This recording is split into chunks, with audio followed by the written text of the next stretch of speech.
Hello, everyone, and welcome back to beautiful Bucharest, Romania, where we are embarking on our last leg of the RMR, being the EU Group B. My name is Shax, and I'm joined by Maniac and by Ble, as we have 8 spots for the major still up for grabs. Do you smell that? Do you notice that? Just the air of possibility, the dreams, and maybe even the dreams that can be shattered in the next 4 days, Ble. I almost started so poetic. Sniffing around and wondering if, I forgot to apply my deodorant today. No, you smell great, as always. Thank you. Oh, thank you.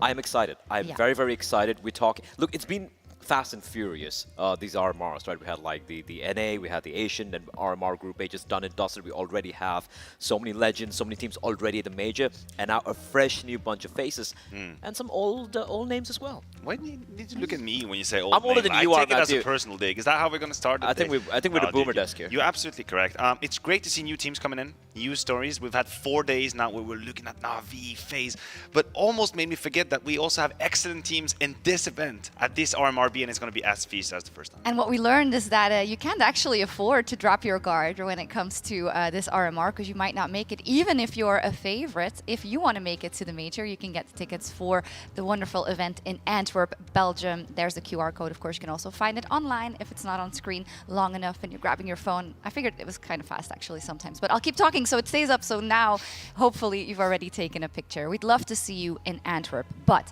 let's talk about the teams we may see there, the teams that still have a chance as we get up all the qualified teams for the EUB RMR. And we were talking about the fact that there are some usual suspects, but when it comes to the 7th and the 8th spot, Maniac, there is a lot of possibility. You're spot on. I think it is wide open. I don't think any team can necessarily say that, yeah, that 7th, 8th spot, we're going to have it for sure. Hell no, sure. You have teams like Copenhagen Flames, for example, who are a little bit more tenured, but Bad News Eagle, Sprout, Spirit teams you should not underestimate, and they could actually put trouble into this tournament. Like, I think if one thing we should have learned from Group A is how no one is really safe, right? We saw teams like OG not make it. We had teams like Vitality almost breaking a heart there, coming down to a couple of rounds. We saw outsiders as well. So you look at it, and that was a more delineated group, I might say, where you have 8 big favorites and then you have some underdogs. Over here, it's a mix of both, right? So if any of these teams are going to take it too lightly, they're going to do it at their own expense. And usually then that creates problems for teams that may not have expected it. You know, if a favorite falls down, all of a sudden you find yourself in a very, very tricky matchup, possibly in those matches. Yes, and we have aptly discovered in RMRA that one result can change everything, right? That's the Swiss system. You lose the best of one you were supposed to win, and suddenly things change. You have to play FaZe. Think about Vitality, you have to go through FaZe and Na'Vi to make it, so not an easy task. Yeah, but let's take a look again at the format explainer if you've missed it the first couple of times around to know what we're getting into. Welcome to PGL RMR Europe B. Some of the best 16 European teams will compete in the PGL studios for 4 days. The stakes, $85,000 and 8 spots at PGL CSGO Major Antwerp 2022. There are 16 seeds, and each qualified team earned a seed that will establish the first round of the Swiss format. In short, seed number 1 will play against seed number 16. The second against the 15th, the third against the 14th, and so on.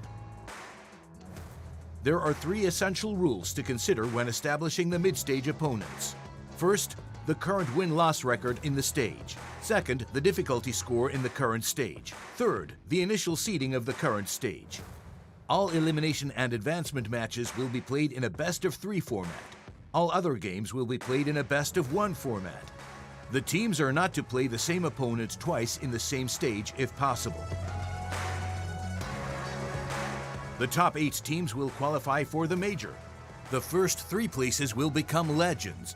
4th, 5th, 6th, and 7th places will fill the challenger slots, and the 8th place will earn the contender status. The bottom 8 teams will be eliminated. Let the games begin.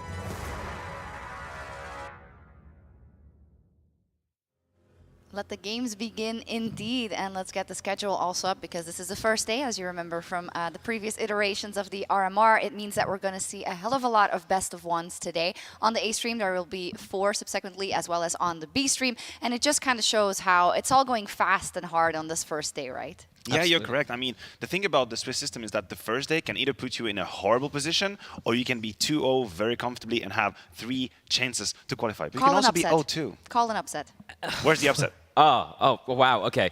Oh, no, I'm not calling anything. I'm not jinxing anything right now, but I look at this, not yet. I'm going to call some upsets later on down the line. But yeah, for a lot of these teams, this first gauntlet of best of ones, right? Like you said, Maniac, some of these other teams, they're like, this is our chance to take down an NIP. This is our chance to take down a G2 or even the players. But for the big dog, so to speak, of the group, this is the risky part of the entire event. You're talking about a big dog. I'm looking at Entropy going up against Bad News Eagle for a first game.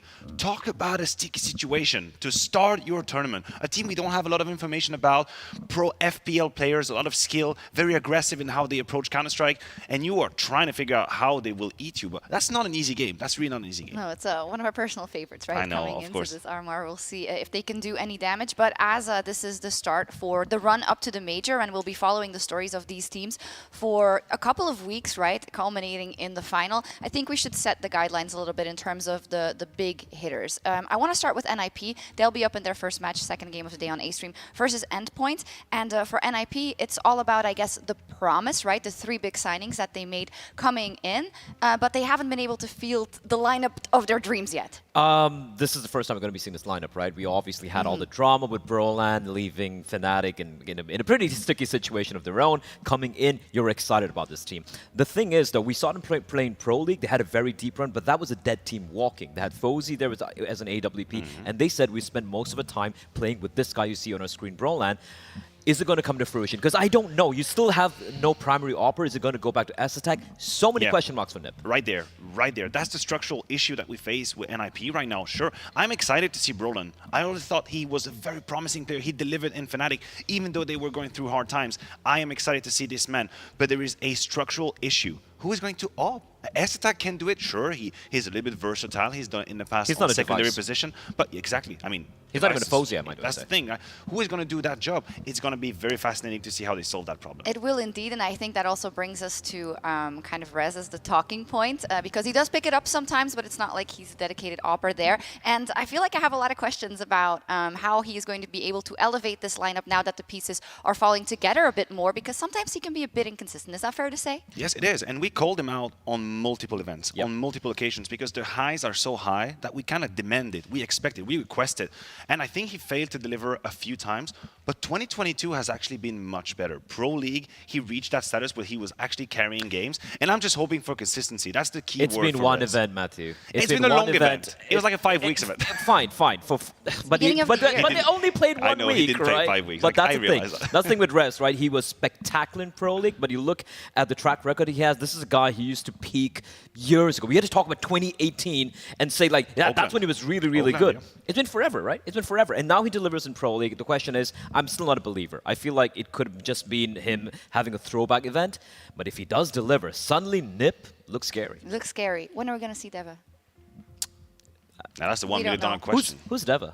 Device. When are we going to see him? Like the new people, the new viewers of Counter-Strike might not even know. That's actually a man great point. disappeared, That's a great point. He's Yeah. like We have the new most viewers. successful player we had in the game. And We'll not mention it until we, of He course. is a stand-in, though. Yeah, he is a stand-in, so there is a possibility. We'll see for NIP, but I think this is just a really interesting team to follow in this RMR. I'd also like to talk about players. Obviously, it has to be said, the global situation has hit them very hard, as it has for some of the other teams. What's kind of the byline? What do we have to remember, and what are we looking for in players, a team that...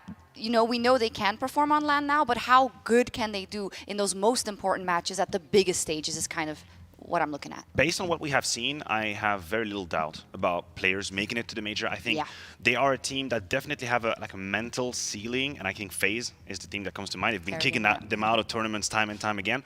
But against other oppositions, I think players have earned their stripes on LAN. They have players who are fantastic. Shiro is having a great year. Astralis is following very closely. I trust in them. I trust in what they bring to the table. Desmond right here, he's still making a conversation, probably in the top 3 this year as far as I've seen. Absolutely. And the thing with players is I would actually, you'd imagine, you'd compare this team to someone like Outsiders. I'd actually compare them to a team like Heroic. When it comes to like these group stages and whatnot, you have some of the big dogs like maybe a Na'Vi, maybe in a FaZe, stumble a bit in the beginning, right? Heroic don't stumble, and neither do players. They're the sort of team who are going to be making it to the playoffs for sure. But the big question is when it comes to the deep runs, do they still have it in them? And we have the second really hard carrier of that team on our screen right here. And I think that is the story that's been so interesting about players formerly Gambit, is the evolution, the development of Shiro and Exile. Like, they came around, new heavy hitters, they took the scene by storm, a rifle, an AWP, a 1-2 punch that is such an exciting combination, but one we have at times failed to see come together in the most important games. Here in the RMR, I believe we'll see the best of both these players. Well, that's a great promise, and it's a beauty to watch, right? When they do have great games on the side of players, and you see that they can unlock their potential, so they shouldn't necessarily stumble in their first games, but this is also super exciting. They are the longest standing roster in the RMR B, and, you know, that can only come with advantages when it comes to those high-pressure situations. Absolutely, because if you look at all the teams playing, not just in RMR, but overall in the major and whatnot, these are the guys who made changes recently, right, the past few months, and obviously some have come off better, some have come off a little bit worse. One thing this team has is tenure, and they know each other so well. Almost to a point, I feel like in certain situations, they don't even speak to each other. They just know what the other individual is going to do. And again, we spoke about Exile, we spoke about Shiro, you cannot forget Hobbit, the guy who brought it all together, major winner, and he is here, he's here to deliver. And I feel like even individually, as a veteran in the team, he still steps up. He really does step up and carry when he has to. So a dangerous team, and for me, a favorite in this group. Okay, you say it there. You need those players that even when it's against them can step up. We saw, for instance, for Outsiders, it was very necessary yesterday, right? Right up until that last game. So an exciting team to watch here. Players, let's talk about Astralis a little bit as well. Of course, part of the whole carousel coming into this year. And for Astralis, it's always the question, you know, are they going to come back to the higher highs, the highest highs that Astralis have reached with the new members on this roster in Config and in BlameF? Yeah, I mean, the name is following them like a shadow. It is Astralis. It's a big shadow. Exactly, and with that comes expectations, demands, hopes, and dreams, and these haven't been fulfilled. The man we have on our screen, he's a constant delivery boy for frags. That's what he does. He comes to your door and he gives you 25 frags every single time. People have at times discussed his position, maybe his lack of commitment in a couple of rounds, but these numbers don't lie. That man always puts up the frags, and he needs someone by his side. Would that be Config? Is it a good day or a bad day? Someone has a coin? Do we flip right now? Oh, is it that bad?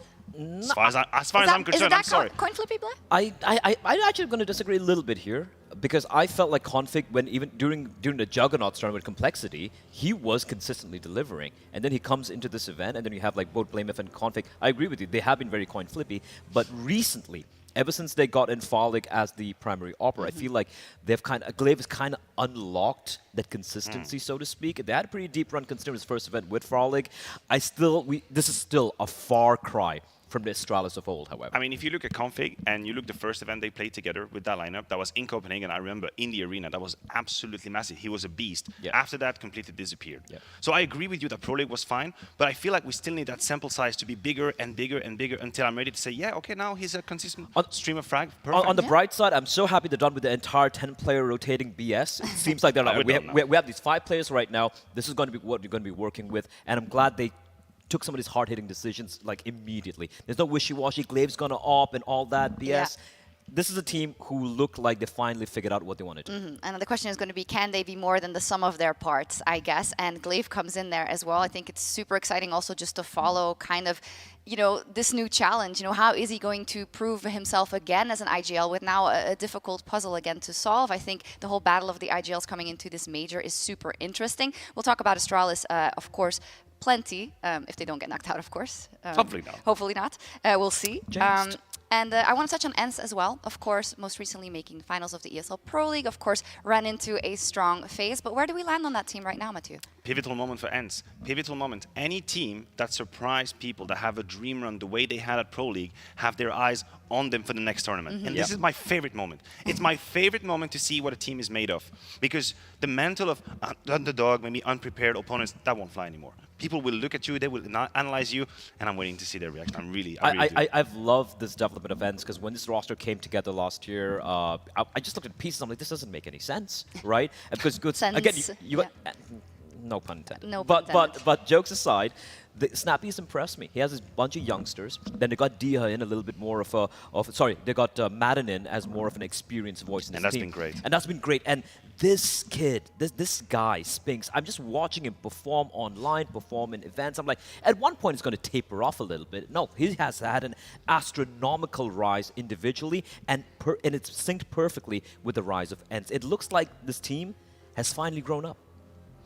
The fact is, he's also not alone. And that's what's great about ENCE. It is not a one-man army. It's not only the Spinxer, otherwise it won't cut out. You have Diha, of course, you have Madden as well, bringing in the frags. Hades, man. Hades, well, on the is still the one, maybe. He's the one he's question still a mark. little shaky. Hades is the one question mark where you can definitely see the eye test doesn't lie. He's got the potential. He's got a few games here and there. But I think he will let sometimes the occasion get the better of himself. The pressure get to him. And you will see games where he disappears a little bit. He takes a little bit less risk. He let himself kind of coast. And as an AWP, you cannot do that. So Hades is the one I think still has that path to follow, where he has to improve as a player, but he's got players around him as well. It gives us a good guideline for something to look at in ENCE and in these first best of ones here. But let's talk a little bit more about our first game of the day on the A stream, G2 versus Anonymo, starting with G2 Esports.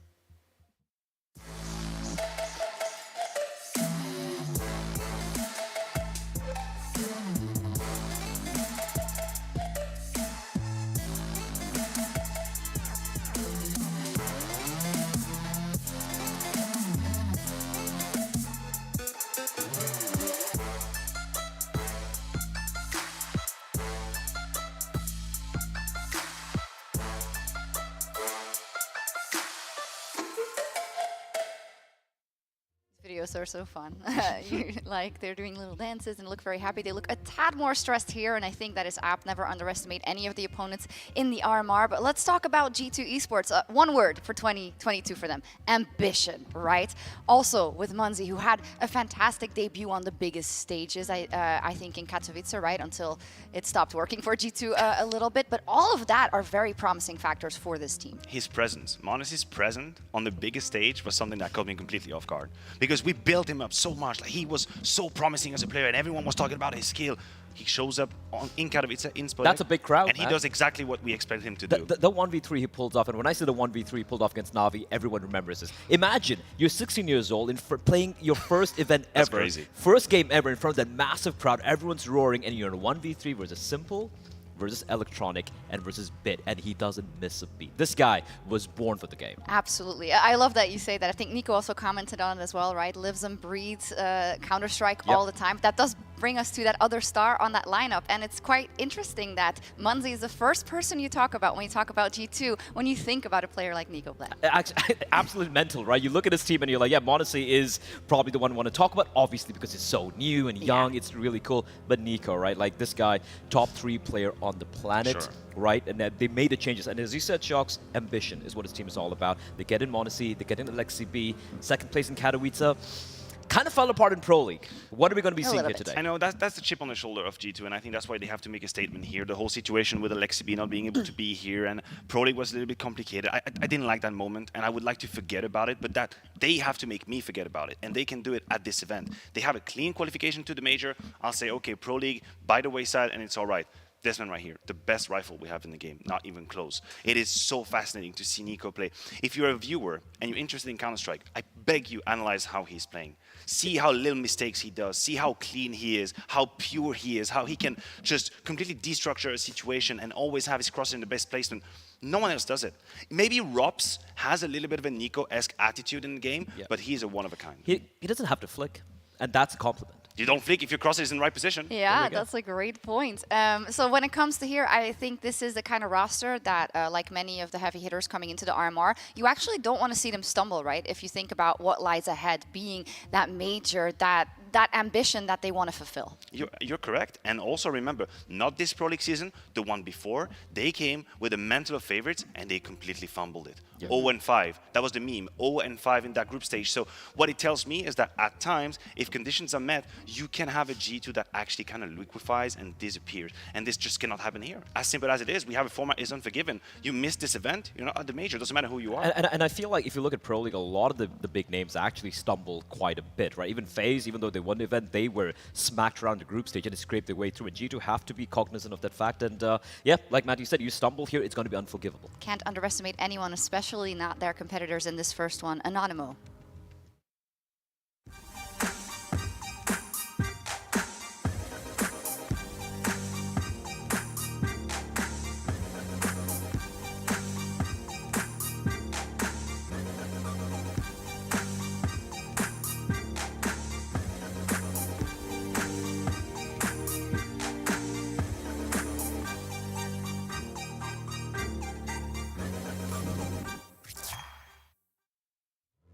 Polish powerhouse coming into this RMR. And I feel like what is often the case with the teams that we don't have that much tape on as the others, you know, there's a lot of unquantifiables, and that may help them going into such a big matchup, right? They're definitely the underdogs against G2 today, Maniac. They're 100% the underdog. As underdog as you can be in the first game not even, of an RMR. And they have a couple of experienced players out there. I will say Innocent has been around Counter-Strike for as long as I have been, which is enough to say. And Oscarish as well was obviously for a moment in the tier 2. So it's not like they came out of nowhere. But yes, against G2, there is no way I can fabricate a narrative that explains why they should win it. That just doesn't exist. They have nothing to lose. They should just enjoy the moment and appreciate the best of what happened. What I do want to see is, like, I like the fact the map videos are coming up as well. I'm looking at the maps they play. They seem to have a 7-map pool. Unfortunately, they're not winning a lot of these maps. And that's a yikes right? But against, like Maniac said, there's a lot of unquantifiables about his team that you really don't know what you're going to be seeing, expecting from them. And that is also probably the problem G2 might have. If I'm G2 heading to this matchup, I'm like, guys, we're just going to be playing our game, the meme as it is, and we're going to try and make it work out. But that's what Anonymo could try and maybe throw a curveball in and make things interesting. So we have Dust2 and Mirage left, right? Oh, you're playing Mirage. Look, I can't even blame them. I can't blame them. It's a puggy map. You can potentially pull off the upset. And we've seen G2 actually kind of capitulate on this map. And also, let's not pretend like there was any way that Anonymo could trick G2 into this veto. That's a best of one. By definition, you're going to end up in the middle ground where you're going to have to face. You're not going to put a trick card on them. They have 3 vetoes. They'll push away the maps they don't want to play. You go on Mirage. It's a Hunter classic. It's a Nico classic in that apartment. Dude, I used to play against Nico. When he plays in that apartment, it is so frustrating. You're a CT spawn. You literally you play for a second when he's out. That's it. And you might look at his stats and you're like, oh my god, G2 have like 50% win rate on Mirage in the past 3 months, and Anonymo have 83%. Now, here's the difference, right? G2, they lost to... Again, this doesn't sound that impressive when I look at it, but they lost to Fnatic, they lost to Mouse, no names, right? And then they had an epic Mirage loss against FaZe. These are the teams they play against. And then you look at Anonymo and the wins they have. I'm talking about teams like Forza, not bad, Tricked, One Shot, Conquer, Entropic Prague. I didn't know Entropic had a Prague team. Well, that's your bad. That's my bad. But still, I don't think a lot of people know about that team. But anyway, jokes aside, it's just the level of competition they've been used to playing on this map. It's just not of the caliber of G2, not even close. They don't fly in the same circles, as simple as it is. They don't. Maybe they will on Mirage. I hope we get a good and a fun map. Let's head over to Dinko and Chad. Thank you very much, Shox. Yeah, I'm looking forward to hopping into this one. G2 finally touching down in Bucharest with 1 goal in mind to get to the major, and a significant underdog set perfectly by the desk for Anonymo. We've seen this team, we've seen these players for years now, Chad, but they've yet to really break through the next level. Just for Blair, it's on page 23 of the caster handbook, Entropic Prague, right here. One of Striker's favorite teams. So page 23, right? Entropic are actually from the Czech Republic, the organization as well. Yeah, so. And look, that's one of the bigger teams within this group, actually. The standard Entropic roster, right? But you're right here, Dinko, we're talking about G2. They're one of these teams that I think everybody should be feeling is a shoo-in. No roster dramas this time round. No Alexi B caught in transit, not able to get there in time. It's the full roster to kick things off against Anonymo, the Polish powerhouse on the other side. Now look, Poland has a lot of teams. Yes. None of them seem to be doing fantastically well at the moment. Ago had a pretty good showing over there at EPL. I'm sure Anonymo wanted to do the same here at the RMRs. And look, some of the more veteran names in this, Innocent being one of them. I think Veggie, maybe some people remember him from playing in VP. Back before they went over towards the CIS roster of Avantgarde. It feels like no one got to play for VP for years, and then suddenly every Polish player had a go. Yeah, you have a go. We had everybody in there, didn't we? Yes, well, Mirage coming into this, we have highlighted the fact that it is somewhat of a comfortable ground for the side of Anonymo, but Bled perfectly set it up with the fact that, G2 do play at a much higher level most of the time, so the stats will be skewed slightly, but this should be a comfortable affair for G2 in their opening. That should be the expectation, and we set up a chance for Anonymo perhaps to show us what they've got. I don't know, man. Like, I look at this and I go, there's 6 consecutive wins for Anonymo on a map like this. You're right. In terms of comparing the pair, it shouldn't be a matchup that seems close, but we've already seen throughout all of the RMRs, there's some upsets that plague a lot of teams here. G2 have not played an official in over a month. That is wild. Surely more practice then, Chad. That might be what you're thinking. And I'm sure they have been putting in a lot of practice here. But look, practice doesn't make perfect. We're about to find out into the pistol round. Anonymo starting on the T side. G2 will start on the defensive side. Nico out towards middle. Peeking from the window room. Hunter placed towards short. And here's those steps towards underpass. Will alert his cousin to their presence. Window smoke. Oh, connector smoke, window molly. Molly. Oh, Hunter just peeks down into the underpass, has got his teammate alongside of him. Veggie's teammate has been removed, but he still stands as he slips his way through connector. Demo has got the information on that now and starts to move swiftly with it. Hunter drops back into ladder room. Quite telegraphed now, isn't it? And they went ahead of the utility there, so that's a bit of a problem. As Veggie is going to try and take some space back, but as they pedal... Oh, not looking the right way. Not aware of all of the gaps, perhaps. Hunter very lucky to get away with that. Drops down to the headshot on Demo. And 3 players left here for Anonymo. Veggie, Innocent, and Tudson. Well, Tudson no longer alongside that. It's looking very clean here for G2. They want to try and keep everybody alive. Anonymo just don't have the ground.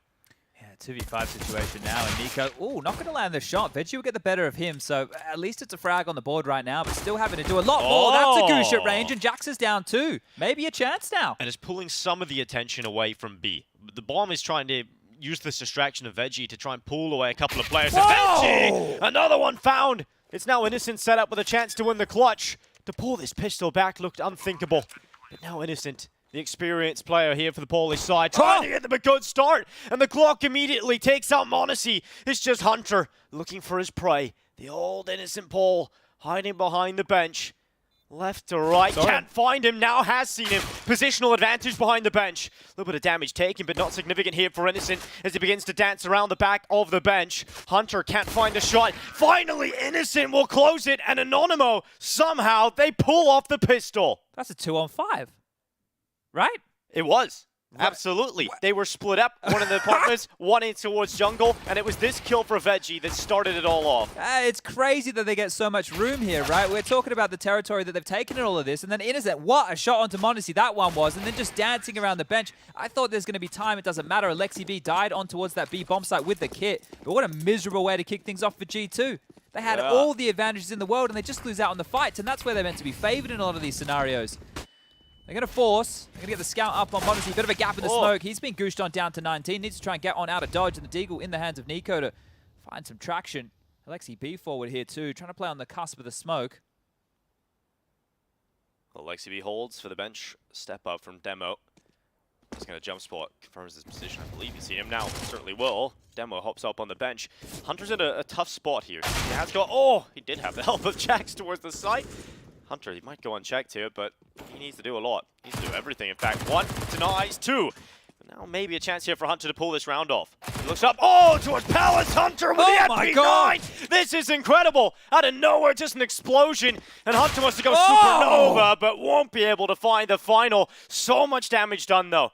That is incredible for Hunter. The fact he nearly wins that round, Chad, it looked unthinkable. Jeez, we're just at 2-on-5 into almost a 1-on-5 situation in with back-to-back rounds to kick this off.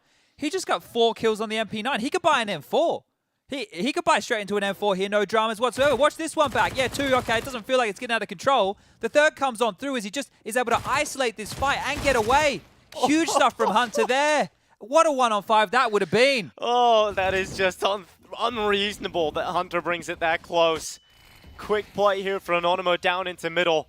This is a good start to the day. Very exciting. We don't need a morning coffee. We get these 2 rounds of Counter-Strike. Yeah, well, they bought the M4 on Hunter here. The rest of them have just gone for some lighter upgrades. And Nico's dead. Innocent's ripped his head out of the server here, but Hunter a chance again for impact. Well, he's watching for the stair walk-up. Demo removed. Now Hunter will drop back into jungle, and the nade will follow. Innocent takes him out, spams down onto Monacy, and Alexi B out without a frag. So 1 single kill for G2 there. Yeah, I need to go back and check this veto just to decide what... So Anonymo had the choice between Dust 2 and Mirage. And as far as scrimmy maps go, these are the 2 best. But I think if you're looking at it from a G2 perspective, you can set your individuals up to be in confident fights here, and they should be better individually across the board here. But as far as the map and the approach goes, and the tricky business, Anonymo have won 6 in a row. And it's not in the same circles. It's smaller fish indeed. But still, it's 6 in a row. It's the first game on land, the first game back for G2 in all that time. Yeah, you got to beat the opponents that are in front of you, right? They're a team that play in ESEA Advanced. They play in a lot of Tier 2 competitions. They are winning the matches that are put in front of them. So we're really yet to see the extent of how good the Mirage is. And one of the things here that you have to think about is there have already been quite a few upsets throughout the RMRs. Unexpected results, some underdog teams winning, being able to pull off wins on maps like Dust 2. So, look, you can't put it past Anonymo here. This is where the playing field gets leveled. None of those partner invites coming on out. Everybody has to earn their way. Well, not going to land the run boost there perfectly, but not going to be an issue whatsoever. Demo's going to get him out top mid, and Oscarish is going to make his way down towards connector. Flashed up, Jax is going to assist Nico in that one right there, but he gets immediately traded. So 1 for 1, looking good for Anonymo in the first gun round. Yeah, they've silenced Nico for the entirety of the game so far in the first few rounds. So 1 pick for Nico, taken out immediately. Now they look back towards B. The bomb shifting its way over here into Alexi B. Alexi B has a good angle to deal with him. Monesi looking to play for info. It needs to be careful. Oh, yeah, nearly actually hit the shot there in demo. Missed that, but I'm sure it was incredible. That was a tight angle to fight. Now Alexi B under pressure. His teammates trying to come back in to help him and bolster the defense. And Alexi B goes up. Veggie out of play. Monesi's holding the wide extension. Alexi B here steps, but they push him on the right side. Well played to remove Alexi B from position, and Monesi not getting the opportunities to get the kills here. No kit for this retake right here, so 3-on-3, the HP is low, but a real opportunity now for Anonymo to break the back early here of G2. Yeah, just a single flash, and it's on the back of Monesi to get through these choke points. They're coming in from the same side. Oh. Another shot from Monesi, the wall bang onto Tudson. That's a good start from Monesi into this. But G2, what's the call? When do you go? Finally, the rifles start to filter their way through, but they're letting Monesi lead the charge. This shot on the Innocent, a double. Oh, so clean for Innocent. He is having a fantastic start today. And Anonymo, 4 rounds in a row. Wow, what a round that was. Massive shooting. That 3-piece was huge, and the retake didn't look possible. You get that Monesi spam kill through the box right there, manufacturing a way back in when there shouldn't have been. And you're right, he's leading first on the retake with the AWP. The rifle's coming in late, the rifle's coming in second, and they get destroyed just as much. Check this one out. Onto Jax right there. Innocent. 8-1. The early start for the Poles is perfect. Well, they've been warming up this morning. They're looking crisp. Another one. Another big pick. It's Monesi out of play this time. We are looking at the weaker guns here for G2. It is still upgraded pistols. Deagles in the hands.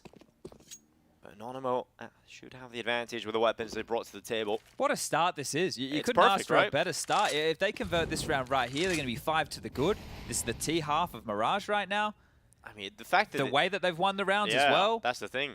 The fact that they pull back a 5v2 in the pistol, I think that kind of sets up the statement of how this game should go for the rest of it. Yeah, it looked like Anonymo were ahead of their utility, right? You reflect on that pistol round. They had that incendiary towards the window room. They had the smoke deep over towards connector. They were just looking for some jungle space. And as soon as Veggie loses his teammates, you're thinking it doesn't account for a lot. And then they pull that one off. It's been a crazy start here. We are at a minute on the clock right now, and the B bomb site is where there's a bit of a stack going on, and that's where Anonymo are starting to gravitate here. Flash forward, Innocent taking a fight. His aim's being crisp. He needs to hit a couple more, and does. Hunted down. Alexi spotted, and there's a shot from Nico. DE can often be a real nuisance, but just runs into the open. Innocent happily collects his life. The flight forward into 8 from Oscarish. Will claim the head of Jax. Just Alexi be left in a moment of time before Anonymo head on fire. 5 rounds in a row. The perfect start, absolutely, here for Anonymo. It will be another bye for G2, but if G2 lose this gun round, man, it's starting to get a little worrying. I'm just having a look here at the teams that Innocent's been in, because he's definitely been around lot the of block. teams. Yeah, and then back, right? Like, we're talking Kingwin, Penta. He was part of Sprout. He was in Tempo Storm, XCOM, Illumina, Mad Lions. Now he's on Anonymo. Like, he has been in a lot of rosters here. How many of those organizations have been and gone? You know, we just seen Mad Lions leave just yesterday, so yeah, it's crazy. He's been around for a long time. He was part of the CSGO Lounge organization. That tells you that everything really you need to takes know. you back, doesn't it? The 2015s, 2016s. But Tudson as well is another name. Like, he's been hanging around for some time. He's half British, half Polish. Yep. Seen him play in the UK Premierships, and I think he played with Henry G back in the day He too. did, yeah, in that ROG tournament, right? So that's where he kind of got his first little break. On a good PC. 5-0 start for Anonymo.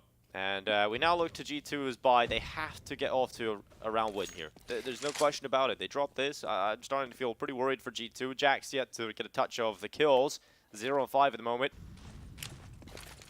3-2 setup. No mid-control here for G2. Doing the window smoke the hard way there, isn't he? Well, swish, it's going to land. Might be a bit of a gap yeah, there. there's a bit of a gap there on the right side. So if Nico wants to thrust himself forward, can have a little bit of a look here.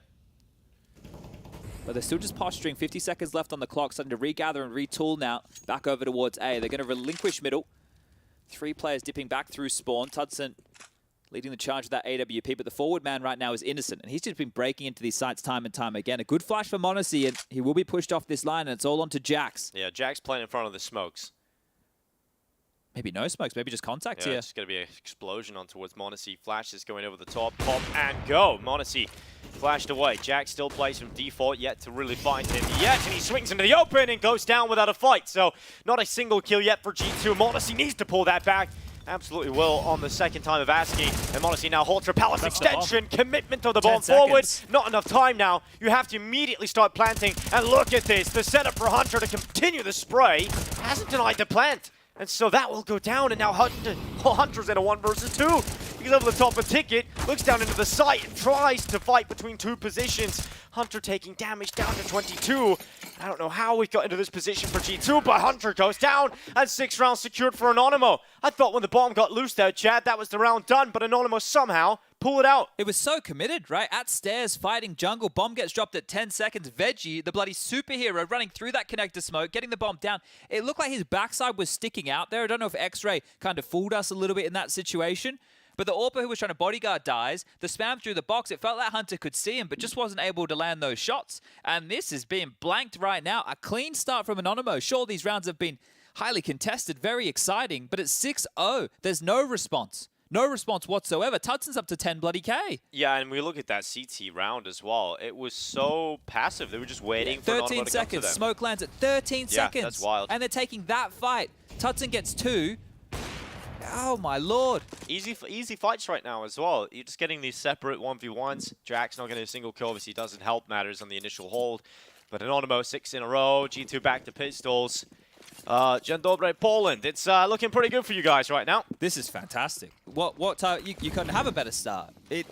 This is crazy. This is unprecedented scenes. I was talking about upsets. I was trying to give the viewer something to at least be excited about in this game. But realistically, you're not expecting Anonymo to put the paint down like this. Now, this can quickly fall away from the round. A couple of fumbled rounds. G2 get back into it. They post consecutive. They get themselves up to a decent first half score, and then they show their class on the T side. But at the moment, there's no class being shown whatsoever. Jax needs to start finding some traction here, especially if they want to isolate him over towards the A side as the anchor late within these pieces. This time around, it's 3 players stacking out towards A. Mid from Hunter. He's quite aggressive. You can see that on the X-ray up in towards that vent room. And over towards B will just be Alexi B. But taking their time, letting the game come to them or Anonymo. Starting to crawl for this mid control now. And that A rotation has come back. The execute coming through. It is just a bit of a ruse. Well-placed HE here. Ooh, it's a bit deep. Yeah, it goes behind them. Doesn't do damage. m0NESY definitely will do damage, and Hunter is MP9. Well, it's starting to come together now for G2. Nico's Deagle alongside m0NESY. And things are looking a little rough for Anonymo for the first time in a while. They commit into the site. Innocent runs down towards CT, but his teammates are now severed off. He's about to be pushed around the backside from Jax as well, who now has an AK in his hands, and he will take the kill from CT's side with a distraction set up. So that's the round for G2 that gets them back on the board. This is now the platform to springboard off. You can't drop the ball immediately after this. Yeah, with that being a lighter purchase, lots of cash to splash here. As the buys go, they even pick up 3 AKs, so plenty of money right now for the G2 buy. m0NESY stalling them out towards A, and they could tell it was a fake immediately, because as soon as m0NESY gets that frag, they're able to glue their sight lines down towards underpass. Nico had all the time in the world to line that one up and knock it down. And a nice shot there from Alexi as well. So this is what G2 needs to get the engine started. Window smoked off.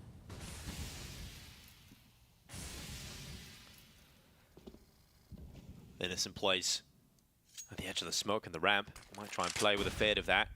See if you can catch a gimmicky opening here for Anonymo. That might be the move. And actually could get a lot of space here, Chad. No one's spotting for him. Yeah, he does have a lot of room, but the biggest issue is on his own, right? So how far does he want to push the issue here? It's a big risk from Innocent to keep going like this. More information being gathered for G2 as they put pressure on Connector and Short. So he could be behind 2 of them here if he keeps going. Yeah, they're not considering this. Oh, they're not at all. Oh, wow. Take the short kill. Oh! Nearly gets the lineup of 3, but 2 is absolutely enough to get his team into a good start. Alexi B now moves forward in towards middle to try and help out from short. And just like that, Jax and Alexi B work in tandem to pull the kills back. m0NESY up in the window, dropping back further. They know they've got the advantage here, and once again, the pressure on Anonymo. The issue is the bomb is stuck right now out towards this chair position. If they can get on back, and they will now, can start to regather, but staying stubborn towards mid, assuming G2 are going to respect this number advantage they have, they've actually slinked back in towards the site, so up through the next open avenue of Connector. A is open for business. A glance here from Jackson. Ooh, he catches the spot. Jax on the long-range spam, going to do a lot of damage. Veggie's low and the Deagle's out. He's hunting for this one.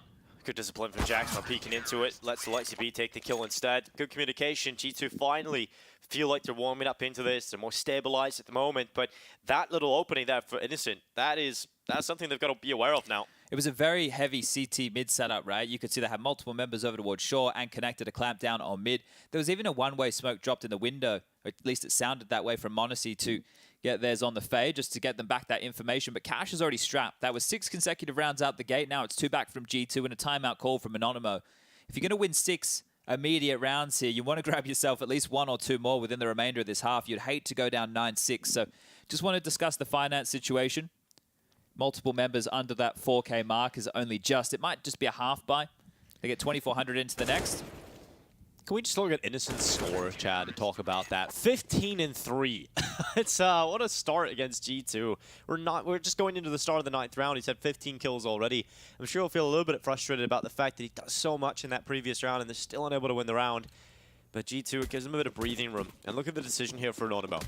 Yeah, it makes sense, right? Next round, 2,400, so they can get the full buy coming on through. But G2 going to get another chance here to convert what should be more of a free round.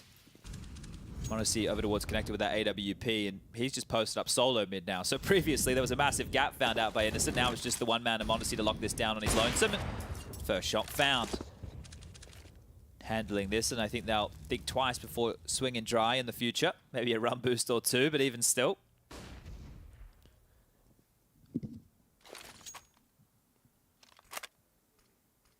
Or ticket on the jump, spots Innocent out. Oscar is just holding for Hunter to get a bit aggressive through short side, but they're going to get up through the smoke in connector. They could split upon this A site from 2 sides, and that might apply some pressure on towards the site setup, but there's 3 players here for G2.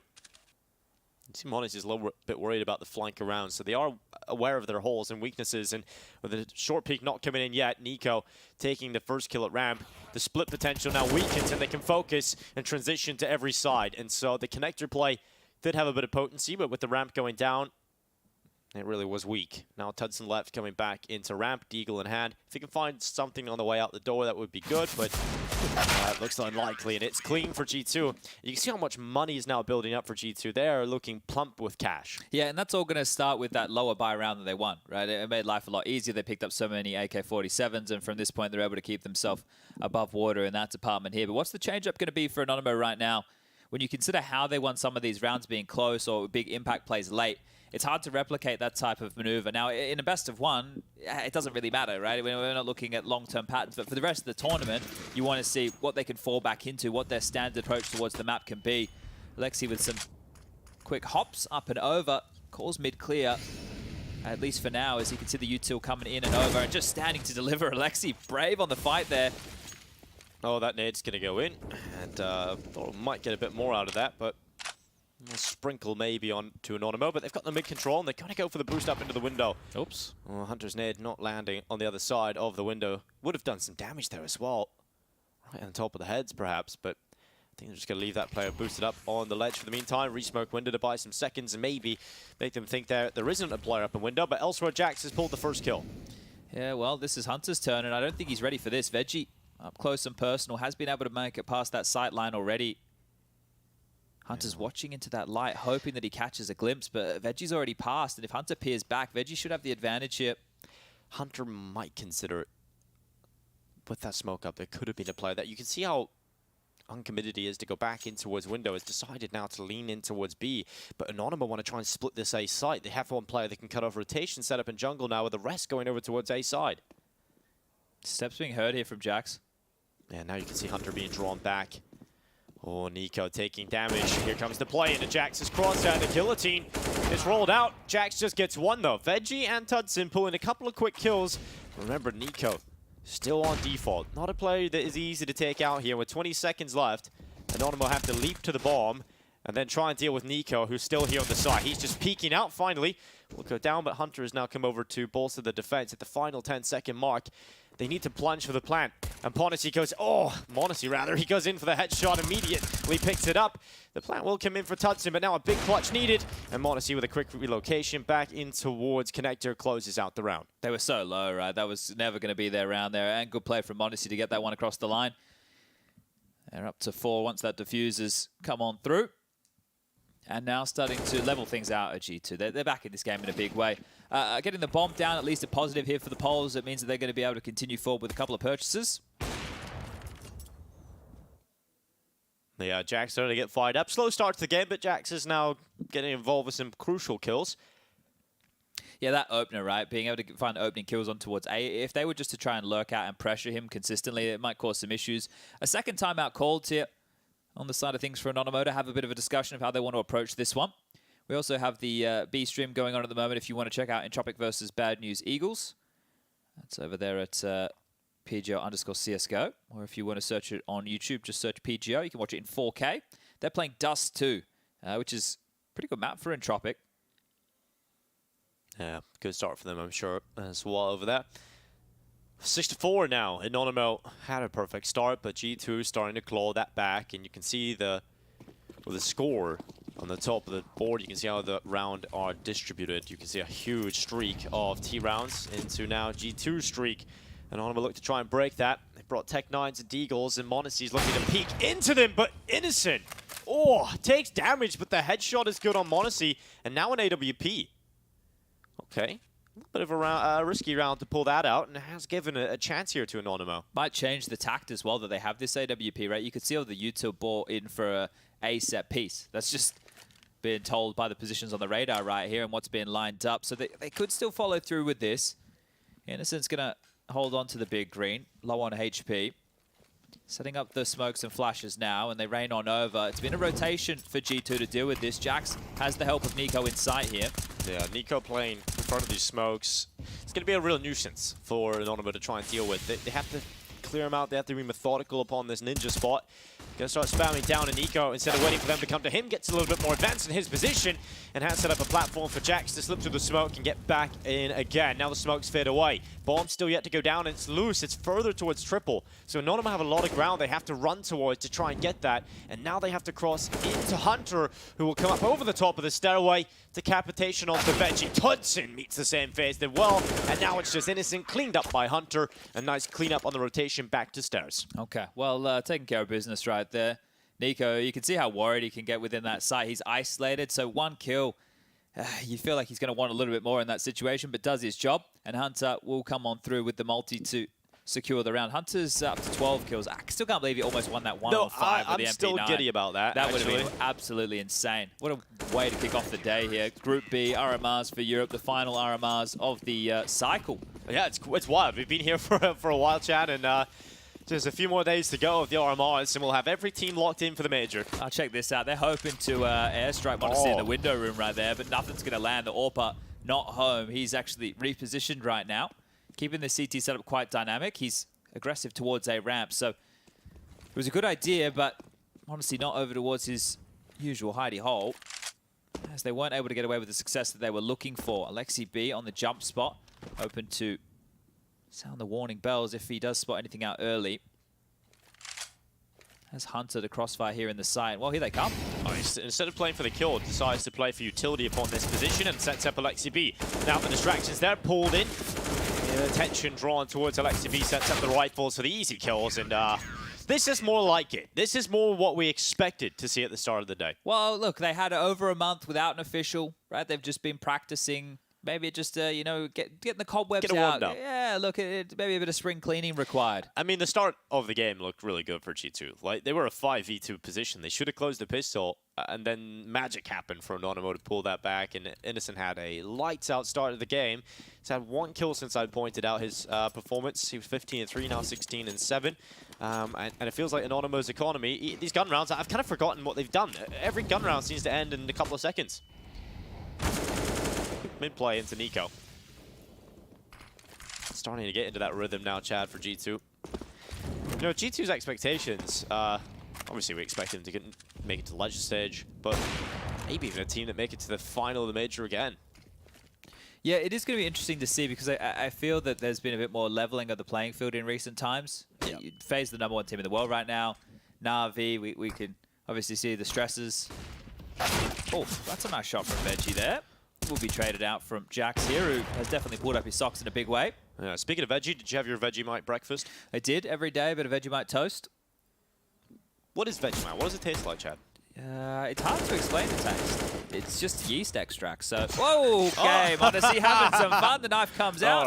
All right. Well, Oscar's gone, shanked up.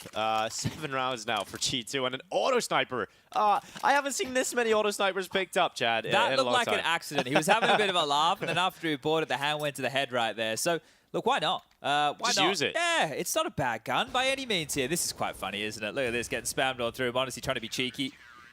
That is the most baller thing, though. It gets a knife kill and immediately just buys an auto sniper and throws it on the ground. Come on, They guys. might, you know, it could be useful if an execute comes in, for example. You could go pick that up to a CT, spam down through the triple box, and then just leave it there. So there's a couple of uses here, and look what the strat is. It's going to be an execute coming in for Anonymo.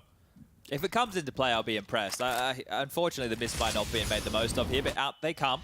Well, Jax is playing close to ramp off in the position he likes to play from, but he's completely blinded. The flashes negate his possibility, and Nico instead stepping up. Triple has delivered 2 kills.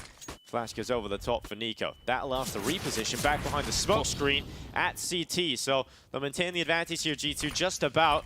Monacy's holding it. Palace, the extension around the corner, did come through, but no shot landed for Monacy. So over a minute left, and Anonymo start to make their way forward. Veggie's brought down Nico. Saw something there. The feet, yeah, the little feet there are at the bottom of the smoke, and Innocent tracks the stairs, but Hunter, he's the victim of it. Alexi B did pick up one, and a quick shot down from Monacy puts it all onto Veggie for the clutch. The big brain of Alexi B versus that of Veggie. Veggie puts the bomb down at triple, but Alexi B has made a quick relocation back to jungle.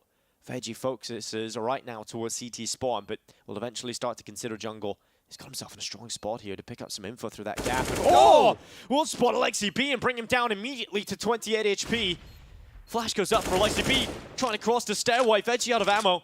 Alexi B trying to gain some ground, trying to get into the close fight, but Veggie works the clutch in his favor, and a round for Anonymo finally puts an end to the streak of G2. Well played from Veggie there, and a 7th round, right? Yeah, you talk about ending the streak. That's one fantastic little facet of all of this here, but also as far as the half is concerned, Anonymo have done a great job on this T side. Sure, a lot of the efforts have been through clutches and a couple of impact multi-kill moments, but still, the score doesn't lie, and you just saw that B-Stream update. As far as the score lies over there for the Entropic versus Bad News Eagles game, 10-5 for Entropic in the first half.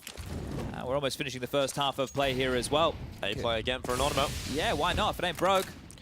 Here they come, out the ramp already. Jax throws down a smoke to give himself a little bit more of a corridor and cover to play with.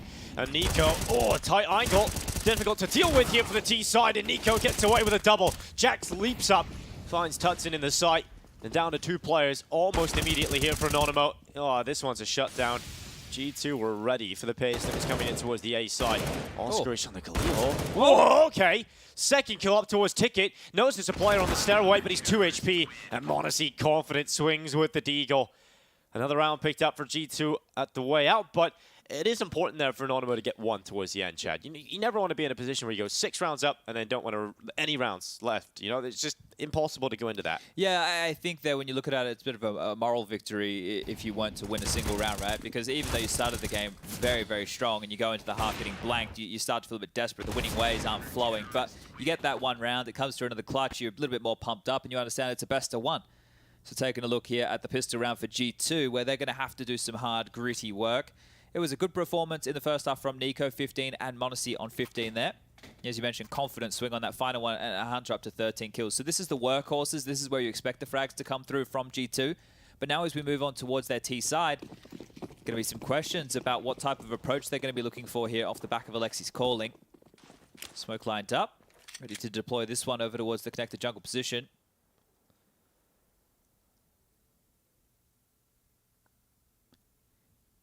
Just taking their time. Utility comes over the top. G2 about to explode out the ramp. Monacy charges into the site. Ooh, Innocent with a little tap has brought down Monacy and made the bomb go loose inside of the site. Oh, Demo, lovely clean headshot. Veggie will follow up upon that here for Anonymo, and Alexa and Hunter down into the 2v4. Let's see if they can embody some Anonymo and pull this one back. This is so hard to break, especially with Tudson and Sandwich now. Yeah, it's just, look at the setup. They've just covered that bomb entirely. I just don't see how G2 can even get into this at all. Well, I guess Hunter rerouting and coming back over towards a ramp, it means that they can try and trade off of each other here, but the USPs at this type of a range, this is perfect pickings for them. The only player really disconnected from the pack is Astralis here, and he's over towards Spawn. He'll be able to respond to this immediately. It's going to take some whiffs from the CTs here. They're going to have to miss a few shots to allow some space and ground here for G2. Hunter did have chances, just couldn't take any life. And likes to be fixated upon Sandwich, just waiting for that, but hasn't come out. Discipline here for Anonymo. They realize this is a round they can't afford to lose. And Anonymo have both pistols here in Mirage. Do you think the plan was to run the bomb out on its own towards Sandwich? Because I want to say probably not. I would say no, and that's what happened, Chad.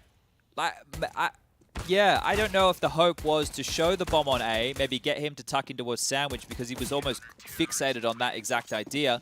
That would draw a rotation to allow the extremities of mid and the B apps to activate a little bit more, but either way, it's both pistols going in the favor of Anonymo here, and we are tied up again. Shot it on towards Tudson there.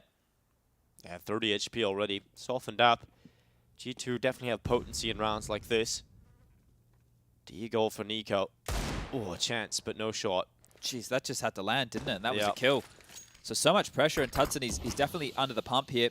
Innocent getting ahead of that smoke. Now we can try and deal with this window position. They are yet to boost. They're actually backpedaling up mid towards Cat here, so Innocent swinging on out is going to get a lot of information. Nico down, smoked off now, but maybe the jig's up. Veggie, they're coming. Veggie with one. Continues to spray, has done a lot of damage onto Monacy. Oh, just enough ammo to get away with a second and pulls out the USP to topple Monacy. The monolith of Monacy, perhaps, as Jax left in a 1v5, minute left, and just the D-goal in hand. Anonymo are going to snatch back that lead. It's a great start here for Anonymo. They stayed competitive throughout this one. I think this just shows you the level of CS in Europe, right? We were seeing yesterday, because we have the partner team kind of meta right now in Counter-Strike, we're used to seeing the top teams play all the time, but you don't realize how good the level is right now in Europe, even with the tier 2 teams, right? Yeah, we it's lost crazy. A couple of names, didn't we? OG being one of them, Mouse. Fnatic being another, Mouse, yep, EG, right? A couple of big names falling at the wayside here. Won't be in attendance at the major, and look, you can only put it down to, there's obviously some matchups here that went one way or another in terms of how they were paired. And it was a pretty hard run for Vitality, for example. But, I think Jax wants to die here. He's got a bit more pep in his step with his deal in his hand. And he Finally, there we go. Very fortunate they'll put the bullet between the eyes. Wants to get that loss bonus coming on through. Tried to bleed down the clock, tried to get himself a kill or two there, but not to be the case. And Anonymo now 9-8 and should be first reaching double digits, right? They should be the first team here to get up to 10 because it has to just be this light investment coming out of G2. Slow starts in both halves. Yeah, this is not going to be too much resistance here for Anonymo. Double figures absolutely should be happening, but Nico's looking for the initial pick towards ramp. Gonna try and cross and had a chance. Actually landed the shot, but through the stair, so only does a little bit of damage to Innocent. Monacy does have a Zeus, though, so curious to see how he wants to wield this. Yeah, how do you get into the T-sided Zeus? Let's see if he's got any ideas here. I don't think they're going to be finding too much success, though, as their underpass play is being slowed by a Molly. They're being watched from jungle. They're being watched from connector, and now the swing. Innocent goes down to the Glock.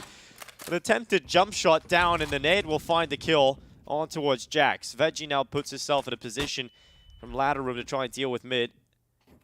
Really, nothing more should happen at all here, but Hunter has got the upgraded weapon. That could do some damage here. We've seen what Hunter can do in positions with just an MP9. What can he do with a rifle? Oh no, his teammate jumps in front of him, but Hunter still gets the pick.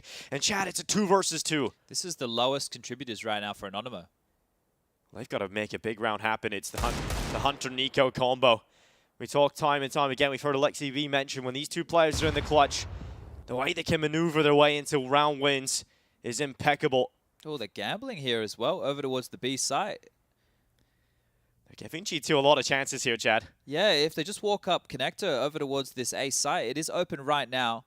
Astralis can actually rotate back in time if they continue to hold the shift key, but denying the plant, if they plant front side or triple, he's not going to be able to do anything about this. He might just have to let the bomb go down. One player will be out of commission.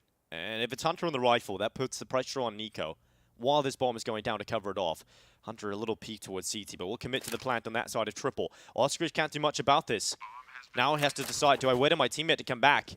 Information collected here for G2 is the whereabouts of one, and Hunter's moved in towards jungle.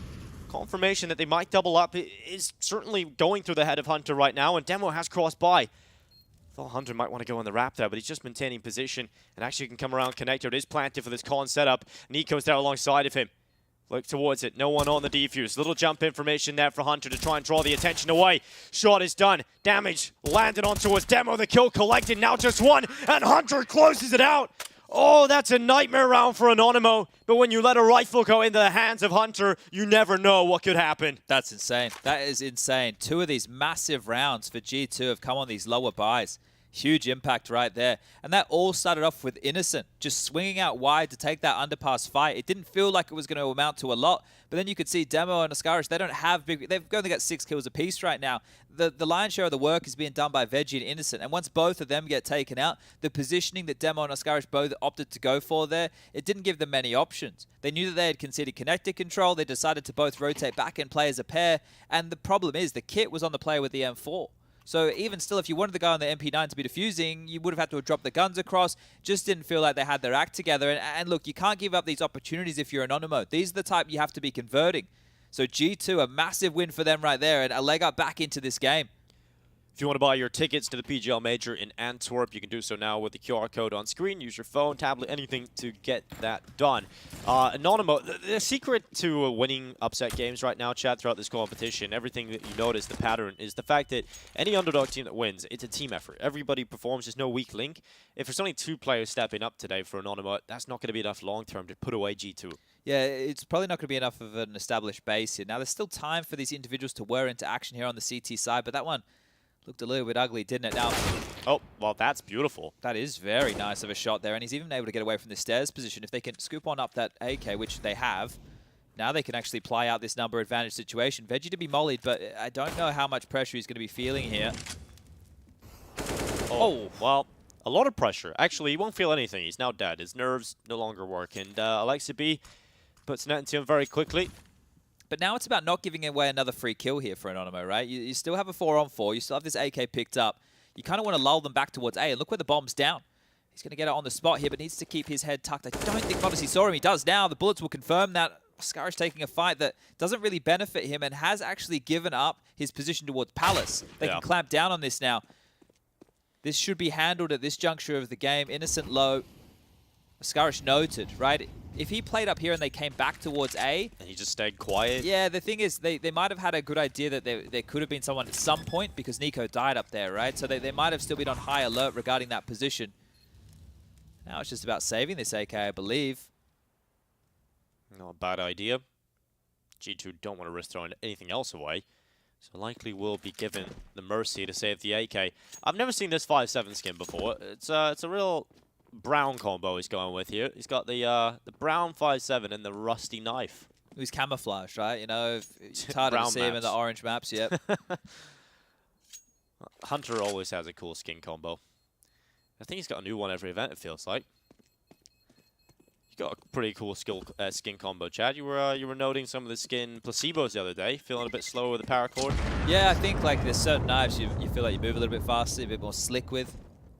The placebo's a wonderful thing. Yeah, isn't it great? It's all in your head, guys. Yeah, that's just life. Everything's in your head. 10-9. G2, they're getting in the heads of Anonymo, I think, at the moment. And if this gun round goes the way of G2, it will feel like an insurmountable task for the likes of Anonymo to pull this one back. And G2 are getting comfy now. If they win this, ooh, it's going to be a difficult battle. Yeah, both teams have had their opportunities, right? G2 have had a bunch of rounds where they had a number of advantages. They lost out in clutches. Anonymo losing to 2 light buys. And now we're about to get into the tug of war of the matchup here with the guns out for both sides. Tudson's AWP to meet Monacy's at one point or another. A lot of pressure applied towards connector early here. Oh, a double nated towards Windows. See you later. Yeah, get out of there. Hunter just smashes up Innocent, one of the top performing players for the side of Anonymo right now. This puts more pressure on the Tudson. You've got the biggest weapon in his hands, the most expensive piece of weaponry. He has to make it work. He goes in towards the apartments. Deep angle being taken to try and fight underpass, but Jax is aware of this possibility. You can see taking a deeper angle, holding for aggression, but not opening himself up to potentially going down here. G2 just playing the slow default, maintaining this advantage, and just taking some mid-control. Finally, Tudson will be tested and forced away. G2 maintain 5, and Hunter, oh, he slipped through the smoke at top connector. This could be an element of surprise here for G2. Hunter's very good at this, but they're actually being called on back, and they knew that the AWP was on B, but they still want to split this position.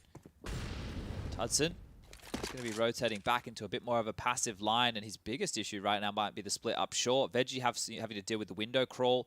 There's going to be so much pressure applied towards B. 30 seconds left, and the util's starting to ring on out. Veggie. Time is going to be a real issue here. Yep. It is going to be. It's going to be chaotic towards the end of this round, so we need a big step up from Veggie because his teammate Tudson now gone, and Veggie, well, he's been fantastic so far for Anonymo, going tit for tat, toe for toe, and tries to get aggressive to deny, and oh, Nico spotted out just about. Bests him in the fight there, Veggie. That's an unfortunate kill to go the way of G2, and it will continue to go in the way of the attacking side. Demo left trying to save, and I don't even know if he's going to be allowed that mercy. Hunter was moving towards him. He's going to hold now from Connector itself. So 11 rounds now for G2. Cut off at the pass here. So Demo's just going to hope that he can hold on to this. But this is starting to look much better now for G2. Feels like all the issues have been ironed on out. There was a couple of wobbles right there that could have gone against them. But that plant that they went for, not in the default position, right? They've actually taken a wider line as far as that's regarded. Is actually going to secure the bomb going down in this situation. Better gun might have just blown towards Demo here, but not going to go wide. I don't know what weapon that was, but maybe an upgrade. But nonetheless, 11 rounds for G2. And yeah, I did mention at the start of that round, it felt like that was a must-needed one for Anonymo to stay competitive. Now they've gone into a situation where the money's not there. We still haven't seen Tudson deliver impact. We still haven't seen anybody outside of Innocent and Veggie step up. So I think it's starting to run out of the opportunities available here for Anonymo. Yeah, they just have one saved gun here to operate with. So he's actually dropped his 5-7 that was carried across from the round prior. Over and over, but oh dear. Yeah, not great here. No, this is the type of game where you can get excited in patches, and we've had a few of these throughout the RMRs, right? Where the underdog team, they're taking it to them, they're winning some clutches, they're winning some pistol rounds, but then this is where just the class of the favorites comes into play. It's hard to unravel them. You don't get many opportunities, and if you do get the opportunities, you have to seize them. It's almost a given in this type of environment. Oh, well, Oscarish removes Hunter. Good start. Maybe they could do that a few more times. Maybe they can get away with it, but the boost trying to be assembled up short. Sound cue would have been heard by Alexi B, and you can see he's running up the bench. Should be aware of a second due to that sound cue. You can see how aware he is of that, but in the meantime, Oscarish just found another one.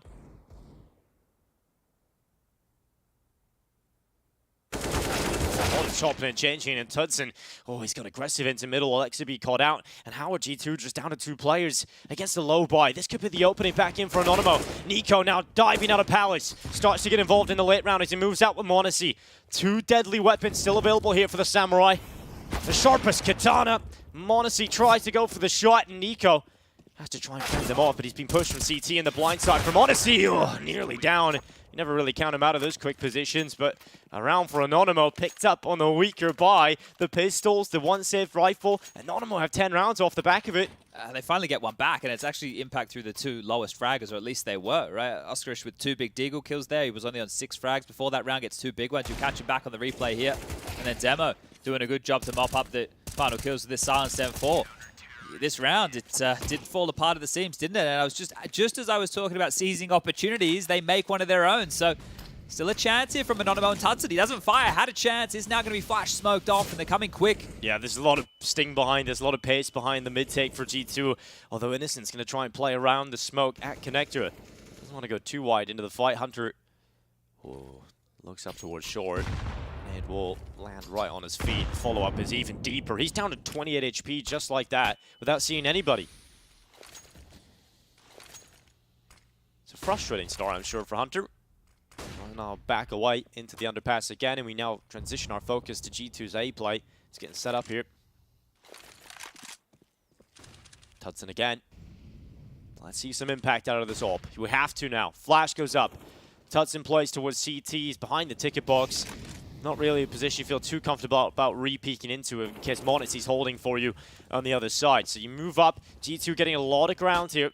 And they're going to start getting dinked up. The fights happen. No smokes up. So it's all dry fights. And Alexi B, he's found a double kill. Oscarish in the AWP of Tudson out with a single pick for the big green. This gives a chance here to G2 as they now get aggressive with a flash to set up Alexi B. Alexi B having a round.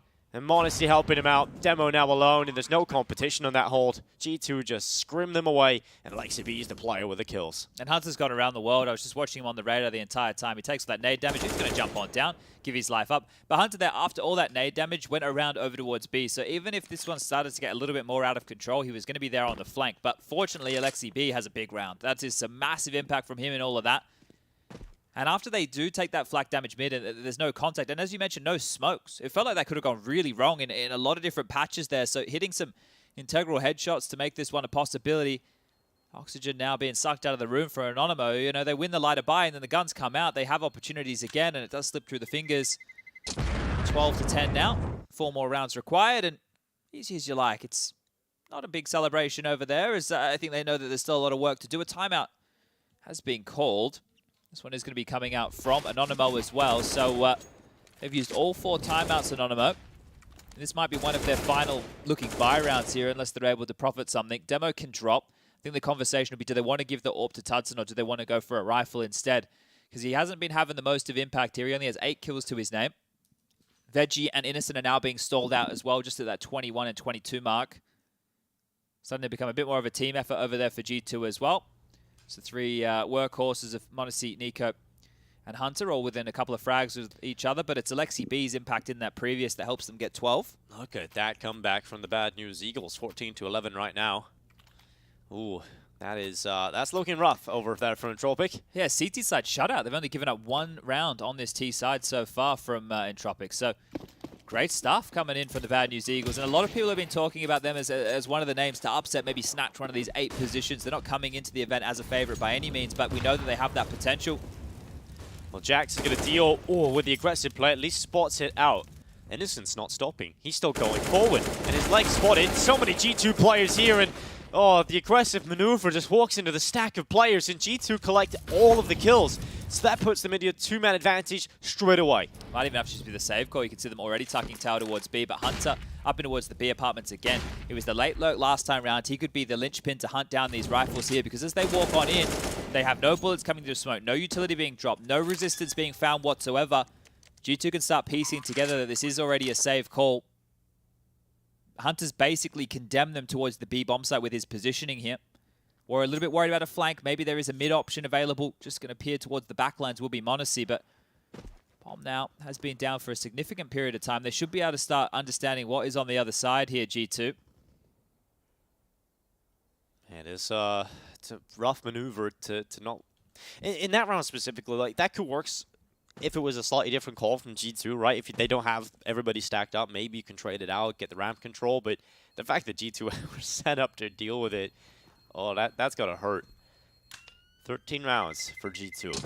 And this is a story, I don't think as clear-cut. If you remember back to the start of Group A, we have Na'Vi versus Quasar, and we said Na'Vi can't win in this situation. If they win, it's expected. If they shut them out, it's expected. And if it's a close game, it's disappointing. And I think that's a similar story here for G2, but I would say that Anonymo, I think people will give them a bit more leeway, right? There's a team that has some skill. Some more household names on this team, right? For Quasar, I don't think anybody knew too many of the individuals other than Lazeka, right? He was the only one that had any real history about him. But still, we expect G2 to pick this one up and not really have too many problems. For the most part, I think the scoreline is a little bit overinflated by the initial start to the game, but we'll see if G2 can close this one out. It is Monacy to open up on Innocent. Big kill here for G2. Not really had too many problems in the early rounds, Chad. No, so it's that 6-0 streak, right, to start things off in both pistols. But Demo's got a chance here onto Jax, who is ready. Yeah. Headshot comes on through, body hits the deck, and now another number fills the feed in G2's favor. 5-3. Tudson's AWP, it'd be about time for him to have an impact round on this AWP. He's been kept extremely quiet here. CT side AWPing on Mirage. Needs to be a component of success. He's going to be cottoned off by the smoke and the molly. And up cat they go into a B split. So just unable to find themselves in the right places are Anonymo, and it looks to be a save again, but you can only save for so long. It's probably the last time they get away with a maneuver like this, and that's if they get away with it. The push from Hunter, close again, always stiffing him out, Hunter on these lurks. And Tudson denies, yeah, but what does it mean? The bomb's down. The round already feels done. Yeah, it's just saving the weapons, I guess. That gives you a better chance of doing so, and feels like G2 are just moments away from taking this one with how good the success has been in the early fights. You've got to see some little change up for Anonymo here. And if you take away those 6 rounds you won in a row, you know, you give the pistol to G2 or whatever, it could be a very one-sided score. I mean, they won 4 rounds since their 6-round streak here in Anonymo. And one of them was on pistols, and then they didn't follow up with a gun round win. So G2 have definitely looked far more convincing. I think it took a while to warm up into it. It overinflates the scoreline a little bit. But G2, this is 2 rounds in a row now where they found the 2 openings and the round's done immediately. Yeah, look, it has been simmering into the halves, right? And also facilitated by lighter by wins of their own. We can't forget that round where they wide swing from Innocent towards the underpass. We can't forget the round of the first half where they're on a lighter by in round number 7 and they had some aggressive pistols, and that's where they picked it up and started to run with it, because it hasn't been easy for G2. I don't think they would come and say this has been an easy game at all. Yeah. I think to sit, especially on a map like Mirage, and it was going to be between Mirage and Dust too, like there's obviously levels to this. There's obviously a big difference in the org that these two teams are representing and the level of experience, the firepower of the individuals. But you can show here through a couple of good rounds, a couple of good performances through Veggie and Innocent, who have been very quiet. Veggie goes down again. Nico's going to pick that one up. It's a close shot there from Odyssey as well. To spot the crossover. Dudson, more advanced position. Oskarish gets aggressive in towards Palace, and a bit more life about Anonymo here. Rotating all the way back here through T-Spawn with that bomb. This forward position right now of Nico is going to be found on the fade of the smoke. Demo, he's heard something. He's talking a lot there. Understands that there is an option right now for this vent room to be taken. Smoke has faded. A heads-up fight on the other side, and they're clamping down for a bit of a B-split here. Innocent's going to make his way on towards the site now. As mentioned, he does have a good scoreline, but he's been quiet in the last few. A kill from Innocent right now could mean the world, and look at all this information that Astralis has. He's going to call out it's not going to be the A play. Nico breaking the window is a problem, has to be responded to, and that's going to leave B apartments quite open and susceptible now as Innocent has to turn his attention between 2 choke points. He's faking out A here, Nico, so information's going both ways as part of this. Nico slips his way through the murder hole, but Innocent's come back to check, and Nico murdered on the spot. Alexibi and Modesty now have 1 prong to the approach, and it's coming out of the apartments. They're spotted, they're getting tied up, and now Modesty alone in the 1v4 clutch. Drops on down into his death. Innocent collects him. 11 rounds now collected for Anonymo. Yeah, we're talking about needing to find some impact there. They do get away with it, but it's the info wars, right? It's the info wars right there. That's not the Alex Jones special we're talking about here, but it is definitely the info wars, because Astralis knows that T-spawn's clear. They know that there's nothing coming over towards A. So even though Nico's throwing utility there, it doesn't seem like it's too threatening. Then he actually clears out top mid from behind, and they can completely understand that Nico's slipped the net, and the rest of the hit has to be through B. So great stuff there from Anonymo to keep themselves alive in this, and this is going to be a timeout taken. Only the second of G2. You can see Xtaz, the coach, they're starting to chip on in, give them the advice needed to close this one out. They still got cash to invest into a round like this, so not going to be too hard-pressed in the finance department. But what's going to be the knockout blow here for round number 15? B-Stream update again for everybody. Yeah, very close game. That's looking very exciting. Entropic making a last plunge to try and close it out versus the Bad News Eagles. If you want to follow that action, it's over on PGL_CSGO. But continue watching this one for G2's opener. 14-11, 2 rounds away from closing, but Anonymo with a bit of life in them from the previous round. We'll see if that continues. They set up Jax here for the quick mid-play with Flash as he will charge his way down. And look at the double prong to the approach up from Palace. Hunter decapitated first, and Oskarish very lucky to get away and escape the jaws of Nico. Veggie taking out Jax. This is not good for G2. They're softened up so quickly into the round. Yeah, and this was meant to be more of a direct approach, right? They were hoping to get away with a fast A split, losing 2 opening kills. While we were talking about the opening kills that Anonymo were losing before, now the shoes on the other foot here in G2 under a lot of pressure. They were able to get space in the previous, but the space didn't account for anything.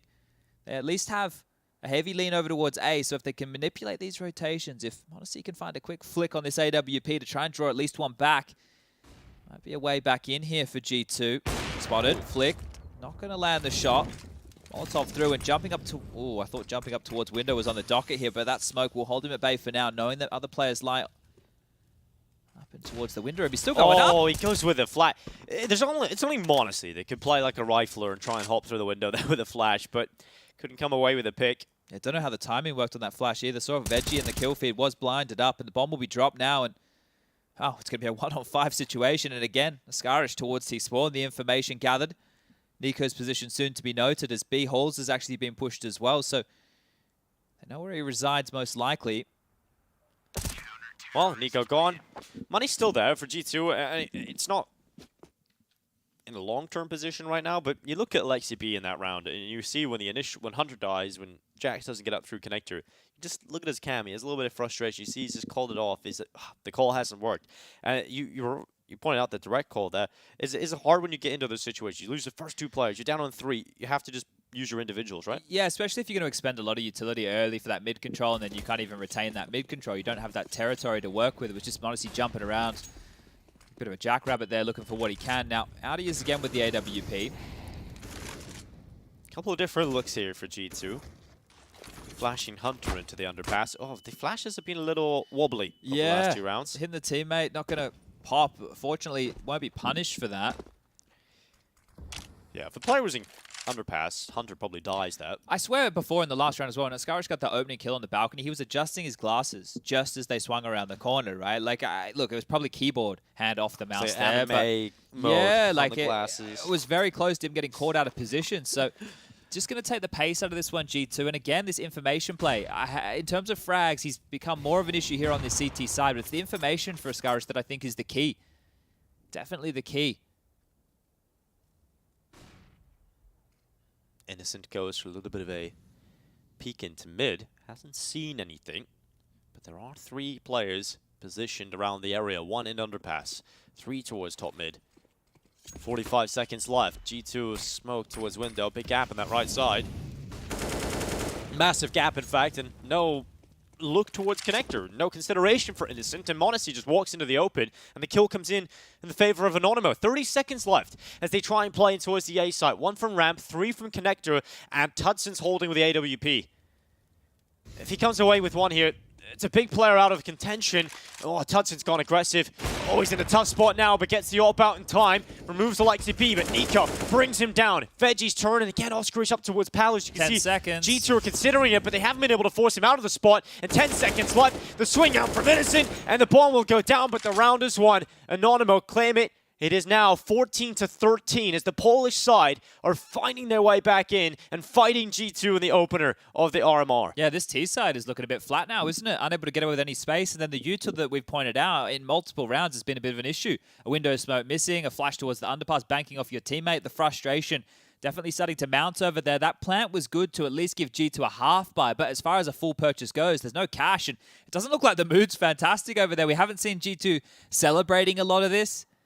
I think they just want to get this game out of the way. Yeah, it does feel that way. Just get it done. They call a couple of direct maneuvers now as well, a couple of quicker rounds, and it's frustrating, but they're down to a buy where they just have upgraded pistols again. It's an A execute everybody over here. Yeah, you can't be losing a game like this when you're such a heavy favorite. Here they Smokes come. are out. Yeah, swinging in towards Oscarish from the back of triple, peeks out for the life of 1, and now, well, he wants more than that. He's under pressure. The Julie's trying to rattle away at range, but will be Alexi B that finishes off with the Tech 9. Ooh, maybe another one here for Alexi B. Runs out of ammo. Veggie, through the smoke, plunges out and collects Monacy. Just Nico left. Veggie and Innocent are both staring down the barrel of 30 frags. It's mental, isn't it? It is a huge performance out of the 2 of them here. A massive performance. This is wild scenes. Didn't think this would be the scoreline when we got into today's matchup. Nico shot just to the edge, and Innocent does eventually go down. So an opportunity for Nico now. We'll be able to pick up this AK-47. Has 3 more players to find. Veggie's low on HP. There's a minute left on the clock. The bomb marooned very deep on the site. You can see it on the radar. They're flashing over towards the stairs position. And Demo trying to be a bit tricky with it here. You can see him just on the jiggle. He can actually spot out top mid as well as the B bomb site traverse. If Nico was to go up and over through the apartment, should catch it on the jiggle. Nico would have to hit an absolute blinder of a shot to take this one down. And, well, actually a timer on this. He's actually going to pivot back and going to take the fight from a more passive angle. So 35 seconds now. Nico will need to get a move on. Yeah, this starts to look relatively impossible now with the time. You have to go through all these choke points. You have a body blockade covering off the bomb, and they're aware of your position now with the steps being made. So Tudson holds down, closes it out. 14-14. That was a bit of an upgraded pistol round for G2, but we're at a point now. This is the swing. This is to take it, really, at this point. I feel like the Counter-Strike world might have a meltdown if G2 lose this one. Like, tied up over there on the B stream. So both games kicking off the RMRs for Group B being exceptionally close. I think we're all having a meltdown now, Chad. Well, this is a weird start to the day. Bad News Eagles versus Entropic, I think, is closer than what a lot of people would give it respect for. But this one here shouldn't be. And fantastic stuff. You can only sing the praises of Anonymo, pushing G2 right here all the way. Orp of Tudson now posted up towards that vent position. He's going to have Veggie alongside. Over towards A, it's going to be a retake set up. Ascaris not playing for information this time round. And G2 feel that they just need to go for a slow default. But this is going to allow this AWP of Tudson maybe to come into play. m0NESY doesn't have the big green on the other side to fight fire with fire. He actually has the advantage holding this angle. Veggie up on the brick box in towards window. Set up as time is just trickling on by. G2, they're not forcing utility out. They're not making the CTs expend anything. Have to make sure they hit this utility. Picture perfect this time round. Window smoke will drop. Tudson now up to the plate. Has a chance here to hit a shot with the AWP. Alexi's coming his way. Tudson got to land this one. He absolutely will. Goes back out for a second time of asking and realizes with the warning shots coming his way, better to try and get away, but he gets aggressive and m0NESY hits the headshot. But through the smoke, Innocent replies. Hunter right back through the smoke himself. Oh, Hunter, that's the round you love to see. And now G2 splitting through the apartments. Demo's going to be under so much pressure from the back of the site. Has taken out Jax. Oh, the headshot again as he swings on out. Demo, it's demolition over G2, and it's map point for Anonymo in their opener. Oh my god, a couple of absolute bangers hit there. Tudson, you think he's a madman just thrusting himself forward like that in towards the fight towards mid. He gets taken down. Hunter finds the second, the back and forth through the smoke, but it's Demo. It's Demo stepping up in a huge way here, locking down B. They want him to come, and they do. They absolutely destroy them, jumping on out. Jax, flashbang dance, thanks to Nico. This second one here over towards Cat, a huge shot onto Hunter. And just knows exactly where Nico is. They've set themselves up to win this here, the Polish side. Anonymo, they're doing the unthinkable right now to G2, 15-14, just one more, and what are G2 meant to do? They're coming into this one with 3 Galils, G2. 3 Galils, 2 8Ks, no AWP from m0NESY. Nico doesn't have utility. This is not a perfect picture for G2, and there is no signs of finding the answers. There is no signs of a moment that might close this. Anonymo, they're in pole position to end this one. 6 rounds to start the game on the trot, and now potentially 6 rounds to close here. The CT side of Anonymo to get this one done. Innocent taking a risk, taking a look. Aggressive out connector, nades on deep, going to do a chunk of damage down to Alexi. Gap in the smoke here to work with for time, but if it's the slow default again for G2, it didn't work for them in the last. Is it going to work for him this time round?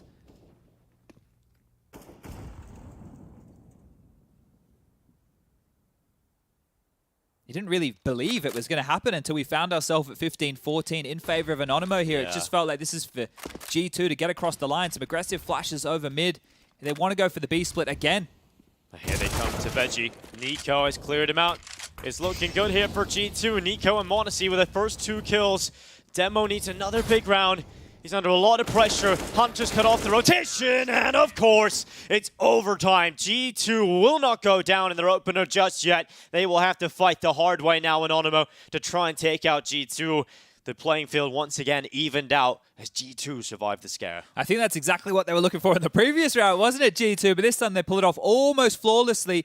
And that opportunity, we see what happens for these underdog teams once they get into the overtime against the favorites. The favorites take over. Oh, don't remind me of that game yesterday. Poor Saw. That heartbreak, I think a lot of people are still recovering from that, especially the Portuguese fans. But this is well fought for from Anonymo. They're testing G2 early. They're letting them know that this RMR is not going to be a walk in the park. You come here, you think you're just going to take one of these spots. You have to fight tooth and nail.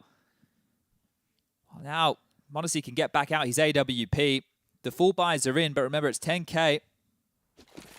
So cash can actually be siphoned through quite quickly. You need to be a little bit more apprehensive with certain purchases on the CT side. You don't need defuse kits for everybody.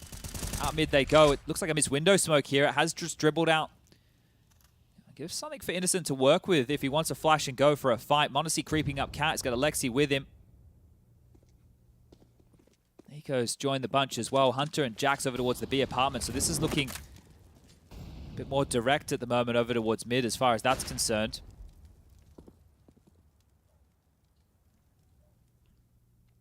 Now the mind games come into it. Do they go for another B split? Do they tempt fate again? Didn't really look like G2 had a whole lot going on their T side really there, so we'll see what they can come up with. In the first round of overtime, it is Innocent Taking out Hunter, although extends into Nico and now Veggie. Oh, this position, this could be spicy. Oh, had a chance there to take down m0NESY. Damage done, but not the kill. And now Hudson into the apartments. Jax out of it. This is G2 have got one into window, but Veggie, he's not really able to contest for the kill because the smoke was up. So even though information might be passed on to the whereabouts of Nico, Veggie is still trying to fight from mid. Goes back up into the ladder. Caught him. Oscar has caught Nico on the backside in play. Now Veggie can focus on connectors. Saw the leg. Spot the leg. Got the kill now. m0NESY down. And Alexi B left. The 1 versus 4 as he comes back from window. Oh no, Alexi B. Oh, we've all been there, but that's a rough one. Yeah, it was a very unwinnable round even with that kill coming on through, but that doesn't really fill you with too much confidence, does it? 16 to 15, Anonymo bounced back in OT, but they were wanting that round a whole round earlier here. That big red button that gets hit for G2 every now and again has been hit one more time. Nico's actually opted into an AWP here on the T side. That's a sign, isn't it? That's a sign. That's Yeah, the little tell. it never fills you with too much confidence, and especially in OT where we mentioned cash was 10K, so Double op T side. yeah, very curious scenes here. Tudson, well, his AWP's the one to find first blood in a round like this. Tuz is starting to warm up into this. You can see much more confident, taking some assertive peeks, getting involved over recent rounds. And Nico's AWP needs to deliver, and it has missed the shot. Nico is now down, chased after. Anonymo posting 17 rounds if they can close versus the 3 remaining. Look at this, aggressive mid still here. Whoa, they've just dropped on back now, probably making the right call with this huge number advantage. But this is the thing, when you invest in double AWPs on the T side, first of all, it's off meta. Second of all, it costs so much, and when it's only 10K, you can see Nico only has 550 bucks to his name. m0NESY only has 250. So in the next round, they're going to be broke unless they can pull this off. And Hudson again just finds an angle, finds a shot. m0NESY in the grave. 2 survive right now for G2, but what are they meant to do? They're just getting picked apart. Fish in a barrel in middle. They get peeked upon. A flawless round in overtime for the side of Anonymo. And I said just moments ago, the fact that, okay, we've got 2 players standing up and showing up right now for Anonymo. We've got Innocent, we have got Veggie, but now Tudson gets involved too. Look at the cash situation. Nico's 2.9. It's ridiculous. Honestly, he has hardly anything. He's bought into a Deagle. They're going to play the last round of OT here in the first half with 2 Deagles, a Tech 9, 2 AKs. At least they've got util, but they need a round here. They need a round. And it is worth mentioning, the Valve rule set for overtime is slightly different. So you do run out of money when you go into the double op, so there is a risk behind it. Yeah, economy's still a factor here for sure. Deep nade, Innocent has had a game. 33 kills for him, 29 for Veggie as they just continue to do some pain downrange. Jax kept on notice, 40 HP remaining after all of that. And they're gearing up for B. This T side, it hasn't had any depth to it whatsoever from G2. It's just been default crawls, and if they haven't been able to get away with that, it's a player stepping up with a multi-kill. Remember that Alexi B round when they walked into A and he gets 3 big kills? How are you going to replicate that? Yeah, it's been an individual stepping on up. And the looks on the faces, a lot of the G2 players looking less than impressed. Yeah, you're going to be in your head a little bit here.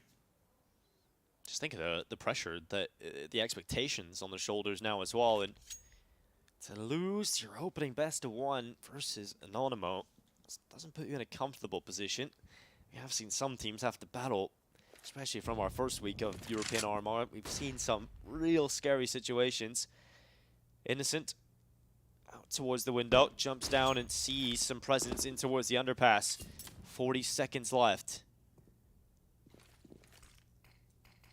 Smoke is in towards connector. That prevents Tudson from taking the first kill of play. But Innocent, smoke faded at window. Able to catch Jax and sees the information that they're pushing in towards the B site, but it's getting shut down.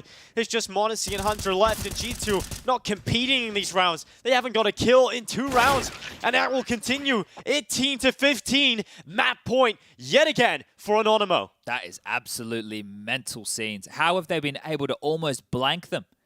There was, what, 1 kill in 3 overtime rounds there? And the only kill was Nico. Go on to Innocent. Innocent has been fantastic. He has been absolutely phenomenal. He's been involved in so many opening duels, so many opening fights. He has been involved in 14 opening fights, and he's converted 9 of them. What a performance from Innocent.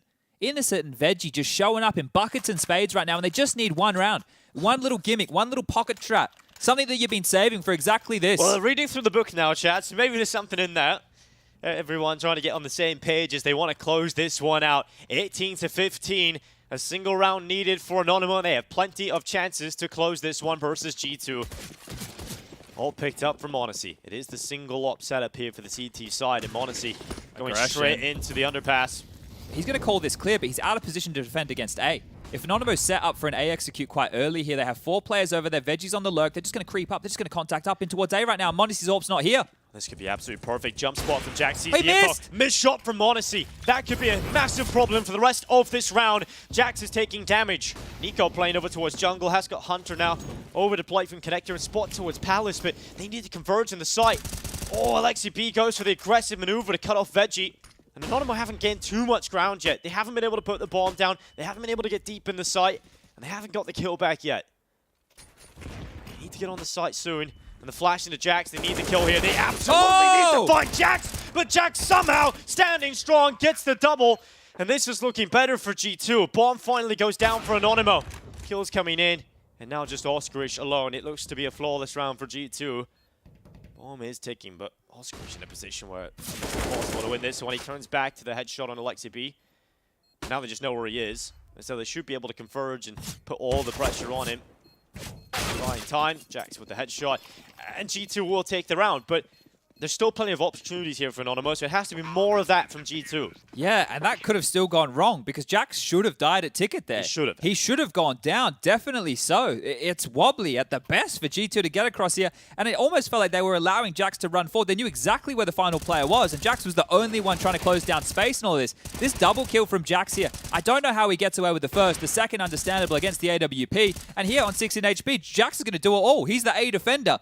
It's probably some of the most impact we've seen him have so far within this game, and they're going to need to do that 2 more times if they want to take this to double OT. Same scoreline for both streams right now. Mondese looking into Palace. Oh, missed shot again on the aggressive maneuver. He has to drop back. 2 rounds, he's had 2 opportunities here, Mondese, and he just hasn't been able to connect the dots on this. Didn't come back to bite them in the previous, but this time round could be different scenario here. All 5 staying alive. Demo walking in towards B right now. Has the smoke to work behind at least. Steps being heard towards Palace. Jax not mollied out of position just yet, but there's still a chance for a second wave to come on through and flush him out.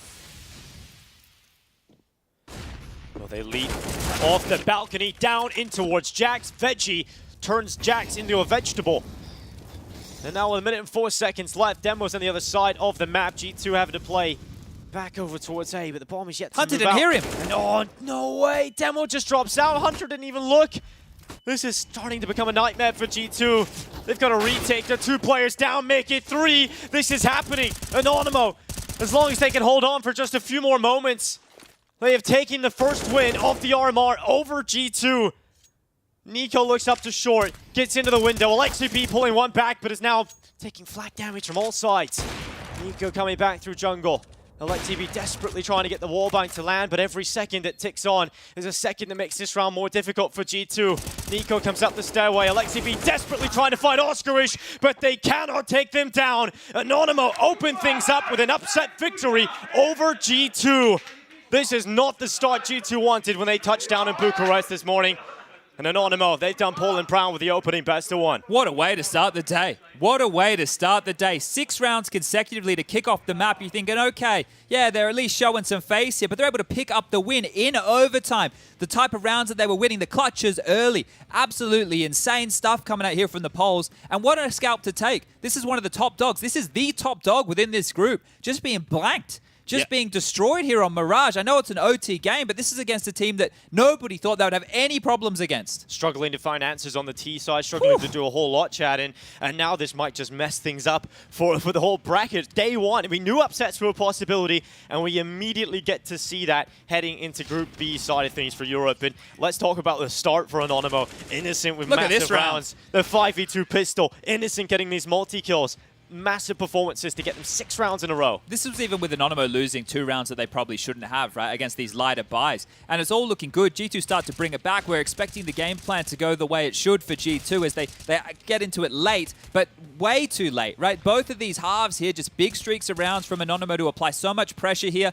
Fantastic work within the clutches. Innocent, an absolute monster alongside of Veggie. The two of them, the workhorses of this team, just putting in frag after frag. Both of them with massive bags here. And then the impact late out of each member. Remember on the CT side, Astralis going aggressive towards A. The A ramp pushes. The lurks through the apartment's position to give them all that info. You had moments from Demo late within the piece here over towards B with that 3K to lock them out from that site split. And then Tudson coming alive late, finding a couple of picks when the team needed him most. But you have to really just look at Innocent. This guy's been around the traps and then some. What a massive performance. 36 kills from him. Nobody from G2 can even hold a candle to that. What a showing. 13 more kills than the highest performer over there for G2. Well, they've earned the title of Polish powerhouse now with that performance. Innocent leading the charge, man of the match. No secret about that. 10 multi-kill rounds coming out of Innocent. Well, over there, if Entropic get upset as well in the opening game, I don't know exactly how that Bad News Eagles game is still trending. They're also in OT. But that could be the two opening games of the day, both in upsets. This is going to throw this RMR into disarray immediately. We might just see some big names not make it to the major, and that is a little scary. This could be a real bloodbath as we move forward into the action. We have got another best of one coming up. We've wrapped our first one up. If it has as much excitement as we just seen from G2, well, we're going to get very, very excited. We have got a break. When we come back, we'll get our second best of one ready. We're here at the PGL RMR, and we're going to see which talent are able to get their balloon through this ring light right here. The one that's closest is going to win. Well, here we go. Oh, I didn't even do it. All right.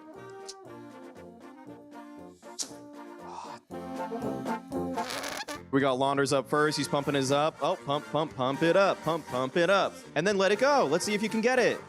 Whoa, you hit the wall. Try number 2. All right, what have you learned from this? Okay, wow. All right. Oh!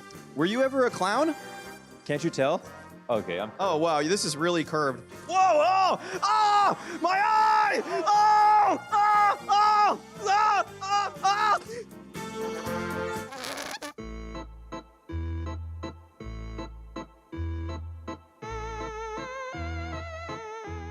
I'm out of breath for some reason. Yeah, why are you breathing so heavy? I'm really excited. Oh, look at the curve, man, from the bottom. Okay, yeah. Ready? Good, yeah. It's about being low. Low-hanging fruit. You almost got that guy behind the camera right there. It's up for you to pick up the slack. I'm gonna try something different and come from the top. You were holding that like a saber. You can do this. You'll be the first person to do this of all the talent. You're the most talented of the talent. Wow, this is growing. It's good size right now. It's a pretty good size. I think this is. Yeah. Get ready. Let her rip. Listen, man. I think I. Okay. All right. Let's get back. Let's get back. We're messing with balloons, but we're not clowns. All right. Another try right here. Let's go. Oh, I thought That was better. That was better. actually we got some fans here. We got some of Blez fans. Prof. Let's bring us back. What's the technique? Well, I think the technique, he mastered it. I think he knows the technique well. He actually taught me this technique, right? He taught you He taught me. that technique. Okay, all right, let's go. Oh, Who the hell are you shooting at? Yeah, these casters, man. Like, just all ego, no skill, no talent, nothing. They can't even shoot straight. can't even shoot straight. Yes, perfect. Picture perfect. Thank you, Maui. Okay, all right. Take a balloon. Choose wisely. First attempt for James Banks. Are we ready for this? Mate, how do you... Well, Is there an aiming? Is there a guiding tool with this? Like... Up to you. Oh, God. Okay. Oh, that wasn't even close. Well, I don't know. I'm going to get it on this side. What am I about? okay, yeah, get it on this try. Yeah, be confident. Yeah. No, nobody's got it. All right, for we go. different All hand right, let's this see it. Oh, good aim. Oh, not enough gas. It just... Oh, all right. Last try for James Banks here. Let's go. Oh, It's dude, just a fail again.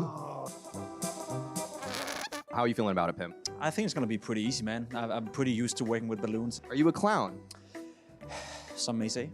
I think it's good right there. Yeah. Let's pump this up. Let's pump this baby up. That's a funny one. Oh, it hit the. Whoa! It's stuck on the wall. I want to reuse the first one, yeah? Yeah, that one's funny. Yeah, that's fine. It's warmed up exactly. All right, that's a good length. Let's do this. All right, try number 2 for Pim. That just fell flat completely. Yeah, I think this is actually almost the ideal size. That's perfect. Yeah, it's nearly perfect. I think this is gonna be. That was so, dude. That was so straight. It was a really straight shot. Here we go. There we go. There we go. We're getting it. We're getting there. 70%. I think this is almost the ideal length. Left-handed. Oh yeah, sure, left-handed. So let's go for a new one. That just instantly happened. Sometimes it's just like, oh wow, it just shot down. finally figured out the pumping mechanism. That's a good pump. That was also, dude, all three of these actually went the way you wanted them to go. Yeah, I don't know. Despite the fact that nobody was able to get a balloon through the hoop, Prof got closest. And for that, you win. You win, Prof. You win. You win a crown. You know the drill. You gotta get down. I have to knight you, sir. And here we go. Da da da da da da da da. The champion. I just want to say one thing. Yeah. I'm just glad that I'm better than Pimp. That's it. Part. That's the biggest takeaway. At home, just be better than Pimp. You don't have to be the best.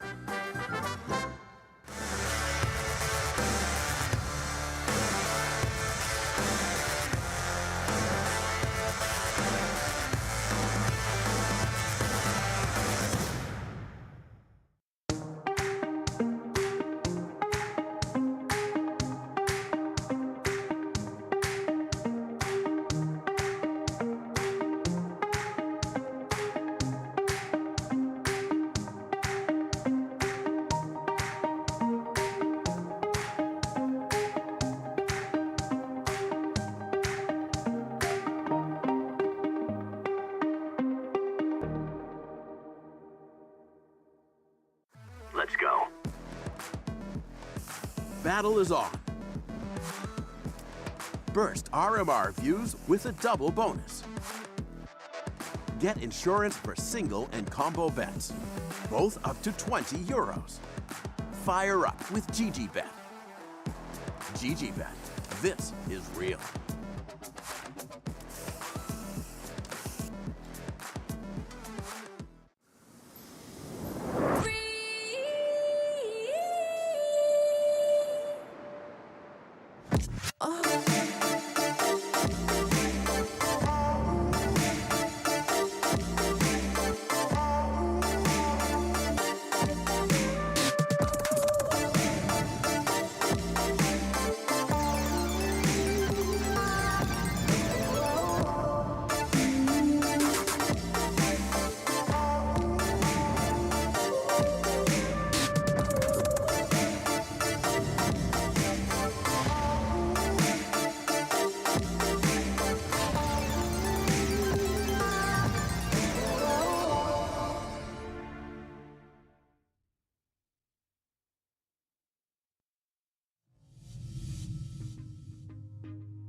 Welcome back to Bucharest. We have got our second game of the day ready here for day one of the Group B rather, of Europe. Now, we're getting into a matchup which is going to be NIP taking to the server versus Endpoint.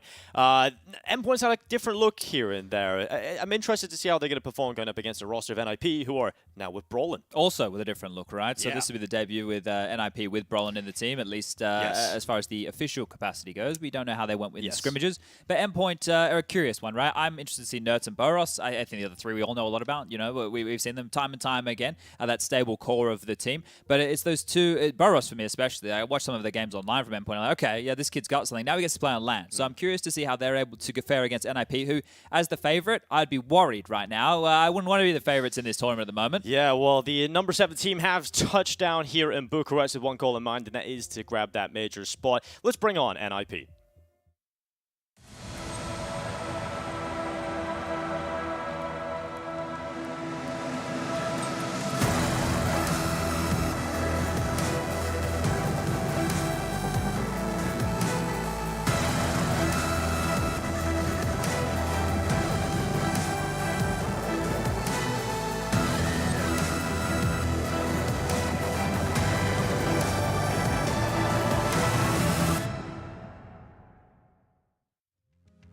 Well, we've got Brolin in the team now. I feel like the Res show as well has a bit more firepower behind it now. That's our easy to you, Dinko. Yeah, I think the Hampus has worked out how to unlock him, at least in recent tournaments here. In terms of rifling, this team has fantastic rifles across the board. In terms of AWPers, I don't know really how it's all... Well, that's the thing, right? Esatag's done a little bit in the past. I think that Rez can pick up a secondary AWP from time to time. Hampus even can wield the big green. So they definitely are able to AWP, but they don't have a primary AWPer, right? This is a little bit more akin to what a Liquid was back with Nitro, Naf, Stewie all doing some AWPing a bit by committee. But this team right here, they have a very, very high floor, right? They're able to compete at a high level with what they have, at least what we've seen when they've had Fozy standing in. So it's going to be curious to see what they can bring for us here now that Brolin is added to the mix, and Brolin gets to now communicate back in Swedish as opposed to English, which is what he was doing with Fnatic over there towards the tail end. Well, Endpoint have also touched down here in Romania, looking to try and challenge some of the bigger names with their roster. Let's meet the faces behind Endpoint.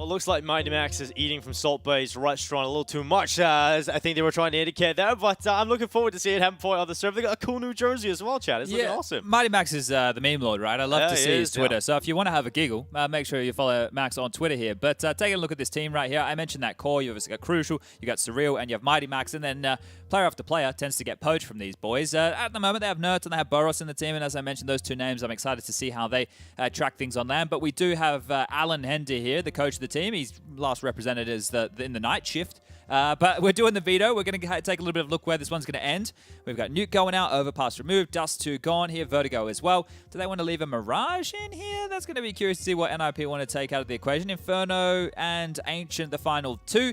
Endpoint get to make the choice between the two of them, and that means that the CT side start will likely go over to NIP on a map like Ancient. Now, we just were talking about AWPs. I don't feel like the AWP is going to play too much of an influential factor, especially on the T sides of a map like this. On the CT side, you can use it over towards A, and we've already seen Rez do that in the past. That's when they had Fozy in the team. So we will end up on Ancient, a map close to my heart here. Let's see if Endpoint can bring another upset victory for the day, because so far Entropic have fallen to Bad News Eagles, and if you were just with us on the mainstream, G2 lost to Anonymo.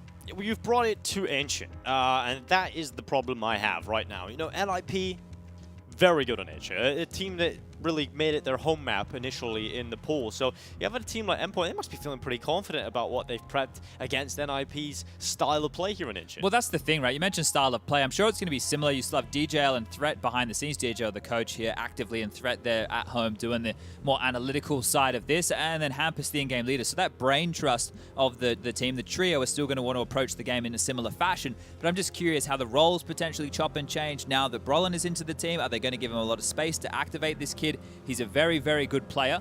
It just is going to be curious to see how they want to use him and if we're still going to be able to retain the level from Rez that they started to find, and Plopsky has also been starting to look better and better.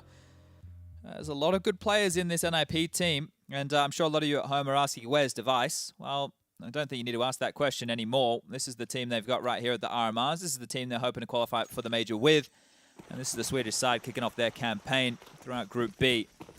Max has already lobbed out a smoke. You can see this one's going to land towards the top red house window, and mid control will be, well, garnered quite easily. But Esatag just pot shots through. Nertz is dead immediately.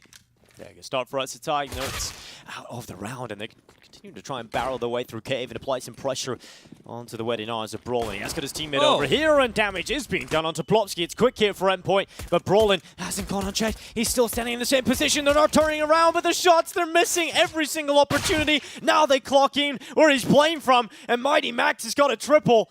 Oh, Brawlin, that's a nightmare, but still, his team still stand alive. Rez looking to resurrect the round. Looks down towards the bottom of the rampway. Mighty Max finally put in the ground after his hard work. He's hoping now that he can just sit back and watch the screens of his plays to close this one out. The hard work certainly done, and Endpoint have the pistol round. I bet Surreal's happy he finally got a kill out of that. His first bullet accuracy on the Glock in all of those fights was fantastic. He just got goosh after goosh, and then Mighty Max comes out with a big mop in the bucket, clean up on ILB, and that from Brolin right there for his debut round in the team in an official. That one there, let's just say it wasn't pretty, but the USP in the back, I'll let him off the hook here. The USP in the back is one of the hardest shots to hit. It sucks. It absolutely sucks. But look, you feel he should have gotten at least one Definitely in that situation. Had one. He had a lot of opportunities. Yeah, maybe a couple of speed wobbles with so many players to choose from right there. But a great start for Endpoint, and the pistol round on a map like Ancient means a whole lot more, right? You think about this map, T-side rounds are hard to come by at the best of times. To pick up the pistol round, and now if they can follow through with the conversions, that'll be pretty tidy stuff. But they're walking into the trap right now with this A stack, just a contact play. Rez behind the tall box. Hampus over towards Temple with the scout. That'll tag. Rez will not activate just yet, and they have two players lingering over in Donut. So the scout is enough to dissuade them right now. Surreal will take that pot shot, get dropped on down to the 29-point health mark. Max with a nice little smoke lineup. He'll be doing all the work here, will Max. It's the only one that's bothered to lone smoke, so the net droppings helped them out a little bit there. Hampus up in the red room. Oh, okay. That is ridiculous from Hampus. Poor Nertz. He's taken so much damage crossing mid behind smokes. Right, last round he died. This round he's been tagged on down to 12. And they're actually not going to head over towards B. I think they're a bit worried about Cave and the close choke points, but as they push forward, this is where Hampus lies and that donut trap. Hampus is just waiting for them. Crucial eventually will walk in towards Hampus, who is at the ready to take him out. Shot will land again. 3 tags for Hampus. They're also softened up, and this gives the Pistols a great chance of taking them out. They're trying to split A. This is not going to go well for Endpoint at all. The forces that NIP have had deployed. Oh, this Max is doing another smoke. You almost kind of want to tell him to save right now. This is rough. This is very rough right now for Endpoint. 19 seconds left. If they could only see what's on the other side of things. They're walking into a stack. They're walking into a messy round. 10 seconds. Esatag and Brawlin taking the picks, and Red still from the toolbox finally gets to, well, could have got involved, but Brawlin just sends Mighty Max flying after the time. No, Boros, he goes down. $350 in the bank, and Crucial, he'll at least get something over, but a round that is just heartbreaking to watch unfold. And the doctor there with the scout just using it like a scalpel. Fantastic work for Hampus, just pipping him all across the map when you're that low on HP. Right, we talk about it on a lot of maps with the scout if it can find some tags. That was perfect. Absolutely perfect. Hampus there just lighting him up, and that's going to put Endpoint in a very prickly situation now. The Galil retained, some pistols upgraded, sure, but very light on in a lot of the departments here. Hampus is going to be a nuisance to deal with in mid as that deep mid smoke will land. And they just have to stall this one out. They don't want anything to do with the B bomb site. It's curious to see what Brolin's playing. They have him positioned in cave right now. Something we will need to keep tabs on throughout.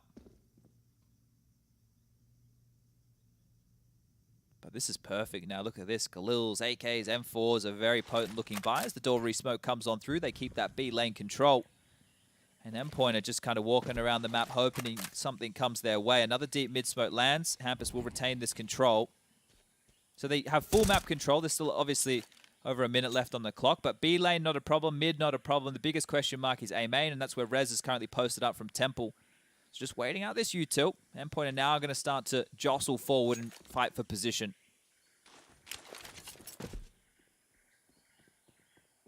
Nertz slips his way out elbow. Would love to not take initial damage in middle. And it looks like this time he will be granted permission to walk further than the elbow itself. And they go up, Surreal. Brolin is going to feel like that should never have happened. Crucial takes out his own teammate in the midst of the chaos, but makes up for it with a swing in towards Jaguar. We have got Plopsky now taking up position at Cubby. Red's coming over to help him out. 2 players here for NIP to try and stifle the attack forward. And Plopsky swings out. It's just a single kill for him. Boris is now alone though. The single player up for Endpoint. Gets back to the pillar, tries to plant in Hampus. The spam through the wood from Cave will take out Boros' chances, and a second round for NIP. I mean this in the nicest way possible, but Hampus must be one of the most annoying players to play against. Oh yeah, right? definitely. Just with the type of kills, the way that he positions himself. He's such a nuisance across the map, and one of the highest fragging in-game leaders I think that we have at the moment in terms of that consistency of output. Love watching Hampus play. Love seeing how he applies himself and his team. And he's obviously had to do a lot of chopping, changing, adjusting. This team has been having a different academy player in the ranks, it feels like, every second week. Now they've finally got a roster that they're content with.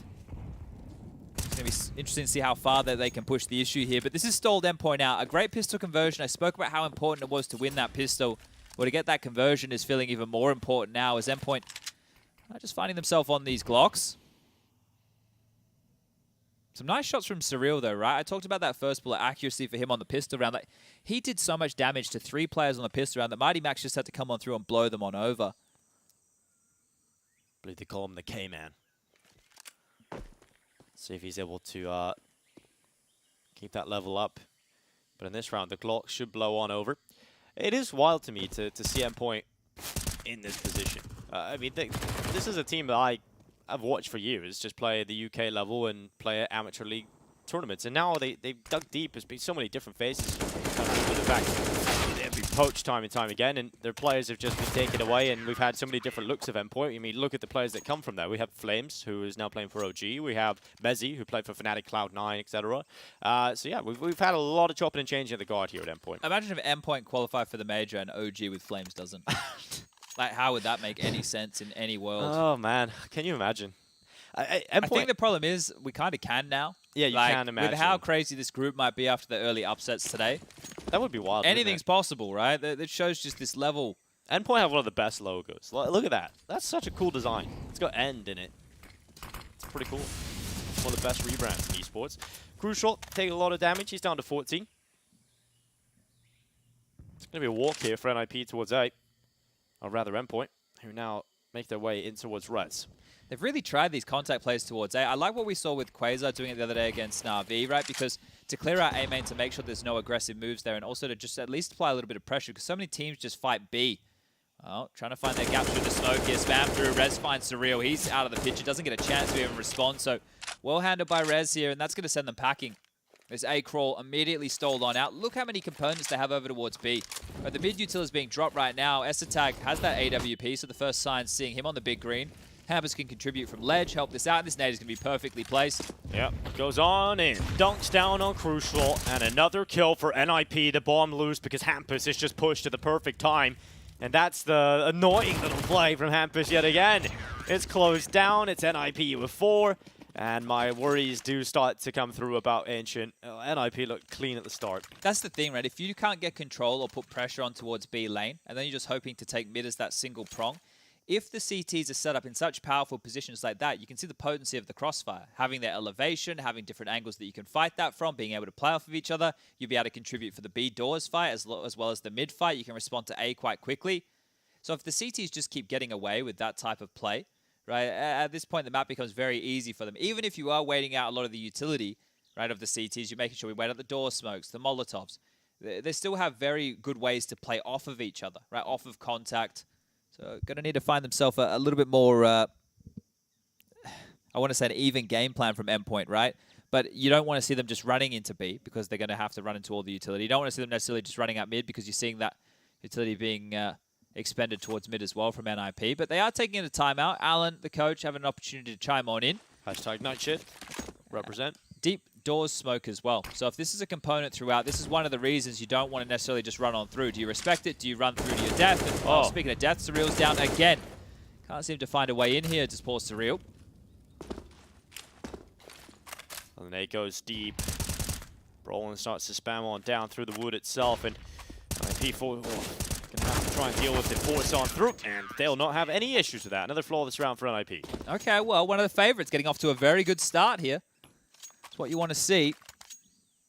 None of this upset, silly business right now. But if Endpoint can get themselves up to, let's set the bar at 4 or 5 rounds in this T-half, win the pistol on the CT side, get some conversions going through, they can make a competitive affair of this in the best of ones.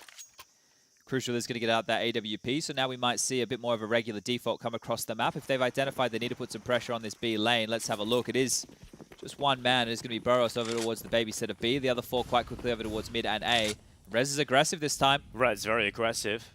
Let's see if he makes it work. The 8K gets in the midst of the fight. You have to be aware that this could be a possibility, and you can see Crucial holding for it. Ooh, Rez. He's going to hold. They come around the corner. Oh, they line up, but no kill, and Rez could get wrapped, but he's got one. The wraparound was coming through, but Surreal was able to beat him out in the fight. So Hampus has come back through the temple and sends Nerds off to prey. Good advantage here for NIP once again. And no space. The rotation's already come back over. They've immediately responded to this. The utility coming out from Mighty Max again right now to smoke off Donut and top mid. There's a fight. There's a chance. Max taking a duel with... Oh, that's a tie. Gets away with it. AWP recovers even while being sprayed down. Essetai just stays composed. I think the problem is here for Endpoint. They're not subscribing to the Hampus Just Go B, so we're going to see Boris try and make that space. Even if he gets in here, right, this rotation from Surreal on low HP is still around the world. It's going to allow a little bit more time for NIP to rejig the defense. They are starting to cotton on to this with Plopsky making his way down towards the Speedway position. Boros, if he goes for an aggressive fight, is going to be noted. Plopsky's shot through, and Boros, he's going to profit. B is open, and the bomb should go down. Be a nice round to win here for Endpoint. A 2-on-4 situation. From this position as well, it looks so awful for them early on, but they're coming all in from the same side here. NIP and Brolin has won the battle versus Boros. It is now Surreal, alone with an AWP, and he realizes if he plays further back, they can just smoke the bomb and put him in a position where he can't compete for the round. So he tries to go for the advanced peek, and oh, that was his chance. When he misses it, Essetag just swings on by. The wildness of Essetag in this round. And he will close a 6th round for NIP. Seems like Essetag's having a good day at the office here. 10 frags for him. Brolin's picked up a secondary AWP. I'm sure that one's going to be thrown on over to Rez here. Now, the thing is about NIP today, the conversation was AWPing. We're seeing the double AWP setup pulled out. Essetag, as we probably expected, did a bit of AWPing. Actually, not just in Cloud9, but also he did it in Heroic, if you remember, when Nato Safix was on the roster with Blame F. So Essetag picked up the AWP over there too. So he's had a bit of experience picking up the AWP throughout his career. Yeah, and that's one of the conversation points, right? I think that most of the best players in the world are AWPers, right? So that's why there's such a focus on them. Hold up, we'll get back to this conversation. Fast out mid, smokes are dropping. Hampus again through the smoke. Surreal's found another opening death, and there's the follow-up from Essetag. Maybe we can get back to that conversation. Anyway, this one seems done, Chad. Continue your point. 3-on-5, yeah. What are they meant to do? And this B lane control, it's not as forward. It's not as forward this time round. They are actually restrained a little bit more to the site and cave positions here. But what are you meant to do when you're 2-man down and you don't really have a leg up back into this? You're now telegraphing your position with some basic utility, but utility has mainly been dumped just to get the mid control. I think just playing NIP on Ancient in a best of one is one of the wildest decisions possible. It was either that or Inferno, right? I believe were the 2 maps they had to pick between. And prep was going to be hard to find, right? It wasn't going to be easy to prep for a team who have just added in Brolin. You could look at the old tendencies, but maybe you weren't too sure exactly how they would want to set this one alight. Yeah, it's hard when you don't even know who's AWPing, right? It's always a big player to try and counter.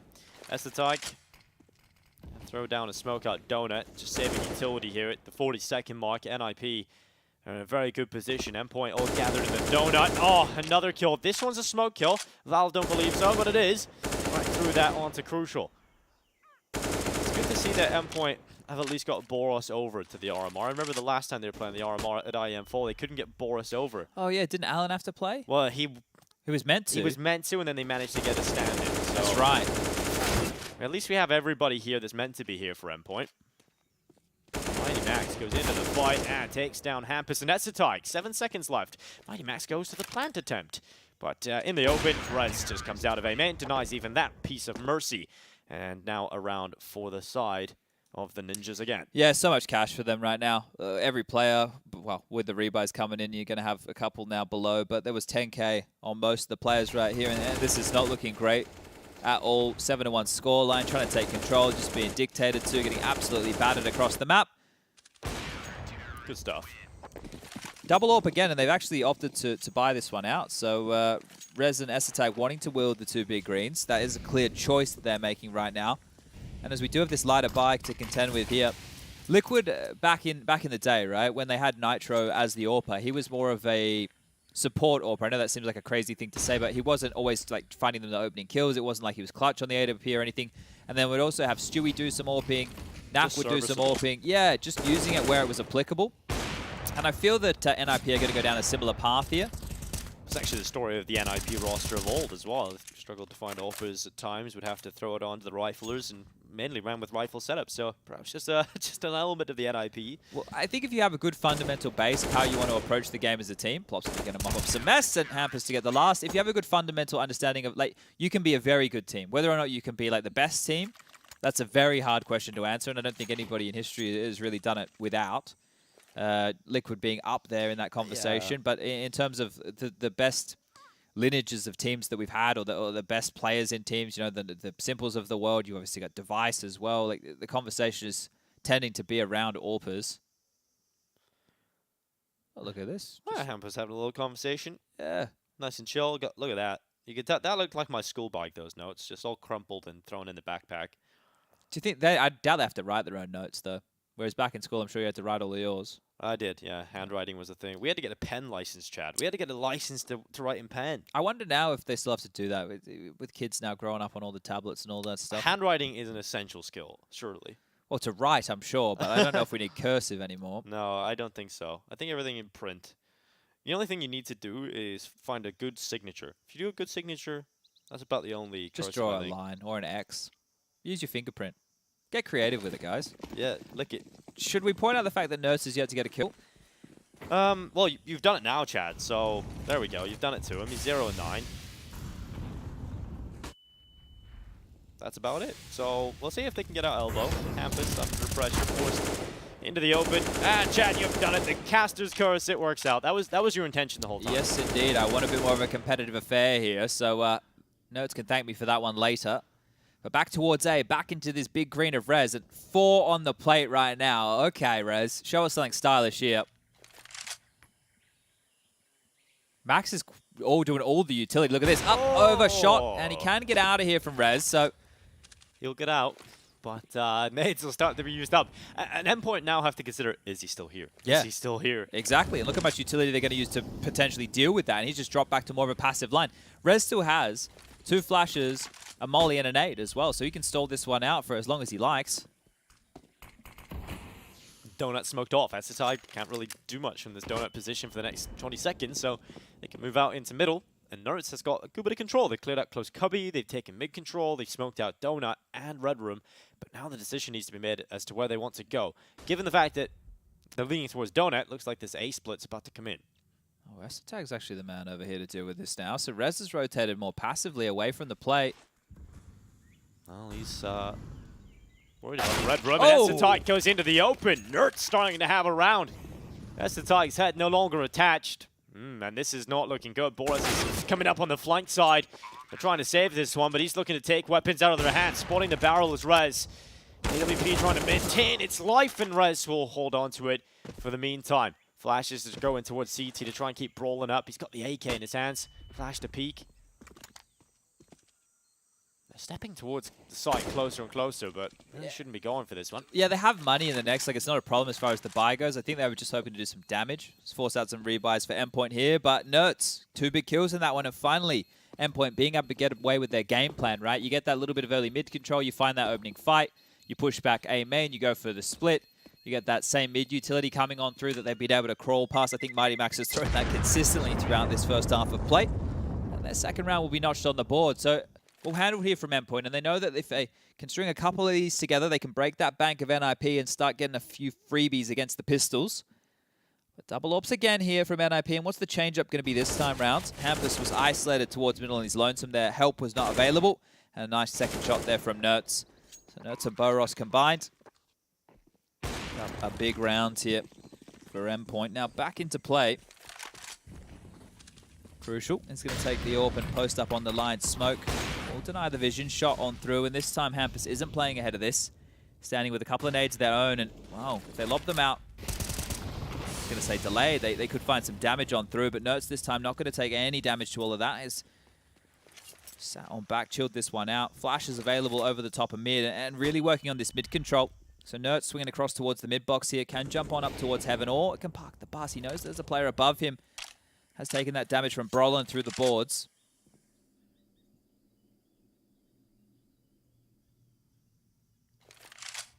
Endpoint starting to lean towards A. Steps being made, so that will be heard out by Rez, who's playing towards Donut. Very intentional, right, to try and apply some pressure towards this A main. I think they want to draw sightlines away from Donut. This could activate Nertz late to come on in with his lurk from the mid box. He can also deal with the rotations over the top of him here. A difficult position for him to play right now. There's a lot of pressure points available here as utility is now being limped on out towards main. Molly goes down for NIP to slow the A-main walk, and Hampus considering the mid play takes Nertz down to 11 HP. Smoke goes up in the red room, now focusing on A-main is Rez. He's fixated upon this. AWP waiting for the step up, and the boost goes up. Rez this time connects the kill on Boros. Nojadinian out of the round. Mighty Max continues to move forward. The AK and a second kill from Mighty Max. Leading by example, getting Endpoint some space here, but there's still the CT to cross, and they have to boost up to try and get that bomb back. It's in a nightmare position, and Plopsky and Brolin moving back in with this opportunity. Clean it up. Oh, Endpoint, the bomb just eludes them. It falls on top of the boost.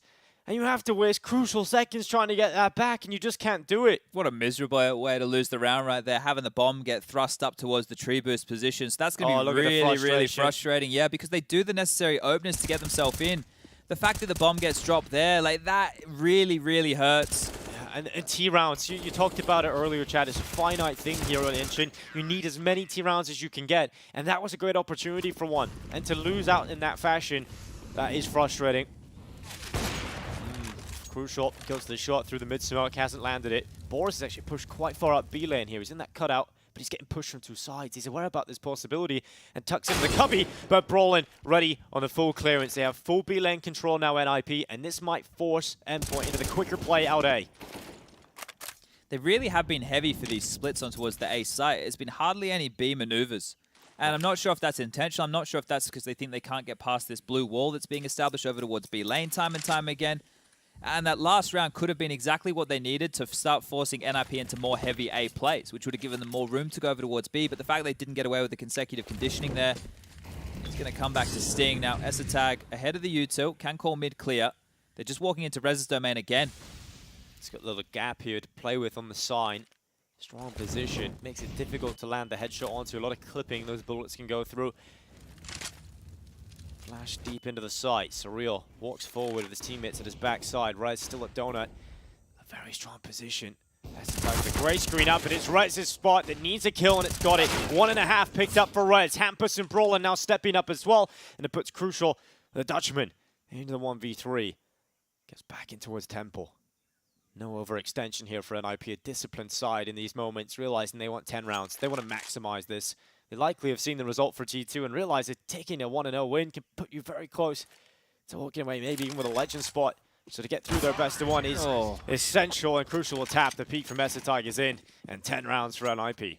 Yeah, unfortunate here for Endpoint. They are going to take their third timeout just to discuss the tail end of this half. You mentioned 10 rounds secured. This is looking like one-way traffic right now. It all came with the pistol. Imagine if they got the pistol in the conversion. Like, the game plan hasn't felt bad. They've been finding room, finding space, being able to get out mid. The smoke, the util has been good to at least get them into some of these scenarios here, but they've opted to come on out to Ancient. And right now they're stomaching a bit of a drubbing, being battered and bruised. Max is actually leading the scoreboard right now with 9. 14 for Esatag on the other side, and then he's got Plopsky and Hampus up there in double digits, 10 apiece, but it's not like Brolin and Rez are too far behind, 9 each for those. And yeah, this one here, look at the responders. Look how many players there are already to deal with this. They know that it's going to be this crawl because they have so much information over towards that B lane position time and time again. They're able to get their players in the right place, shut this one down, and make Endpoint stomach some pistols one more time. Esatag with the close molly, the deep smoke, the extinguish. Let's come on through, so he knows that there are players just on the other side of this. Esatag. Easy opening for Surreal, walks into his crosshair. Brolin now throws the smoke down in B lane. Boros, he's gone back into the cubby where he got a hard check last time. I'm sure he's getting a little bit of a flashback to that, but Endpoint now think about the B walk. Problem is, Plotski's about to peek down and gets info, gets out of dodge, sets up Hampers, but the shot is good, and now they know where Plotski is. They can focus on him. If they're quick about this, Endpoint might get into the site. Brolin has taken one down with a wall spam, but they managed to keep players up, and Brolin gets aggressive, and Crucial is taking him out. Endpoint with a bit of life in this round, and Rez and Esotide need to recover it. Double up retake, here you go. They go right into Nerds. Esotide hits the deck, and Crucial through the smoke. A miracle round, really, there for Endpoint. One that gives them a good opportunity. 2 rounds left in this half. Let's see how many Endpoint can get. I think the Counter-Strike gods have been watching this one here. For them to lose the round to the bomb, dropping up towards that tree boost position, I think they've given them one back here. So, flubbing their lines a little bit, NIP. It looked great, didn't it? It looked really good. They had the Dugs in the right pieces again there. In the right places, sorry. And just unable to hit the necessary shots. Max again, just doing all the util, smoking everything, flashing everything, doing it all. How many bits of utility his teammates have actually thrown on out here. They go for the mid extinguish again. Wanting to play ahead of this is Nerds. He has to risk the bullets, risk the fight, risk the flames. Starting to jostle now for position a little bit more, and the util exchange is still going both ways. Nerds has been able to get across to this box again, but felt like Hampus knew exactly what he was up to in the previous round. Let's see if Esotag knows the same, because it's quite clear that they want to get him out here. They've done it several times. The worrying thing is here as well for Endpoint, they have no B lane control ever. Brolin's just there. So if you're NIP, you know that the only place they can be right now is outside the B doors, the bottom ramp, or outside of A, or waiting elbow. So NIP can just focus their resources on those avenues of approach.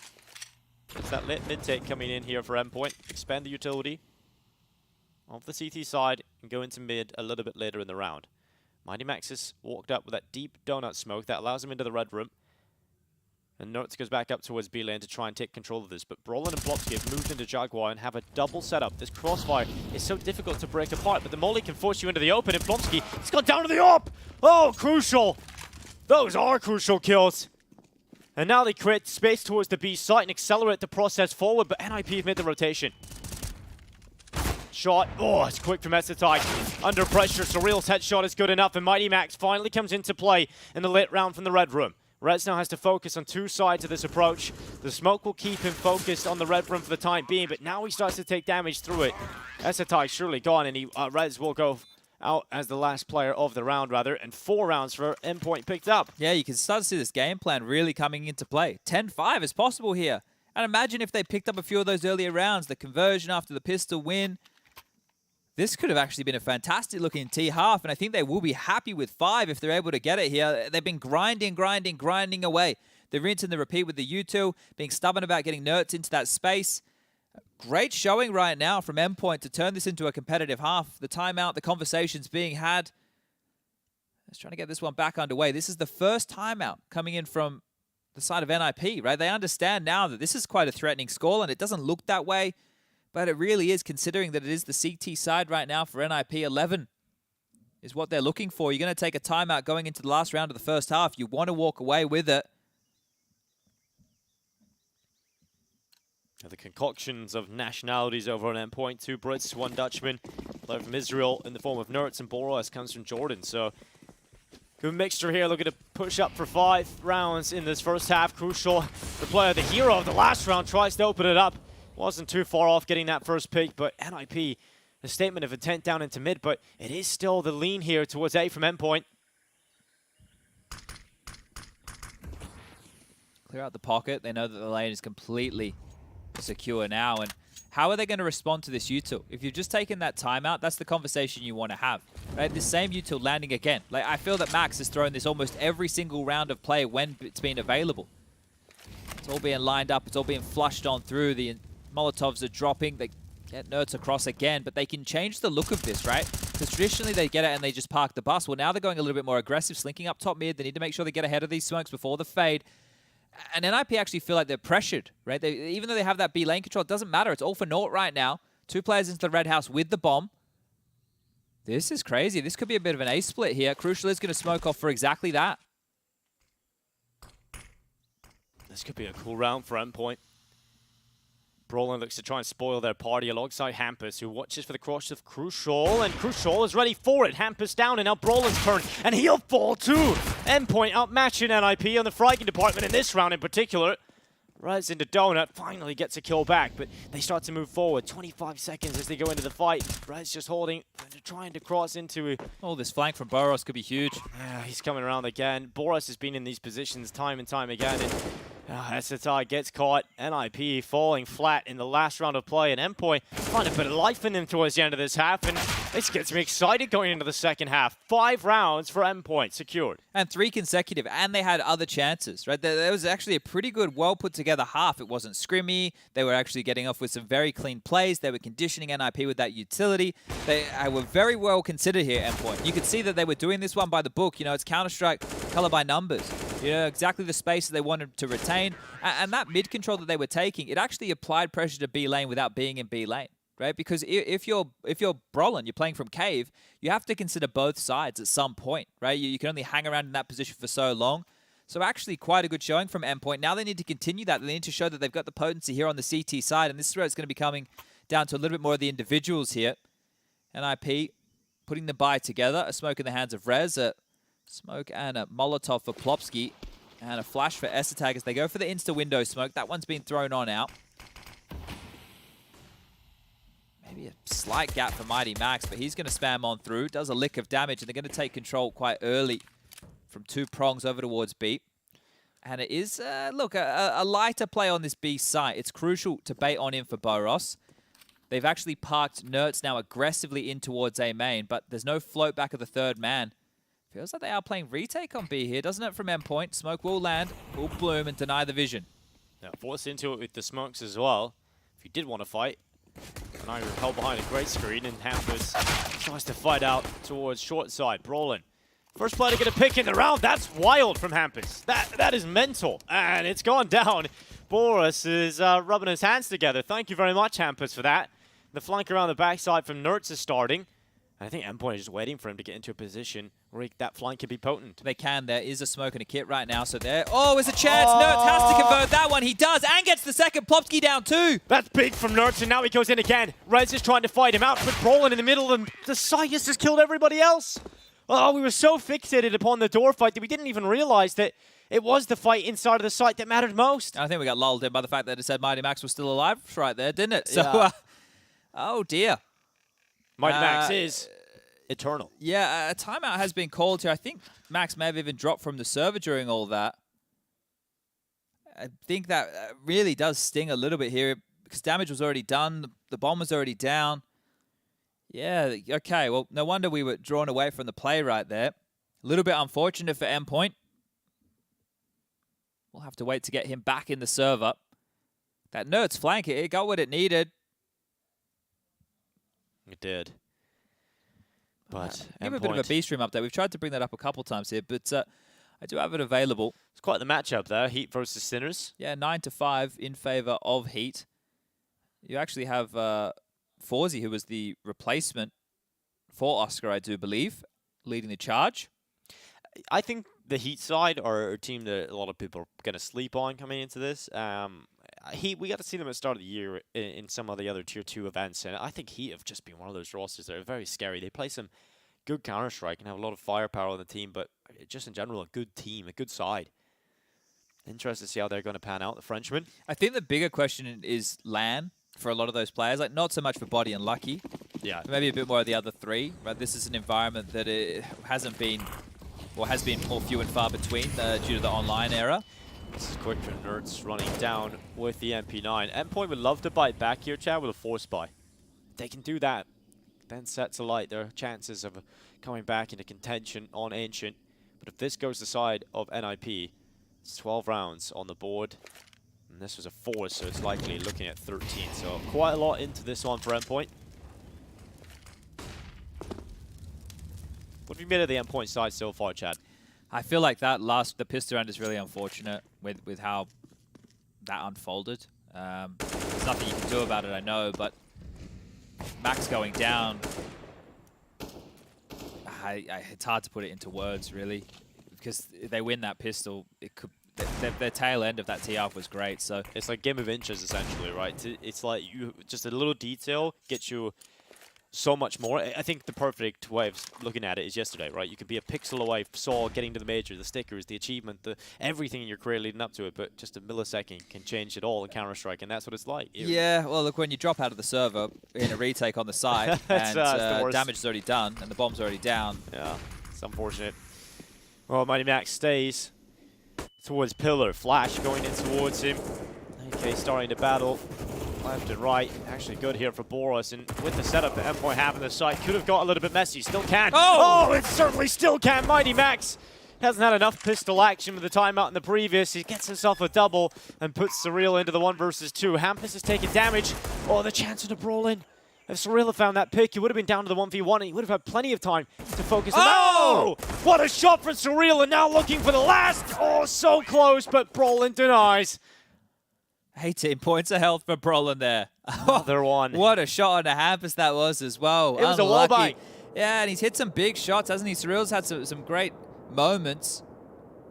But that right there, that, as you mentioned, is now just going to be this map almost going down the gurgler for Endpoint here. This was a force buy. They're unable to convert it. Unable to get themselves back on the board. Now looking just at these USPs. NIP, even though that one was close, have a real opportunity now to get themselves up to 13 without any dramas. A couple of bodies mid. This standard utility dropping on out. You can see the Infinity Molly there landing front. Donut cutout being flushed out as well. Hampus just taking space. Donut being smoked off. Quite a key smoke there if you want to get control of this B lane on a consistent basis. You can see the clump together, Endpoint, Donut, and top mid, but it is only Hampus right now who they have to deal with. Peeking on out, Hampus is going to execute 1, 2. He's seen all the bodies right here, Hampus. Popsky comes and snatches one away, but Hampus gets 4 in the round, and this one has been taken care of. Easy as you like for 13 rounds. Endpoint, this is the first step of their long comeback into this. Somewhat of a fairy tale story if they get back into this game, because, yeah, they've had a lot of opportunities. They had a decent first half, getting as many rounds as they could squeezed out of it. But really, it comes down to whether or not they can get it going on the CT side immediately. Crucial's all about rifles, everybody else, and utility there. Plenty of kits. We'll see what NIP can do into their first round against the buy. It's going to be hard to shut this one out here. NIP are pretty proficient on this map, and, well, they've already got this space. Molly's exchanged it. Burrows flushed on back. He can't hang around in the fight too long. Now, because they went 1 for 1, oh, the flash forward here. Yeah, I was going to say he could try and take the space back, but they continue to molly this off, which is going to help Garner and Grunt NIP control the cave very quickly. Yeah. They thrust themselves forward, and now they can just set up for a bit of a B execute here if they'd like. He's going to hold for aggression, but yeah, there's plenty of time here for NOP. There's no reason to commit just yet. I want to pull the thread a little bit more on what you just said about the proficiency of NIP. They're 3 rounds away from taking the win here. There should be enough in the tank, the strap hook here for NIP to squeeze 3 team rounds out, right? Yeah, and look, even more so if you win this rifle round, right? This rifle round right here is huge, because it's not like we're in max loss bonus territory with plants for the CTs, right? They have to save guns. So, oh, okay, well, an opener. Surreal locks them down before they can even go on in. An 8-4 user in the form of Mighty Max has got himself one towards the ramp, and NIP getting knocked down. Brolin and Essetag have found kills in this round, but it's just Essetag left alone, and the Itchy soars on in. A kill found there for Endpoint to close it out. They do get their first CT gun round. Okay, well, don't worry about the conversation about needing to save guns. If you can win the rounds, that's where this one can really start. So a good plan over there for NIP will get them another back-to-back buy. Now that conversation is going to start to chop and change a little bit. Plenty of cash to splash over there for Endpoint to get those rebuys, those drops coming across. I'm sure they can hook Mighty Max up with a rifle when they do. Got a Jackie hairstyle going on there, Surreal. I've seen these guys play for so long. They've been on a crazy grind, and these opportunities don't come a lot for Endpoint. Essetag T-side AWPing here. This is one of the questions that I'm sure a lot of people wanted to know the answers to, like how, because on the CT side, yeah, the AWP, but on the T side, especially on a map like Ancient, see how necessary it truly is. Well, flash goes up to allow Plopskis to peek out towards B, see if there's anybody holding, spot out the presence of the AWP. It is just a default, right? And I think last round going through that smoke in towards Cave, in towards Donut, and losing both those frags, it was even fortunate they get the bomb down, really. Brolin cycling through the util, get to this cave control again, so a key choke point here that NIP want to have control of. Makes this B bomb site seem a whole lot smaller when you don't have cave control. So Boris is going to stand forward with Mighty Max to help him on out. The rotation has come back on over, and they're still going to try their luck. Crucial. That's an easy kill, really, that Hampus has given him. Just dry walking in towards Donut. Esetai looking to pull the kill back. He's blinded. He's held back in the corner. Another smoke coming in here for Endpoint. Utilities going down and trying to slow and stifle the attack for NIP, and Esetai gets peeked out from the pillar. Mighty Max, the amount of impact he's finding from this position. He's actually been wallbanged through the cutout by Brolin. So Mighty Max is down. The aggressive play forward now again from Brolin. Needs to do everything. He's not going to be able to muster enough power to get NIP a 14th round. So Endpoint staying in this. Another round picked up. And finally putting the money in a bit of a weird spot here, Chad, for NIP. Yeah, I'm interested to see how long the NIP keep going with this mid crawl, because now in 2 rounds consecutively, they've tried to go out mid and fight Donut, and they've just been owned. They haven't been able to get away with the space that they're looking for. And if you are that of NIP, you're also identifying during all of this that there are multiple players playing in cave. So let's see if they want to start having a bit more of a direct approach on towards B up through the ramp. Quick hit for NIP through A. Oh, look at all the damage that Brolin's just taken. He's just got chipped on down by a Molotov. He stood in for some space there over towards B. Yeah, Surreal is holding for the A walkout, but 3 players still positioned over towards this B side of things. Surreal already put a jump around the corner. I love that little gimmick, right? It makes it very difficult for you to be able to get both kills, but just the sheer numbers that were over there to deal with it. Now NIP start to get up the ramp, and the hero AK, Brolin's got one, but Esetai was the bomb carrier and got caught at the back of the pack. So they have to go back and get that again, and Brolin needs to keep going forward. They weren't ready for him to be inside of cave, and so the AK's found another kill, Chat. Boris wasn't considering that at all, which is a little bit curious here. The bomb will go down, and Brolin looking for his 3rd kill. Crucial with the save. That's a big shot for Crucial. Plopsky on 13 HP. Brolin does a lot there. Brolin really makes that round doable for NIP. And a bomb plant gives them extra cash. Endpoint, a little sweaty perhaps in that round, but have got it over the line. Still smiles on the faces over here for NIP, right? So the mood is still high, but that might start changing if Endpoint can get themselves up to double digits.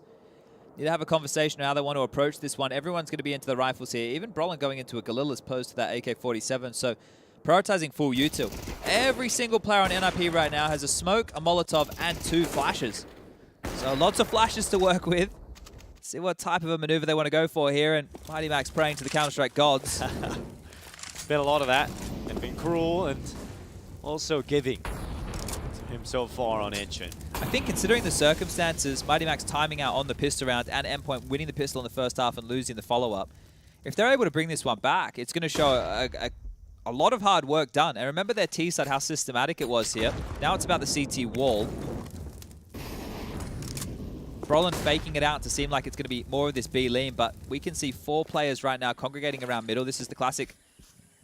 Oh, I thought it was the donut smoke being lined up. Looks like maybe an easier lineup deployed. It is. The Molotov not landing out towards the cutout in mid, but this mid control, at least his vision, is completely denied. 3 players creeping behind it, 1 towards main. Brolin still over towards B. And up towards where Hampus does his absolute best work. This is a bit of an off angle here that Nertz has adopted. You don't traditionally see this when players are locking down mid because he's so committed now when the smokes fade. Well, they do fade away. Esetai catches out Nertz without a single kill. Now Surreal has to hold strong, and Hampus is just barreling forward here with vicious intent for NIP. Crucial plays in the 10-4 miss shot. It's all misfiring here for Endpoint. They're not doing enough on these initial holds. And so the bomb goes down for NIP. A 14th round will ring out on that board, and Endpoint have to concede it. Yeah, maybe there's a reason we don't often see players play that position Nertz was. He didn't even feel like he had a chance in that fight. Just absolutely swamped there. And the kills just kept coming, accelerating the pace for NIP. And it was a pretty good hold as far as the A site goes in favor of Endpoint here. You can see the X's on the radar, top left of your screen. All of them, at least in responding distance to that A site. So they had enough bodies to deal with this, just not able to hit the necessary shots. And trouble now in paradise for Endpoint. We'll be losing this round. NIP are going to keep all 5 alive. So great little response there. Esetai will even get himself an AWP. Now, Mighty Max can drop 1. Nertz can buy himself. So we are going into another timeout here.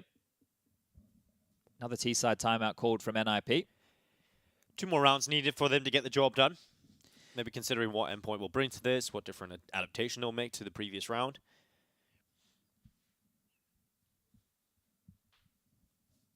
comes down and is missing a few shots there. Endpoint as well. Obviously, the initial fight goes a little poorly, but a couple of opportunities Endpoint should have taken. Scores on the doors in terms of the team play here for NIP. Great debut for Brolin. 21-8 right now. Top fragger for the side and top fragger on the server for Brolin. Yeah, he's been looking sharp, hasn't he? Right, like just strolling around with that AK-47, finding some damage here on the CT side as well. Extremely confident in his play over towards B. DJI will take that timeout, and I guess he knows if they win this one, then they should be able to just walk the ball in home here for the 16 rounds. And this is what you expect from NIP, right? This team with that high floor, all the chopping and changing of the roster. This is the first look with Brolin, and it seems pretty standard, right? It seems what you've come to know and love from the Swedes.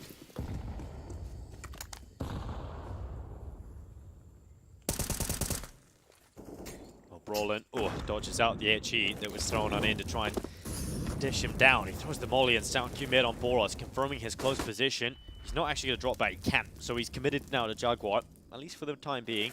But he has now got his teammate coming over to try and help him out. But they could just contact right now up B long, right? And Estetec might be able to help them get away with exactly that. Spam going through the boards here. And look at this slither gap being held by Estetec now. Walks in. Ooh. Doesn't connect the shot there. Felt like it should have landed. The Pixel missed. And that's Pixel given over to Endpoint. They'll keep their player up.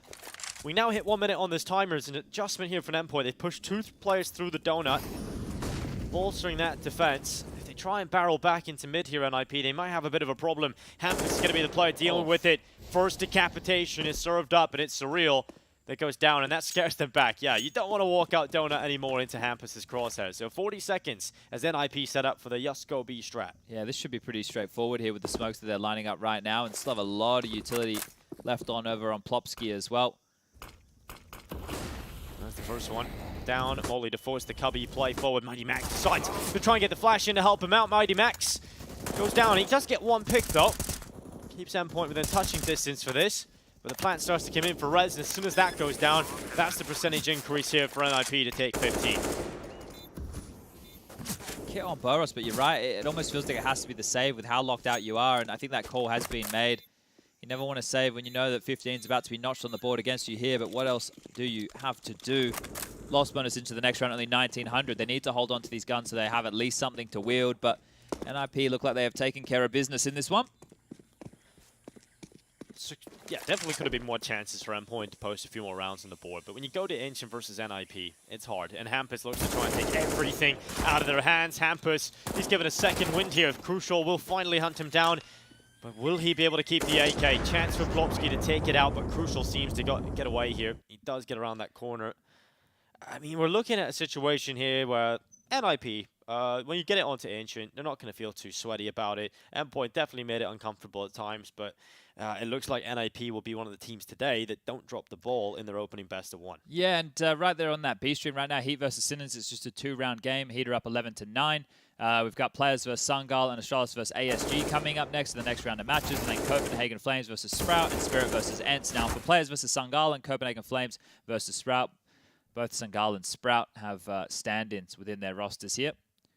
Tugux is going to be standing in over there for Sangal, and Berry is going to be getting back in the server and playing for Sprout here. Berry back in the server. It's been a while. Yeah, Stare wasn't able to make it.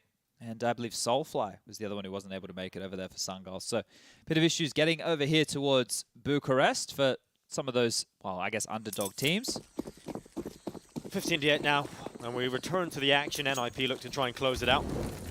Let's see what Endpoint have brought to this. A Nova in the hands of Mighty Max. I think that really tells you everything you need to know about this one. Nova goes in towards Cave. Mighty Max sets up with his teammate in the crossfire. Jaguar. NIP can take the time actually walking towards A right now through main.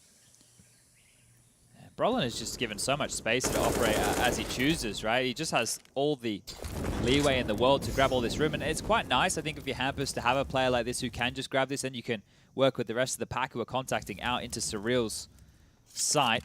He's got Nerds with him, and the AWP is posted up, jumping up on the sign. Can see the top of the heads if they do play a little bit deeper, and there's the top of Plopsky's head. The bomb spotted as well here. The rotation might come in thick and fast. Good first pick here for Endpoint. Is there anything else left in this one for them? As the side holds for the re-aggression. Endpoint send it their way. It's a real player to die. And then we hit 55 seconds. And they don't have to commit either. You mentioned the time. There's so much to regroup, regather. Hampus top mid. Brolin still over towards B right now. They are just actually going to slink their way back on. Now, Mighty Max with that shotgun could come into play here in a moment as Hampus, he's made it into the back lines. Nertz has gone down. This round is being thrown into disarray. Boros having a look between both sides. But can this Nova shotgun get it done? The Nova, it's still ready. Is it going to be the Nova to get something done here? And it's not. Poor Max. Yeah, just gets wrecked. Brolin with the headshot. Boris now in the sight. He's going to play in and around the pillar, trying to go unabated, but Brolin will find him. Brolin's been clinical. He's been just a so machine, sharp, isn't he? hasn't he? 23 kills now. Back in his native tongue of Swedish. Looking hot to trot. We could close it here as well, and he will. Brolin's debut gets him a 24-9 scoreline and a victory for NIP here in Bucharest. A couple of wobbly moments, I suppose, here, but at the end of the day, taking care of business. I feel a little bit sad for Endpoint having Mighty Max timeout on the pistol round in the second half, but also they won the pistol round in the first half. They couldn't convert the second, which meant that they could have had a bunch more rounds within that T side of things, but the CT wall, just not enough. And Endpoint are going to go lacking here. You're going to join that 0-1 column. NIP are going to go up to the 1-0 column. And a great opportunity now that some of the other favorites like G2 have lost. You've had Entropic lose in those opening games. Set up some spicy 0-1 matches, right? Yep. So there's going to be some interesting games going on there. And I think here for NIP on debut with Brolin, they have to be happy with this. Have to be happy with a single-digit win.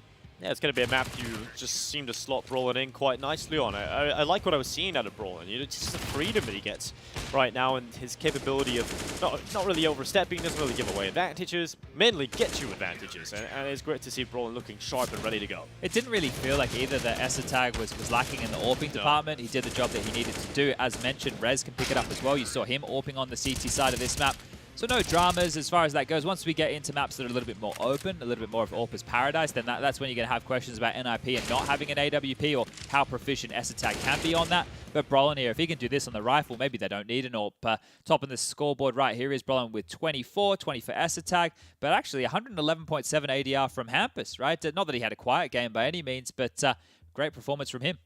Yeah, Hampus obviously the calling game too. I think it just looked good for NIP across the board, and that's what you want to see. Hampus going to take man of the match, 5 multi-kill rounds. Hey, think when he had that scout round as well in the second round of the game, just tagging everybody up. I think he had like 3 or 4 tags with that. And then you have a thought through some of the more unfortunate situations for Endpoint, like the bomb getting dropped on the tree when they tried to go for that A play. So yeah, a couple of things to review, a couple of things to look at, but they will be taking place in another best of 1 later today. We still have a couple more matches here to get through in the first round of play, however. And up next, it is going to be Players versus Sangal on the mainstream, I do believe. Yeah, well, I'm looking forward to seeing that one. Players versus Sangal. Stand in for the Sangal side of things. We'll see if Players can get off to a good start in their opening best of 1 here in Bucharest. That's coming up after the break. Don't go anywhere.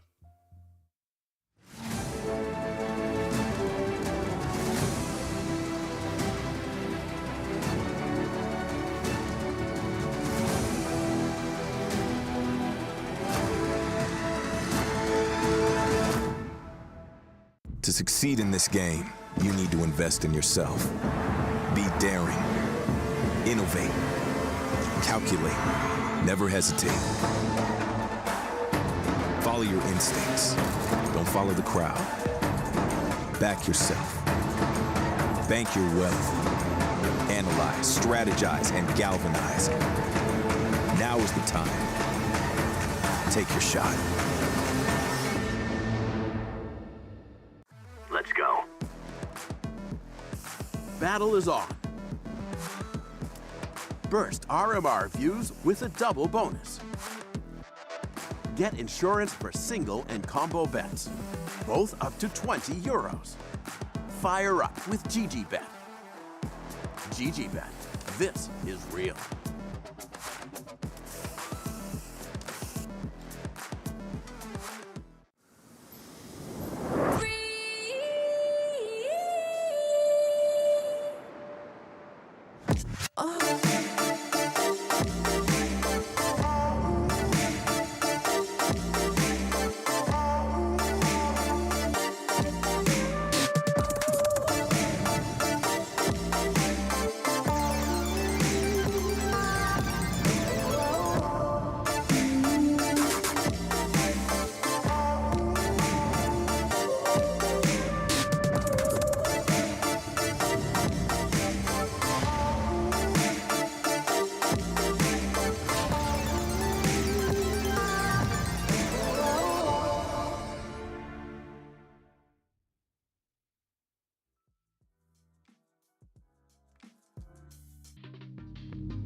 Welcome back to the PGL RMR. We're here in Group B of Europe, and we're heading into our third best of one of the day.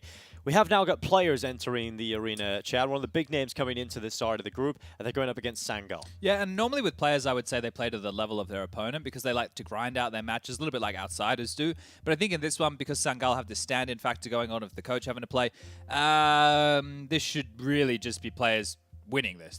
There shouldn't be any conversation. I know at the start of the day, the desk was saying similar scenes about the G2 matchup against Anonymo. Shouldn't be anything going on there. No 40% loss business going on. But quite seriously, with this matchup, with a standard coming in and already being an underdog team, what is going to have to happen here? I feel like the players would really have to drop the ball here to lose a matchup like this. Now, I think that it is unfortunate when you're playing in this cycle and you have to use a standard. I think they're hoping to still try and get him out in time, the player that they are missing over there for Sangal. But yeah, I don't know. This one's going to be really hard to call. Yeah, I think coming into this, I was a little worried at the start because I know that you look at players. There were a team I got to see at LAN against at V4 Festival in November, and it was a LAN tournament where they played against teams that were 100th ranked in the world, and they still would lose series and maps and play it close. This isn't a team that always win clinically, but we'll see if they're able to get it done. Let's introduce players for their matchup.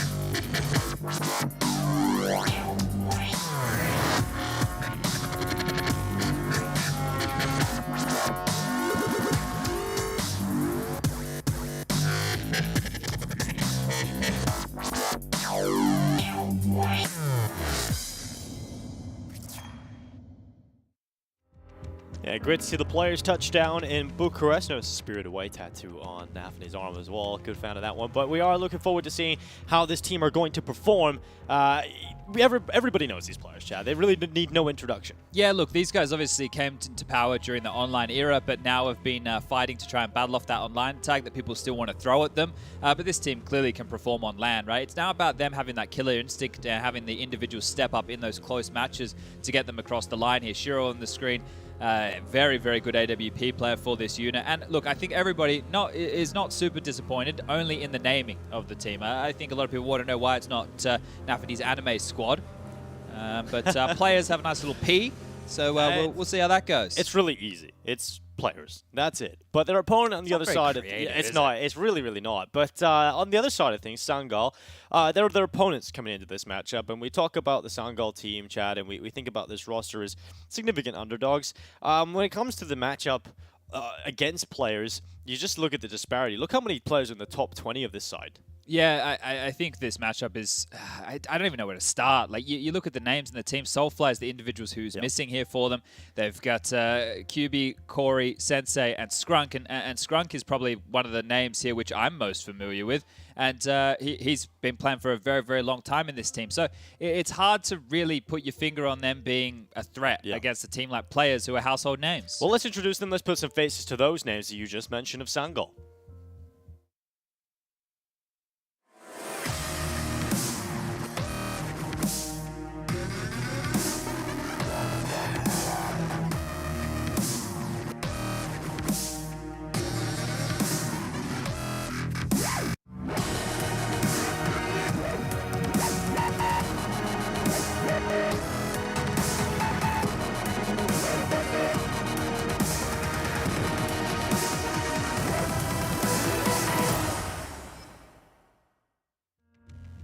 Well, Sangal playing with a stand-in today. Difficult matchup in their opening best of one, but looking to do their nation proud as they start here. We have seen upsets, but this one's going to be difficult. They're playing against one of the best teams in the world. We'll talk about some of the players we know on this roster, but we'll get into that in just a little bit because here comes the map veto. Yeah, and this is the thing, right? Where are you meant to take this? What are you going to throw against players? They're going to remove Inferno, which could occasionally be a bit of a weakness for them first, but as we know, the bans are going to come in thick and fast. Ancient removed as well. The 3 map choices to go on out from Sangal. Dust 2 will be the first. This is where, do we end up on a Mirage, right? Is this where we're really going to find ourselves here today? Vertigo's gone 2, so leaving ourselves with Overpass, Mirage, and Nuke in the mix. And we know, well, players don't play Nuke, so they're going to remove Nuke here as the final map. They was actually very smart within this veto, so it is going to end up on, of course, Overpass here. That's a great map. Well, they get to start, they have to start on the T side, so if I'm looking for at least a positive for Sangal, which is all I feel like I'm going to be doing throughout this series, is looking for whatever positive signs we can see for Sangal. Because as Kassab would say, this is a bit of a David versus Goliath matchup here. I have a hard time with the fact that they're hamstrung by this standard situation of the coach to see them being able to push the issue here. Well, excitement is a great motivator, and I'm sure they're very excited to be here playing against one of the best teams in the world. Hopefully the hype can carry them through for a few rounds and they get off to a good start with a pistol, etc. Maybe we can see a competition started with players starting slow. But we look at the team, we got Groove behind them as well, essential to their success. Groove coming into the team, they want to stick with him as long as possible.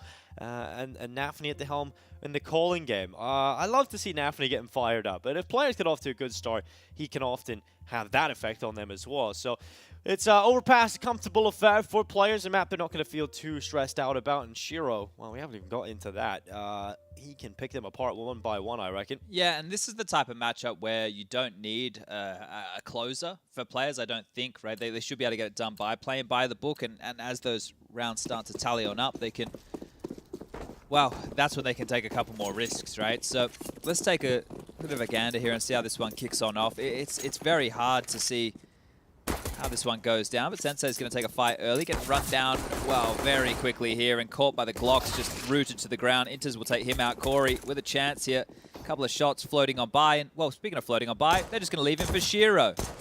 Well, Shiro begins to tap away. Commitment back in here, running through it is QB going down, no problem.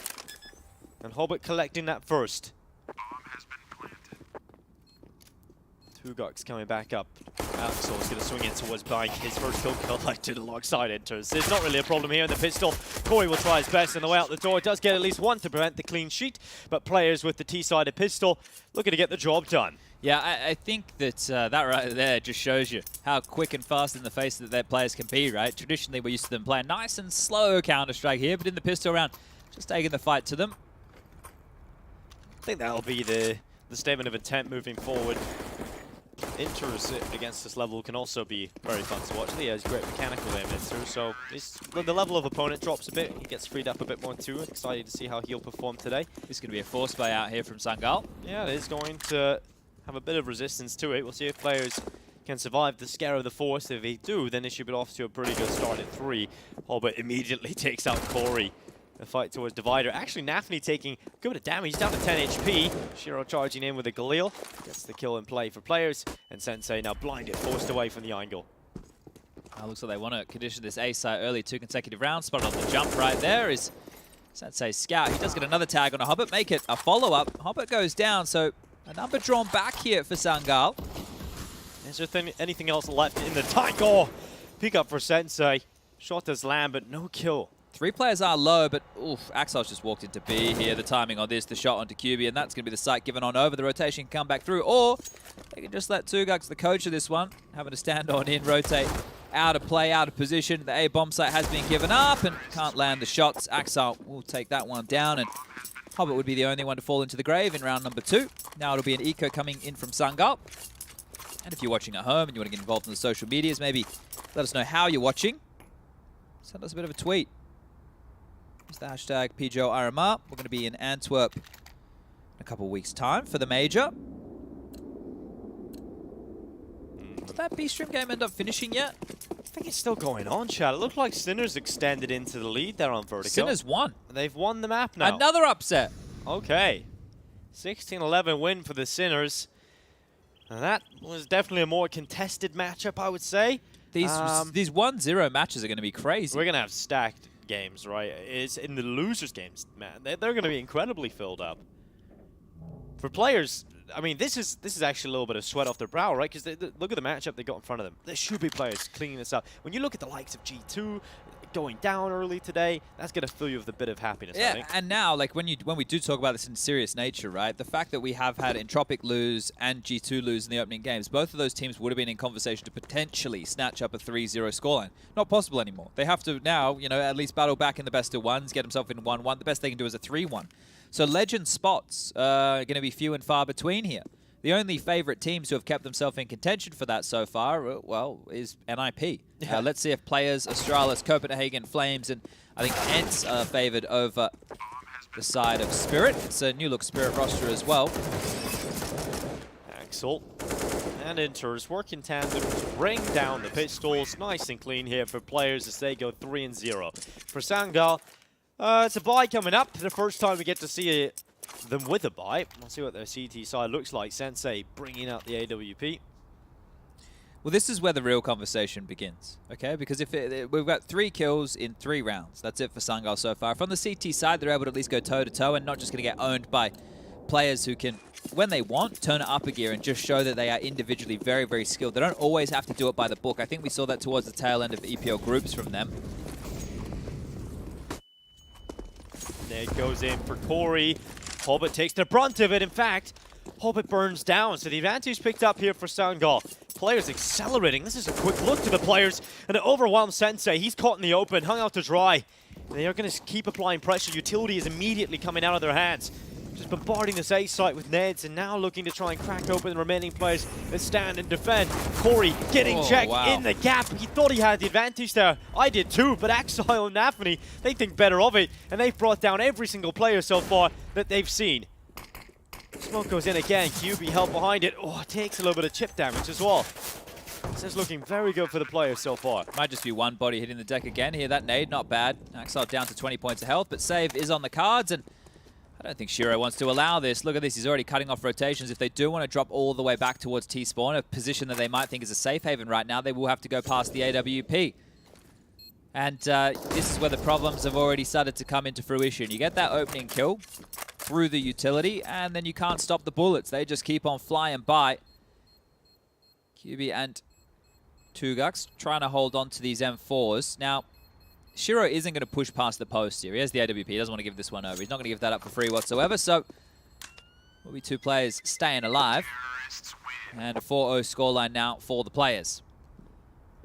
It's a good song by the BGs. Staying alive. It's actually, if you ever have to do CPR, do it to the rhythm of that. That's a cool fact, I guess. Oh, okay. Yeah, that's the chest compression tempo. I think it's 60 BPM. Not sure. There you go. Hopefully that helps someone. Sangal, 0 rounds yet to be posted. 2 players with rifles, pistols out across the board. And yeah, I mean, we're talking about this matchup. It's one that needs to be played, but players, I love how we're seeing them approach this, right? They're just immediately running up through pathrooms, just not really slowing down, just trying to get through it, chopping down the defense as they go. And Sangal are going to have to deal with a different pace change that we're not really used to seeing from players. It's a different, confident, and a clinical look from the players' side so far, and if that continues, that's exciting to watch. It's a whole different caliber of teams here, isn't it? So I want to just have a look through players' history of matches, see if I can find that game I was talking about where they did just turn it into a bit of an aim map.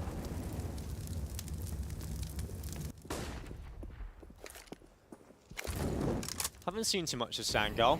I think Corey in particular is the one player I've seen a little bit of, but the rest of the team, you don't really see this team often at all, Chad. And I think that's kind of the beauty of the RMR and the major system. It truly is a global event, right? You get teams from all over. We even had teams from Siberia coming in the other day in Group A of Europe. So yeah, we've had a fair share of nationalities shown across the board. Yeah, their wins to get here, they beat Tricked, right? I think that was one of their bigger victories to get them into the major. That was in the best of 3s, right? So it was a quarterfinal winner qualifiers for the RMRs.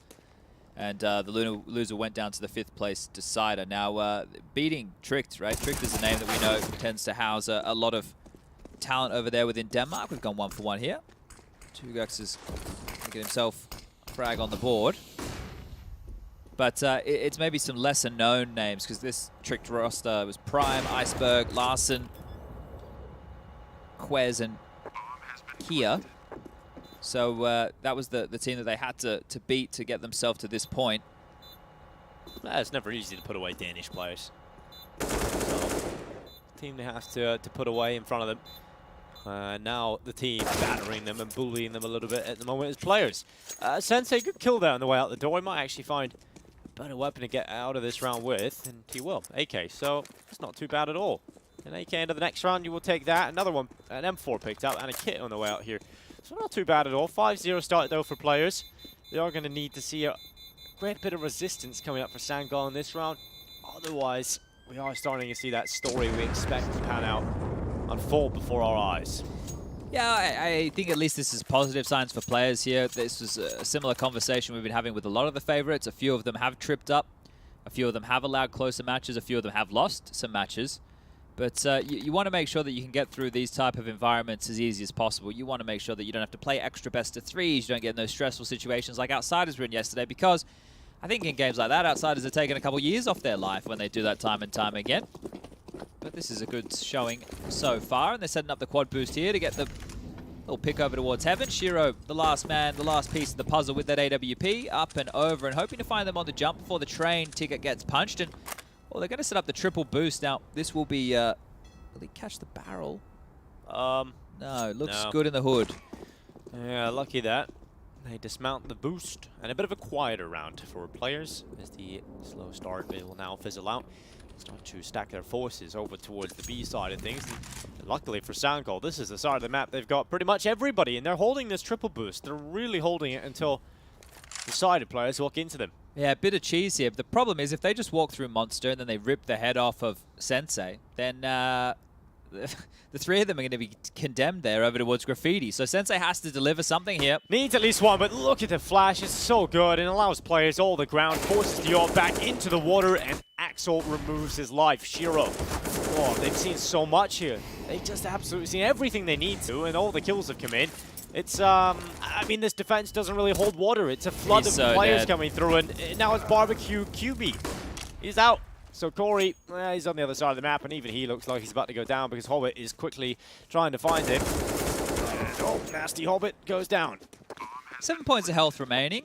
Noted, but the Hunter's already coming. You can see these little orange dots quickly surging their way up connector. Shiro trying to cut him off at the pass, but Shiro might be the one to go down in the back line here.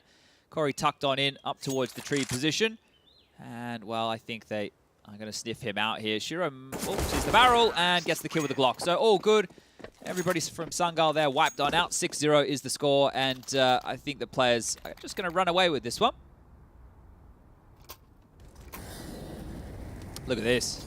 Just getting absolutely cooked over here. This is what I was saying. If Sensei goes down, he just got flashed. And then, look at all the nades, the flames, the flashes, everything dropping. QB, no way out, no way forward.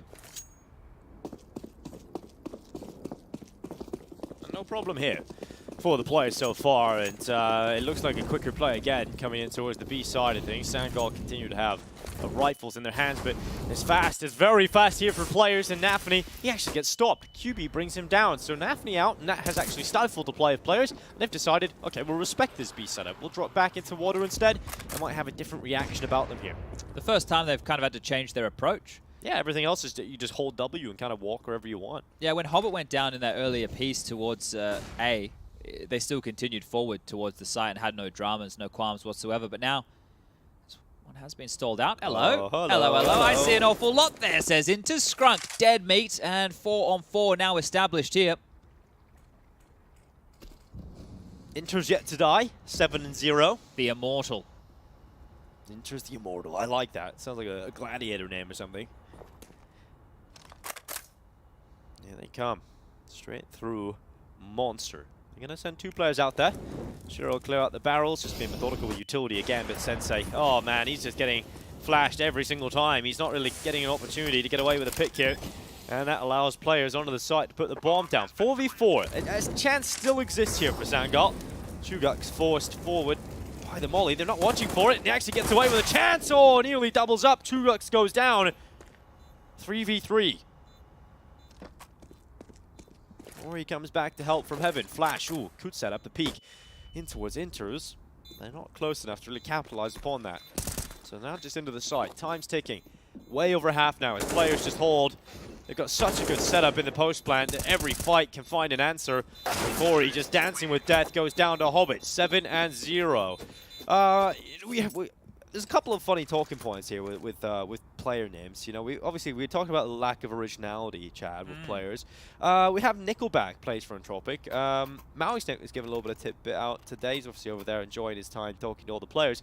And a big question is always, does Nickelback actually like the band? He says he hates the band, and so therefore hates his own name. So sad for Nickelback. Well, I can always change his name, I guess. Yeah. Or maybe you could find an appreciation for the music. yeah, just kind of force yourself to like Nickelback. You like Nickelback, Chad? I can't even name your Nickelback song, but we're running into B, and this one here might be quick as well. Just these pistols over towards the pit, getting run on down. Nafany fast as you like. There's a few more to find. He's through. He's in the face. Scrunk gets something back, but they know that there's 2 more in there. Underarm with the nade. Some bowling coming out here from Hobbit. And the 10 pins, or 5, really are Sangal. Might be a strike for the side of players here. 8 rounds in a row for players. Keeping it nice and clean, keeping it nice and clinical, and this is what you want to see from the players. Now, we talked about teams coming into this, maybe dropping the ball. Yeah, they haven't done that at all yet. Don't think they're going to. This is already the half one. It is the T side of Overpass. It can be a difficult map to call on, but this is not the case whatsoever. You said ENCE was 7-0 before. He's 9-0 now. Just going to keep on going. Unreasonable, really. Yeah. For Sangal, I mean, if you are just tuning in and wondering, you know, who these guys are, they had to come through a weaker qualifier. They're going up against one of the best teams in the world. They're going to have better opportunities, perhaps. And the boost works out for Shiro. So they've done this a few times. I think that was the 3rd time they've run it. And finally, they get something from it. Corey tries to pull back some control, ends up just walking into Hobbit's crosshair. And players now with a 2-man advantage. This is the level of class you'd be expecting from a lot of the top teams, right? But you haven't gotten it from all the top teams. So it is nice to see. It's just hard to get excited about this when the game is already over. The scoreline is about to be 9-0. It's just... it doesn't even need to be... I don't know how to highlight it any more so than the gameplay in front of you here, right? If they had their full 5, there would be such a better opportunity to have a conversation about an upset. But when you have your coach standing in, what are you meant to do as your coach, right? Like, there's a lot of coaches who aren't super active in terms of playing, and even if they are or once were, right, you're not going to be, you shouldn't be at the level of a player who is contending. It's worrying if you are. Exactly, right? Maybe then you should still be in the server. So it's so hard to have any expectations for this. And the first 9 rounds of play, I know that it only says 8 on the board, but this one is already done. It is a 5-on-2. Doesn't fill you with any hope for anything. And I don't want you to say it, Dinko. I know you're thinking it, and I know the viewers at home are thinking it, but I don't want any of you to type it in chat. I don't want you to say it, Dinko, until it's done. Nobody say it. If anybody says it, you'll ruin it. It's like a birthday wish. My lips are zipped closed when it comes to that one phrase, Chad. Nobody say it. Can I talk about Inters? You can talk about Inters. Yeah, he hasn't died yet. Yep, got that little bit of power out the way. Chugux, he's actually up there on the top of the board now with his kill count. There we go. Had a little trip over to see what the players were, what life they were living yesterday, Chad. Pretty bougie, isn't it? Yeah, pretty bougie, living the life over there. Getting looked out in that 5-star hotel. They have a Louis Vuitton store in the hotel. Now, I've never seen that before. Hopefully they're focusing on playing and not shopping. I'm sure. I mean, not much going on here for the players, just nice little black shirts. I actually quite like that jersey. It's quite nice. There's nothing going on. It's clean. It's simple. Just like the Counter-Strike they're playing right now. And Sangal, I think at this point, are just discussing how do we get a couple rounds? How do we compete? How do we get into this? A timeout. You don't want to get blown out of the water, right? You want to try and show something. You're capable Counter-Strike players. You've shown that before. And this would be a real shame if this is the way it continues. So they would love to try and get a few rounds, get a bit of a foothold into this, get a touch of the ball here when they come to land, not go down completely to players. But systematic destruction at the moment, just very clean stuff from the players. If you had to make a team name now, Chad, what would you call your team? Not players. I like Scrawny's suggestion with the Outsiders name of Overtimers. That's a good one. I think that's a great suggestion from Connor on that one. I don't know. I would, like, I've seen a lot of good suggestions on Reddit and HLTV for people thinking of names for players, like Hobbit and the Fellowship of the Ring. I love that one. So they could do a lot with that there. I think I liked Nafany's Anime Squad. I thought that was a good one right there. I thought that could have been a bit of fun. But yeah, just a P. The logo's kind of cool though. I think I heard that they wanted to go by youngsters, but yeah, I heard that one too. So that would have been cool. Yeah, maybe a little bit close to home, I think, with that one. They're too old now. Yeah. Oh, look, you can only be young for so long. All right, Chugux. Only's got a bit of the D, and that's about it. So it gets taken down through the wall.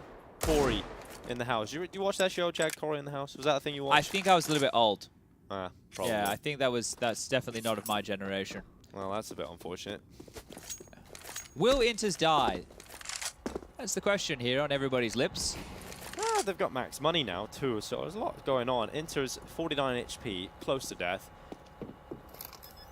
Imagine going clean without dying in the game. Now that would be interesting. We've had that conversation a couple times in recent history, I think, but then every time we talk about it, they tend to die in a round or two after. Now, Inters, we've mentioned it 4 or 5 rounds consecutively here, and he hasn't gone down. So he's got the power. Yeah, and he was, you know, because he's throwing a few more flashes, he's doing a bit more of the supportive business there. He is avoiding a lot of the early flak.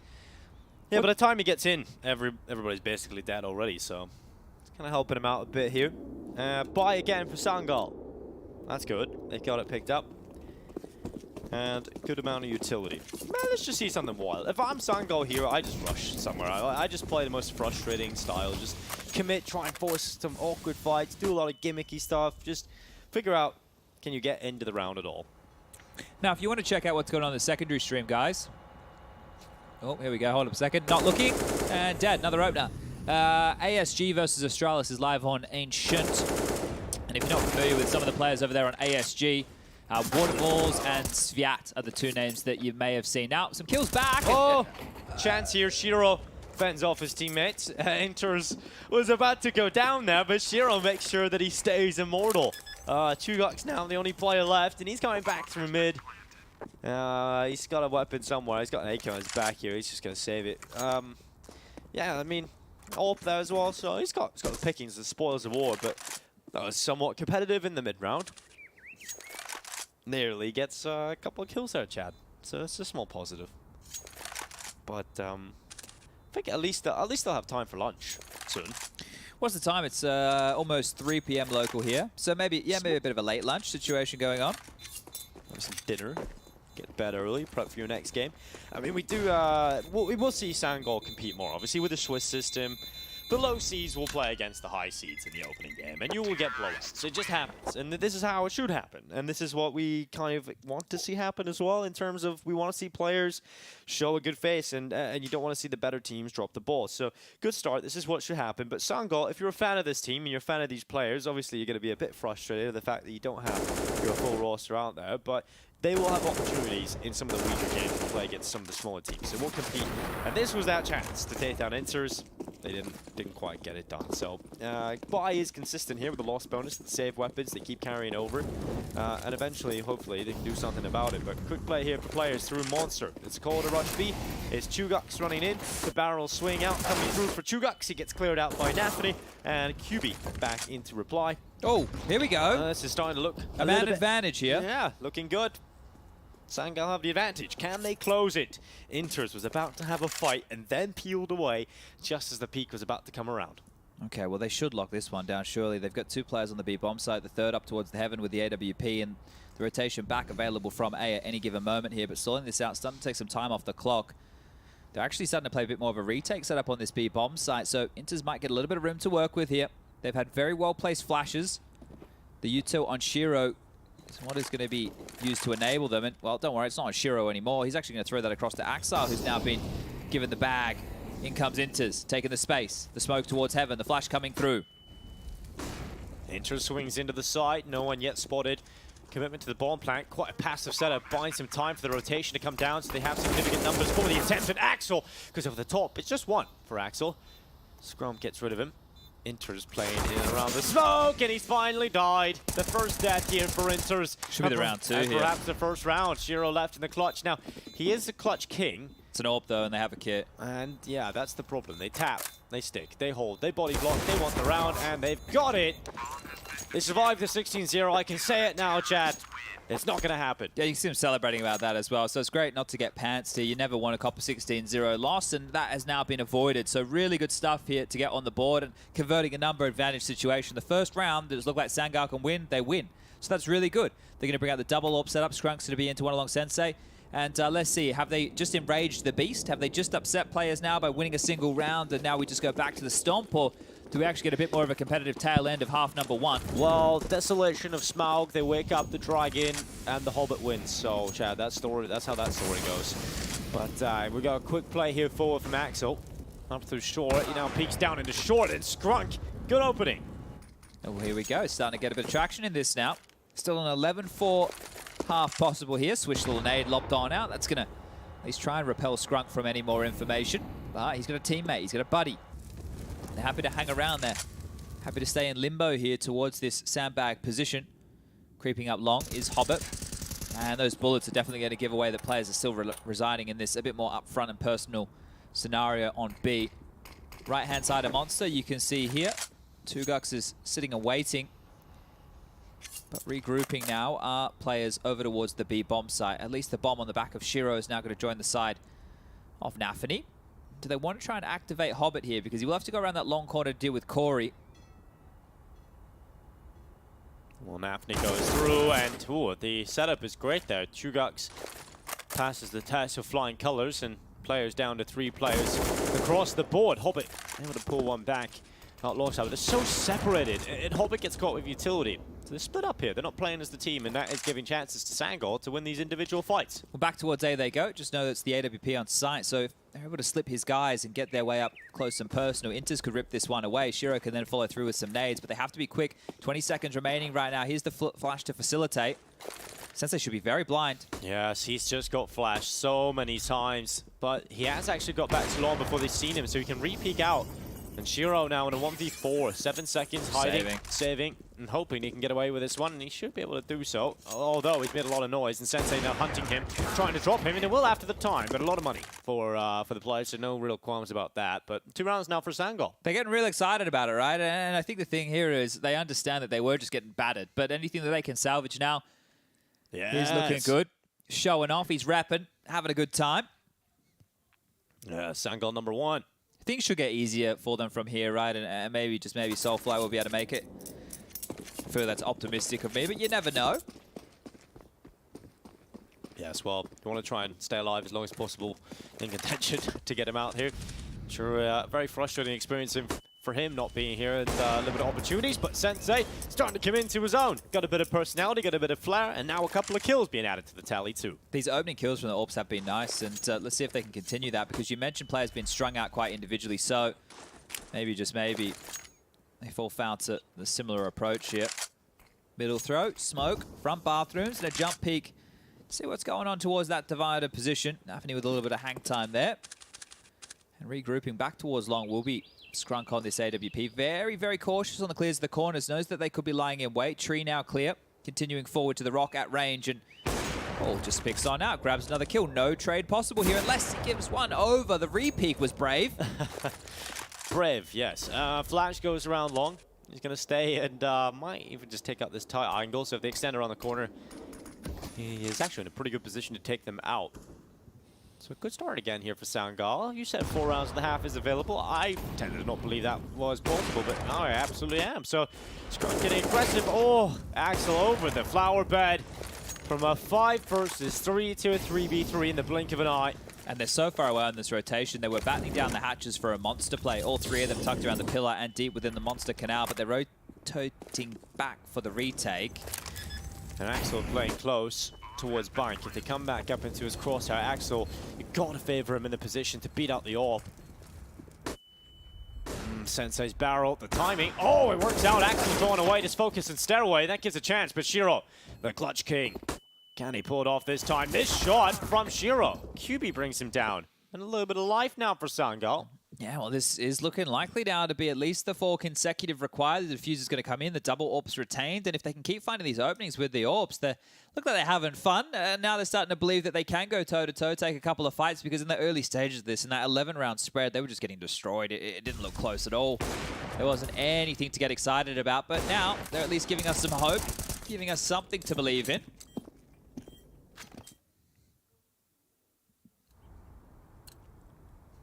(11-3). Yeah, so I'm glad. I was hoping that we would see something out of Sangal. Now, you don't want to come into your opening match on LAN and just get 16-0. That's never the goal. So, good to see Sensei getting some confidence. He seems to have a good personality about him, and hopefully we can see a bit more of that throughout this competition. 4th round and a pistol in the 2nd. Maybe you've got something going here for a respectable enough scoreline out of Sangal. But as you mentioned earlier, Chad, you take 11 T rounds here for players. You're still just in a perfect position to close out the game, but it's just bit of competition, hopefully, throughout some of these patchy rounds. Yeah, and I think here for Sangal, it's about warming into maybe some of their later matches in this. For players, it's about making sure that you're on point so they can get the 3-0 done. Now that you've seen G2 fall, you know that there's going to be potentially some easier matches as this tournament progresses. Stepping on out, trade after trade, and multiple bodies hit the deck right there. Shiro and Nafany lighting up the scoreboard. Corey, though, with the AWP will take down one, and have stalled this out as the press towards A has been slowed. Corey going into the fight versus Inter is not ready for him to be at the flower bed. Doesn't even consider that option because he believed they had fully rotated down perhaps to B. And Skrunk is going forward to get this info. But Hobbit has the bomb. Yep. So he needs to get past this. If Hobbit goes down, the bomb is going to be in connector. Not a difficult position to hold by any means. He's going into them. Oh, separates it into the 1v1. That's a good kill on Chugux. And look how quick the decision is for Hobbit to get out of there. The last remaining player is Skrunk. He's coming up the connector quickly, turning. Hobbit still finds it. 12-3 half for players. Yeah, just going through the paces here. Dry running live on everybody's screens. 4 rounds required. The pistol, the conversions, it'll be done and dusted. But I think that, as you mentioned, Sangal are happy just not to get 16-0'd in this entire environment. They actually look so happy right now. They just look like they're soaking up the experience. I think you have to be realistic when you have your coach standing in as well, and you know that this is the big territory. Like you may as well try and keep the mood up, right? Because if you're gonna think that you're gonna think with the coach standing in, you were gonna take it to players. You maybe you want to have that winning attitude, but you may be not being considerate of the situation, right? So it's just something to consider in that regard. We did see some teams expressing frustration against getting battered by some of the best teams in the world. So yeah, it's a nice approach here. And then Eternal Fire made it. So you know, maybe just maybe. But smoke's being lined up over towards B. It looks like a heaven one here from Sensei. They got a molly for barrels. That team flash is into the face of Inter, so they are coming. They are barreling forward. Perhaps they can get the pick, but no way. This is an awkward pistol. Disgusting. In fact, Inters and Hobbit all go down. It's so clean for Sangal. Everybody goes the way of Sangal. And Axel coming in from heaven. Sangal found the pistol. Another round added to the tally. Axel with 1. How many can he get here? That is the question. There's a player down below him. And he's worried about that flank now too. See, Axel's not winning this round, but just trying to do as much as he can on the way out. Yeah, see if he can hold on to this armor. Now, he did take some damage, right? The armor's been chipped down to 93, so he won't get the cheap upgrade into the head armor. But at least he'll be able to force buy around this if that's what the call is so desired. Corey wants a 4th in the round. He's going to run to his demise. And Sugux here coming on in to feed another $300 in the way of Axel. Thank you very much. 18-9 now for Axel. And that does a lot because right now he can buy an M4. If Axel has the silenced M4 and he can buy an M4 and already has Kevlar. So probably should be considering a force buy here, players. Get a scout into the hands of Shiro. That's definitely affordable for him. Shiro's just, Nafany's just disconnected from the server. We'll get him back in a minute. Just a bit of a technical timeout. Now, if you want to check in on what's going on the secondary stream, you can head over to YouTube, type in PGL, find the live broadcast. You can watch it in 4K. But twitch.tv/PGL_CSGO if you want to see what's going on between Astralis and ASG. That scoreline is currently 8-3 on Ancient. I think he's being told shh because it's a technical pause. During the text, you're not allowed. And it's got the rock paper scissors. Or the scissors paper rock. Are you staring at me? I'm winning this staring contest actually. He's got the forest vibe going on here, hasn't he? He's doing the rock's eyebrow. Yeah. The people's eyebrow. Can you smell what the rock is cooking? I'd love the rock to intro the major final teams or something. I watched that at Super Bowl, dude. He's so good at it. I don't know if we got enough money. I think he probably would charge more than the prize pool. Yeah, we might need someone a bit closer to Counter-Strike fans. We got Moses. He's bald and he's American. We could get him to do it. Yeah, but unfortunately, Jason's not the Rock. Maybe who else could we get? Who's a Counter-Strike fan? Who's I don't know, man. I don't know. I'm having a hard time. I think the Brazilians might be able to get Neymar, but I don't think. I don't think it brings. Is the football season on at the moment? Yeah, it's always on, Chad. It's always a football match on, isn't there?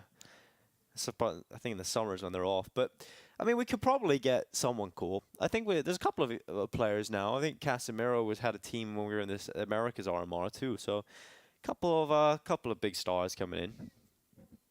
Who's the most famous person you've ever met, Chad? Back when I was in the Championship Gaming Series in 2008, the season kickoff was a bit of a party with C-grade Disney celebrities. Wow. And Kim Kardashian was there before she got famous. Wow, okay. That's cool. So, Kimmy K. How was that? She was playing Forza on stage.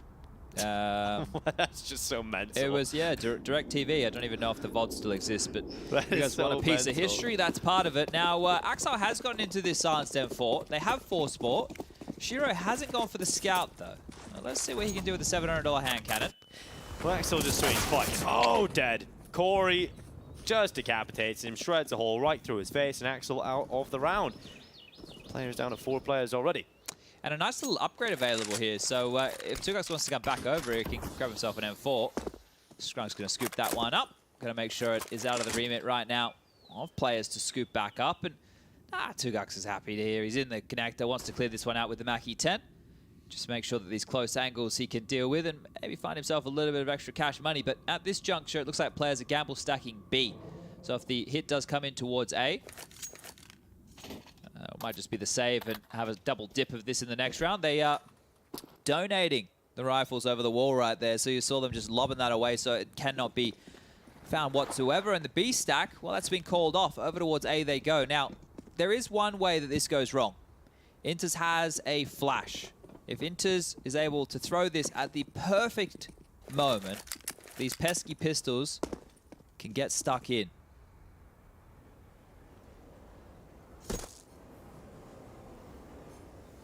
You never want to see a round end like this for Sangal if it gets chaotic and crazy for players to take them down with pistols.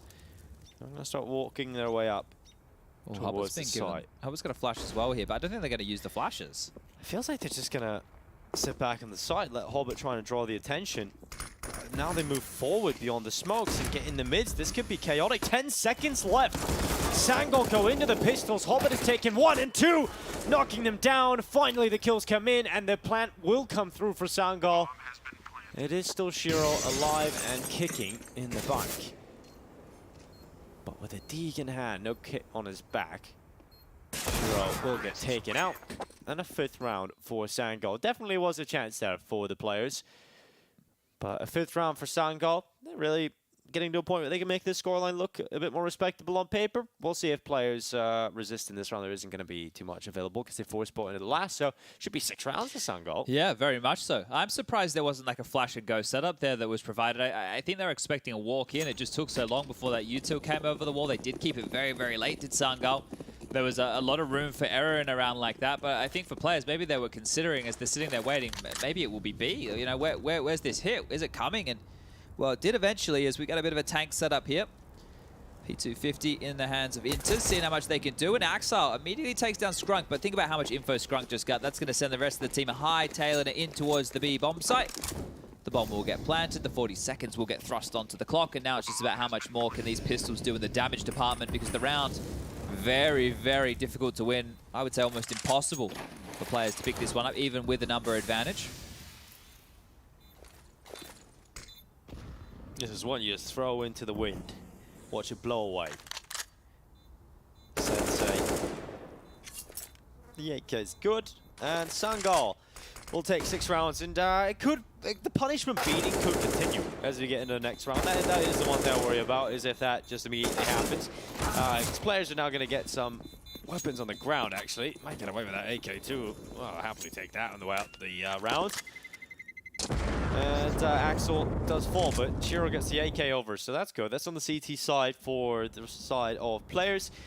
And now 4 away from victory, so we'll see if this buy round can net them that. I think here, if I was players, I wouldn't mind taking a timeout, or if I was Groove, I wouldn't mind calling the timeout here, just to say, like, listen, boys, like, we started so strong, let's just close this now, let's be done with this silly business, right? Because the fact that they were able to get themselves so many rounds within that first half, before it gets out of control like you're talking about, it would be a good time to have that chat. Maybe in the next gun round if they don't convert this one. It's still pretty early days. They're on the easier side of the two. Nade rains on through. Is going to chunk Sensei down to 33 points of health. So he's taken so much flak damage there. Fortunately on the AWP. So not really going to be the end of the world in that regard. But a stray bullet from the M4. Could see if done and dusted. Skrunk swings the door open. QB will actually get the kill onto Hobbit now, and a number advantage again for Sangal. players coming to a bit of a halt here. Hobbit is 13 and 11. So it's been pretty equal trading for him, and Nate goes down onto Scrunk. The nade damage has been great here for players in this round. They're close to a kill, but haven't got it just yet. But looks like Sangal getting ready to go into B. Resmoke to Monsters just come in here for players. And Inter's plays in front of it. 55 seconds left on the timer. Oh, they're actually rotating away from B. Yeah, Axel can resmoke Monster. If he gets that down now, it is going to be well timed here. They're starting to creep through. They might go. Yes, they will. They're going. Okay, Inter's pressure's on you to hold this. Flash is going to be set up for Axel, but let's keep eyes on Inter's right here. We got to see how he holds this one. Shiro's come in to help him out, but Inter's plays from position at Water Pit. They push in towards his crosshair. It's a single kill for Inter's. Nafany getting the drop done, but it's taking some time, and so that rotate from players has been able to come through. And Nafany here's the tap. The bomb hasn't gone down, but he swings wide, and QB takes him out. Shiro from heaven, good pick, down drops down. Axel just rattling some shots, looking to do some chip damage, but Shiro caught by the AWP on the other side of things. Scrunk and Sensei were the players that took initial damage. The Shadow allows Axel to start to pre-fire, and he's dropped down into the site. It's Kit in front of him, I think. Skrunk's moved forward, he's taken away position, his head's tucked down. Axel won't see him, and another round for Sangal, taken in the gun rounds. That's probably the best round they've won so far. That's a massive round to win right there. They had to trade. I was highly contested on the site. It was well handled there for that final frag. Beautiful stuff. Actually, very good round, all things considered. They get the opening kill, and they don't falter. So, starting to look like they have an opportunity in this now, as players will be, taking a bit of a risk. Shiro into an AWP. The rest are just going to go for some pistol upgrades. Might be starting to get a little bit worried now over there on players. I know it's still a 5-round game, but still, this is Sangal starting to heat into things. What should have been a walk in the park, what was a walk in the park, and, well, what is a kill in the park right now? Shiro's kicked things off. He's staying tall, standing tall with the AWP. The second shot doesn't land. More pressure on his plate. They're coming.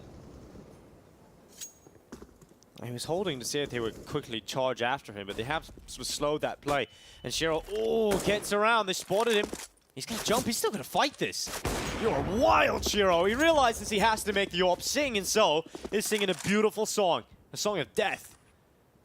Okay, well, this is where we've seen Sangal struggle. This is more of how it went in the first half, right? When they were just picked apart, they would lose multiple kills, and then it was harder for them to get into the action of the game, and now they have to sit on their haunches in a 3-on-5. Now, fortunately for them, it is pistols, but unfortunately for them, Axel's pushing through connector. He's calling this one clear.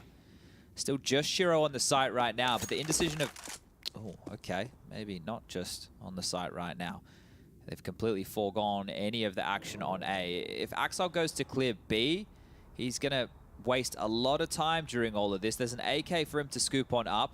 Nafany calling it clear, and QB is actually playing a very passive angle here, so I don't think Axel would clear this. He might see the barrel if he's... Oh, the timing. The timing for Axel. He didn't see him. He didn't see him on the flick pass. Neither of them. Oh, the leg's been spotted now, and this should be another frag. Axel taking his time, getting all the information, and executes. 2 players into the site, sure, but now they have to defend against 4. Oh, wallbang from Scrunk has landed onto Shiro. Scrunk gets aggressive, needed that kill, and will get it. The flick up, but Scrunk in the clutch. 10 seconds, Interest closes, and 13 rounds for players. Starts well off the back of Shiro's 2 picks, and I love the repeat. I love when he goes long and just shoots through the stone. Oh, that's what you got when you got Shiro on the team, and you realize players have that capability. Yeah, and not just turtling up in a 4-on-5 number advantage, wanting to make it a little bit more with Shiro, and understandably so. It was the weapon, it was the hero in the round, and yeah, that hero in purchase has paid off in a big way. They do get their first CT-sided round on the board right now, and it also has economical ramifications. AWP for Sensei, pistols for 3, and QB into a Galil. Now they need this one back here if they want to try and continue this score line. Skrunk's quick. Skrunk's down.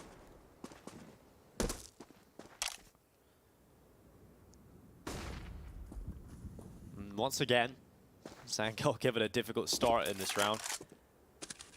Sensei, I thought he was about to have the jump there on Shiro, but Shiro's so damn quick, he's able to react in time.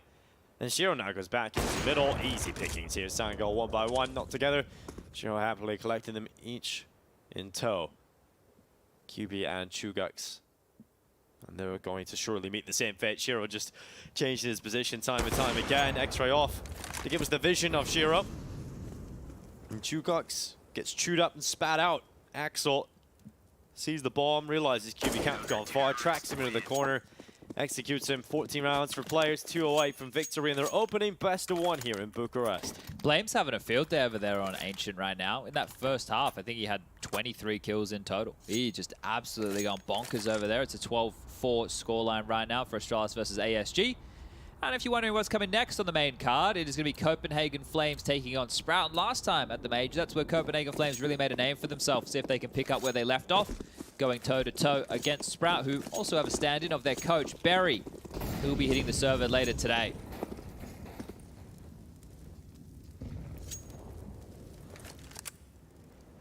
It's going to be interesting to see as well what these matchups are starting to look at. You can use that, what is it, major.ieb. Yeah. That's the one. I forget the final. Just type in major IEB and it comes up. It's like the first one. So you can figure out all the matchups that will continue throughout this stage of the competition. You got it up, Chad? I'm getting there. We're getting there. What are we? Group B. We've had Anonymo beat G2. We've had NIP beat Endpoint. We've had Bad News Eagles over Entropic. We've had Sinners over Heat. We still have ENCE versus Spirit. We have Astralis versus ASG. Copenhagen Flames to take on Sprout. So let's just say the favorites win those matches, shall we? Might end up with a Players versus Anonymo. Could have a NIP versus Bad News Eagles. That would be quite the game to watch, I think. Tell us about the losers matchups. G2 versus Sangal. This is obviously if all the favorites win, guys. Don't take this as gospel. Do not quote me on what I'm saying right now. Endpoint versus Entropic. Heat versus Sprout. Spirit versus ASG. That would be the 0-1s. Yeah, lots to be decided still. And Shiro looks to have a decisive round. Sensei. And taken out by Axel will be Chugak's QB, and Nafany's decided he wants to come up and stop the attack forward too. As 15 rounds now ring out 4 players. I think that might be, you hear that? The death bells tolling for Sangal here on Overpass. But I think given the personality we've seen throughout this one, I think Sangal won't be too destroyed by this one. I think they kind of expected this, as you should. Opening your game versus players, they realize this is an experience. For a lot of people, this competition isn't the major qualifier. That just is the reality, right? So to a lot of teams, it's experience. It's also a big competition with a relatively large prize pool and experience against some of the top teams in the world. So, I mean, you got to look at it on 2 sides. For players, this is a situation where they want to hit the major. For Sangal, it's experience and see how deep they can go. And they've got the rifles out here. Especially with the stand-in situation as well, right? So it's a good opportunity for some of these individuals to put themselves in the shop window, show what they've got. They're having some fun with it, showing some flair, showing some personality. And as we do get into a bit of a default spread here, already some damage done to Corey. QB's up close towards the sandbag position. Shiro's AWP posted up in towards connector as well. So a bit of a forward stance from Shiro here. Has a chance, is flash. Does get the leg though, so Scrunt is going to be scared to take that fight. But Tugux has got 1 and traded. Has done his job there, did punish Shiro. Now recovered the spray. Although the trade is good, and Axel goes again. Flash. Oh, so good. It's perfect from Nafany to allow Axel out for the swing. Under a minute now left in this clock, and Sangal seeing what they can find towards the end of this. The final push forward. The resistance, will it be there? Corey's headshot is good onto Inters. 3v3 again, but look how damaged they are. They're damaged goods right now. They're a fragile package as they move into the site. Axel's coming from heaven, and he doesn't care. Oh. It's an easy kill there for Nafany to the head somehow. Into the mix, and Corey left in a 1 versus 3. It is just a mere moments away from players locking in their first win. Yeah, and tidy stuff as well. That first half, 12-3 on the T side. This map never felt in doubt. It's good to see Sangal not give up hope and not just roll over and die. They continue to put up a fight here. Last man standing, Corey would love to get away with the cheeky 1-on-3 situation, but passive positions, and that'll be it. Axel to pick up the kill, and I think the celebrations here of Gambit are going to tell you everything that you're looking for here. Sorry, players, mind you. There's not going to be too much of a celebration. It's just taking care of business, getting it done, getting it across the line, and there's some smiles on the faces. Yes, they're happy to be here. That's what we're looking for, some smiles. Yes, well, the headsets come off delicately, the hand. Delicate high fives. Yes, they don't want to break those little wrists. You know, you can't break them. They're very, very important. Be gentle to one another here, but good stuff on one side and the best that they could boast on the other. As we can see, it still looks like a bit of a jovial atmosphere. Shouldn't be upset. Going up against players, one of the better teams in the world right now with their coach to stand in. You wouldn't be expecting them to pick up a victory. But more unexpected things have happened, haven't they? We've had some upsets already today. Looking at the player count, you would think that Sangal actually won this matchup. They're just so happy to be here. It's great to see that. The spirit of Counter-Strike flowing through them. Sensei giving us a great bit of entertainment throughout this one. But well, he'll be away for a little while. Now they get down to the loser side of things. Yeah, and 0-1 column. 0-1 column indeed. The 1-0 column. We still have a couple more matches. I think that Astralis is looking to pick that one up against ASG and should be done and dusted with that one pretty soon. They had a commanding first half. But as you go through the highlights here, you just see that score line of players continue to get closer and closer to the double digits. It was 11 on the trot here before any resistance was posted. They just kept going, really, for players. The real storyline, the only storyline to follow, was whether or not interest was going to die, whether or not there was a round to be picked up. But Sangal managed to get 7. We've seen this attempt many times for Shiro. Eventually did get his reward from the triple boost up on top. And yeah, a little bit of resistance here for Sangal, but as you would expect, players taking the win. Now we can focus on to maybe some of their main opponents in this event, and you would definitely say they are NIP. You would say G2. NIP get their win today. G2 did not. Players putting themselves in a good position now to maybe even go ahead, get that legend spot. You're taking the first spot away. Some of your opponents have dropped the ball already. So I know that's still a little bit off, but you've done what you need. There's 3 legend spots available in this group, whereas in the previous one we had 4, and that was because of the teams in the previous major who had made it to the top 8, right? And obviously Fury over there in the Americas getting the 1 spot for that side of things too. But you want to get a legend spot. It's going to skip an entire week of play, an entire Swiss round that we're seeing right now again, and it'll just set you up where you can watch the opponents and come into things in that legend stage ready and ready to go. Well, we've wrapped things up. Players take their first win here in Bucharest. I think Maui is over there having some fun with the Copenhagen Flames guys, so we're going to check in with those guys and see how that one matches up. Hey guys, I'm Maui Snake here at the PGL EU RMR Group B, and joining me are Nikodas and Roy, both from Copenhagen Flames. We're going to see how well these two guys know each other as teammates, friends, buddies, compadres, whatever it is. So first, Nikodas, I'm going to go to you. I'm going to ask you a question about Roy, and Roy's going to have to respond whether you're right or you're wrong. You ready? Yeah. All right, you ready, Roy? Yeah. All right, awesome. Let's get into it. All right, so what is one of Roy's hobbies outside of Counter-Strike? Working out. Working out. True. All right, ding, ding, ding. All right, there we go. We got one right there. Okay, what is Roy's spirit animal? A lion. Oh, a lion. I actually have no idea myself. Okay, we'll give it a half point or something. No, wait, you have to pick something. A lion? He can get half a point, maybe. Yeah, okay, we'll do half a point for that. That's fine, it's fine. He never even thought about it, it's fine. All right, does Roy prefer DMing, retake servers, or execute servers? DMing for sure. True. Okay, another point on the board. All right, what is Roy's favorite type of food? Ooh, spicy nuggets. Spicy nuggets. No. It's going to be flæskesteg. It's a Danish traditional meal at Christmas. So it's a bit off, but a bit obscure. Spicy nuggets is good as well. Okay. It's a bit obscure, but yeah, you're pretty close actually. All right, this will be the 5th one. Does Roy watch anime? No, he does not. No. All right, switching it over to Roy. Questions, of course, about Nikodas. Does Nikodas prefer beer, wine, or liquors? Liquor, I think. True. Liquor guy. Okay. All right. What is Nikodas' favorite map? Ooh, that's actually a tough one. I think maybe. I want to say overpass, but I don't want to. I think maybe. It's probably overpass. I think. I would have picked overpass. I would have picked. It is. Oh man, it's pretty tight between overpass and vertigo, but overpass, sure. Okay, all right. We both get a point for that. Yeah, nice. Does Nikodas ever sing in the shower? Yeah, I think he does actually. I don't. Okay, that's too bad. Too bad. Does he believe in ghosts? No, I don't. Okay, all right. What's his favorite purchase on a half buy round, like $2,000? A deagle. Every time a deagle. Yeah, pretty accurate. That has been another edition of Getting to Know Your Teammate here at the PGL RMR. Thanks for tuning in.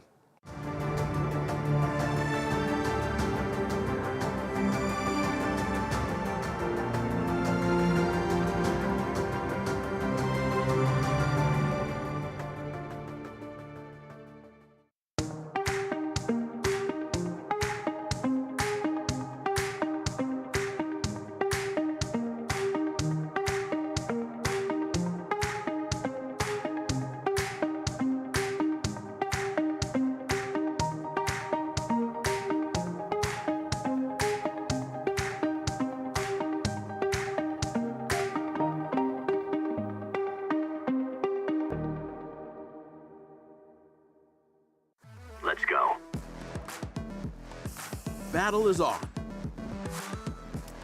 Burst RMR views with a double bonus. Get insurance for single and combo bets, both up to 20 euros. Fire up with GGBet. GGBet, this is real.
welcome back to Bucharest. We have got the European RMR underway, and we're heading into our 4th best of 1 of the day. It's Sprout making their debut, and they're going to be playing against the Copenhagen Flames. Problem we will let you know straight away is that Sprout have got to stand in. That's a situation going over there. Steyr couldn't make it, and we had to bring in Barry to stand in for him. Yeah, Barry used to play professionally once upon a time. He's only been recently relegated to that coaching role, or choosing to do so. Yeah. But Sprout over there during EPL, they actually had a couple of good maps. They were looking threatening in moments. You've got Rouse, their in-game leading the team. Obviously, Spitty in the mix as well. They've got Slacks on the AWP, Marix, and then obviously we just mentioned Barry's going to be standing in for Steyr, who due to illness was unable to make it. So I'm hoping it's a little bit more competitive than the previous, but it should be the same situation. Copenhagen Flames are the heavy favourites in this one. Copenhagen Flames absolutely should be the favourites. Let's put some faces to the names of the Flames.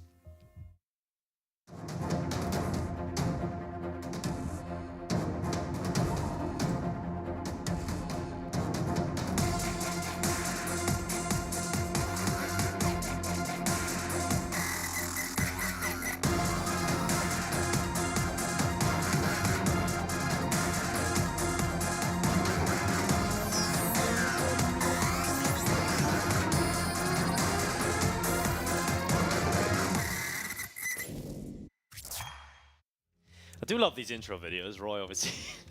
It's just got a mechanical thumb right there. But this team are certainly going to be the favorites coming into this. Very exciting at the last major. We had a good run, a good deep run. It's still the same roster. They've stuck together. No one really got poached. So surprisingly, isn't it? Yeah, it's kind of wild. So they're here again, here to compete. Different coach. So that's a little bit of a change. Obviously, Pitter came and went. But with this roster right here, Nikodos is the AWP player of the team. Roy is the star and the oldest member of the squad.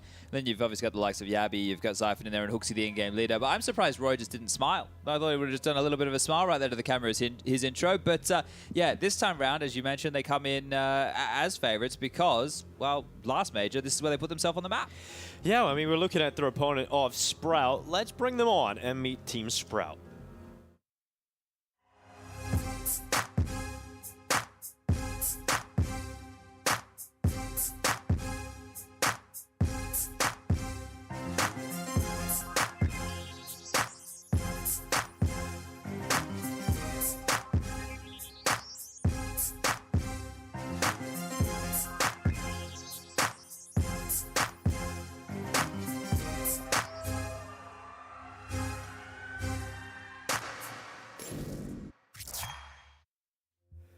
A little bit gangster there, Sprout, but they're coming in to try and steal away a game versus Copenhagen Flames. This roster, Marix, the Ukrainian player, we have a whole mix of nationalities within this side now. Spitty, the sort of last remaining player when they used to go as Seed. Yeah, look, that was plenty of years ago, wasn't it, here? And there's Barry, obviously the coach sitting here. He's going to take up, I suppose, the in-game leader mantle of this roster. Rouse and him can probably get it done in Danish. And yeah, you mentioned Spitty. Well, there he is on the screens for everybody playing at home. Nuke and Mirage removed. Going to be interesting where we end up with this one here. I think Copenhagen Flames, what are they going to get to choose between here? Because they're actually doing the second wave of the veto right now. Wait, hold up a second. Something doesn't seem quite right here, Dinko. But let's see how this one pans on out. Vertigo gone. It's going to leave us the options between Overpass and Ancient. Sprout are going to choose to take this one to Ancient, and Copenhagen Flames get to start on the CT side. It's another one of these situations. It's the heaviest CT side of map we have in the pool, and a lot of teams are more than happy to hand that CT side over. So we had this conversation not too long ago. We just did this map just before, and we're saying how important it is for Endpoint to pick up the pistol and conversions. Well, the same conversation needs to be had for Sprout right now, starting on the T side of this map. Yikes. I couldn't imagine a worse scenario having to start on the T side of a map like this. Let's see what level Barry's able to bring to the server. As I mentioned, once upon a time, he did used to compete, so it's not like he's a complete slouch or anything along those regards, but whether or not he's kept up the mechanical ability, that's a different question. I was casting Barry not so long ago, actually, in a couple of smaller teams he was playing in. So I definitely see some mechanical skill still in Barry. We'll see how he's able to keep up. We did see a coach just moments ago playing for Sangal as well. Obviously, not a great situation when you can't play with your full roster. You can't show your full face going into the major qualifier, but nonetheless, Copenhagen Flames, they just have to beat the opponent in front of them. And starting on that CT side of Ancient, you're going to give them a big props to a strong lead. And we've seen how many little details could go wrong earlier today for Endpoint, and how many of those little details cost them so much. When you get the T-sided start, you need to post 5 or beyond, really, at this point. Yeah, I think 5 seems pretty comfortable, right? Yeah. I think 5 would actually be a pretty good T-haul at the moment here. If you can get anything more than that, we've got some tissues on the table. So might be some sweaty palms. But as mentioned, this is where Copenhagen Flames put themselves on the map, right? This was last major cycle. They were able to show that they're a force to be reckoned with. Since then, everybody thought they'd get signed to a bigger organization, or maybe some of the players would get poached and peeled apart and put into other Danish teams. But not to be the case. They've stuck together. Let's see what they can bring us here today, if they can bring just as much success as they did last time round. We are just waiting to get this one underway. Poor Zyphon has been muted, so I guess he's copped a couple of reports. He's called Blackbird. It's quite a common one, isn't it? Blackbird. It's kind of a cool name. I'm surprised there isn't a pro called Blackbird. Well, a lot of people didn't get the joke with Banjo. I couldn't believe it when Banjo stood in for Fnatic, right? Obviously, he's from the Academy team, and Banjo is one of these names that you get if you become pre-muted. There's Cat as well. Cats, everyone loves a good cat. A whole bunch of names going around here, but Spitty, maybe one of the more familiar names in the server. If you're an older Counter-Strike viewer tuning in now, Rouse goes back. He played in the very first major. Slacks is the AWPer of this team. I think it's really unfortunate that Stairs the one who's unable to make it, because he was one of the better players for the squad over there in EPL. So not having him in to compete is actually going to come back, I think, to haunt the team in a lot of different ways. And he has to watch from home. Slacks is pretty good on the pistols as well. Yeah, Slacks, I think he's a serviceable AWPer as well. I think sometimes he can be a little inconsistent, so that is going to be a question of what performance you can get out of him, because sometimes you wake up and he's feeling it, and he's an incredible player that can take over some rounds and servers. So excited to see if that's going to be the Slacks we get to see today. But Ancient, it's not really a map that frees you up as an AWPer, so maybe just a little bit more linear playstyle out of him today. It's kind of weird seeing Spitty without Dennis, I'm going to be honest. It felt like those two players are destined to play with each other until the end. Yeah, look, Dennis left him a couple of times, didn't he? He did. He went off the big to AWP randomly. I remember that. That was a bit of an odd turn of events, wasn't it? So maybe Spitty's happy to be free of Dennis these days. Who knows? But just taking a little bit of a look right now. Ancient as a map right here for the Flames. It's not a bad map for them by any means. They played it 51 times with this roster. Been able to win it 35 of those 51. In recent history, they're on a 4-map winning streak on it, beating EC Kiev, beating Anonymo, beating Kova, beating Dignitas. They had a loss to Skade, a loss to Heat. Yeah, and we talk about Roy and the performance he had at the major, because Copenhagen Flames, they were the talking point of the major for a lot of people, and Roy having a massive stand-up performance. Now, everyone kind of seen a star level out of the guy, and that was something we hadn't seen before. Come out part of Mad Lions, he wasn't the star player of the team. Bit more of a supportive element. So it's cool to see that Roy can get to that level, and I want to see if he can do it here in Ancient, because it was a map he was able to show some good performances on back at the major, and that's where they want to go again. Copenhagen Flames versus Sprout finally getting underway here. Sprout starting on the T side of Ancient, and Copenhagen Flames, they're on the CT side to get a kit and double flash here on Hooksy. Well, the P250 in the hands of Slacks, I say he's pretty good on the pistols. Let's see if he can make that come true. Barry's going to grab this B lane on his own, and happy to make a couple of footsteps here. Just want to make his presence noted. He's even been spotted out now, so Barry without any skins as well. Quite a madman. Dushon up. Zyphon's in trouble here. Well, Zyphon, he's just trying to draw the attention away to set up Nikotoz, but they check him, they hard check him, and Sprout are just cleaning up the pistol. Every single kill going their way. And Roy is the last remaining player coming back in to try and fight it out with the USP. It's a couple of quick shots there from Roy, and maybe even another chance towards Temple. He's being pushed from mid-side. There is a Redmond player of Berry charging in after him, but unneeded because Speedy's closed it out. So a good start here. Nice hard clear from Speedy there on the toolbox as well, and then Slacks saves them on the pistols. He follows up with 3 big kills, locks them out of that potential retake, and grabs the first round in the favor of Sprout here. So this is a good start for them. Let's see if they can hold on. What are Copenhagen Flames going to address this problem with? Will it be an eco? Will it be a force? Currently no purchases coming on through, and as freeze time does transpire, it is just going to be the full eco. 5 USPs over towards A. Berry again defaulting towards B within the early stages. Now I'm curious, like, do they Oh, they're just going to run. They might just run and push here, man. They're all just running into Mareks' line of sight. Holds down the spam with the AK. Only gets 1 kill. Slash trying to mop up the mess. Able to pick up 3, and here's Rouse.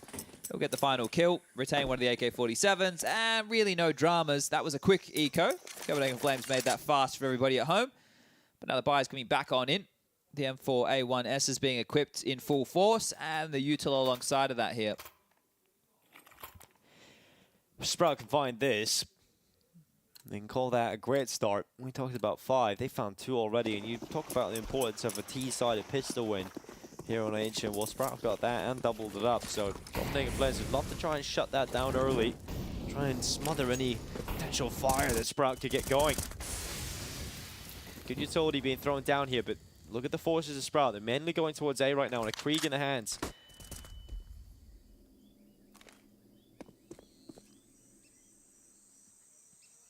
No one's here, really. They have 1 player spotting from afar of HooXi. Yeah, it is a bit of a retake setup, isn't it?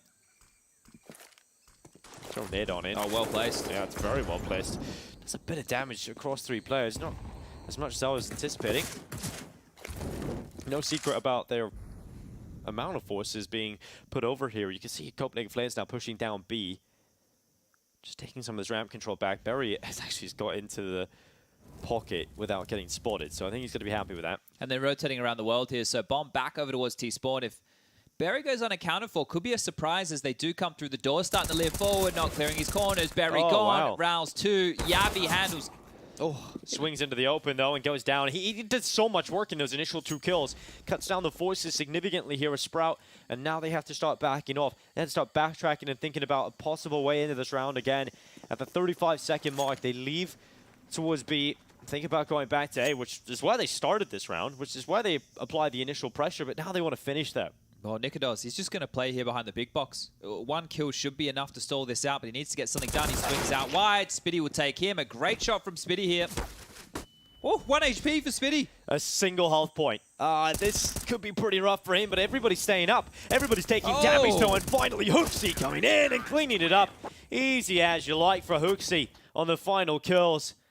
And that's Copenhagen Flames on their first round. Okay, Yabi's double and HooXi's triple.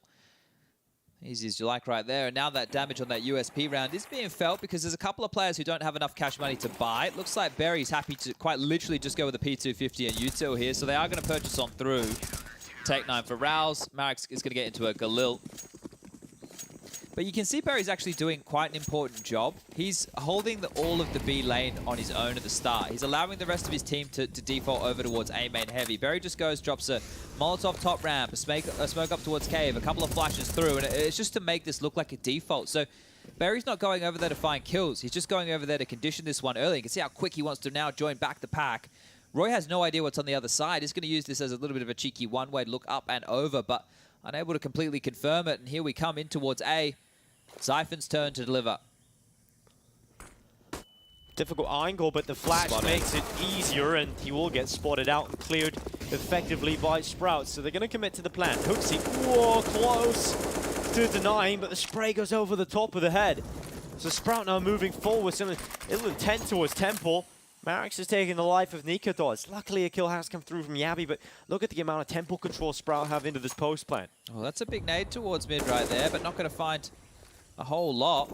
Very open towards Temple, gets tagged up. He's still taking damage, eventually will be spammed down.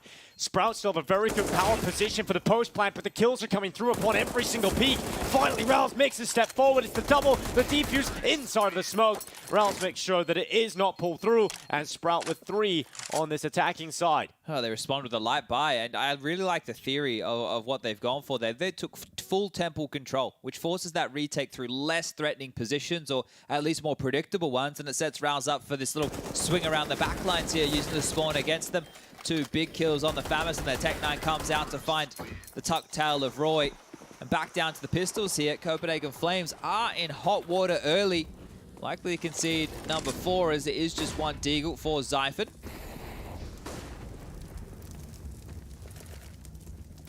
And this time round, Berry is actually going to push the issue. He has some teammates behind him. Spitty almost getting caught with the nade in hand, and that's a shot from Zyphon. 1.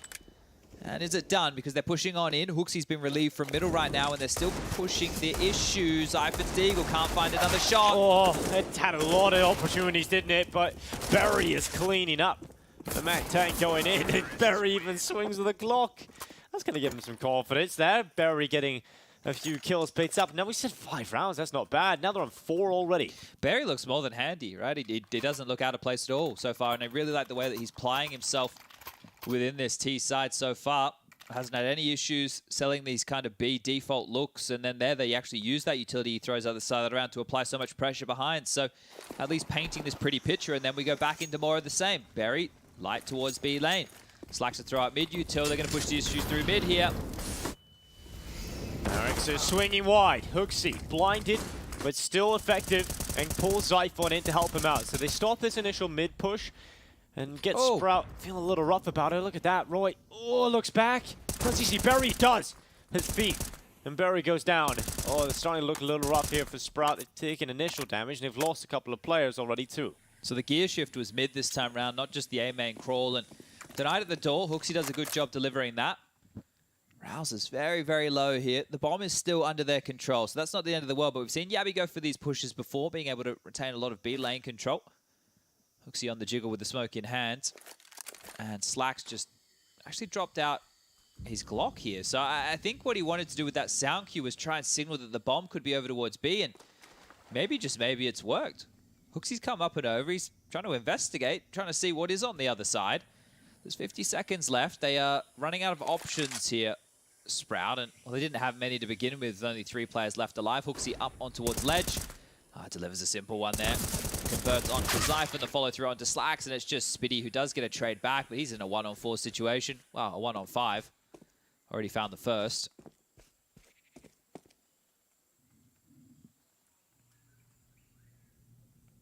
Has a gap to work with here, you know, but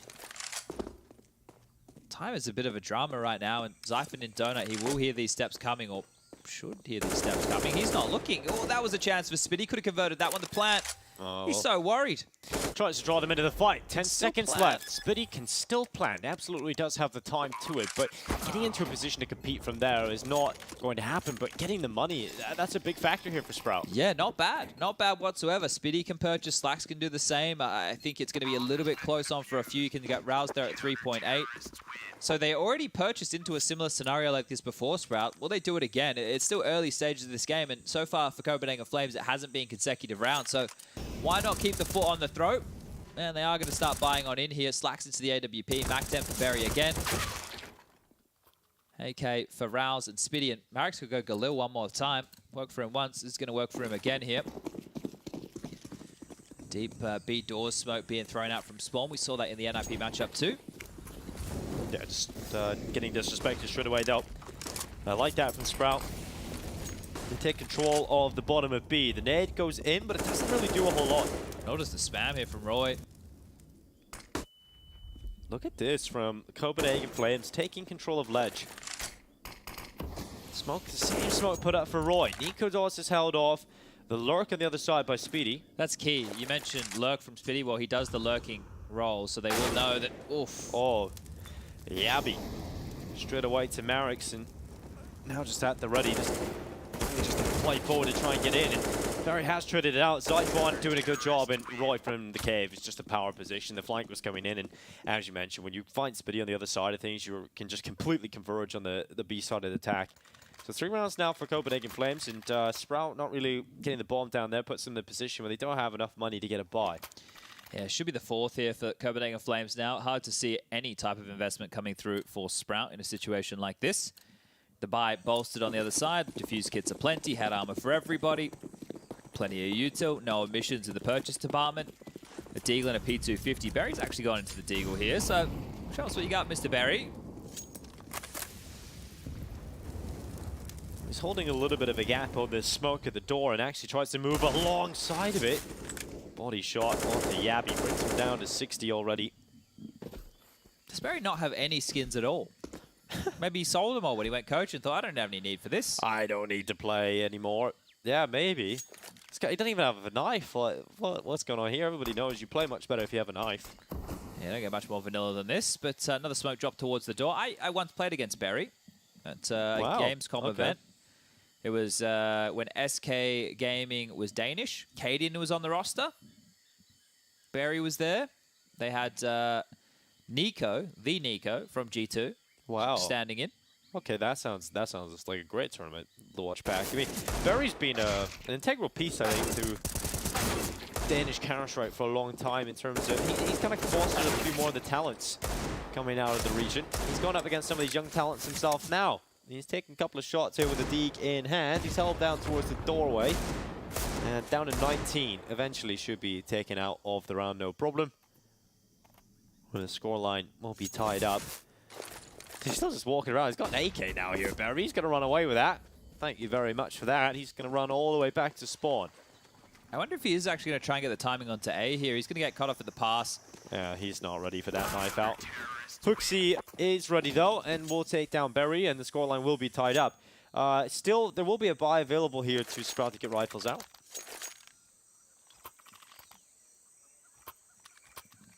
It's crazy how Denmark have had so many individuals who have wanted to be leaders, or maybe they didn't originally want to, but then became. Like, you can think about them all like, we've got Hunden in the mix, obviously, the Voldemort of Counter-Strike. But realistically speaking, he did a great job in helping and bringing up a lot of talent. Same with Barry. We got MSL, we've got Carrigan, we've got Glaive, so we got Fetish. There's so many names that I could reel off in terms of in-game leaders. Yeah, so many. And that's why the region is so strong. Now Roy as well stepping in to play. HooXi and Roy, a couple of kills in the round. Good flash here from Nikodos. Sets up the peak on towards Barry. Spitty and Slacks, they are alone. And I mean, this round isn't completely unwinnable. They are split up, though. That's the problem here. They are severed off from one another. And Slacks might get caught upon the timing. He's looked back at the right time. And still, even though he was ready for the fight, couldn't beat Roy out. So in the end, it is Spitty who goes down in middle. And it's 5-4 as Copenhagen Flames have taken the lead. Starting to look a little bit more cohesive now on the CT side. That's going to be their 4th consecutive round as part of this little claw back into the game. Let's see how long they can keep it spotless for. Sprout will be calling a tactical timeout just to have a bit of a conference because there's no coach behind them to confer with. They can just have the chat between... There's one in the team. Exactly, right? So they can even use the freeze time as well to have the chit-chat. This is a little bit extended for them, whereas over there for the Flames, they don't have that same luxury. I guess they'll take the luxury that they don't have their coach having to stand in for them here, but... does seem a bit unfortunate in back-to-back best-of-1 matches today. We have the asterisks of the coach needing to step on up to the plate and try and deliver. But as we've said, Barry's probably one of the better candidates to be doing exactly that. Now, recently a player, but 5-4 as Copenhagen Flames want to try and stave off this 5th round attempt for Sprout. It is going to be difficult to stop them. They get into some winnable positions, but Copenhagen Flames... AWP for Nikodos. Utility goes out for HooXi to stop the elbow push forward. Now, these are the kind of rounds where that elbow push could be a possibility. We see NIP sometimes force that just to get a T round. You can go for the low buy and try and wrap your way through donut, out elbow, and disrespect the utility. Well, they are doing that just a little bit later in the round. And Roy, I'm sure he thought he was about to have an easy fight, but ends up getting taken out by the Tech 9. They can climb up on that ledge, try and get that gun back. And HooXi, well, he's being peeked from the ledge itself and taken down low. So Yabby needs to focus up now because player's about to come in towards his choke point and he needs to hold it. It's only a single kill. Well, they're in B. Barry's got a lot of space to work with here, pushing up fast. Nikodos might get caught with a bullet in the side of the head here. It is rough right now for Copenhagen Flames to try and stop this one off. The plant attempt, they hop into cave, they're dropping back. What a wild call. Sprout running all the way back through middle. Zyphon hears everything. He can try and get back here in time, and he will beat them. He's towards Temple. What a crazy call. It's wild. It is absolutely wild, and it's getting shut down. Zyphon lining them up, 3 kills. Marek's trying to get away with the plant. He will do exactly that. Rifle on his back as well for the 1 versus 2, and HooXi is low. Can he glean the kill? He can. HooXi down. Now up against Nikodos to try and close this one out. The wildest call for Sprout. Does it get even wilder? It does. Marek is wrapping around. He's leaving men and going back over to Donut. Nikodos trying to figure out where he's playing from. Nikodos taps, has no idea how far away Marix has gone, and now towards Donut, making a lot of steps and swings. Nikodos had the rifle out. Marix didn't know if he was sticking it or not, so had to commit immediately into the fight and ends up losing it. Huge round from Marix there. 4 kills in total for him. Could have been the ace. Would have been a huge clutch to level back up the playing field here, but this was such a light purchase. Tech9 for the immediate kill. The second was fantastic. Zyphon steps on out off of this wild call. But Marix is able to find even more frags there on that picked up M4. Great round from him. Lots of damage done. A stressful scenario. And yeah, I'd be scratching my head about that call, right? They're in the site. They could have planted, and they go around the world. Ahead of the play, Zyphon denies, and back underway as we go back into more of the standard play. Nikodos up and over. The run boost looking tidy here. Hooksy's found an incendiary kill on towards Spiddy, so not the way they wanted this round to start at all. Berry has been disparaged from going B, and they're coming into Zyphon again. He's already looking hot to trot. He gets one, and the second is traded out by Rouse now.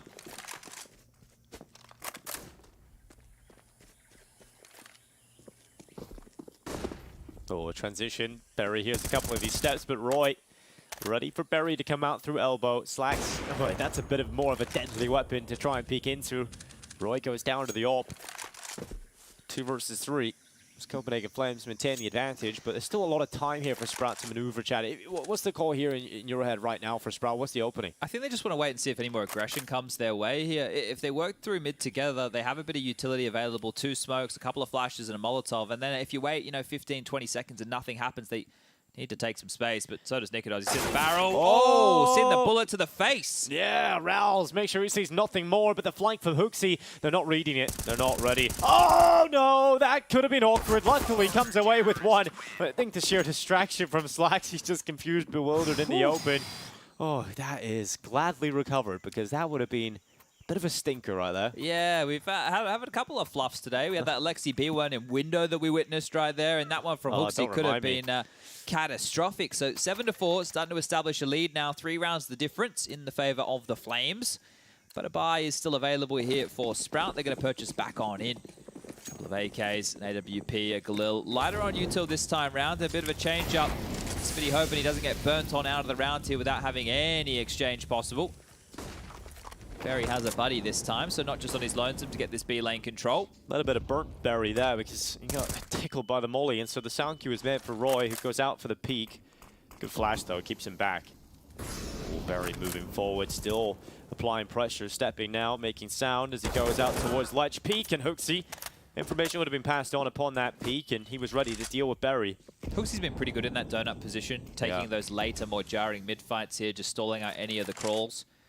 So down a man again here early and no trade possible. They do get the space, so Red House might be where they want to linger. Yabby is up here though and has Nikodos alongside. And they come through Yabby. Oh, easy. Great screen. Yeah, Spitty just walks right through to his death. It's like Elden Ring boss. You go through the mist, you just get smashed down. Shout out Dohachi. Shout out Launders. Elden Ringers. About 45 seconds left. Not a lot to really get out of this one, Sprout. Just over there on that piece stream as well, we'll give a bit of an update for everybody playing at home. ENCE versus Spirit. If you haven't been keeping track of that one, it's a new Spirit roster. They still have Dexter, Chopper, and Magic in the mix, but they've added Patsy back from the Academy team that they had down there. And Siren is one of the newer names. Going up against ENCE, who are just in the grand final of EPL. But surprisingly, again, they've gone towards a Mirage. We had this with G2 earlier in the day. It was not the map for them, where they got upset by Anonymo. And apparently, ENCE are happy to take this risk as well. So wanting to try their luck on Miragi. It tended to be a bit of a Spirit staple.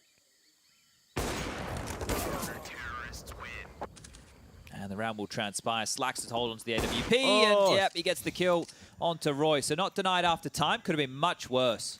Yeah, it could have been terrible. Could have been Rouse's situation right now. Could have been $200 left, yeah. Damn, that it's rough here for Sprout. I mean, I'm just happy they got a good start, chat, because if they didn't get these first 4 rounds picked up very early in the game, and this Copenhagen Flames came out swinging from the get-go, we could be looking at a dire situation for Sprout. Yeah, well, let's see if they can work this AWP, right? Never the easiest, especially through a gray screen 10 seconds into the round. They will be denied at the doors. They are going to lob some utility over to try and buy some respect.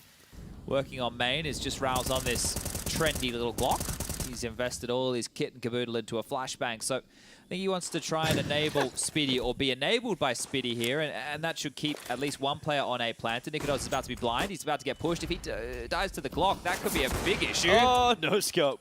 No scope on Astralis. No scope, no problems. Yes. Well, Speedy and Marix, I couldn't help but chuckle at the fact that all of his money was spent on a flashbang. That's all he had money for. Couldn't even get a P250. Speedy, double ops. No, has come through, and yeah, double ops for the recovery. If the overextension comes, oh, Marix, the timing looks away. Still had the chance to come back, but finally Zyphon will close it. Spitty charging right back. I thought for sure he was going to go down there, but that's quick from Spitty. Now wants to go back into middle. Maybe something out of this here for Spitty. He's going to hop up. Lots of noise being made. Ooh, decision to just drop the smoke here. Apply a bit of pressure there. Spitty is just going to try and come through it, at least spamming down. Oh, 35 seconds here for Spitty. Going around the world, the time is going to be a bit of an issue, so maybe he wants to save as he starts to backpedal towards A. The bomb is unretrievable on the B ramp at the tippy top. And he will hold on to the big green to give that one over to Slacks in the next round of play. But poor Spitty might just be keeping that Tech 9 for his weapon of choice. 9-4, and the Flames have recovered this. Good to see one of the favorites picking up another win here. We've already had enough upsets for today, I believe. We have had some ridiculous affairs this morning. If you missed it, well, you can go check out the results. But G2 having a bit of a nightmare at the start of the day. Tactical timeout needed here for Sprout. Update from the B string currently ongoing versus ENCE and Spirit. 6-5 as ENCE are in the lead just by the one round. So that looks to be a competitive game throughout the day.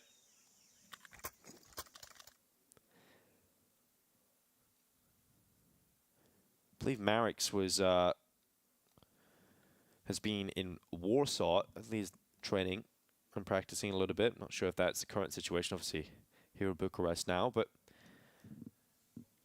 he's here with the side of Sprout. Glad to see at least the majority of the players have been able to make it here. Would have liked to have seen Ster. I think Sprout are always a decent little team to cause an upset on, especially on these days, right? You have the Swiss system, they all put in best of ones. Sprout are a team that can do some heavy prep. I remember seeing these guys, every time you get them in the opening day of a big competition, they would always cause a little stare, wouldn't they? Yeah, I think in the best of ones where they could do some of their absolute best work. It is just unfortunate the situation at hand here, but let's see what they can salvage out of this half, right? Let's see, because if they can get to that magic number of 5, like 4 is not even too bad if they do get that pistol conversion. Well, Yabi. Oh, Flash goes over the top. He's blinded, and still, I don't know how, but he's got away with it. The Flash again, Marix. Oh, luckily takes one. It would have been an absolute disaster if every kill had gone that way. And the skirmish towards the A side of things, Spitty able to get one, but his teammates are falling like flies, getting swatted down. It's actually quite annoying to play against Flames. They push a lot, right? Hooksy's pushed through middle a lot here. That fight going on in A main and the push following through there. They're just making it very jarring. They're allowing you to try and establish, and then they're just taking the fight too. So backing themselves in a lot of these environments here. Yeah, they aggravate you, it feels like. Just 2 to find. And as we mentioned, pushing. Well, Nikodos is going to continue to do that. Slow and steady wins the race. The AWP crawling down. And how long will this line be held? Slacks starting to doubt, but hits the shot. It will confirm his position. Rotating on over now. Hooksy to come join the party alongside of Roy, who has just been maintaining this cave control. Hooksy calling mid clear. U2 now being dumped on out, but still no sound cues behind this to follow on through. That smoke will land in the mouth of the cave, but if they don't get a move on, it will start to transpire before they make their way into the site. Creepy crawly on their way up. Spitty hoping that Roy's looking the other direction here. Well, Roy is fixated upon the one entrance point, at least was. The timing. The timing is horrible.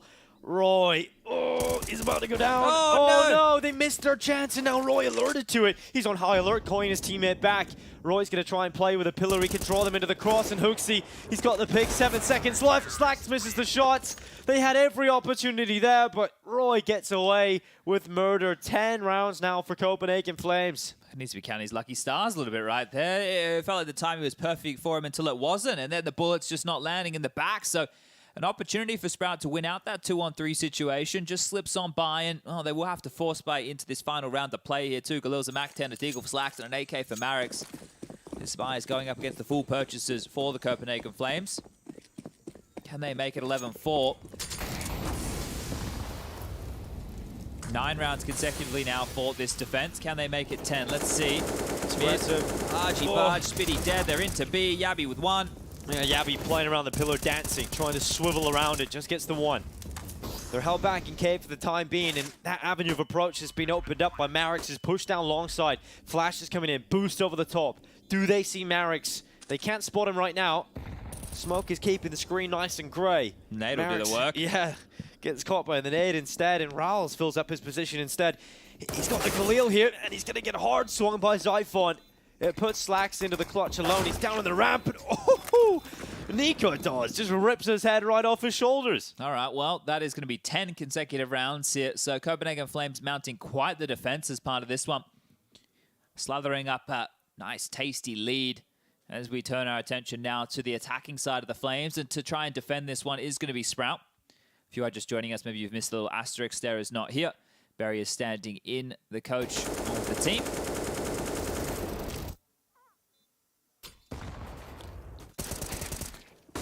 This is the swing out from Zyphon, the nade that really closed it. Sprout had plenty of chances, I think, throughout this one to make something of it, but just couldn't quite get it. So 11-4. And if they don't get a pistol start here, Chad, how negative is this looking? Well, it's already not looking good, but it's really looking much, much worse. And yeah, this pistol almost feels integral right now. They had a great pistol on that T-half, right? Slacks gets multiple kills with the P250, the hard clear as well. Look at this. Aggressive towards A main with a couple of bodies right now. Glocks to greet the bomb spotted. Bomb loose already. Slacks has 1, and he wants something more. Spitty's here to back him on up, and the bomb is down in main. Yeah, they've got control of it. Copenhagen Flames now have a mission, impossible really, to try and get through that smoke and run down the time and get the bomb back. Well, there's 3 players now occupying A main, so Copenhagen Flames have only got 3 players. The 4th is now joined for Sprout to watch Donut, so this is looking very good for Sprout at the start of the second half. This is a miserable situation. They're all going to swing and fight. They want a biff in this. Yeah, they got the molly that's going to clear out that close corner. That at least forces them further back, but they need all the kills. They need it quickly. Nico Doss is good for 1, but everybody else stepping up. Nico Doss still doing some work eventually. Will get taken out. And the straight-up head-up fight goes Sprout's way. They have the start in the second half, and potentially a little bit of a chance to make the scoreline respectable and start piecing some rounds together here on the CT side. I like the way that they handled that as well, right? A lot of teams would have just sat on back, but they've actually just brought the fight their way. You can see the B-Stream update, 8-5 now for ENCE.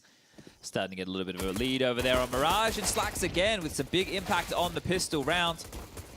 It's the opening kill. The bomb gets dropped super, super deep within main, and that looked done and dusted. It is going to be a similar approach from Flames. They did this almost exact thing on their CT side, but they rushed with USPs into main. This time they're rushing with Glocks, and they get to the precipice, and then they drop on back. So lots of steps heard. Barry, he's pushing. He's going to hard clear the pocket and sees the shoulder. Roy goes down, and Barry gets his 5th kill here as maybe it's just about siphoning through some of this CT utility right here, right now.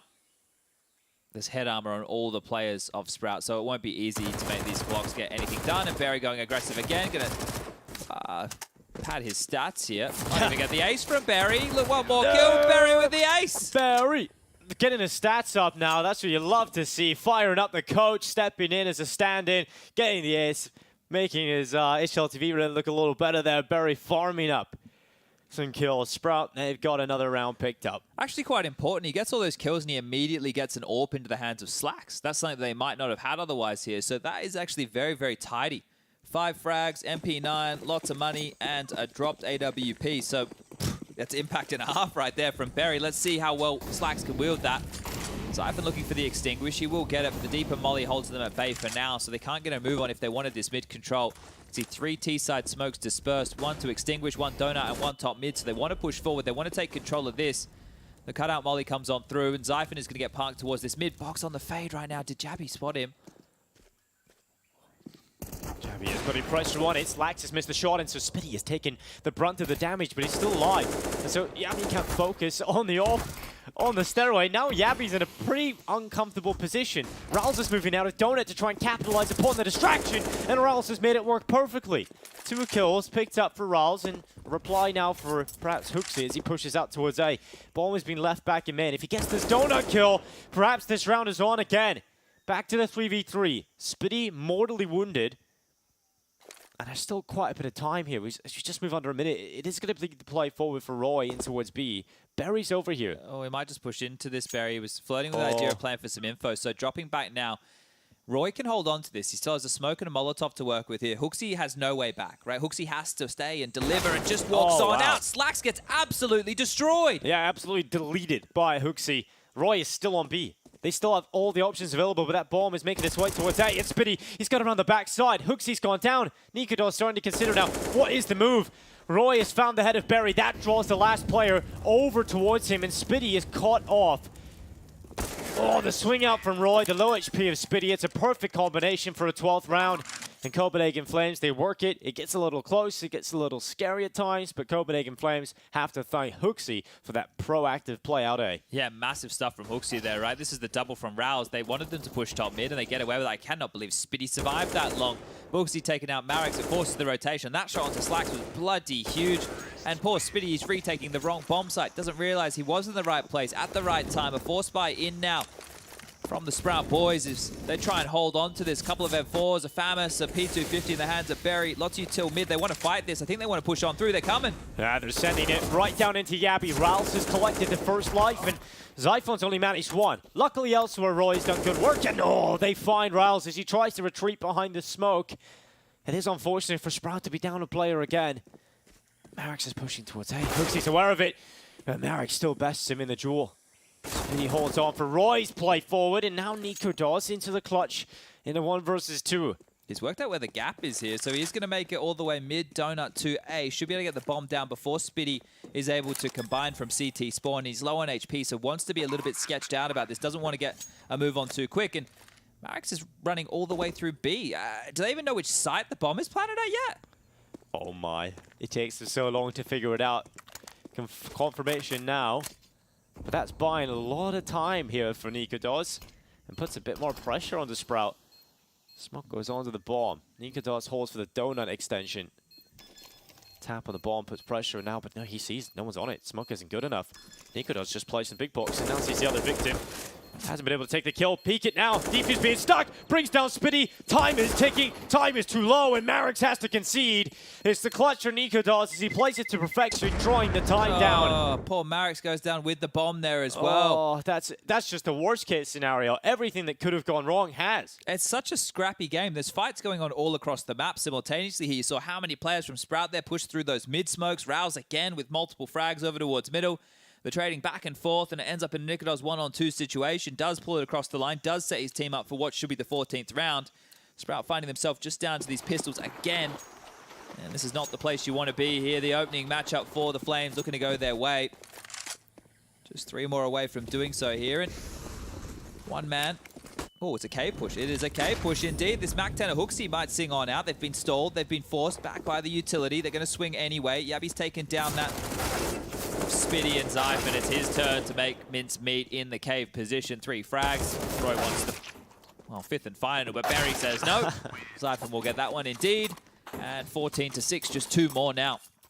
Yeah, Copenhagen Flames, no secret about how good they've been today. It is fantastic to see this team coming out strong again. And they should be beating up on a team with a coach as their standard.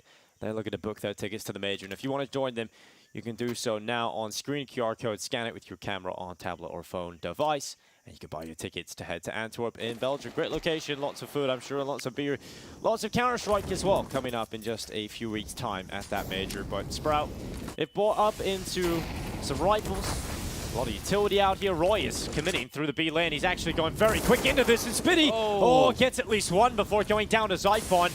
And information picked up for Zyphon. There has to be one towards Cave. So that's information passed on to the B long play of his teammates coming up ramp. Berry swinging in to try and stop this, try and plug the hole, but hasn't been able to get there in time. Slacks on the crossover, has in fact found HooXi. So bomb is loose.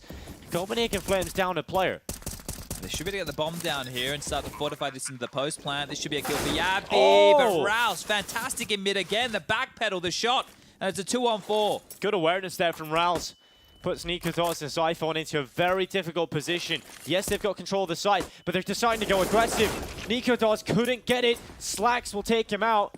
And just Zyphon. Going to try and spam on the defuse This here. could be interesting if he can do this with a little bit more to the right. He's not really lining it up too perfectly right now, and that defuse can be stuck. Shots going through. Marix actually finds it, and around defused and around picked up. It is Sprout on 7. Halfway there now to the comeback. Yeah, trying to get funny with it there was old Zyphon, and why not? We know that those are paper thin now, just couldn't land the shots in the appropriate direction, but there's cash to splash in most of the members. It's just Roy at 3.3. The rest can purchase on up, no dramas. That kill from Rao's just the awareness there to take out Yabby from the plate. But not having the lineup correctly noted was old Zyphon there. And, well, they are going to buy back in. Roy into a Mac 10, the rest with those AKs. Roy over towards B. We're going to see Yabby and Zyphon heading towards middle early here. And middle's been where Rao's has done some great work here.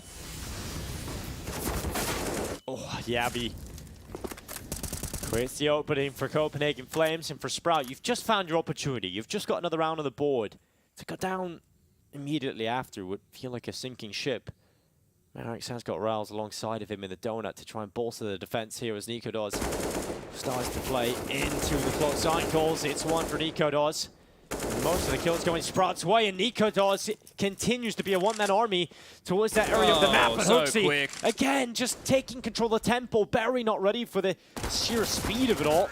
And Roy on the other side of the map doing what he does best, closing out the round. A 15-7 scoreline, one away from Copenhagen Flames taking their opening here in Bucharest. Always a nasty lurk coming out in players, and they're just making sure they're filthy across the map here.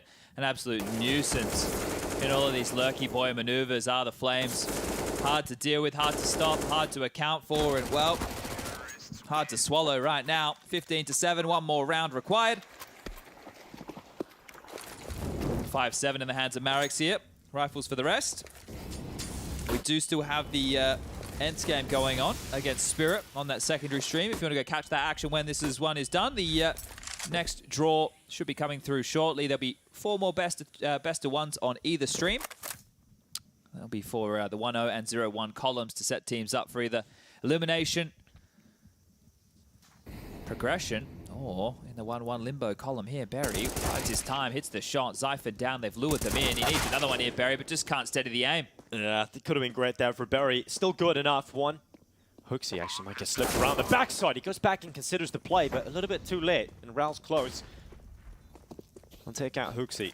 They've now moved forward, being proactive in this post flank. Copenhagen Flames don't want to just sit down and be susceptible to getting pounced on.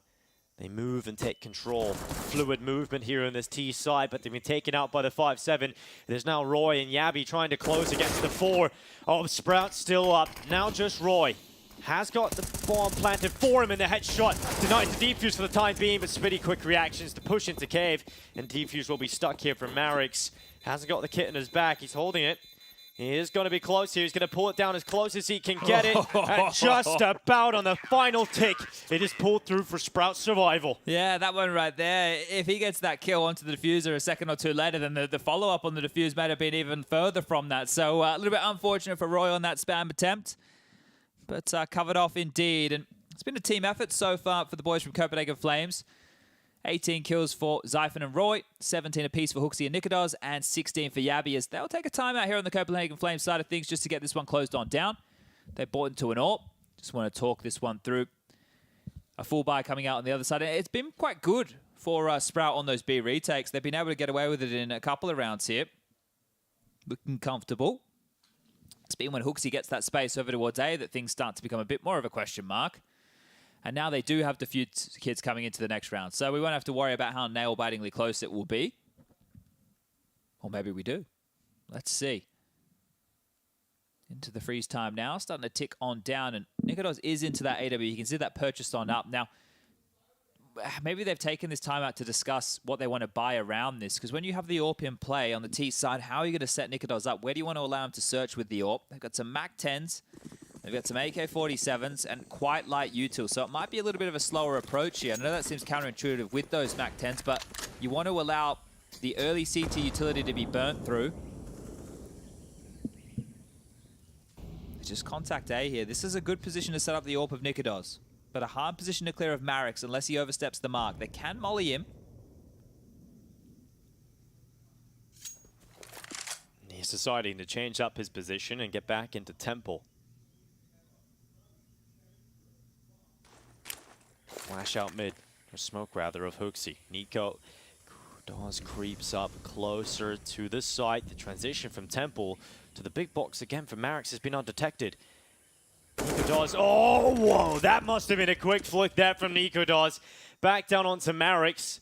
Yabi has slipped his way out middle, could cut off rotations, as now Copenhagen Flames set their sights on the A site.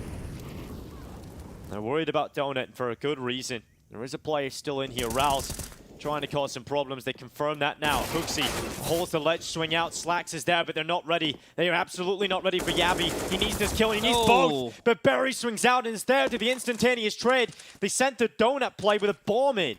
And so Nico Dawes has to try and get into it with an AWP to go through a smoke and donut. There's not a lot of time here for Nico Dawes to win this one. He can go around top mid, come back in through the red house to take this fight. And because they've smoked off one choke point here, he maybe doesn't have to worry about them getting away from this situation. Close left to clear, 18 seconds now. Scope should have been noted. The Molotov in is going to flush them forward. Oh, missed shot. Rouse brings him down. Rouse is the key player there. 3 kills in this round. Just maintains control of Donut. Never allows them the space to feel comfortable to put the bomb down. Yeah, a little bit curious there to run into Donut like that. I guess they wanted to make sure that they had an easier go of things, but not to be the case. They lose the bomb, and 2 rounds within this T-half so far from the Flames. The bomb has been committed in positions that it's almost a lock for the CTs once it's dropped. Was an A-main on the pistol round that they lost it, and this time round losing it over towards Deep Donut. So right now scratching their heads. The Sprout look good to set this up to double digits. A Deagle for Nikodos, the best weapon for the Copenhagen Flames attack to work with here. It's going to be Glocks for everybody else as the nades ring out across the server. Berry looking for some control of long here. Doors are smoked, flashed on forward, calling it clear. Absolutely nothing to report.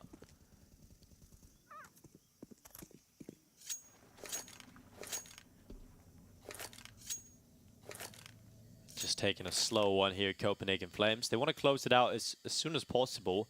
You don't want to let Sprout back in on the CT side. Jump up, Marix. Shown, I've been pretty impressed by Marix today. I think he's got great mechanical skill. That headshot displaying some of it.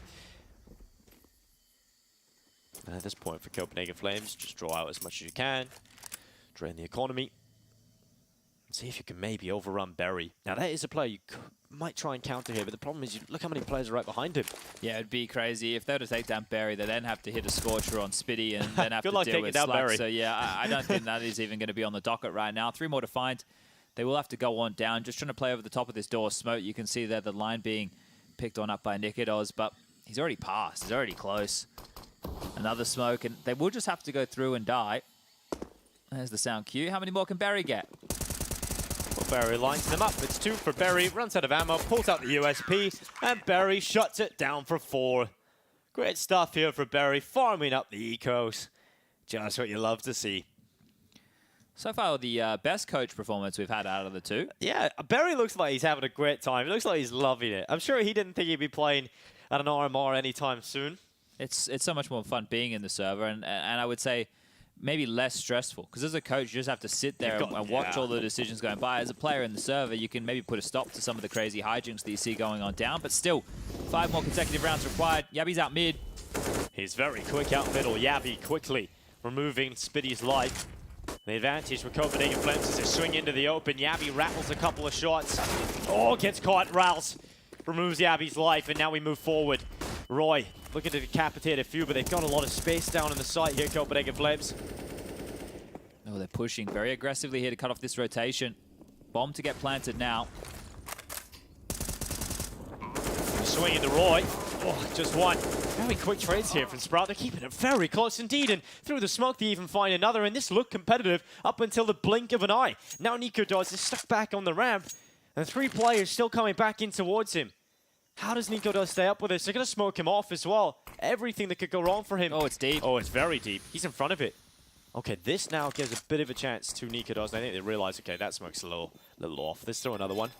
He's got a lineup here. He's got to close. He's going to draw the time as much as he can. He needs to spam now. He's not going to actually get any bullets to land, and so, under pressure. Won't get away.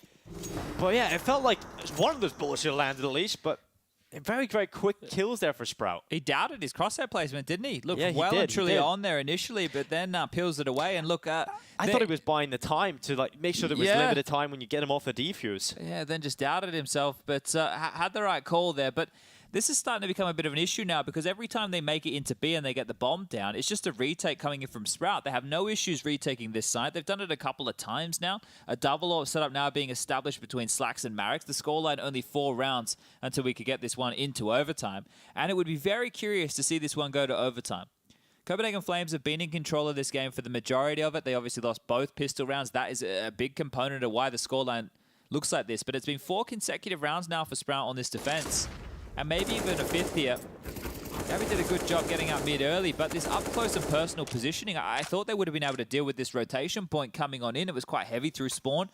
It's going to be 4 Tech 9s around this saved AK-47 of Nikodos here. They got plenty of util to work with. Think about some of the key gun rounds for Copenhagen Flames as well. It's come off of like big plays from Hooksy over towards A, taking space, but it might just be a B rush here, you know? It might just be a quick B. Just send it up, put pressure on Berry, take him out with a Tech 9 and create space and panic perhaps here for Sprout. They're onto the site already, Copenhagen Flames. Can they retake again? This wouldn't be the first time we've seen this. I've just been singing their praises for it, but now it's a double AWP retake. Slax and Marix to get back into play with these. The bomb is already planted. They have a long way to go. They're trying to boost up over, give themselves a way in. There's a kill. There's a chance. There's an opportunity. They need to make this work. There's still a player in cave right now. Spitty is playing close. He's got the rifle. Starts to realize the time is limited. His teammates are coming up the ramp. They're barreling back into contention here with Slax has found a kill on Hooksy. The numbers are starting to dwindle here for Copenhagen Flames, but Yabi, the secret weapon from Cubby, finally taken out. It's just 1 for him in that spot. Tap on the defuse. The time? It's just holding it. I don't know if there's time for this. There's definitely not now. Roy has closed it out. Copenhagen Flames will take their first win here in Bucharest. And they close this closer matchup with a quick B rush. Yeah, it got really chaotic there to the final moments. I thought another retake was coming on through, but just not enough time on the bomb. Denied, couldn't get through cave, couldn't get through spawn. Wrapping around the long way here, and they're happy with that one. Copenhagen Flames are picking off their campaign with a win over Sprout.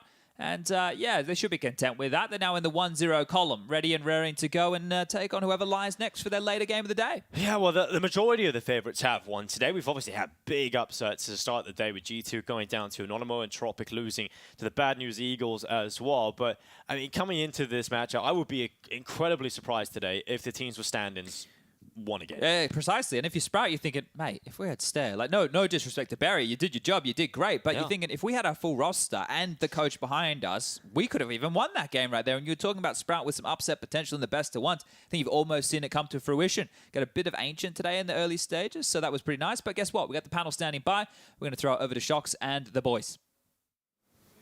Thank you very much. Indeed, what maybe could have been for Sprout. That's so unfortunate, of course. So we hope, of course, they can get Star back as soon as possible. But Barry, a little shout out to my man Barry in the coach position. Just, you know, a second, how do you call it? A second win in the career, given a chance, and he got some really cheeky kills. Must feel good. Must feel good. I know most of those kills are against Glocks, but hey, you know what? When you go back and you look at the stats, you're not going to remember that. And look at it popping off. You love to see it. I know. That's great to see him, of course. And I do echo chat's sentiment, right? What if Sprout had a full lineup? What would we see? Because that game actually turned into something quite competitive. First half, looked like Copenhagen Flames had everything figured out.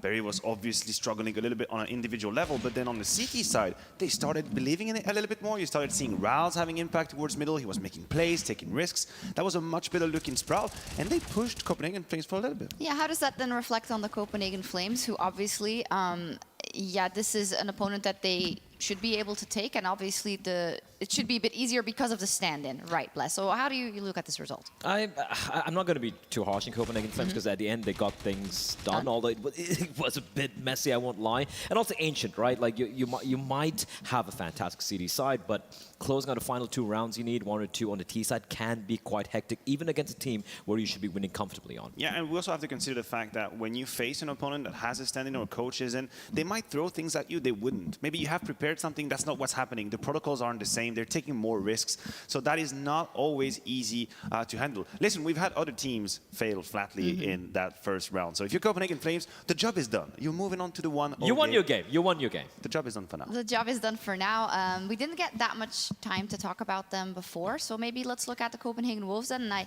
believe that you guys wanted to look at their ranking, or basically the ranking history, and what they have done, because most people remember them from the run-up to the PGL Major in Stockholm Stockholm, I believe. But then it kind of tapered off, right?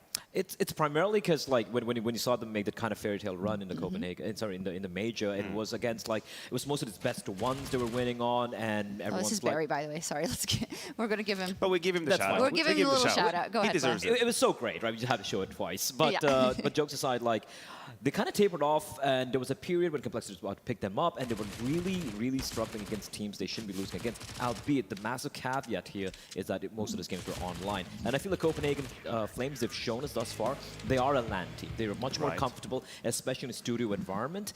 I don't know about in a crowded against the tier 1, like top 5 opposition, but they are a dangerous opponent, especially in this setup. Yeah, they are. I think the sentiment was just that the window might have been closing, right? That beautiful window that opened up after PGL Stockholm, and they were so magnificent here, honestly. Even the last map we know against NIP went very dire. They could have made it to the playoffs. They didn't. But then, you know, the spotlight will be on you for a little bit of time, and you have to make the most of it. You have to win. You have to put yourself out there. And they started losing tournaments they shouldn't, and then you doubt them. The credit goes down, and now they're here to reclaim that credit from the community. And I have to give credit to our man Roy, right? Like, first, they love his Twitter account, and secondly, the fact that I never understand it. That's why I love it. So but the best thing about Roy is the fact that he's kind of called the aging superstar of this team. It doesn't make sense. He's the oldest player, 20 years of age. He is still a star player, and you're like, he's has to taper off at some point or the other. He doesn't. He continues to deliver time and time again. So yeah, Copenhagen Flames, not the best, but definitely they're a solid lineup who I think should potentially be favorites to maybe make a top 8. Oh, okay. Well, you said at the beginning of the day, both of you, well, hey, place 7 and 8 here, going for the major might be a possibility for some. Is that like, do you put Copenhagen Wolves in that category then? I would be a bit more demanding to Copenhagen Flames personally. I don't think we should classify them as, oh, maybe they can make it. I think they have to make the major. Otherwise, that window we're talking about is gone. It's gone, right? I think they should make it definitely, and I think that's the demand that I'm putting on them. They don't care about me, but I can do it anyway. I want them to be in the major. I care about you. See, but I think as we run through some of the other results today, maybe you'll change your mind, right? Because we said at the beginning of the day, in terms of kind of the RMR, it means that there's possibility, there's dreams, and there's possibility for dreams to be shattered. And Anonymo beat G2 in the very first game of the day. Let's talk about that a little bit, because very impressive start out of Anonymo. It has to be said, Bled. It was, you speak about dreams, that was a nightmare. That was an absolute nightmare for G2, but Anonymo, let's focus on them, right? I mean, I think they were fantastic. Like, you talk about Innocent, he's been a veteran of the Polish scene, although never regarded as, you know, as highly regarded as the original Virtus Pro lineup, the Virtus Plow, as we love to call them. But he's played, what, 3 majors already? He's a veteran. Oh, and he's been around. He's been delivering the server. He popped off in that game against some of the most heavy-hitting players in Counter-Strike right now, alongside, of course, Veggie as well. Individually, they took the fight to G2. What I love in the fashion they won there, Matthew, was, sure, G2 had flaws, but they played with cojones, and I love that. You talk about that, let's talk about plays, let's talk about round 29, because I think that was a round that kind of exemplified what you're just saying. Like Copenhagen Flames taking the fight. So it's going to be a little bit of a trade back and forth situation play. You can obviously chime in for that one, but what I really like is the Vista and the Grinta, I want to say, from Anonymo when the timer goes down. Because usually that's the moment where team would just fumble just a little bit, and as you can see here, it's a very, look at Stemo, look at this, the way he's playing behind the wall, sorry, and then knowing when to peek, that shot on counter is huge, and then he goes back for Nico. That was so beautiful. That ability to know exactly what you got to do in the next few seconds. You have an opponent left, right, and in front, and he makes it. That's crazy. And I think it went into overtime, of course. It was a little while ago. And then usually in the RMR, we've seen that, you know, the team that you kind of give the credit to win that overtime is the one that's ranked higher because of, you know, just their experience in that regard. But it was not the case for G2. Let's talk about it a little bit. You know, you had some crucial shots missed from some of their star players like Munzi. You had Alexi B not being able to save the situation a little bit. After what were like very default T sites, or like not even, they didn't even get there, right? So what was going wrong there, Blay? I think it was just absolute lack of a T side there from G2, and it was shocking. Like, it's Mirage's map they're very comfortable on. And just to highlight that, you head into OT. Since you ended on the T side, you continue on the T side, right? 3 rounds back to back. They got 1 kill in 3 rounds. I mean, and you're talking about, you know, the overdogs, the favorites really stepping up on OT. G2 just dissipated into the ether, and they were nowhere to be found. And that was a shocker of a result. And I'll say it, it's unacceptable. Now, we talk about some upsets which have taken place in the past, and it's happened, like FaZe, Na'Vi, and whatnot. But against Anonymo, kudos to them, fantastic win. But G2 should have won this 10 times out of 10. I agree. I also think that The way Anonymo won some of these rounds was incredible. Like Innocent having 15 kills in 6 rounds. Yeah. So when he tempers off, you're thinking, what are we left with? Now that we are all on par and everyone has resources and guns, G2 should be absolute favorite. They should be better. They are superior. And in overtime, this is when it's supposed to come together. If you have a 15-15, but you won massively the gun rounds and you've been ahead whenever you had the same resources, then you're my favorite going into it. So yes, I agree with you. That falling flat in overtime, strange from G2. And even for me, I think the warning signs were there from the very first round. Pistol round, 2 versus 5. Ooh, and it turned it around. And right there, I'm like, these guys are here to play. They're here to win. Definitely so, and I think, you know, when you see the lineup on paper, rather, you think about, oh, like the Polish players together will always give you a good base level of CS no matter what, but I saw some X factors, I gotta say, who stepped up in that very important game. And what we said at the top of the day, what happened in RMRA as well, what happened in some of the others as well, is when these favorites start to drop that first game, now that's when it gets interesting, and that's when they're kicking themselves and shooting themselves in the foot later on. Exactly, and remember, they played today. 0-1. You're at 0-1. So whenever, I guess, in usual tournaments, in frequent tournaments, you have that day, you have a turnover, you can talk, you can relax, maybe you can settle what the hell is going on, and you start the next day with a different mindset, different attitude. They have to do that right now. I mean, they're playing this afternoon. It could be a 0-2, depending on who they face. There are some very good teams at that 0-1, but there's a very little window for a reset. Let's give them the benefit of the doubt, right? Because we love to be negative Nellies over here. But hey, we'll see. Indeed, they'll get to play again in terms of G2. Let's talk about NIP as well. They took on Endpoint. A big question mark was who's going to be the primary opper on this lineup, and we saw it going to Esatag and sometimes a little bit to Rez as well. How do we feel, Blay? Esatag, look, he's not the operative ISIS. I think that goes without saying, but he did deliver here, right? And firstly, let's talk a little bit about these maps you're seeing as best of ones. I don't get it. I know some of these underdog teams are like, we're going to throw a curveball, they're not going to see it coming. You're literally playing Ancient against one of the best teams on the planet on Ancient, right? And sure, you might have a couple of good plays.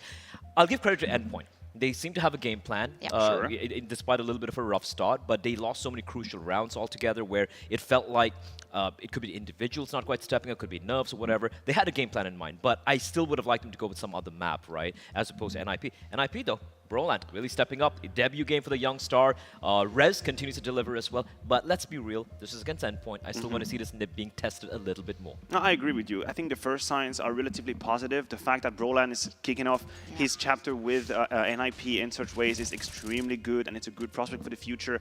The fact that Rez is still flying high is obviously something they're going to need. Now, we talk about Esatag. Of course, I think at some point it's going to be a problem. It's going to be a limitation and a conversation. But we might not be at that point yet. If he can do what he just did here on Ancient, and he can just hold his ground, back his aim, and have a couple of kills here and there with great lines, because I think he's a cerebral player, that's going to be enough to make it to the major, as far as I know. To make it to the major, and then we'll see. Maybe and then we see. I'm not going to go any further than that. Who knows? Brolan, fantastic first game here as well. On Endpoint, some scrappy rounds, you know, out of Surreal and that core. There is possibility there. It's going to be difficult, but yeah, maybe not in this map pick. Maybe not in this map pick, and hopefully, you know, again, we look at the pool of teams over here. I feel like Endpoint, they've been putting a lot of work. These are some of the teams. You look at a place like Mighty Max, Crucial. You've seen them around the block for a while. These are the guys who grind out his the Tier 2 tournament circuit. They've been here, yeah. The difference is this is on LAN right now, and you're going to be playing even some of the same teams you play online. This is where you show what you got, and I hope they do. I think they have the right pieces, the right idea, the right mindset. Unfortunately, this particular matchup wasn't it. I don't know if you agree, Ray, but what I liked about that game from Endpoint, even though they lost, is that they seem to be an identity. Like, there seemed to be an idea how they wanted to play rounds. It wasn't just, let's default a round and let's hope that you get an edge and we can do something with it. No, no, no. There was a logic to it. There was deep rounds they were playing. They were trying to fool around with the rotation. That's great. That means that there is something behind happening in how they want to approach the games, that they don't just rely on headshots. Yeah, there were a couple of other teams that we looked at in the beginning that didn't have any trouble. Astralis got the job done. Players also got the job done over Sangal. Of course, they were also playing with a stand-in, unfortunately.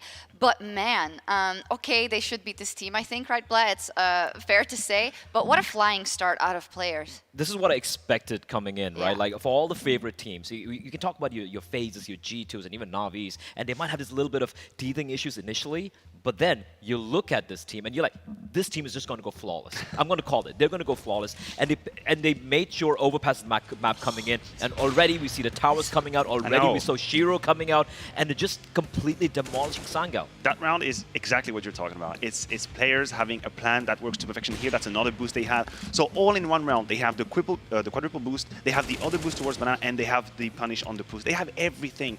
They didn't, also I think that there was a little bit of disrespect in there, but a healthy one. The healthy kind. The healthy kind. The one you need if you want to be a competitor and you don't want to lose too much energy in these games. They realize, hold on, guys, B-side is kind of easy. Let's rush it like 3 times in a row. Yeah. But why not? Easy rounds. If it's working. You're nothing. You also don't have to think too much. You don't lose too much energy. Hell, and they didn't make the mistake. You said both in terms of the underdogs and the maps they ended up playing, but also in terms of the favorites. Sometimes, like a G2, right? You let them scrap it out on a Mirage. Maybe that's not the best thing to do, but that didn't happen with players, Yeah, right? Overpass is a map which is a highly tactical map. It's a map that they're very comfortable on. And even if they don't necessarily have the firepower, maybe Shiro's not having a great day, right? They still have the structure, the protocols in the map to take on a team like Sangal. And just to add on to what you say there, Maniac, I like the way they approach that game because even though Sangal are the underdogs, they're playing with the coach as well as a stand-in coming in. They still gave them full respect in a way where they were like, we're still going to try hard. We're going to be nerdy. We're going to bring on everything. We're not going to leave you a gap to make this even close. And that is why I love players. Inter's almost like it took him, I don't know, what, 10 rounds to die or something. It was crazy. Invincible. Super impressive out of players. They didn't drop the ball. I guess the only team that did was then G2 Esports, and then we also had Entropic not being able to win. So what do you make of that? We circle back to Blair's point about the veto, about the maps. Yeah. If you're Entropic and you allow Bad News Eagle, a bunch of very skilled players, notably from FPL. These are FPL the Perk gremlins. Stars, like the Perk Stars, we know they're extremely strong, and you allow them. You gift them literally Dust2 to play against you, and I think it came back to bite them in the ass. Beautiful map from Bad News Eagle, the ability to show the resilience to close it towards the very end, although they could have done it earlier. Rigon was really good, Juan Fletcher was really good. I'm gonna follow that Rigon guy for yeah, I heard the Swiss, yeah? Well, yeah, he's Swiss. But yeah, jokes aside, I think Bad News Eagles, they really stepped up. We know the firepower these guys have, right? And as we said it, the fact that Entropic gave them the chessboard, so to speak, where they're most comfortable on, I guess was a little bit of a mistake. For Entropic, though, I still feel like, you know, they were the favorites in this matchup. They're a team who, for me, Entropic are a team who have a comfortable time against lower tiered opposition, or like, you know, just outside the top 20 teams, or maybe outside the top 10. But when it comes to the top 10 teams, that's when they start to struggle quite a bit. So them losing, although it was a close game in this fashion, I think it's a bit worrying. You're even being a little bit generous, honestly. I've looked at some of their results, and there are a few losses that shouldn't happen. And that's the issue, because when you have a team that feels like is in a pipeline to become something greater, you also have to mark the difference with who's behind you. If you allow best-of-3 series to lose here and there, people won't fear you. People know they can take you down, and it works there. Bless' whole point about Entropic was they do not lose to the teams they shouldn't lose to. They just lose to the teams that are a cut above them, and it's just fallen apart immediately. I kind of like this team, man. I kind of feel like they've shown enough. And no, it's also the fact that they seem to deliver in these LAN events, right? We saw them in like they were the major as well. Then we saw them, I do believe, in Katowice. And sure, they're not able to really peak, get above that plateau they seem to be stuck on, but they're pretty solid in the plateau. And you got to remember the coach they have. I mean, the guy's a veteran. The guy knows what he's doing as well. Mr. Hooch, obviously. But it's the Bad News Eagles who won. By the way, if you missed it on HLTV by Lucas, there's an amazing piece on them with a lot of like background on the players. And it's kind of the beauty of the RMR. I think that these are the kind of teams, as well as newer players maybe we haven't seen yet, that do have the ability to step up and can take that chance as well. We saw that in all the RMRs up until now, and I'm really excited to see what it has in store for us. Let's take a look at the schedule. I believe the matchups are ready for kind of our second round. I'm not sure, actually. The results first, sorry, my bad, I jumped it there. Let's first take a look at the results. As said already, the usual suspects got most of the job done outside of those opening games on A and B. Yeah, we also have to mention my boys Heat, the Frenchies, struggling a little bit against Sinners. Personally, I knew that this was going to be kind of a hard-fought battle. I didn't think Heat were margins ahead, or rather miles ahead of Sinners, but I expected a little bit more. I hope that they can bounce back. And yeah, Astralis did the job, but they didn't take a long time. I think the Heat Sinners matchup was probably, at least on paper, the closest matchup, so to speak, right? But yeah, great job from Sinners. Spirit against ENCE, ENCE coming out on top. I did pick Spirit as my wild card CIS team to come in. The Vega Squadron. The Vega Squadron of 2022. Unfortunately, again, they make Mirage go through against ENCE, like their best map ever. So I look at his best of one vetoes, and usually I don't care because it's best of one. But then I look at what they're playing on, and I'm wondering, guys. Blaze devastated. Guys, what are you doing? Someone make like a disappointed Blemmeme. I'm sure there's some out there already. So those are the results. That was only round one. As you heard already, we've got 8 more matchups coming your way after the break. And then we'll also take a look at the schedule. So you'll be surprised. So get a snack and get a drink and... watch the games. What? Watch the games. And watch the games. Exactly. We'll do the same, but we're going to do it from our couch because the other panel is coming in. But thank you for watching so far, and we'll see you back here in a couple of minutes.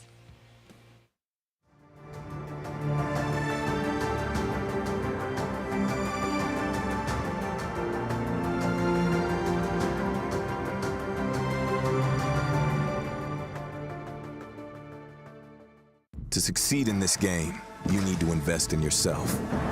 Be daring. Innovate. Calculate. Never hesitate. Follow your instincts. Don't follow the crowd. Back yourself. Bank your wealth. Analyze, strategize, and galvanize. Now is the time. Take your shot. Let's go. Battle is on. Burst RMR views with a double bonus. Get insurance for single and combo bets, both up to 20 euros. Fire up with GGBet. GGBet, this is real.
The first set of games have already finished, and now we'll be drawing the next match to see who will be playing up against who, and to discuss these games, because it's a long day of these crazy best of ones. We got Prof, we got Pimp, and you're gonna again, boys. You're like matching straight off the bat. Looks like something I would wear, you know. The biggest insult you can get on a desk. Deja vu. There you go. It's a compliment. Well, and we couldn't afford $650 for the Kevlar like you, so we're just going full eco mode. Jesus Christ. I'm always protected. I've got to be protected from you two especially. He's always firing shots. And even at pro players, you know, they'd have to have a little dig at you, Pimp.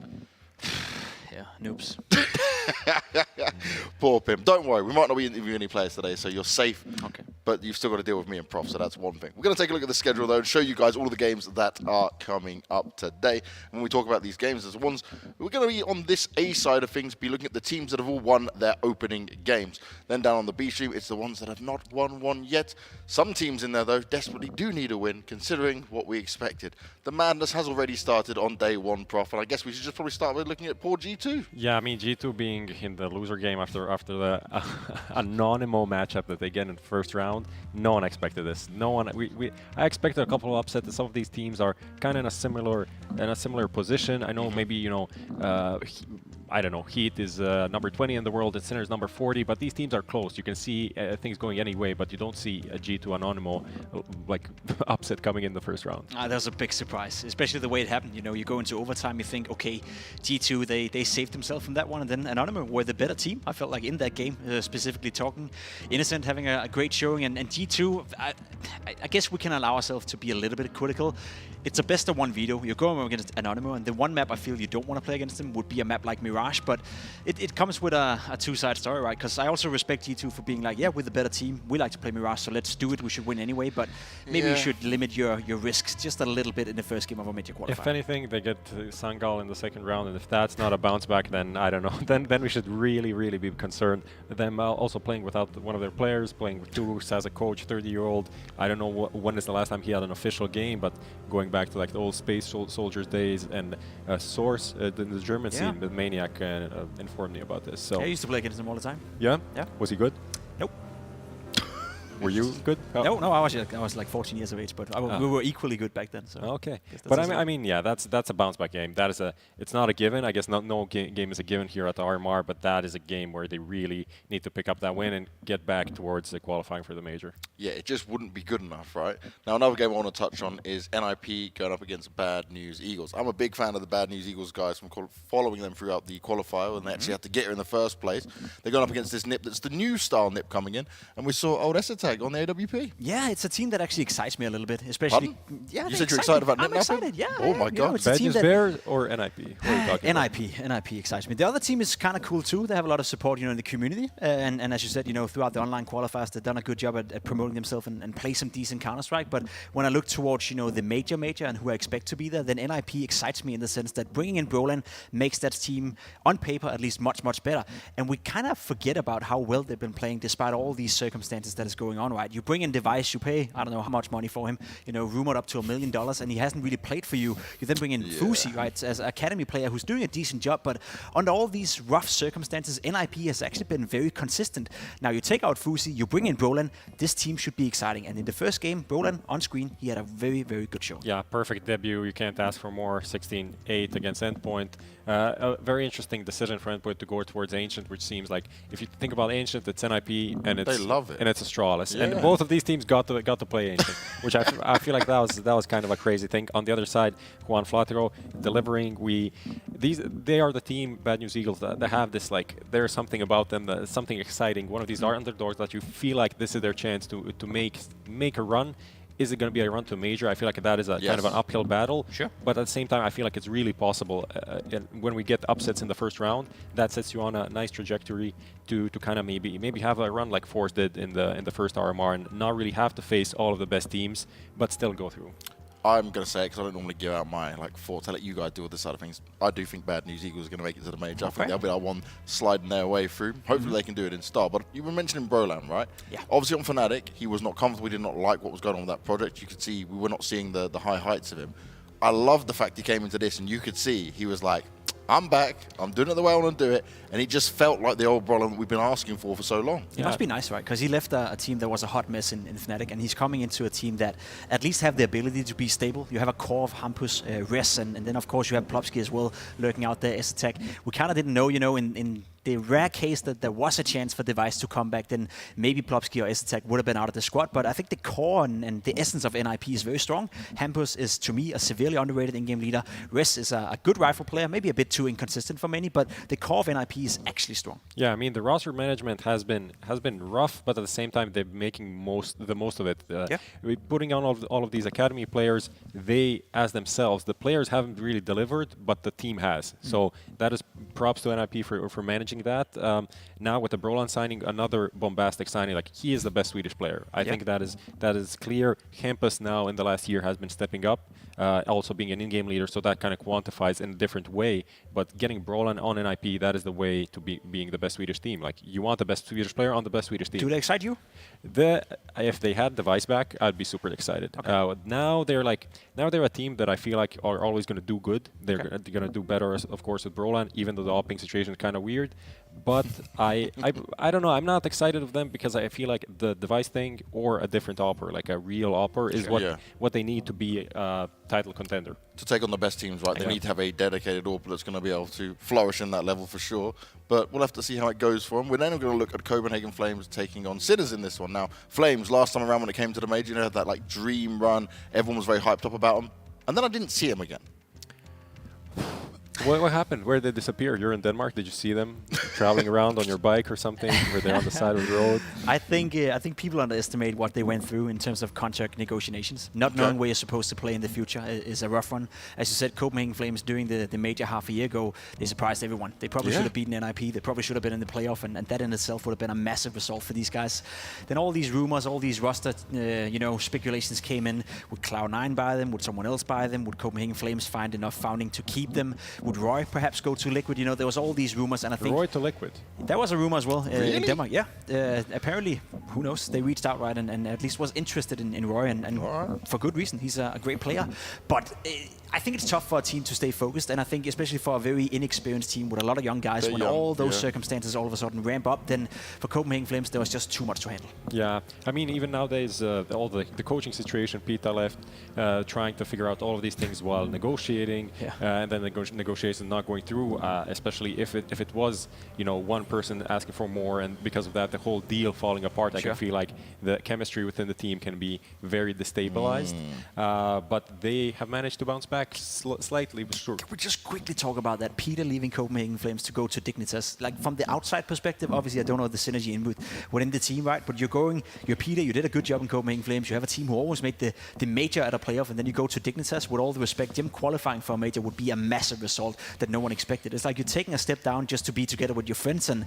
as a coach, we always criticize the players for doing moves like that. I think here's a case where a coach, maybe not, he can come out and explain, right? And maybe he has already done so. But from the outside perspective, it seems a bit weird that you wouldn't continue to work with such a talented squad. Yeah, it was an odd move to say the least, right? But then we come on to Sinners, who at times, we go back to like Pro League, for example, we start to get excited about these guys. So there's some opportunities with it. Then some changes come through. We look at like, okay, they're not kind of the same team anymore, performing the same way. But they did start up and open their game up against Heat, and personally, I had a Heat favored in that one.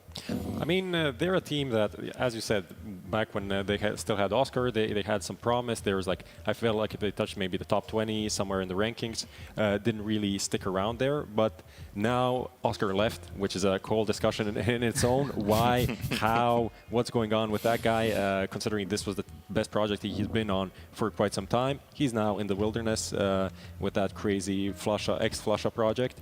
But yeah, Forsey coming in, and then he's stepping up, and he's actually delivering as a decent replacement. But Neofrag here, he's the player that they managed to retain, and he is the next star from the Czech-Slovak region for sure. I agree. He's the one guy that excites me a lot. You look at him play, you see the way he conducts himself in the game. He's clearly a star player, and I think there's more in him as well. I don't think we've seen the best from him. Give him more experience, and maybe give him a team that is slightly better, or allow these guys to grow together, and then he gets an even more significant role. I agree. Sinners is an interesting prospect, and one of the teams I have, just about making it or not. That's going to be a very close call for them. Now coming on to Astralis taking on ENCE, and at least, I don't know, for you, Pimp, I know you have different opinions on this Astralis roster, but this is certainly one I would get excited about, right? This is looking better. Yeah, The roster of Astralis is more exciting than it was with Yuki, no doubt. Farley coming in, I'm not necessarily sure it's an upgrade, but we saw Yuki for 6 months do absolutely nothing, right? So now Farley has 6 months to not do nothing. I guess that's the bar set very low. I expect him to do better. First game was well played by Farley. First game was super well played by Astralis. You saw the guys that you wanted to frag out in Blame F and Farley do well, and then they managed to win a game on Ancient without even getting close to it, with Config not being on the server. I think that's a very positive sign and a very healthy sign for Astralis. Yeah, that's weird because Config is kind of there. I mean, in this match he probably wasn't that needed, but in the game against ENCE, I think he's definitely going to be needed. Sure. That you can't really win without Config. That is, I think this has become what Astralis are, which is kind of weird. And that's why it's a positive thing, because that's what they did, right? In this game specifically. That's why Blame F dropped a 1.91 rating, which is that is kind of big. That's kind of he made up for it. He made up for it. He was like, yeah, Config, you can sit this one out. But yeah, I think just that is a factor for me. It's always looking towards Config and can he open up these rounds? Can he be a nuisance on Ancient, like doing his plays, coming into CT spawn? That is what he does best. About the hopping change, like we didn't really see much from Farley.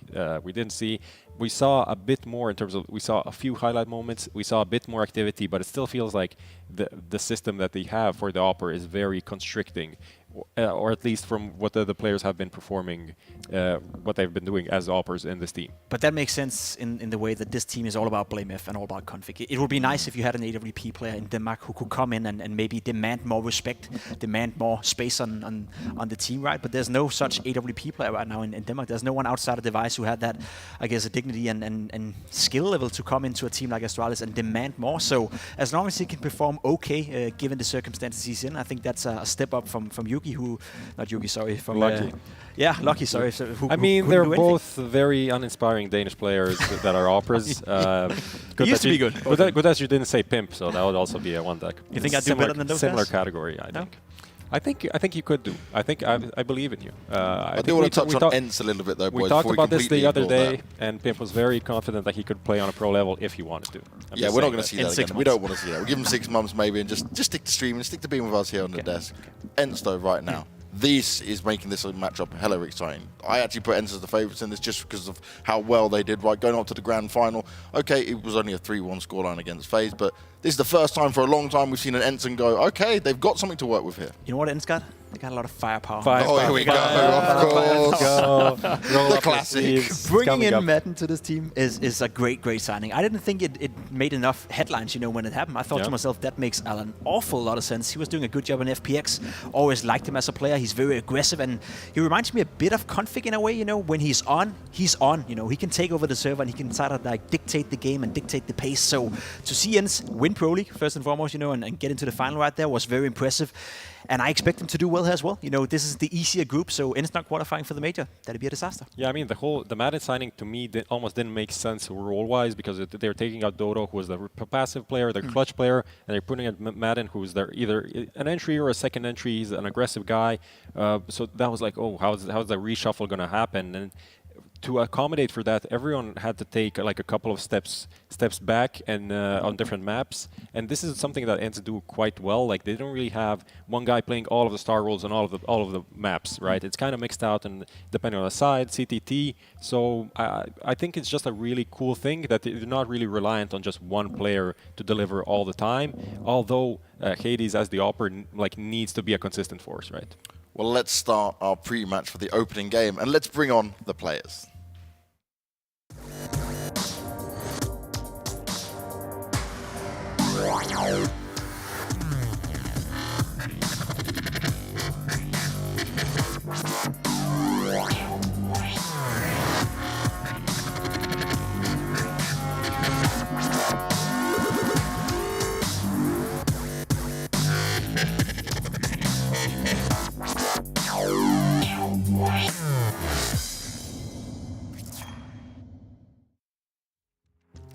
You gotta love them, even though the name is incredibly uninspiring. There's not much you can do with that. I would have preferred, what was the one? Nafani's? Yeah, that was the one I really was aiming for, I'd be all in for that.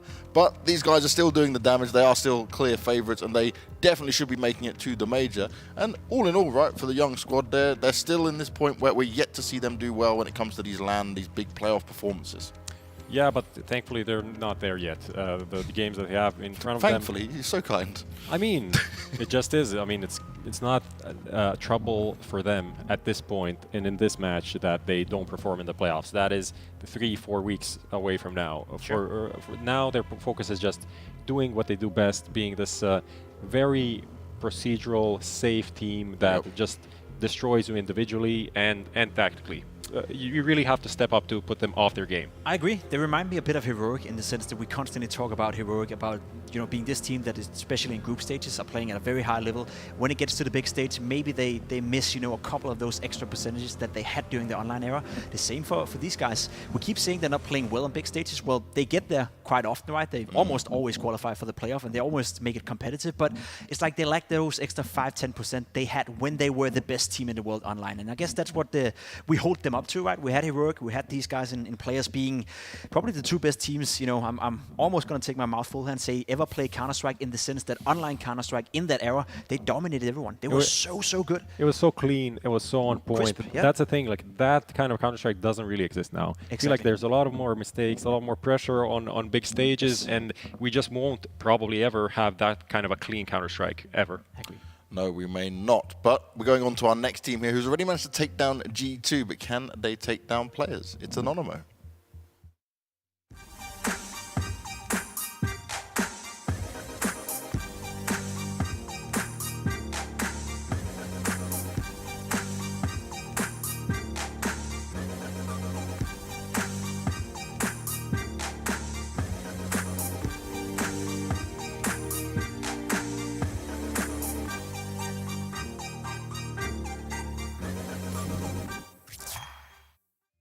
Now, they've done it once, but can they do it again? This team made us feel excited, but they did take down a G2 that we've obviously seen stumble many times in opening games. So how do we view this team right now?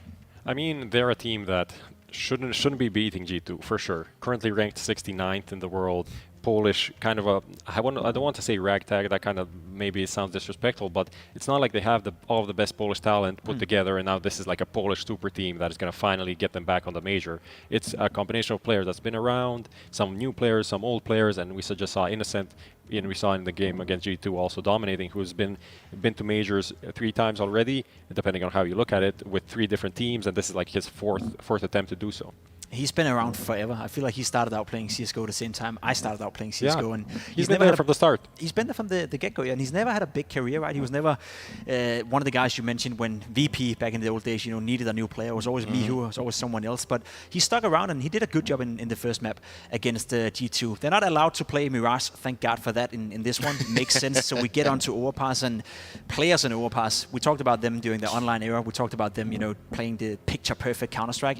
Overpass was one of those maps where I felt like, okay, they're just the best in the world on that. It's been a while, but they're still at a very high level. So for Anonymo to make this game even competitive, they need to play well, and they need to do the exact same thing as they did against G2, which is play with confidence and play freely. And that's what it's all about, right? They need to have this kind of shock factor to players and upset what players love to do. You guys are talking about their like very thought-out style, not taking these risks and stuff. Some of this fight's going to have to be taken to them in a big way. But still, right, even when we're looking at some good firepower here, as you guys love to say, the players lineup do have it from start to finish. I still say over them. Yeah, of course. Like they are a team that relies on their individuals and backs them in these moments, in just the way they take map control and the way that they do everything on the map. And Hobbit on Overpass is like a key point, just kind of an X factor and opener of the rounds alongside Exile. Yeah, they have a lot of firepower.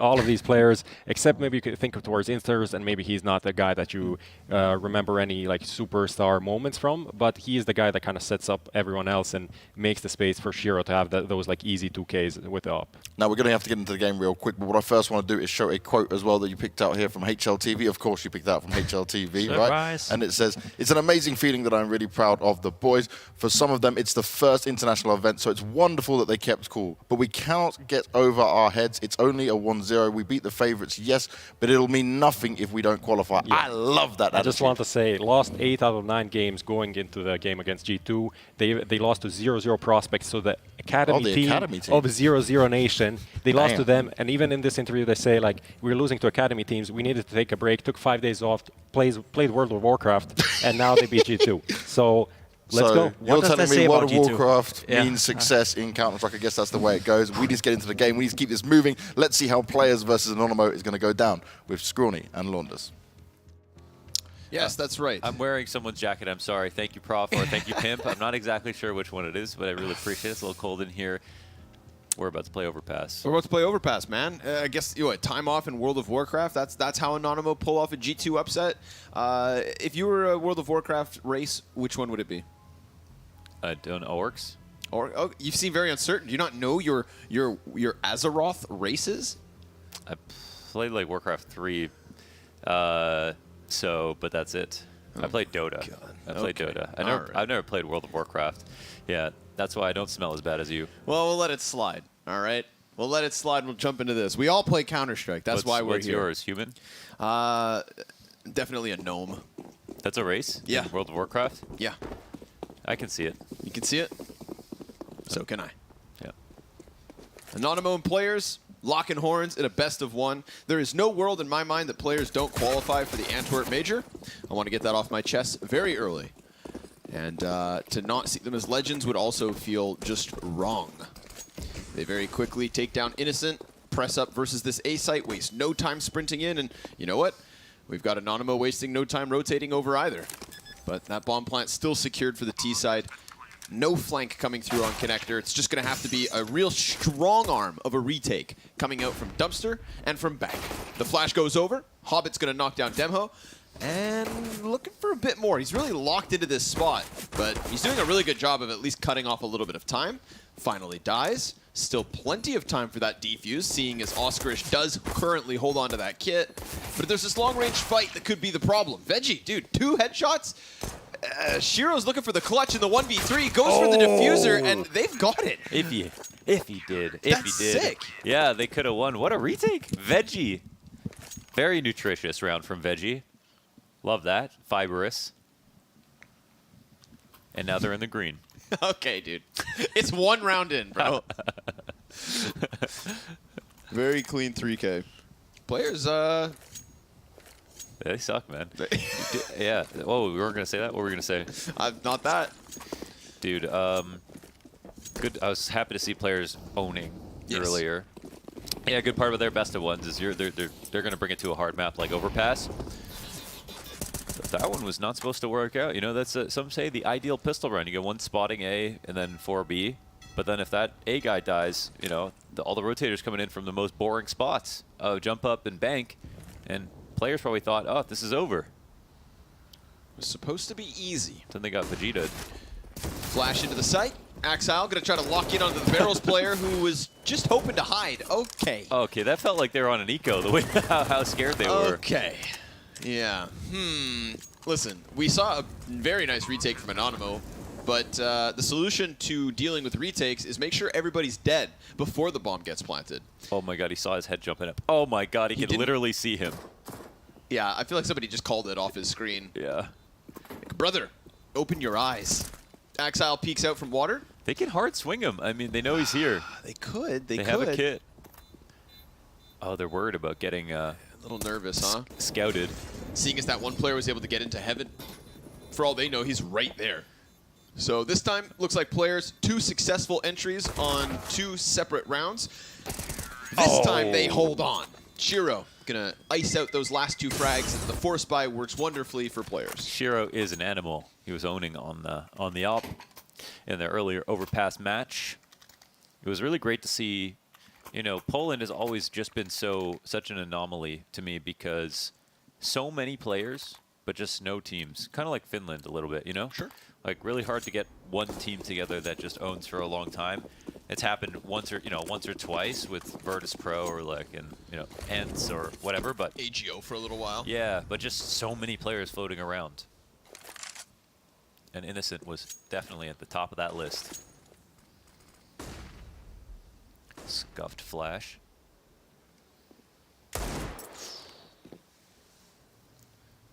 Tutty will drop back. Oh. Veggie's stuck in the corner. Axile tries to just snap the crosshair for the second. We've got 2 Deagle kills. Yo. Anonymo, both sides of the map, a kill apiece. That ain't half bad. Tudson, he sees that shadow, but won't be able to finish off Hobbit, so we're right back to the equal ground. And Connector, very much in the control of Anonymo, but we have players completely circumventing that threat by emphasizing long. Yes, they are moving slowly because Gambit don't move fast. But you know when they move slowly, they move well. Look at Real G's move in silence like lasagna. Whoa. What was that? We were looking at something. Something hiding in the grass. A1S of Innocent in position, 35 seconds. They can take their time, but Shiro dies. And Inters will take that player off of the van. We've got Demo with just a little gap on the smoke. It'd be a risk for him to run down this bomb, but the cover stopped. Oskarish now looking for the 1v2, gets the closer one in Inters and needs to clutch versus Hobbit. He's got a health advantage, and Hobbit's gonna play close bathrooms. Oh, swings it like at the exact moment that he goes for that tap. Hobbit was waiting for nobody. He makes his decision on his terms and wins his round to put players on 2. It's the ideal moment to peek. It's not after you hear the bomb get tapped. It's not waiting for the fake. It's peeking right before they defuse. That's the most frustrating way to die. It's the worst if you're Anonymo. Yep. Hobbito. My favorite CSGO comeback story. Who do you think wins, Hobbit versus Pasha? In a fistfight? High League. I'm gonna have to say Pasha. Okay. And like, I'm gonna take that bet. And I don't want to see that. Shiro's gonna hear a ton of footsteps running away from him. They're trying to flee. And Shiro's having none of it. 2 bodies gobbled up by the MAC-10. That is money. Money, money. You ever been to none of it? No, I haven't, actually. Would you go? I would definitely go. Because you would snowshoe and cross-country ski. And go see the Northern Lights. None of it, of course, a territory in Canada. Yeah. For those of you who don't Allegedly, know, most people haven't been there, so.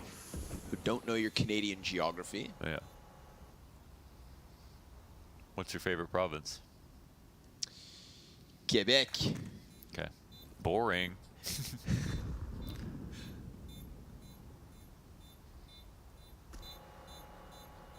What's the move, Anonymo? You don't have armor, so try to topple somebody, but Axile, quick fill of the feed, and we have number 3 for players. A couple upsets here to start the EU B event. G2, man. G2, huh? Yeah, that T side was one of the worst. That was one of the worst. I just can't figure out between Alexi and Xtaz how those TD faults could have been so mid, man, so mid. That was really rough. Also, why is Nico opping, man? I just don't get it. Like, why? He doesn't need to at all. That's just expensive. But at the same time, no shame losing to Anonymo, man. These guys are actually sick. Just like was said in the interview as well, that was a great win, but if we don't qualify, it won't matter. Yeah, it's nothing. We get the walk through smoke here, phasing it. Demho slides down, and it's a great dink up close. Nafany's gonna actually drop Axile out of this one. Man advantage here for players. Quick headshot into Oskarish means a completely pummeled B bomb site. Tough place for Anonymo to be, man. I feel like the overpass of players is S tier. It is. Yes, for sure. I think when we kind of, not unsung hero because Axile's insane along with Shiro on this map as he's with both maps, but the way that Axile entries B, I think, is the absolute perfect way to do it, and I think he has the aim to complement it. Like, you could look at all the same directions as him, but it won't look as good unless you're Axile. But I think that's a real big reason why they can win rounds. He's just so perfect with the way that he searches the site. Me personally, man, I'm just a huge fan of watching Shiro go CT side. Yeah. CT side A opping. It's my favorite, my favorite position in all of the competitive map Oh, yeah, pool. it's your favorite map and then your favorite side of the map. Yeah, CT side, A site opping. It's just so much fun. And when you have the natural talent and hard work like a guy of Shiro, well, That's when Counter-Strike is a beautiful game. Yeah, well, I mean, he watches anime and you don't, so you're not really trying that hard. You know, maybe I should start. I don't know. I don't know. We got him confused. My identity. Yeah. This boost is great. Of course, it gets mollied sometimes, and it gets Naded naded too. sometimes. Yeah. But it's, yeah, they're just so careful, aren't they? Yeah. But that's why the boost is great, you know? That's why we design nades to counter it, because it's so good. It sees everything. Oskarish gets seen by Hobbit. Eee, unlucky. Oh, not as short as he thought. No, no. That's why it's better to be 5'8". Are you 5'8"? No. Oh, okay. No, no. I don't know. Of course not. 50 health to A1S, still sitting in upper bathrooms as the connector door swings out. B site, clear for the taking. Go ahead. Grab it. It's yours for free. You just walk in. Simple as that. Hold W. You're talking to players, you know that? Yeah. Yeah, okay. Just sanity check. Hobbit, nice lurk here. Had to do absolutely nothing. See, Innocent took my advice, held W, cost him his life. Right. Yeah, luckily you respawn, you know. Hobbit looking to hang on, but Veggie's going to hit the Deagle headshot, so that's, of course, the A1S picked up off Innocent and the bonus AK. Bonus. I'll try to hold on to those. Do you anticipate players dropping a map or a match versus anybody in this group? Or? I was kind of looking like the first map just to see where they're at. After I saw that, I feel a resounding sense of confidence, I feel like, amongst everyone, just because it was so clean. Yeah. So I personally, at this point, have full faith for players to just have like a really clean, kind of like first team through run. It is an easier RMR, but there are less spots as well. Yes, only 3 legend spots. Yeah, and also, of course, G2 losing. It's not that G2 will continue to lose. That's the weird part, of course. You know, G2 will probably get better. It's just going to make it very difficult and complicated for some of the other teams. I actually feel bad for Anonymo. They beat G2, and then they had to play against players.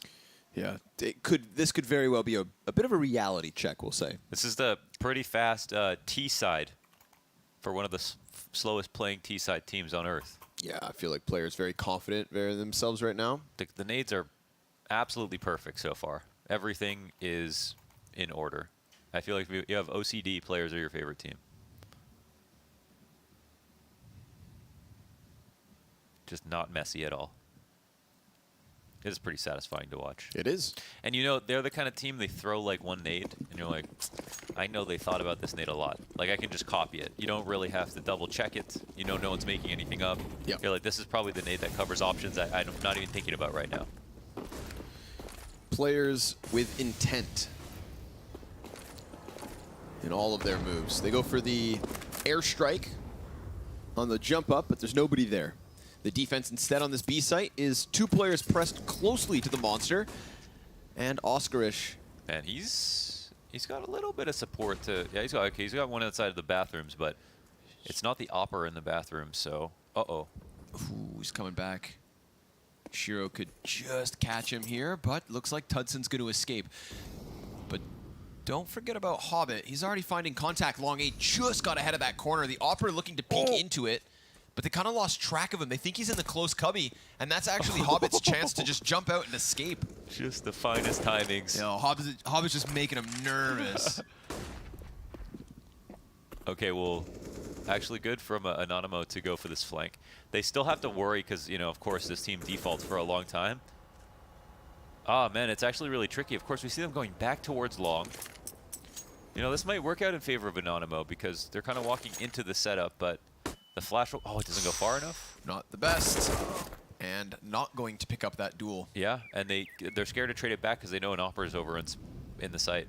So maybe just pushing up through bathrooms instead, trying to take that attention off, and sure enough, Tudson, he is holding this, but CTs, Oh, man. Tudson forgot to click. He's letting him get close now. Dangerously close. In fact, Axile will find him in the open. Now Shiro's going to come out from long, finishes off Hobbit's frag. Oskarish is going to pressure, nearly lining up players, and imagine if he was able to stop that bomb plant, but instead, it is players with a squeeze on Anonymo. Demho comes in, quick headshot, that's nice, especially knowing that Inters is on low HP playing Van. Veggie making sound as he jumps all around the site. Shiro silently tucked into the dice box. Now he strikes back, 1v2. And he holds, and he holds, and he waits. It's gonna come from one of these sides. Shiro piecing together the situation, hits the headshot, and gives players their 6th. Oh, he's such a god in the clutch. He is such a god in the clutch. That was such a nice attempt on the retake. The setup was great. Tudson makes the error there by, first of all, not shooting, which is unfortunately seems like a mechanical mistake, and then allowed players to scale at a moment where they didn't have time to kind of strafe sideways. They kind of had to run forward. So that was the opportunity to kill them. But yeah, you got to appreciate that Anonymo, they go and take back long control right after players left it. So, you know, reclaiming that space was the big move, and it felt like they were going to win that round at that moment. But it was still well handled from players. They got themselves out of a tight spot. Barring the pistol, yeah, closest round we've seen so far.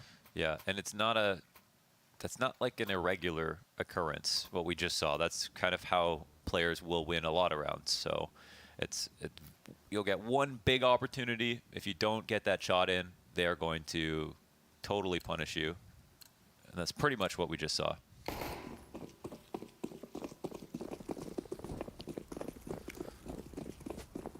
But they got everyone scared of their defaults. You know? No one wants to push when it's still plus 30 seconds on the round. Innocent, I love this aggression.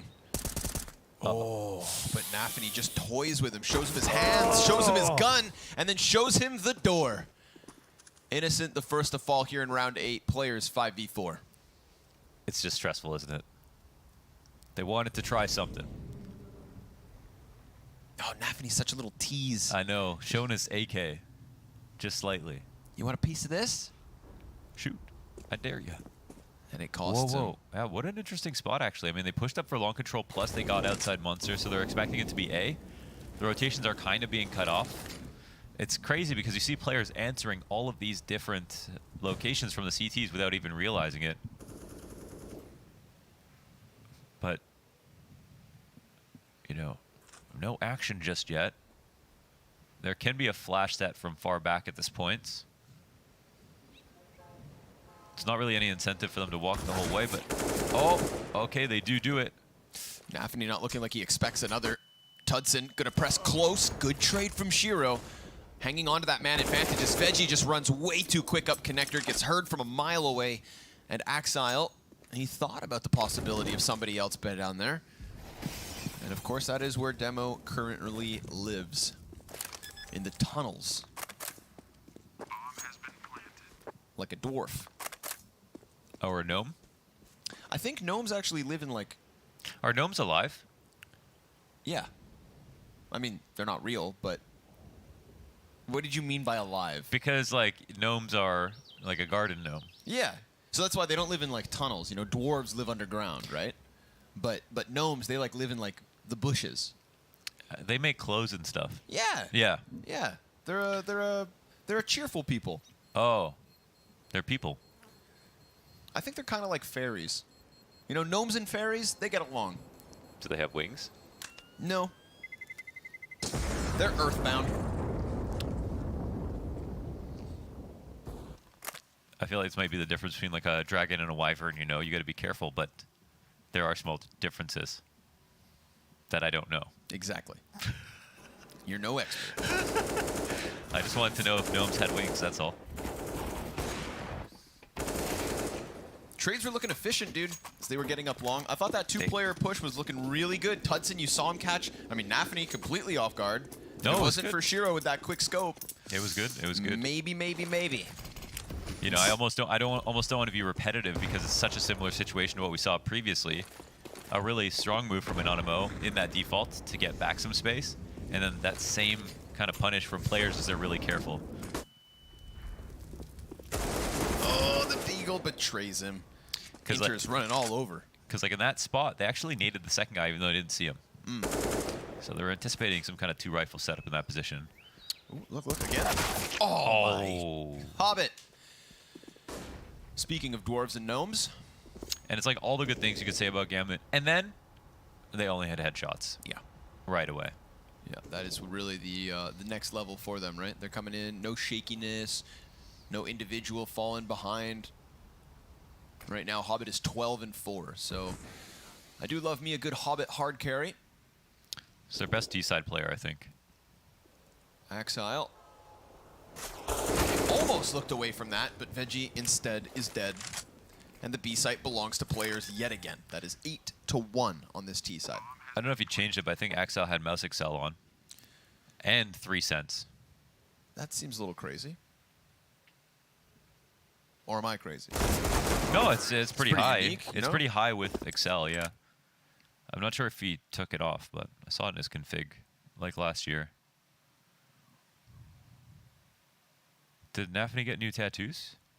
I don't think so. Oh. It's the same anime characters. Anime is life. For some. Teach your own. Buy back in from Anonymo. Exec is coming. Let's see it, boys. Come on. It's time to give us the CT side. Best of 1 win over G2 is a great start, but if you get just deleted out of the server, suddenly all of that glow from your first game. Whoa, Shiro literally came back to check the flank and missed this on a small timing. This is actually setup. great. Yeah, Anonymo about to pull this back. Bomb. The bomb. Uh-oh. Minute 15. Can they kind of sneak it away? I mean, now players know. Oh, their setup's understood. That flash is beautiful. But oh, they're still pushing. 2v5 turned into the 2v3. Hobbit gonna fall to Oscarish. And now Inter is gonna have to show us something, but that won't happen because Anonymo, they swarmed silently and fast the entirety of that setup. Players, they thought, because for the better half of this T side, they've been able to do as they please when they please. And this is one of those rounds where a little connector push, something that's, not a sign of Anonymo shelling up and getting intimidated by this loss. No. Yes. Still playing with their own decision making. Veggie flanks, gets bomb, and screws over players. It's not a lot on this CT side so far, but it's at least a second. I mean, confidence was a huge ingredient for their win versus G2, and it's great to see that's carried forward. They're just playing as they would versus a team they feel like they should be able to beat. And I think those ideas are starting to result in rounds being won. And they have come close. A couple of good positions, a couple of good pushes on TT side that never looked obnoxious. They just did the right amounts, just the right place. They are piecing together a picture of the map very well in the mid-round, and here is one example where it goes so well that they just crush players. Like a grape between their thumbs.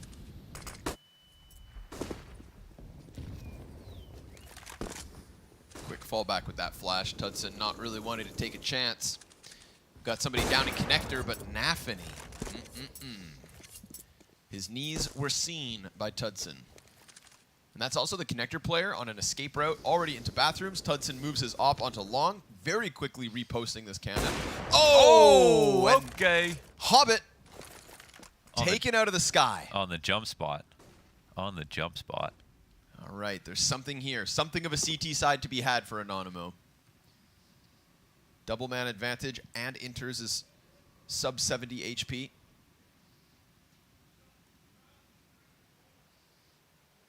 And another little inkling here where Innocent's just going to go ahead and get aggressive on long A, right? You're not playing so scared that players will be able to do whatever they want wherever. Maybe you find somebody in mid. I believe there's still one top con. Yeah, Inters could get blindsided by this push, and that will really be... Oh, my God, he didn't go. So close. And oh, he's going maybe the worst way? Oh, Shadow gives up, but Innocent is Still sharp. works. He's very sharp. And with that, the round win. No doubt in my mind. None whatsoever. You fool. What's so funny? Just the fact that Innocent didn't peak party where he would have like definitely had a much easier job. Yeah. Like Axile had 0 chance. He was right there, and he decides to come at it from the stairs beneath, giving away what could have been like the call to rush A real quick, and then there's this weird timing where maybe they get it. It's just they would make that happen, right? They Like would. I'm laughing because it's such a relief that Innocent got that frag, locked this in for Anonymo, and we're gonna get to see more of their CT side. Yes, let's go. Thank goodness. Man, Gambit made so much money on the rounds they won, though. I think before this couple of round streak, I think Shiro had 15K, 15.6K or something. So, oh damn, still some money to chew through. A dead Hobbit. But he decided to jump. It was the last decision he ever made. Thank God you respawn. I'll say it again.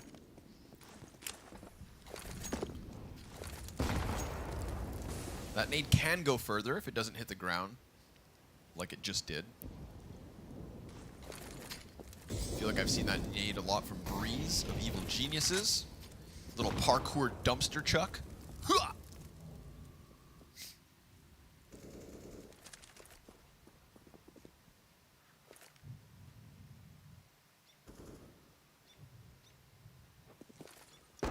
Run Busto. They don't see a Tudson. No Tudson for miles. No, he's all the way back by Banana. But he's getting a little closer. Tudson's getting a little curious here. Yeah. Now yeah. How are the rotate? Where's Oscarish actually in all of this? He's watching for this lurk. Okay, so this is actually a super solid setup here for Anonymo, and maybe they get into a good position here. Hobbit's going to make some noise for Innocent. Oh, that's a free execution. He can kind of watch this if he wants to. Oh, there might be 2 lined up. Oh, the op is there. Saw the shadow. Whoa. Accidental jump. Oh, almost hunted him down. This is a weird one, man. Innocent wants no part of this, but he's not quite sure how much he can get away from. Meanwhile, all this time, we've still got 2 CTs sitting inside of the B site where the majority of players have always been. Man, they late smoked Monster as well. Beautiful. I don't think Gambit, they have to save, right? Oh my God, they're coming. What? They just run right into that? They get 2 kills onto this B site? Oh, it's going to work. No Oh way. my God, it's going to work. Dude. The bomb plant has to go down. Oh my Frag grenade destined for the planter. Inters falls to 33. A man advantage off the back of this. And Shiro doesn't waste any time. He comes in through the short water to try and bolster this side of the site. Tudson jumps out from heaven, has support on Graffiti. His support is now down. A close range op shot and a miss on the second means players just walk through a molly on Monster. The disrespect. They had no choice. I mean, the late smoke down on Monster. There were still 2 there waiting for this play. Innocent finds the first lurker in this situation, and they still win, dude. I can't believe it. I can't believe it. That was actually another great round from Anonymo. That was a great round from Anonymo. The setup was great. Oh, the utility was great. They hunted down the first guy. Players still break out of that spot somehow. 15 seconds, they haven't even got out Monster. That is just wild scenes, man. Somebody call the police. We need to report a robbery. Tudson, nice opening here. Had support above him. Then a little peek into the short water. So again, Anonymo not getting scared, not getting intimidated. Yep. Making solid, fundamental CT decisions, playing actively. Just don't lose to 2 guys running through fire in 15 seconds. Uh-oh. Yeah. Yeah, and again, you know, Innocent. Good idea. Oh, they're watching the flank. Yeah, I feel like they can't stop it though. But you definitely start to see players like way more cautious of these possibilities. Man, these pushes are a little bit, maybe, I don't know. Getting too nuts? Yeah, I mean, it's 2v3 now, so would you like to be left in a room alone with Shiro and Hobbit? I mean, I don't know about you, but I wouldn't. No. And Hobbit's coming back late. There's one here in the pit. Hobbit somehow avoids getting hit there. Hits one in the noggin. Oh Jesus! For a second. What a brave man he is. What a brave man. Hobbit 14 and 7, 30 seconds. No bomb. Flash is just popped here, so now he posts up.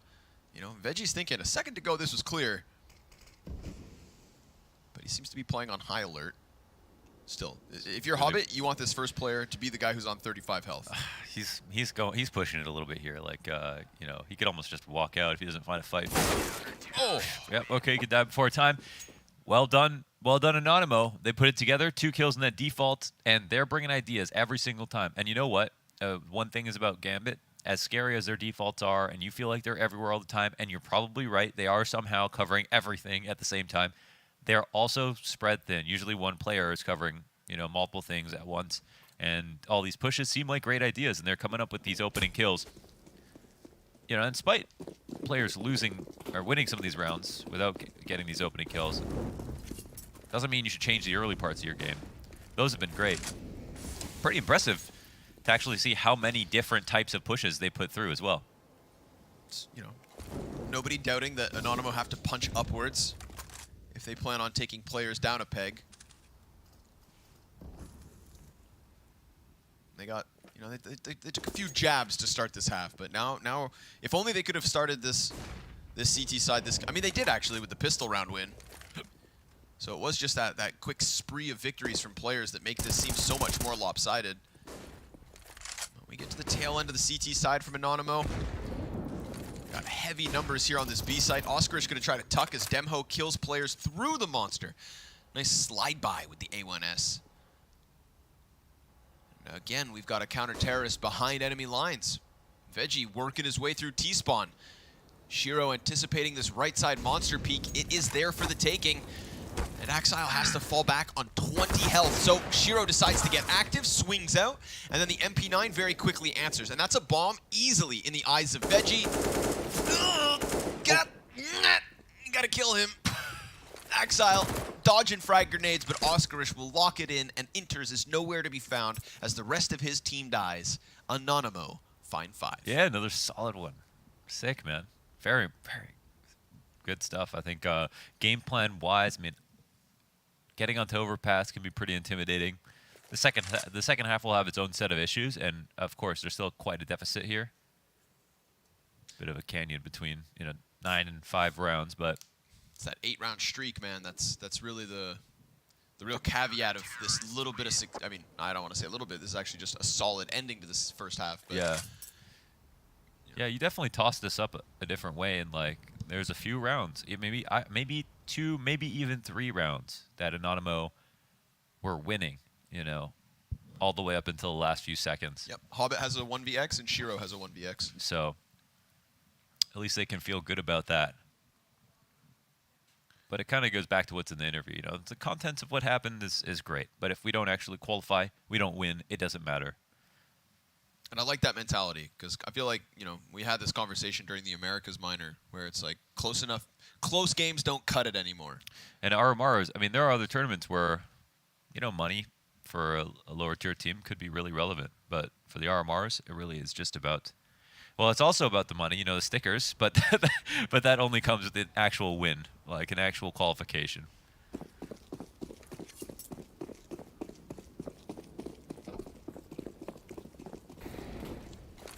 Final round of the T side here from players. Is it gonna be double digits?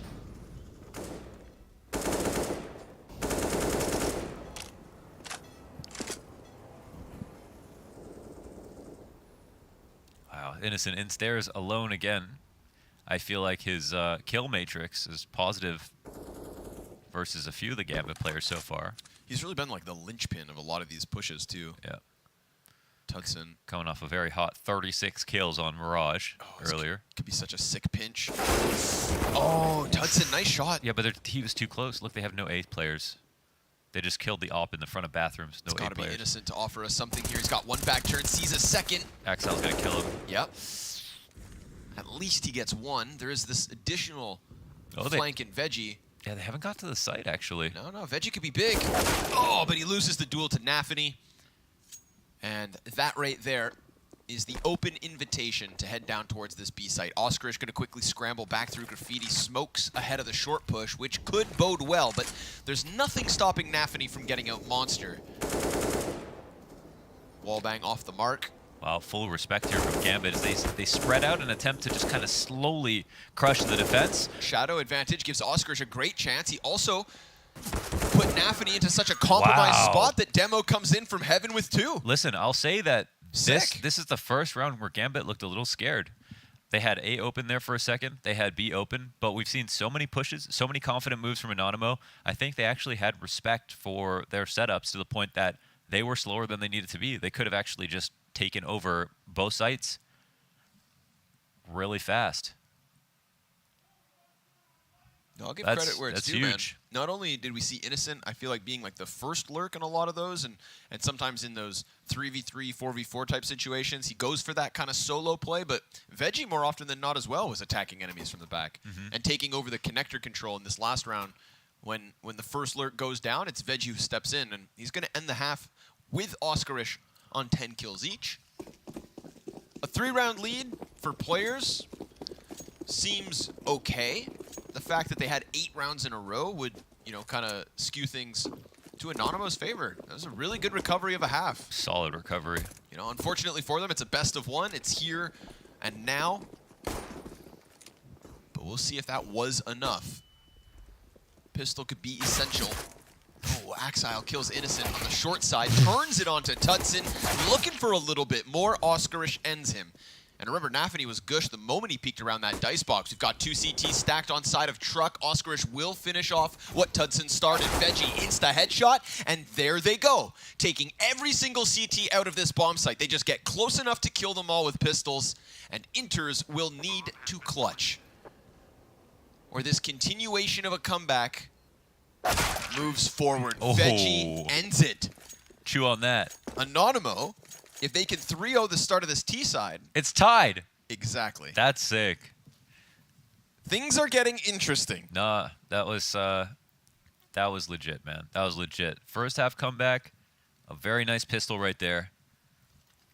I'm looking forward to this. I think they obviously still have to work hard for this one, but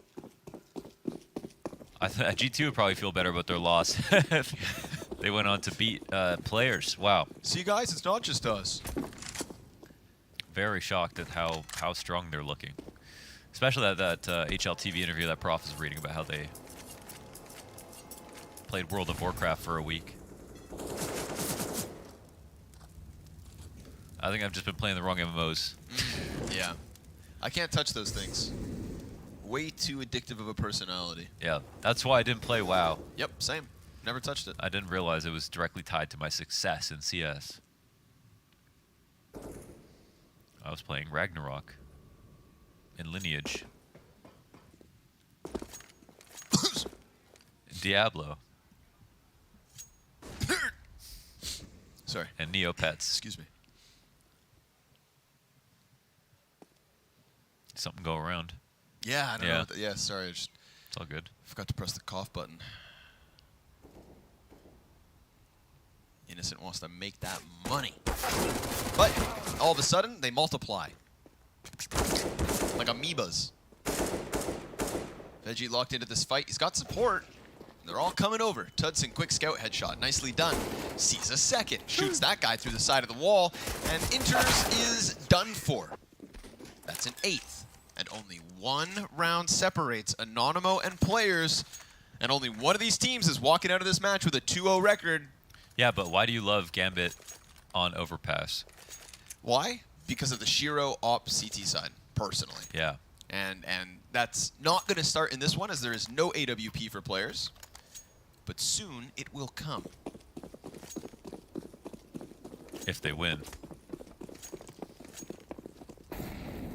Then Anonymo will have to handle the full wrath of the player squad.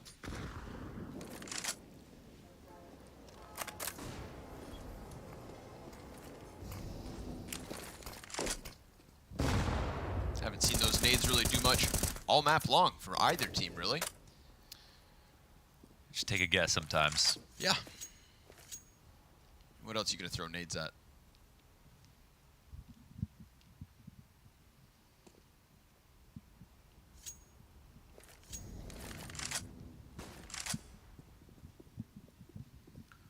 Let's see how well Anonymo work on the T side. We see that players have no intent of pushing anything. And can they actually afford to be this passive? I think they maybe feel uncomfortable just coming in barely being able to afford the 5 rifles they have. But yeah, this means there's a pretty decent advantage, I think, for the T's who are oncoming, taking over bathrooms. The rotation starts to come back towards the A sites, and now one gets spotted. 30 seconds, and moves will have to be made. Late smoke on long. They have to come through this, I think. The Mac 10 succeeds. It works. And Veggie's right there for another Shiro locked in the corner. Just 2. Oscarish and Innocent versus Hobbit and Inters. And Inters is still pretty far removed from all this. And if he doesn't want to give it up, he's going to have to walk. That's going to be a ton of time shaved off this bomb. Innocent, for a moment, locked in that left corner. Starts to move over towards Bank instead, and Oscarish now has to hold this smoke as it fades. Innocent going for this peek behind Dumpster. This could be the end of Inters, who's much more fixated on Oscarish at the moment. This is it. Anonymo, they're going to tie this at 9. They had that A-site stacked, players did. They won with just the Mac 10 running through a smoke with no flash. Unbelievable. Who even told him he was supposed to do that? I don't know. That's wild. This is tied. Look at this. Mac 10 through smoke. Oh, they did have a flash. It didn't blind. Not the guy he fought. Yeah, it didn't blind the guy he fought. I actually don't know where it popped. Right Did above. it? Was that, maybe that was the Molly, actually. I don't think they flashed. Because, like, how could you not flash that part of the site? So that's wild. I mean, I think they felt the time pressure there. The rotations were solid. I think if the Mac 10 doesn't win the duel, they probably lose the round. But we don't see that version of reality. This version of reality has Anonymo looking at a 10th round win, as it is just pistols that separate players from another round loss. Man, that site was stacked too. Yes, but you get diminishing return to stacking the A site. There's only so many spots. It's kind of a small site. It's a small site that's really open to utility. Little 5-7 push, grabs an AK-47. That could end up being problematic. Shiro has armor, so does Inters and Exile. We'll see if it gets passed around. For now, it's Oscarish on his lonesome. Slowly pressing up to bathrooms. He's got 2 players close to him. Fires at the one at a distance. He's about to get attacked up close, and that could be the end of him, which is now another gun given to the CT side as they take man advantage. A quick answer from Anonymo as they just run with their breaths held through Monster into B. A very quick scramble from players to try and come and join Shiro, who's had this AK here the entire time. Headshot into Veggie makes it awkward. Hobbit getting caught on the flank, though. That could make things even worse. Tudson, he crouches down 1 versus 3 in a crucial situation here, looking to take the lead, Anonymo, and suddenly he needs to end this. Where have they gotten off to? They're both about to peak, and he can only handle the first one. So players with just pistols rob one back. Always scary, aren't they? Always scary. Wow. They pull it back. All those rifle frags. Did everyone have armor even? At least 3 sets, maybe 4. So yeah, at least a little bit of a half buy. Yes, sir. That makes it a bit more 5.7s, reasonable. eager to. Yeah, because the AKs get more than 1 kill.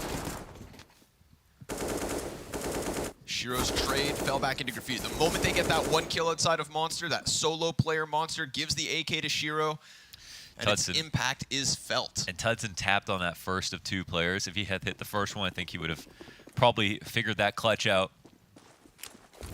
A good effort. Also, you know, that lurk towards A site as well, right? 2 individuals killed from Anonymo, 1 outside of Monster, 1 just on the edge of bathrooms. They gave these AKs to players. And if you truly plan on pulling off this upset, those are the mistakes you're not going to be able to afford. 5v4, players inside connector, handling this pressure well. Flash sends Innocent recoiling for just a second, and as he comes back around the corner, Inters gets the better of him. 5v3 looking comfortable for the CT side. Exile even wants to peek up towards Party. Look at that. Another instant kill. And players starting to find that comfort zone once more. This was a very honest round, I feel like, between all the duels that got taken. Inter is simply jumping up on top of the barrels, looking for a lurk. Axal doing, an insane job here. I think that's 4 on the round, just from the staircase, all by himself. And yeah, that's just problems on problems. You gotta beat a team, even when they're playing simply. They've just got such strong individuals that winning your duels alone is so difficult. So some very clean but simple kills. Leave it to Axile. 2-round lead for players. Money's been siphoned out of the T's economy. No reinvestment on this. They're gonna have to work hard for this win.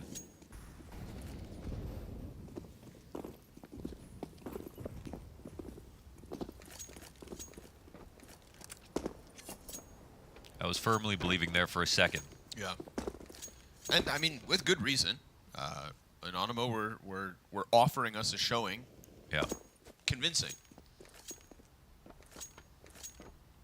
You know, it was no Ponzi scheme, Launders, okay? There's no shame. Yeah.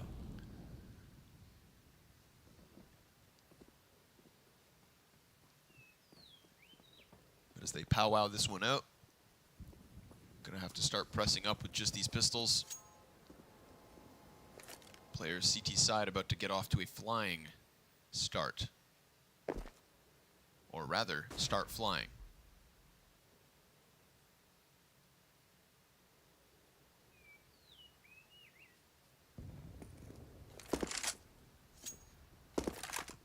One spotted. They gave him at least this spacing. You know, if players are going to offer them anything, it's pistols are pushing up close, but Shiro, easy first pickup. Axile in anticipation, as they just do as they please here. Every peek going very well for players. Oh my god, even that one. Shiro will not die. 19 and 10. And that's what I was waiting for. The Shiro op play, A-site overpass. Such a difficulty to handle. It is, very much. No one's got the rotations down better than Shiro right now, and he's got such incredible aim that just some of the long angles, like specifically on long, we saw in that first game of the day, headshot through the rock at the end of long. Just, the precision is unmatched. So, and then he's got his best friend Axal in the stairs waiting to support him, or in short bathrooms. It's tough to chew through. Like a bad steak. Ugh. Or a brick. Yeah, I hate that.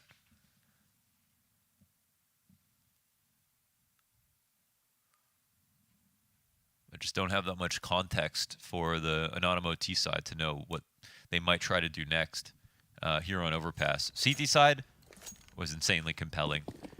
T side still so much more to show potentially. Just some teams can go to, from looking like geniuses to really falling flat when you switch sides. Looking like chumps. Oh, it's 2 spotted. That kind of, it's indicative of either the nades or a B exec coming in late.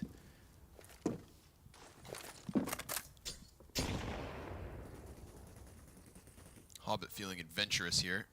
They've got short control.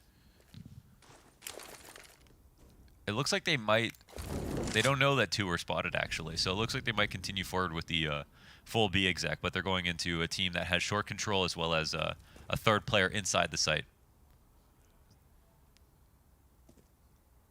False sense of security here for Anonymo.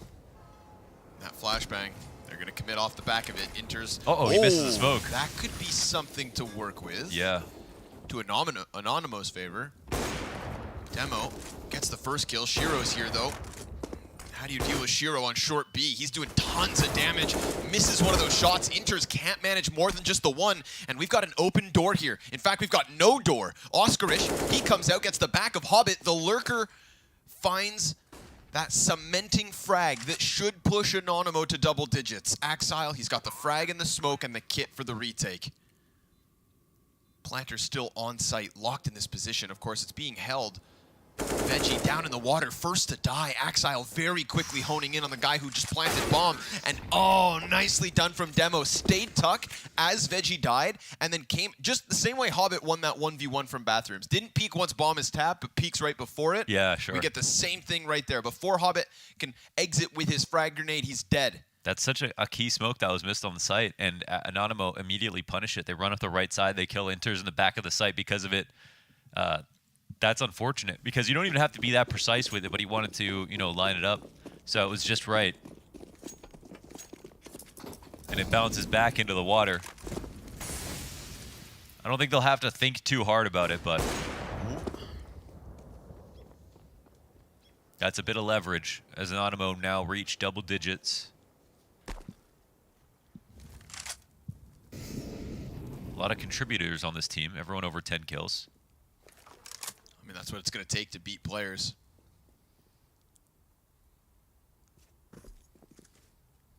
Very exciting, as there have already been upsets at this RMR, and Anonymo are going to keep us on the edge of our seats. Keeping players on the top of their game. Shiro falls back. Saw something's going on over here. Doesn't want to over-risk it.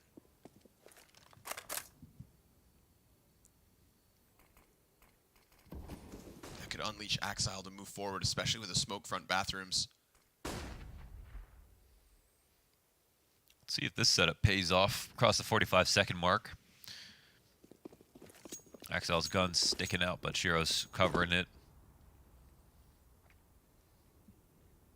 Demo and Veggie just kind of left elsewhere as we get 3 players from Anonymo inside of Monster. This is going to come down to just, one instant crunch. Yeah. Still a full kit here on Hobbit, actually, so they're waiting for this B exec to come. Very ready for this. T-side's going to have to charge through. Nobody's actually watching short right now. Hobbit, he's going to get 1 kill. He's going to get 3, in fact. Goes back for the short play, and that is his end. Veggie's head taken aback by Nafany and Shiro. The rotations down in time. Oof. Felt like they were on high alert once that commitment comes through. If Hobbit's not able to piece together a multi-kill like that, then maybe it goes a little bit better, but... Yeah, he also left them with every grenade. So comfortable was Hobbit. They had that molly. He just threw a second one after. He chained this molly, and he's had a teammate here on the wood wall that was basically just absorbing bullets for him as enters. Nafany just sitting in the water like a crocodile, ready to strike. I don't think they got what they wanted to out of that round. They got players to rotate into bathrooms off long, but no one took a very overt risk on CT side. They were really just chilling. Kind of smartly didn't overreact. Oh, Nafany with a wall bang. Takes one out and stares. If all the rounds for that to happen, this is the one you just kind of, you shrug it off. Anonymo realized that the 13th comes with the 14th. God, every loss versus players must feel just so grating because you can see exactly where you lost, but it's always going to feel like that.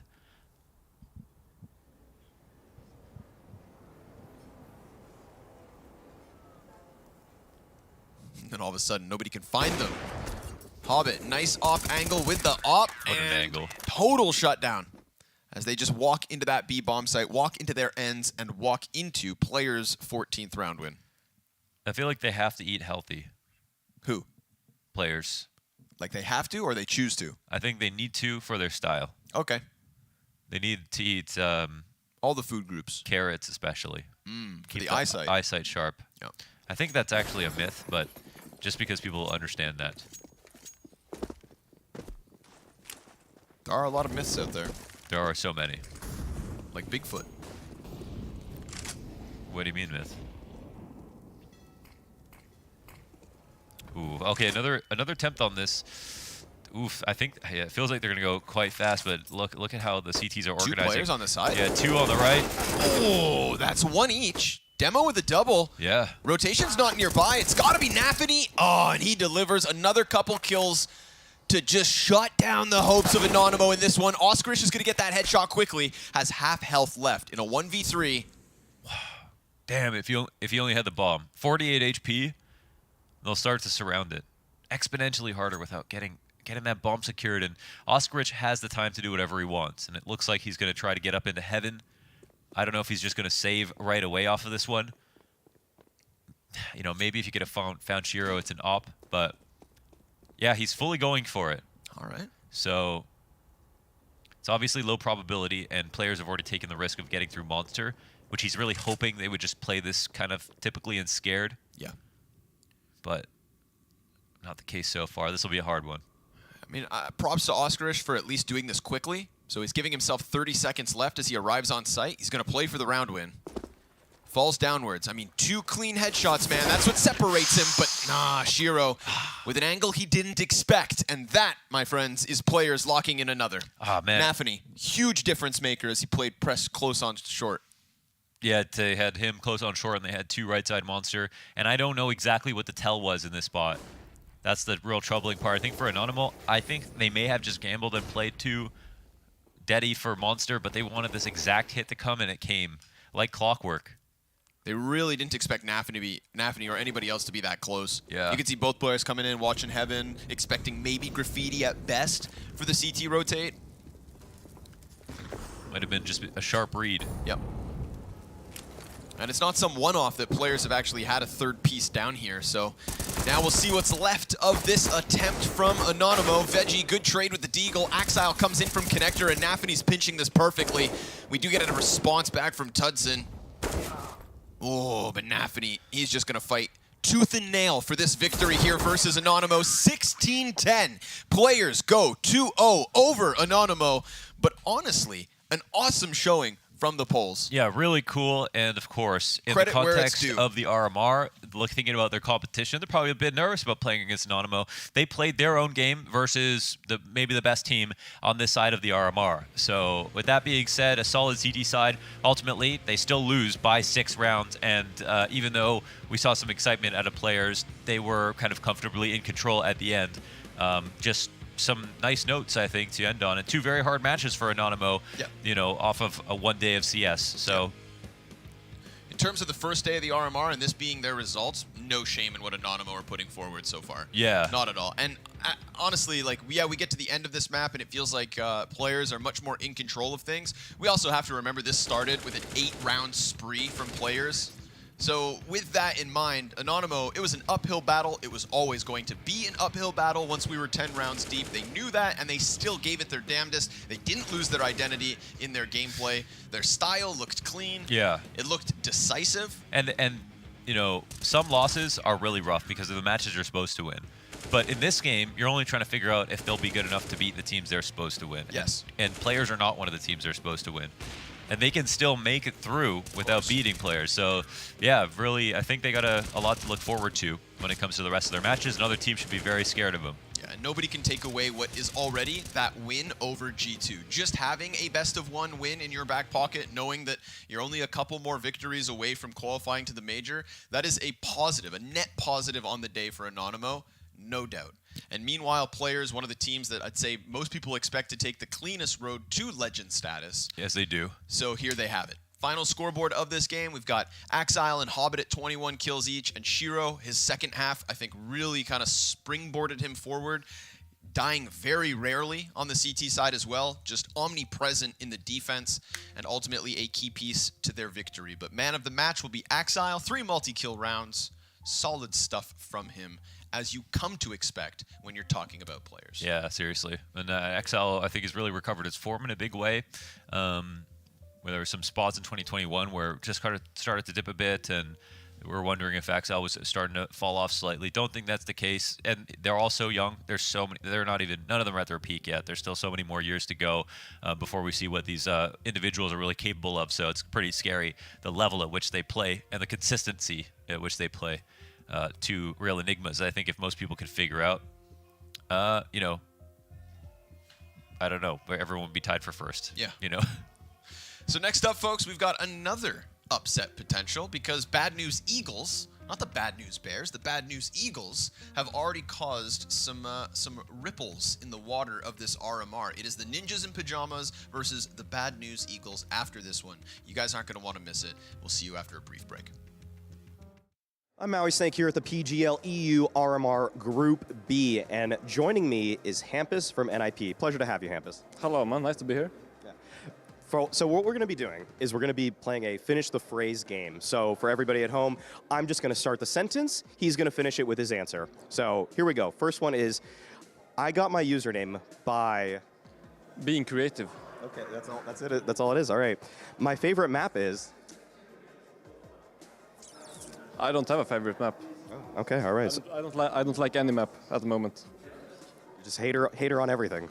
I miss Train and Cobble. Yeah, okay, I miss Train 2 a lot. I started playing CS in 2014, maybe 2013. I'm not sure actually, but around there. Okay, all right. My biggest rival is. As a team or a player? Could be either. As a team, I think it's the outsider guys because they always beat us. Okay. And as a player, I don't know. I don't really have one. I would say Art maybe because we have similar play styles. Yeah. That's a good one. That's a good one. What I like most about Plopsky is. That he's just such a chill guy. Like he's the most fun guy I've ever met almost. So yeah, he's just a super nice guy. Okay, all right, cool. I spend my prize money on. I don't really spend. I just bought an apartment, so yeah, an apartment. Okay. That's a good investment. Yeah. Okay. My favorite position on any map is. Short on Mirage. Okay. All right, nice. That's a fun one. Yeah. The proudest moment in my career was. When we qualified for the Stockholm Major, or not to qualify for, when we qualified for the playoffs to play on the stage in my hometown. It was amazing.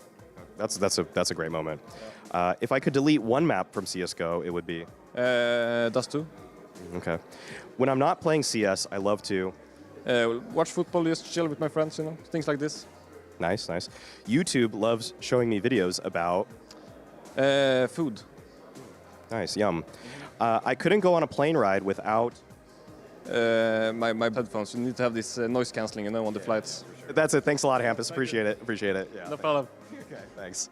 All right, that's been another Finishing the Phrase with Hampus from NIP. Thank you.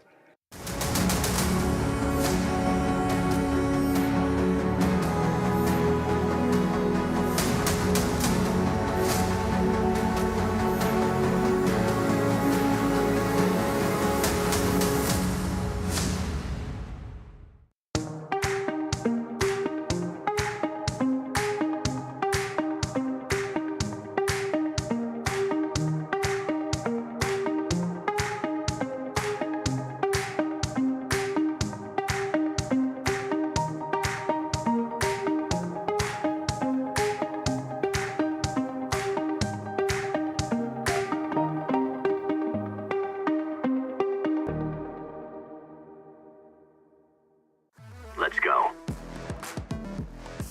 Battle is on. Burst RMR views with a double bonus. Get insurance for single and combo bets, both up to 20 euros. Fire up with GGBet. GGBet, this is real.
Plenty of best of one action to get you guys through the day. And up next, we've got NIP, Potential Legends versus the Bad News Eagles. Yes. Bad News Bears, Bad News Eagles. Yeah. There's something there. Yeah. Oh, yeah, there is. Yeah. Hopefully, Bad News Eagles can do a little bit better than the Bad News Bears, because we had them at the Americas RMR, and their stonks are on the way down. But the Bad News Eagles, stocks on the rise. I don't know if you got a chance to read that HLTV article that I believe Lucas, HLTV Lucas, was the author of. Kind of dove into the story here for the Bad News Eagles, a team that, if you don't know anything about, nobody's going to blame you. These guys are off of the radar, right? 4 guys from Kosovo who played in internet cafes. I went and I looked at the clips, actually, because I was reading the article, and they mentioned that sometimes when Simple was streaming FPL, you would have one of these guys as your teammates, and whenever they would speak in-game, you'd hear everybody in the cafe come through the mic. Yeah. So I went and looked up those clips, and it's funny stuff, but then it also reminds you, like, this is the situation that these people were grinding through. These players were grinding through. Nothing but respect to be able to show up to the RMR, That's right? awesome. The title, from LAN cafes to RMR. Is this the start of their, special futures? We don't know. We don't know. They have their hands full. That's 100%. They're already coming off of a win, but next up, they'll have to play the Ninjas in Pajamas.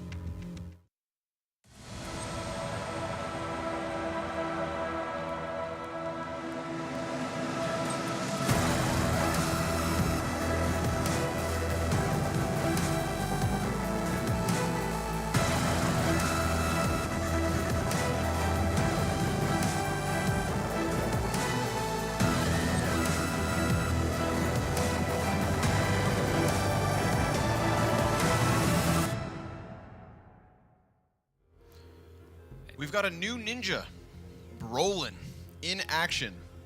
Very interesting move. Departed Fnatic. I remember he said he didn't want to take that team international. He escaped. And so they went international. And he went back to Sweden. Yes. Brolin now a ninja, taking the place of Fuzi, who of course was a stand-in for Device for quite some time. No Device still at this RMR. That's the funniest weird part about it. He's replacing a player that replaced somebody else.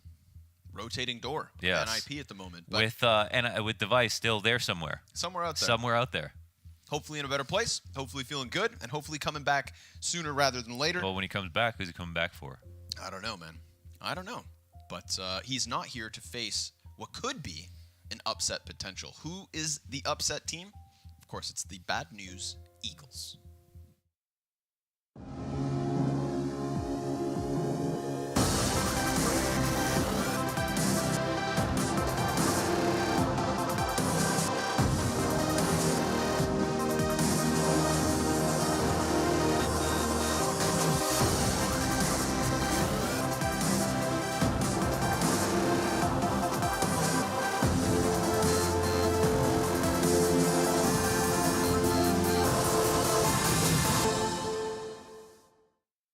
What a story this would be. A Cinderella story. Let's go. That's what we want. That's what we want to see. That's what RMRs are all about. 1 or 2 Cinderellas. 1 or 2. There's room for a couple. Yes. There is, most certainly. Only 3 legends spot at this RMR in comparison to the 4 of the previous EU RMR. But of course, still as many slots. 8 teams moving from the 16 at this event to Antwerp for the major. And if Bad News Eagles is one of those teams, that would be a storyline and a half. In terms of international recognition and household names, I would say Juan Flautru is kind of the guy that we're keeping our eyes on. We saw him play in international rosters, tried to break out, and then returned home to rise up his scene, to bring them with him here to the RMR in Bucharest, Romania. Of course, a best of 1 separating them from a fantastic first day. 2-0 on the cards, maybe. Yes. But this is not the first team to try and take Ancient from the Ninjas in Pajamas. Yes. Endpoint, you asked them how that went. Not great. Not great at all. They didn't know that Brolin loved Ancient so much. And now, very curious that the Bad News Eagles are going to try their hand at the very same challenge. I think if I'm the Ninjas, I'm looking at this situation with like 1 raised eyebrow in the sense that something might be going on. There's got to be an element of preparation for the Bad News Eagles, but at the same time, Nip, I want to say, should be comfortable here. It's on them to prove that they've got something. For NIP, they already know they're good at it. Yeah. They're good. You never get too scared in that situation because they could watch the game and say, they're really bad here. Oh, there's a tell. Oh, we can push in this position. Oh my God, they suck so bad. But when you get to the server with them, everyone's got a plan until they get hit, okay? They don't know what it's like to go face-to-face with Brolin. To have to take mid-control from Hampus. He doesn't just give it to you. All right, folks, it's live. If you had told the Ninjas camp at the start of the day that they only had to play 2 best-of-1s on Ancient to give themselves a multitude of chances at Legends, I think that would be one of the biggest smiles I've ever seen on Hampus's head. Yes. Let's see if the BNE.GJ50 squad can pull it off. Bad news, Eagles. Good job, 50. We got Rez inside Donut. We got Bomb floating outside A. Rygon dead. Insta headshot from Rez. Clean as can be. Meanwhile, Synopsy still just kind of feathering outside of the B site. Showed a little skin. That's going to keep 3 of the Ninjas on that side of the map. And middle seems susceptible, but they're going to surpass the mid-cross and get a little bit closer towards B. Very curious what the Bad News Eagles can offer us versus Nip on this map. I feel like they have chosen an uphill battle. And Brolin with the dual Berettas pushes his way into the caves for 2 frags. Leaves center and GXX left. Both going to come up from the ramp. They're met by a whole lot of CT force. Center sent back into his death. It is Rez in from mid and a clean pistol sweep for the NIP team. They're kind of picking up where they're left off. And, you know, right now, the rhetoric around Ancient is about the CT side snowballing, having a huge lead. T's not needing that many rounds. It's kind of one of the only maps right now where I feel like that's a consistent feature. And yeah, the facts are it's just pistol round is one of the easiest ones to win. So this is where maybe it doesn't feel so good. But they know it's always possible, and they can work hard for these T rounds. Rygon tried to get aggressive there. There's a little bit of timing if they're able to just force their way out A main, but no armor, and Rez, the rifleman that he is, sprays away for 3. Easy pickups from those M4s. Hampus comes in, wants a little bit of the action. Right. NIP 2-0. When I think of the M4 A1S, I think of Rez. Really? That's the first person who comes to mind? It's one of the top 5. That's fair. Yeah. How about you? Yeah, definitely put him in there. Yep. He doesn't switch off. I don't think he switches off. He's consistent. He's on. You know what you're getting with Rez. Yes. He's not a flip-flopper like the Navi guys. No. They go back and forth like a palm tree in the wind. Ooh, very illustrative, Launders. Thank you. Brolin in a Ninjas jersey. Very cool. They said if you want to be the best team in Sweden, then you have to have the best player in Sweden. Man, I mean, when you put it that way. High praise. Yeah, well, it just makes sense. But he's got Rygon very close to him. Oh, the Thomas gets the better of it. And it's not just Brolin on one side of the smoke, it's the Plopsky on the other. And another smoke at the door. That's going to suddenly take the wind out of the sails of the Bad News Eagles. Wanflaw True tries to get out from A main. Shows himself somewhat. That's going to take Rez and Esatag's attention. But meanwhile, there's not really much going on. We get this walkout from GXX in mid. Oh, but he gets caught by Hampus and Red. So separate duels in middle, a peek on the A site, an attempt to get around that smoke B. You know, there's 3 separate individual moves from the Bad News Eagles this round, and none of them go their way. You don't simply get mid from Hampus. He's kind of like Donkey Kong when he's rolling the barrels and you're Mario at the bottom, and you have to jump over all the barrels to get to him at the top. Okay. But you know how it's really hard in that game? Yes. It's like that to get to mid with Hampus. He's spamming the smokes. He's throwing nades at you. Okay. He's out-lurking you. You can't scale when he can do it by himself. I see the analogy. Yeah, so Hampus is like Donkey Kong. And top mid is also literally a ramp. So yeah, visually speaking, you're onto something. Yeah, it's right there. He's the Donkey Kong of mid-ancient. Oh, they give their best shot. They keep the 2 AKs. Kind of awkward here because Synopsy doesn't have money. Wait. He saved. 3 saves. 3 saves, but he saved just a Deagle, right? Deagle and Kevlar. Maybe should have gone to die. Hindsight 2020. Yep.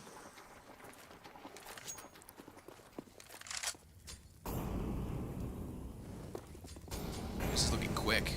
Fast boost on box. There's contact there from Plopsky. This mid player, though, he's so smoked off. We've already got Hampus clambering over those boxes. Excellent flashback from Plopsky. Sets up Brolin very well.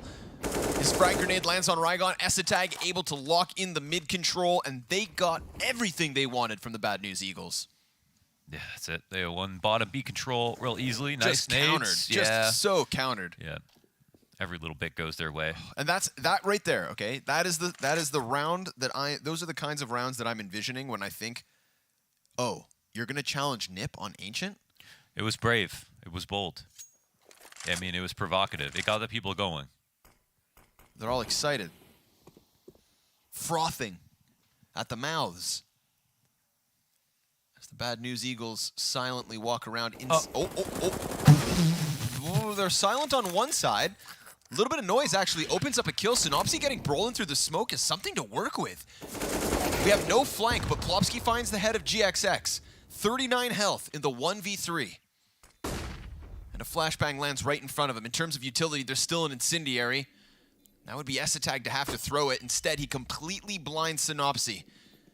And now the peek comes deep from sight, and the retake's good. A little fumble inside of that. You know, you fail your boost, you take a shot to the head. I believe they say shit happens. Shit happens sometimes. Don't fail your boost. NIP gonna go ahead and still win that round with an easy retake, 4 consecutive for the defense. It got very scary for a second, but yeah. Before that, it was just crushing that blow all the way, pushing down outside beat. I mean, it's hard to get control of this, but you would rather take the fights there. Honestly, if you're on T side, you just got to be aware of it. There's just so many advantages to the CTs in this position. The deep CT smoke keeps getting thrown right out of spawn as well.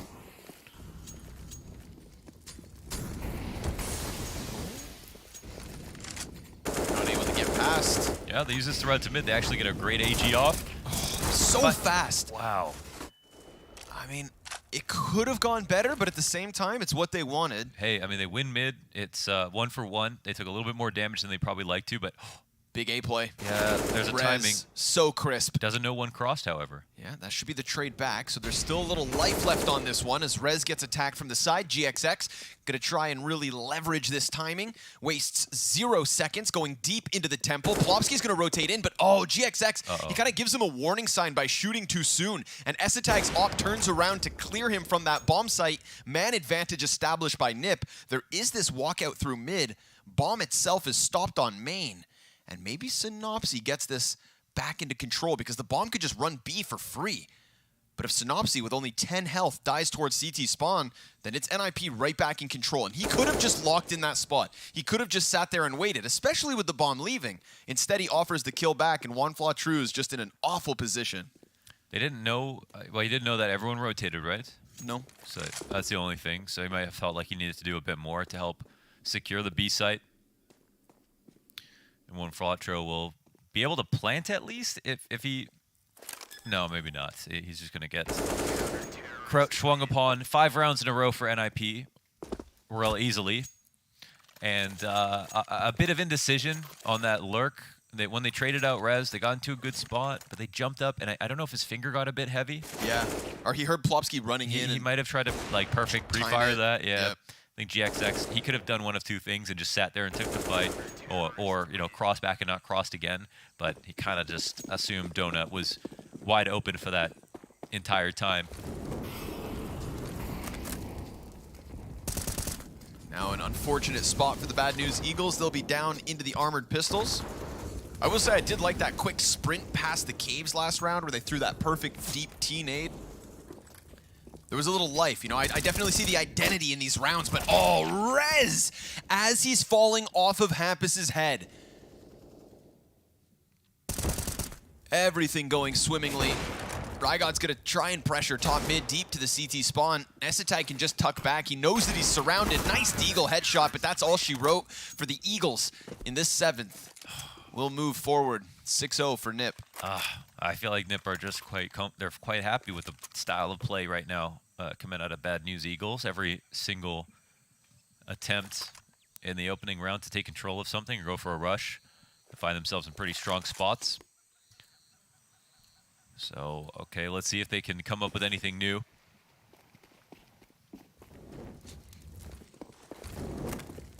I think the most compelling thing they did was routing, around B to get to mid. Yes. Actually, looks like they're doing something similar right now. They'll even smoke into cave. I don't know if they're pushing this.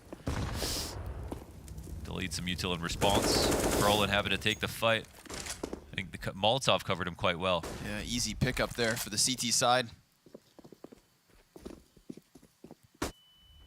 GXX, of course, was smoked out bottom middle, so instead he doubles back and comes and joins his forces outside B. Op posted for that long peek. Plopsky's going to have to be cautious if it comes to fighting inside sight. So 3 ramp, 1 cave for the Bad News Eagles. Oh, GXX waiting and waiting, and then I feel like when Plopsky finally goes to take a peek, it's a grenade in the hands of the Opper. Bad smoke on the ramp. Tons of CTs here now. They're going to go ahead and just take this fight right to Synopsy. Good headshot from him, killing Brolin. That's a bomb site under the wraps of Bad News Eagles. This time the boost does go well, and the spray is almost enough to stop that plant. We've got a post plant here, a little bit of life. But when Flotro tries to push in, Plopsky gets center finished off through smoke. Here's that flank from Rez, catching the other Opper. Now they're locking horns 1v1. And that, unfortunately for Synopsy, means he is so outnumbered inside the site. GXX tries to turn his attention back. He just lost his teammate, and now he's looking for an evacuation route. Run. This stick comes through with ease. Yeah. As it's 7 straight for NIP. He'll be happy to take the op and get out of there. That one's tough. They try to flash through their smoke, and, I think on the B site, you don't feel comfortable with just a plant down. If your retakes are so possible on that side of the map, I think it makes sense why they tried to push for a little bit more, but NIP once again quite ready. I mean, everything looks so solid right now from NIP. It's hard to see where Bad News Eagles can find an advantage. And I think it's specifically the simplistic style Bad News Eagles that NIP are just happy to fight right now. Very few kills between the Bad News Eagles players at this point in the game.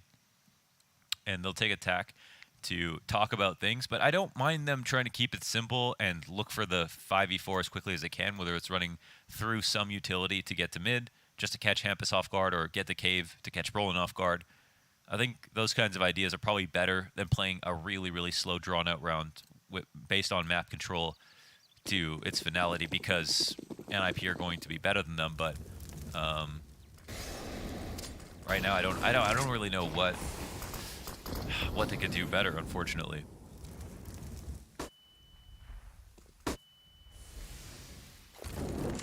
Seem relatively outclassed here. That's a nice opening kill. Wow, I mean, he does both. He gets a player out of pockets and push outside B. We see Plopsky pushing within the cave, so this is actually going to be a good test for Essetag. Insta headshot on the first face. Goes into the fire, into the smoke. Very awkward for Essetag, so yeah, I don't blame him for ejecting backwards. And of course, Plopsky can easily come back from caves because there's no contest anywhere else. 3 players trying to force their way up ramp, but I mean, this op just holds the exact same line for 2 kills already. Bombs thrown to the sidelines. Uh-oh. Such a tough position, but Juan Flotro's able to get 1. All the nades came up. At least the A side is open, yeah. So the rotations are kind of awkward here for the CT side, because now they're probably pretty clear that there is some kind of lurk going on. Wow, they're sticking outside the pocket of the B push on top of it. Plopsky, has he made any noise? He seems quite aware of this position. Wow. And wow, Rez, speak of awareness. Game sense. And they have any utility. He suspected the risk. Oh, man. How does GXX cross here, dude? When Flotro is able to come in through middle, but now he's so far removed from all this. 10 seconds to spare. He's just going to have to sprint into this bomb site and hope to get kills, but Rez is sharp. 14-1. Wow, he's 14-1. Rez is 14-1. He's 14-1. That's wild. That was probably the weakest attempt so far. I mean, Esatec really, I mean, he had 2 open shots there and, you know, no flashes. They ran out of nades. They made this big rotation, but they haven't been able to make that big rotation and also smoke the rotators off or get their lurk off successfully to catch a rotator, which should be the easy part because they have such an advantage, you know, with the CTs having to come back. But now, are they going to run through this? They're taking some damage here, but they have the sight, so. Well, starting to get a little more aggressive, changing up that tempo. Plopsky and Happus going to end it as quick as it starts.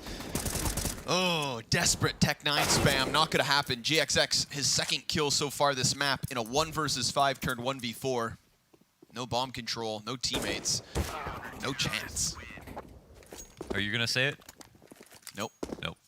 I'm not going to say it. Okay, but even alluding to it, like you didn't say it, but you alluded to it. What did I allude to? You know what you alluded to. What are you talking about? Stop gaslighting me. I didn't even know what you're talking. You know what you're alluding to. Who knows what the outcome of the game will be? It is currently 9-0. It's 9-0 right now. Hard stop. I mean, they have to play more rounds. Maybe only 7 more. What are you implying? That the rounds may be limited. Yeah. To 7. Ancient's hard. It is incredible. I mean, especially T-side. Yeah. Ancient T-sides are... It's just hard. That's why it's hard to even figure out, like, how much... Ugh, okay. Rez, little combat opping. Right in the groin. Happus tucked behind box. And we do get the boost up. Juan. Oh! Nice couple of headshots. Rez is going to take him down as he soared forward. Man, what a shot from Rez. That would have been comfortably them in the sight. 3-on-3. Lurk through mid. They're watching it, right? Yeah. Wait, what the hell? No. They're more thinking about Temple. Oh, Synopsy! Oh! That is so clean.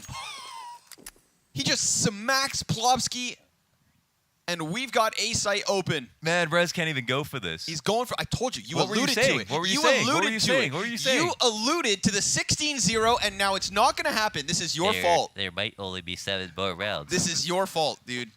You brought it up. Whatever, dude. Damn you, Launders. Damn you. This is a good thing. You didn't want them to get around? No, you know what? So. Don't, you know what nice shot, GXX. Honestly, the boost up, Synopsy, that second headshot. Man. That second headshot. Ooh. That was such a weird situation where they were like watching Roland's the worried lurk. about Temple, not Flank. Roland's worried about Temple when I think they had some. Didn't they have someone in there? No, Rez was towards Donut. Oh, okay.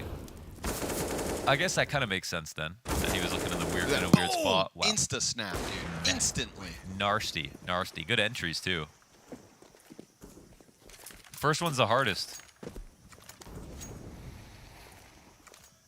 It's mental barrier.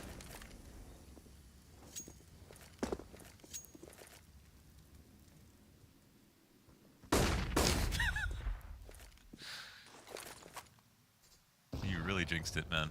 Okay, don't you dare, but you alluded to it. You weren't supposed to say anything. It's okay. Bad News Eagles will be thanking you. Yeah?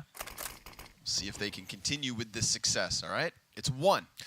Hey, look, they're playing different now a little bit, just playing it slow. The resmoke is probably something they didn't anticipate here, but it does come with the giving the CTs all this space. I think, yeah, no pressure on mid, right? So CTs are really chilling here. But they're going to give it their best shot anyways. And the bomb is over towards A. This is a fake, but how much are they committing in this spot? That's the question. Plopsky just ate that flash. 3 are running up. Oh, nobody's watching him. Plopsky's about to spray the ball in the back. Roland's going to draw their attention. But it's a fake. Oh, they're still watching. Rez on the other side of the map drops the bomb first thing. He's got cement in his shoes. The flash in front of the box, just trying to get out of here. It's an op fight. Oh, and Rez is going to land that. Plopsky, he got a kill on the flank and just let them double back.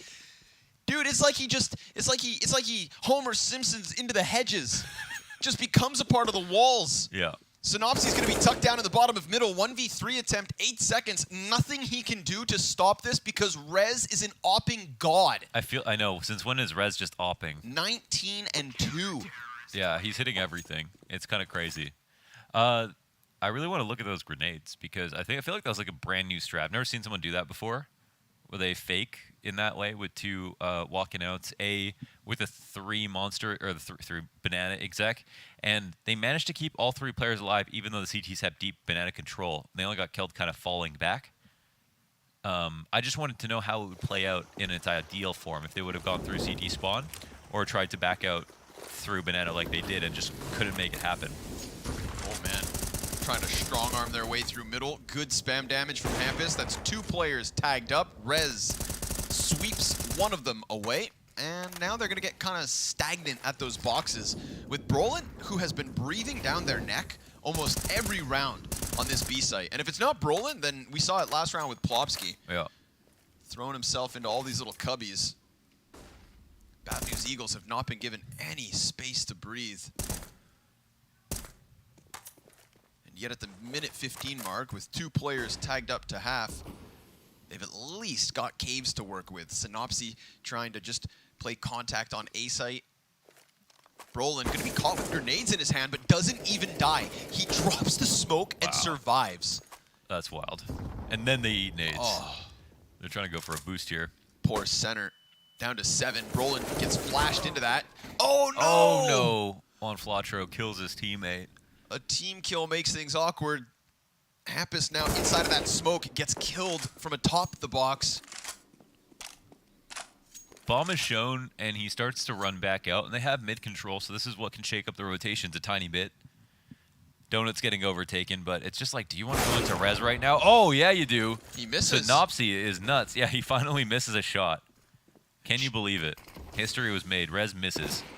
Oh, my goodness gracious. Yo, Essa tag. Oh! Yeah, the price he should pay. Yo, shout out to Synopsy, man. His rifle work has been impeccable. So a second round here for the Bad News Eagles, even despite a team kill. Despite a team kill. That's true. And they took so much damage as well trying to get into that site, get into caves.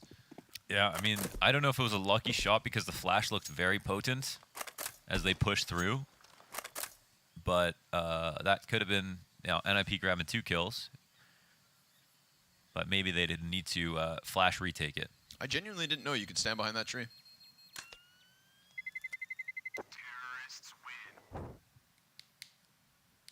I've just never thought about it, so I don't really have anything to add. Yeah, catch me saving there every time, though. Just looked like it was out of the map. Just be like Shaq behind the tree. Man, I really want to believe that that right now it's really just comes down to. Oh my God. Okay, so he was very blind, and they were, I guess, smartly playing anti-flash with the other player. Oh man. Oops. Well, that's a good round to win. Yeah. Would have been a very tough pill to swallow had they lost. How do you get a pink super light? They just came out. Really? They just came out. Yeah, Banks ordered one to the studio. I want. Yeah. Damn, I want one. Yeah, they just came out. Okay. I thought you were going to say, how do you get pink eye? I know how to get pink eye. Okay. I didn't want to have to tell you. Just fart on your pillow. Okay. Stay away from my room. Nades go deep down mid. GXX. More often than not, he's getting smoked off this angle. Isn't really able to disrupt anything within mid, but right now nobody even crosses his path. Brolin back to his B site shenanigans. He's reloading right in that smoke, and they wasted no time getting out A main, so I feel like this timing here could actually screw with Rez. They go for the boost. When Flatro is locked in here. Rez is, oh, he sees the shadow. Yep, shadow advantage here. Man, that's an enormous advantage. Oh, I didn't even realize that. And obviously, Hampus is going to rotate in on high alert. And he's going to find this. Yeah. Oh, but there's still a good piece of cover. Rez, nice. Woo. Clean kill, doubles down. A1S working wonderfully. He's melting him. GXX still no answer with the op. Waiting for the peek. Had a chance and missed it. And now they're smoked off as everybody starts to arrive. They push out through that donut smoke, and it is the end. of Synopsy. Rez having a field day, brother. 23-3. It's kind of unfortunate they go up against this Rez right now. Only 13 rounds into the game. That is nearly 2 kills every single round of the half so far. And guess what? The round isn't even over. And they're coming towards him. I love this angle. Oh, that's so... Yeah, that Scrawny loves that angle. That's my favorite one. It's so good. They never expect you to be jumped up on that sign. And there's no way for them to get out without you seeing it unless they crouch up close, but only rats do that. So GXX now screwed over as his team falls all around him. He'll have 8 seconds to hang on to this AWP, and Rez goes deeper. 25 kills in 13 rounds. Dude, he's farming, man. This guy's... Man, ever since he burned his foot, he's become a mutant. What the hell is going on? That's 3 kills with 1 magazine. Keep going. He's been opping, M4 A1S'ing, and AKing. What's next? This one should be easy. Bad News Eagles coming into it with patterns.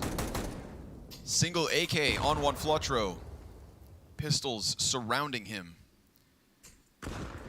No utility for the T side, barring Synopsy's single flash and a smoke. He's trying to press up in middle. They're going to go for the boost on box, and there are 2 CTs actually coming down right now. That's an easy pickup here for Plopsky. He's going to get that next contact. Only kill so far going the way of the Eagles is Synopsy's Deagle on Happus in mid. These team kills. Awkward. Little Tech 9 spam comes through that wall. Rez still alive, looking to rack up them stats. Few low players. As Rez starts hunting, so if they go too slowly, he'll be on their tail, but they're quite close to the site now. Seems like they're trying to wait for some rotations to come through. And Rez just slowly confirming that, yes, the rest of the T's are here. Insanity. They kind of have to let him get these kills, right? Good teammates would. Oh, the bomb is going to get caught crossing if he's on a bad timing. But, oh, Rez is on the other side of the box, playing it really slow. Taking all the time he needs. They're just setting the booby trap within this site. Let him have that plant. Nowhere to run, nowhere to hide. Smoke fades. Plopsky shaves one off. These T's still press close up. Rez, easy execution on center. Synopsy's going to be inside of this corner smoke. That's not a bad first one, but he's not able to 180 Holy fast hell. enough, and Rez keeps the ball rolling. He's 27-3. What's the HLTV rating on that? I can't even imagine. I'm going to go digging. That's going to be close to a 3.0 rating, I think. Holy hell. Very unfortunate.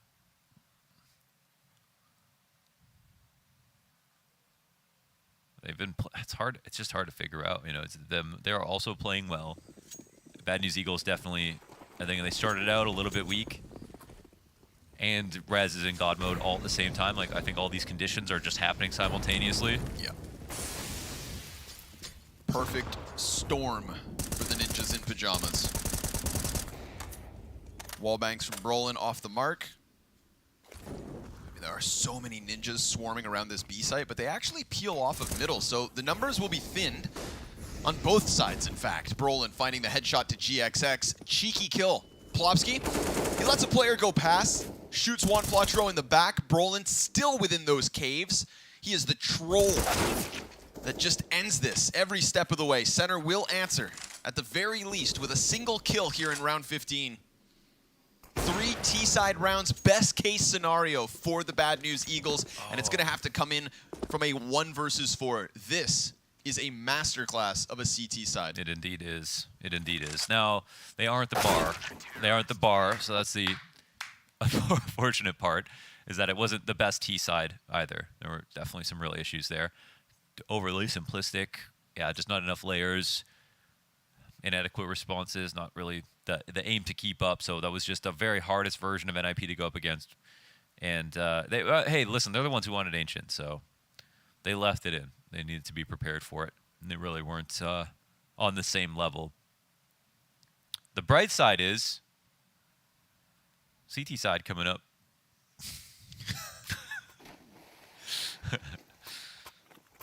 Rez will end the half 27-3 with 149.9 ADR and a 100% KAST. Oh, he did something every time. That is an S-tier CT side from Rez. From your A-site player. From your A-side player. 27-3. Now your A-side player doesn't have an excuse. Oh, that's a problem, because I'm that guy. I'm going to watch this demo twice.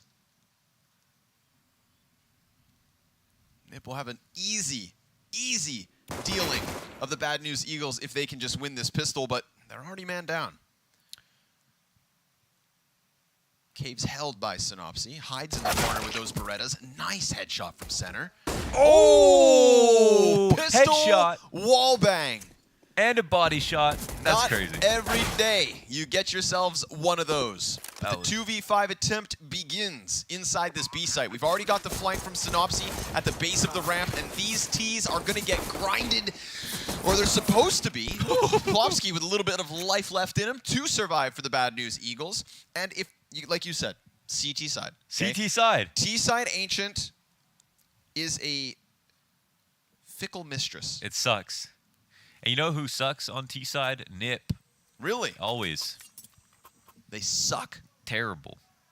Terrible. Well, not when we This is compare. strong language. Okay, I'm going to be mean, but not when you compare them to every team in the world, Ah. but when you compare them to teams that they play against. Okay. So. This could be the lifeline, folks. It could be. It's either the last time you have to watch NIP on the last time you see NIP play Ancient at this RMR. Yes. Or the best comeback you've ever seen from the Bad News Eagles. There's no team at this event that's watching this game right now and goes, I think we could have taken them. Yeah. No, this is like a 15-to-1 odd situation. Yeah. And the one very thin silver lining is the pistol round on CT side. But the buy is pretty healthy here from the T side. Oh no, Synopsy goes down. He was their multi-fragger. He was their guy. Oh, they're gonna peek it dry? Yeah, there's a lot of T's here, dude. They could find them with their nades out. That'd be perfect, but now on Flatro's locked into this gunfight. Plopsky, he knows he's got another up close. Center's able to trade efficiently. We get a little bit of cave pressure here from Brolin. Tag attempts to come up from that ramp. Flash goes into it. He's locked into this 1v1. Shots just over the side of it. Gun going dry, and Tag will get his chance at a clutch. But there is no time wasted from GXX. Attacks down the flank and keeps the hopes of the Eagles alive. They're soaring. Can you do an eagle noise? That was pretty good. Don't do it again. Almost did it again. I thought when Synopsy was dead, I didn't believe anymore. I can understand why. I was a little worried there. But look who's broke now. It's the ninjas. Oh my goodness. That was meaty. Bro. One Flatro holds back Brolin. Plopsky gonna try with his pistol, but that's a USP wallbang headshot. Cha-ching. Flash on the lane. And what's left of the ninjas is very split up all across the map. Rez is a noob. Okay. Said no one ever.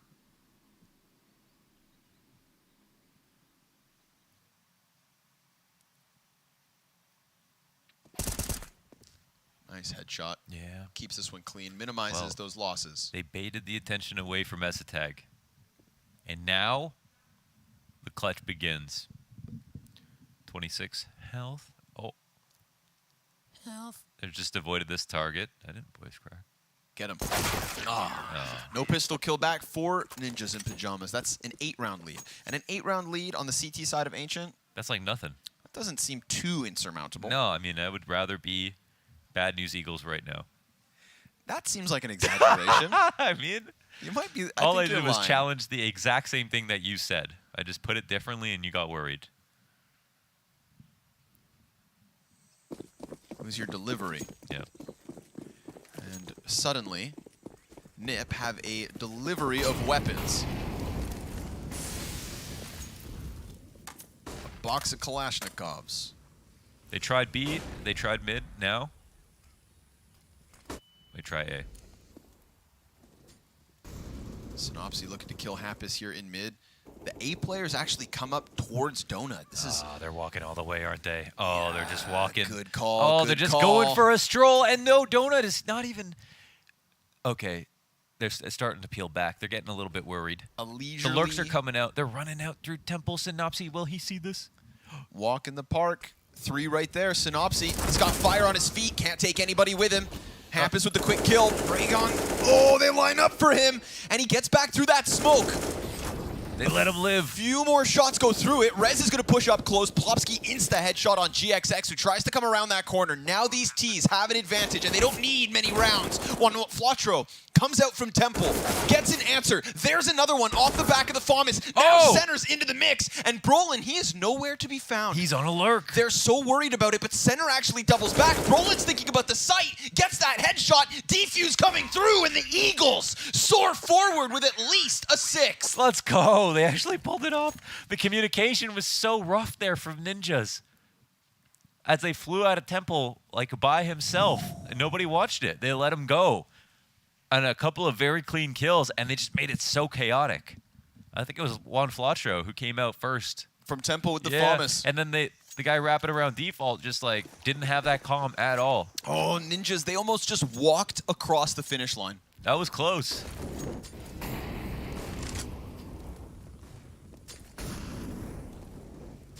They left Donut alive. So sneaky. So sneaky, but the Bad News Eagles, oh man, that's such a heart-thumping situation for them. That's one of the hardest rounds they're going to have to play, you know what I mean? Like, you lose the A site totally, you lose the opening kill. If they can do that, sky's the limit.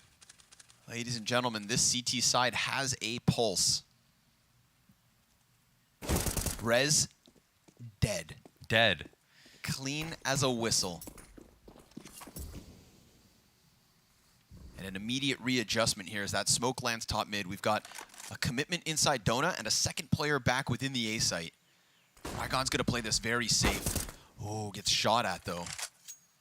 Everybody kind of posturing against one another. We've got 2 players from the CT side within this B site, and they just keep putting these smokes down on ramp. 45 seconds. Bomb on the exterior of the B site. Counter-terrorists on A getting a little bit antsy. Moving around as it looks like they're hoping to get aggressive. And if the S attacks bomb with the nade, bomb dropped. Plopsky's hoping to recover, gets one and not the second. Center now sitting atop of that bomb. Brolin's going to come in from sight with a clean trade frag, 20 seconds, and he needs to go all the way back down and grab bomb, but that's where Rygon has already locked this in. Turns his attention back towards mid. Hampus will still have a chance, albeit with 5 seconds to spare, and he forfeits. He forfeits for a 7th to the Eagles. He can't. There's actually no chance. Wow, so that play they're making, I guess they're calling out these specific nade lineups that are coming out of NIP. They're doing it without really establishing top banana control. That smoke is still up, and as it's fading, they're hearing the jump throws of these smokes and just pushing right into them. Now, typically, you're pairing like this bottom B control with like an op or cave control or something where you can 1-2 punch it, but they're just finding a specific way in which NIP are getting just pantsed. They're getting caught with their pants down, getting ready for these executes. That was very solid. I mean, they just instantly kill Rez at the beginning of the round. Rez has more kills than any 2 other of his teammates combined. And that one-man army? That helps. Not enough to put this to an end just yet. No. Who would you rather be now? Honestly, my heart couldn't handle being in either of these team situations. Okay, fair enough, yeah. Like, NIP, they kind of start to have to accept that this is slipping. Yeah. Yeah, it's still not scary, but Yeah. like it kind of is. Yeah, and that little grain of hope that's now being sown in the hearts of the Bad News Eagles, dude. Oh, I couldn't handle that. I True. couldn't. Yeah. I just couldn't. That's stress. They're gonna have to keep this cool. Oh, look who's got B control now that we switch over to the CT side. There's a lot of numbers heading to the A site. We already get this rotate in. Synopsy, he's going to be tested by these pistols. Peeks out perfectly, but doesn't actually get away with any kills. Frag grenade could be huge. That's decent damage on top of it. Tries to get back, and that is not an escape for him. But it is a chance for Nip to just pull the brake and walk back. Oh, nice, like the re-aggression. I mean, just calling this out. Even if they only had pistols and they were still there, be worth a check. And all the while, they've kind of kept on the mid control. So they're not really getting caught off guard by any lurks. So many corners to clear, though. Yeah. Incendiaries? Now they do have an AK on Brolin. Oh, yes, and the AK is the one to get the kill. Hampus is also here with an AK to support. And even though there's still, like, you know, some kind of advantage here for Bad News Eagles between their AWP and some utility, it's a 5v3, and they're pushing this AWP. Oh, GXX. Oh, my God. Oh, he gets the second kill onto Brolin. That's actually huge. That is almost more than you can ask for. Wygon pushes his push down onto Hampus. That corner with an AWP, but Hampus with bomb works his way to this B site. This is a huge moment. Yeah. They'll hear this bomb get planted. Enough time to go anywhere, and Hampus is trying to listen. This could be a turning point. Yeah, and Riggin is walking. He has a flash. He doesn't have a smoke on him. So he could just try to stick it out in the open, depending on what he thinks Hampus is going to try to do. And yeah, he's sticking it. He's giving it a shot. All the way? He's No. calling it. Yeah, No. that's it. I honestly, oh my God. Oh my God. You know, all of that tension you know, oh man. You for know, a 5-second stick. okay. I don't want to take credit while I'm casting, okay, but like I just said he could stick it while it's out in the open, because sometimes people make this play where they go through cave and they walk all the way around to banana, and even though Hampus wasn't doing that, he was so far away. He stuck it. Hampus just got outgamed. Hampus asleep at the wheel. And the Bad News Eagles going to try to again kick up this tempo. Hampus, though, he wins his fight versus Synopsy in middle. That's a 5 versus 3 and another problematic round for the Bad News Eagles. This comeback, it's starting to broil, but it's also still so far away despite Nip being that close. 3 rounds from victory on Ancient. Oh man, this is a weird one. Oh, CT's not winning that. T's not either. 3 players from NIP are so incredibly low. And none of their players are beyond, basically, the edges of their spawn. They've got nobody through the door on B site. Yeah, they're waiting. And everybody by big box outside mid. I think it makes sense for NIP, and I think also, you know, Bad News Eagles have to take into account that they've done a significant amount of damage here. Well, this is interesting. I mean, we're going late into mid. I don't know. It feels like NIP could totally still end A or B. They have, of course, a lurker outside of B, but yeah, they're walking up past Donut, and it's a heavy stack towards this side of the map, man. Dude, if center follows them into Donut. It's 30 seconds, and Brolin is now walking into B. He's going to see no one in a second, but will there be enough time to turn back? They made the call. This is the perfect call. It's not a second kill.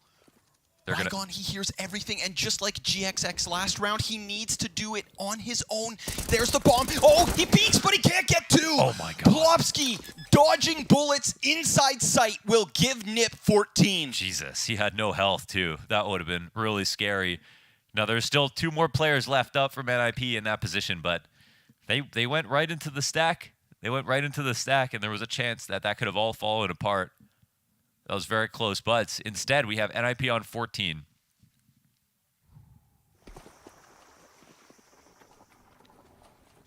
And the Bad News Eagles are on pistols. Oh, they're broke. Oh, they were just resting on that round win.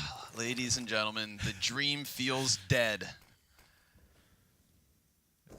Ninjas with such a masterclass in that first half that they basically guaranteed themselves the win. And despite the best efforts of the Bad News Eagles, this is the worst spot they've been in yet. You know, we oversold the hell out of that, but it was way more fun. Yes, 100%. I had this, I actually believed. Thank you guys for believing with us. Yeah, I actually believed for a second there. And snap back to reality, 16-8. Yeah. They're going to listen to the cast after and go, what the hell game? What game were they watching, mate?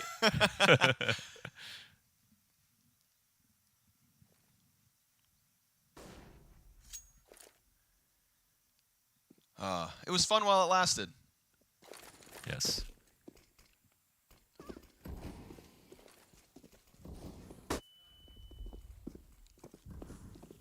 Through Red Room they'll go. Oh, yeah. No hold here offered from the CT side. Nice smoke as well to block off any back lane B players. Oh, yeah. The Dream is dead, right? I mean, let's see what the Deagle can do. Donut Control gets one. The Dream is dead, I said. I mean, here they are in Temple. Brolin catching off rotators, but gets caught out by another one. I said it's over. And now it is alive again. S-Attack has 15 seconds, no teammates. What? They had such a good spot.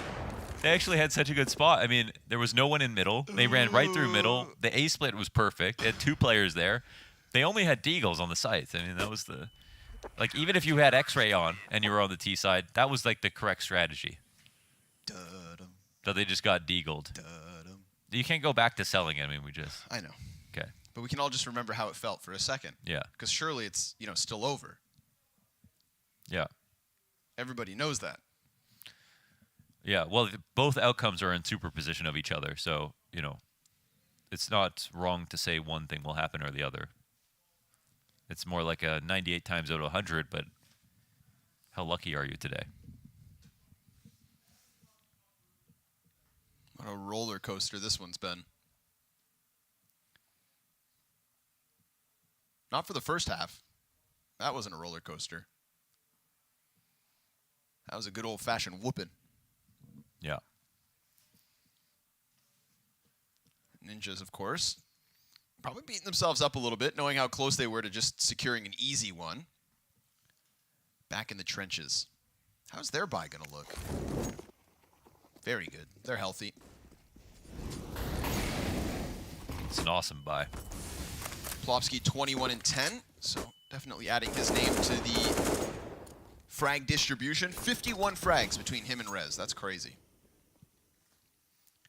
24 rounds deep. Outstanding. 2 away from victory on Ancient and the 2-0. So Ninjas then having a good chance at locking in Legends and an almost undeniable chance at getting to the Antwerp Major. Bangle being held, but a missed shot from S-Attack means no immediate 5v4. It was a chance. That was honestly good spam timing. They almost caught him. If he took just 2 steps forward, would have been a softened S-Attack. When we've seen them when they set up grenades, the CTs have been ready to kind of push down Banana every time. Oh no, Molly missed by Plopsky. Yikes, man. Damn physics. That makes things a little awkward. We're at the 45-second mark. This B site does have quite a bit of defense on it. Yeah, the idea was to catch any cave player from rotating out into the site with that Molly. Smoke's going in. I mean, they can still do it. The CTs are just way back right now. Gotta get that boost up though. Hampus, him in middle, he could be a pain point. But he actually has 4 health now, so lucky to even be alive. And they're just gonna try to strong arm their way into this site with the smoke walls.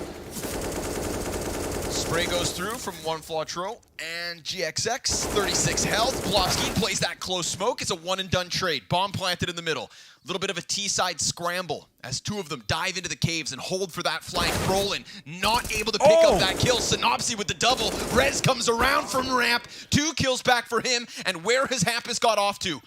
Another clutch situation for him, but he is so out-healthed. They're sticking this bomb, and will he let it happen twice? The wall bang's there, but he misses. And Bad News Eagles to 10. Oh, man, they do it. They get 10. Wow, they pulled. Look how hyped they are. They pulled off the hold.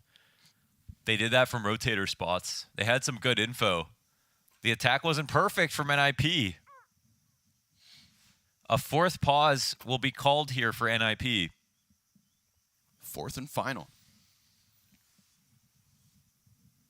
An update from Stream B. Entropic 16-3 Endpoint. That is Endpoint. They were mad. Endpoint on the chopping block. I think both those teams played these two teams, right? So I'm not sure if I have that right. Or no, yeah, Endpoint did play Ancient versus NIP. Yeah, I think you're actually dead on. Yeah. Damn. Well.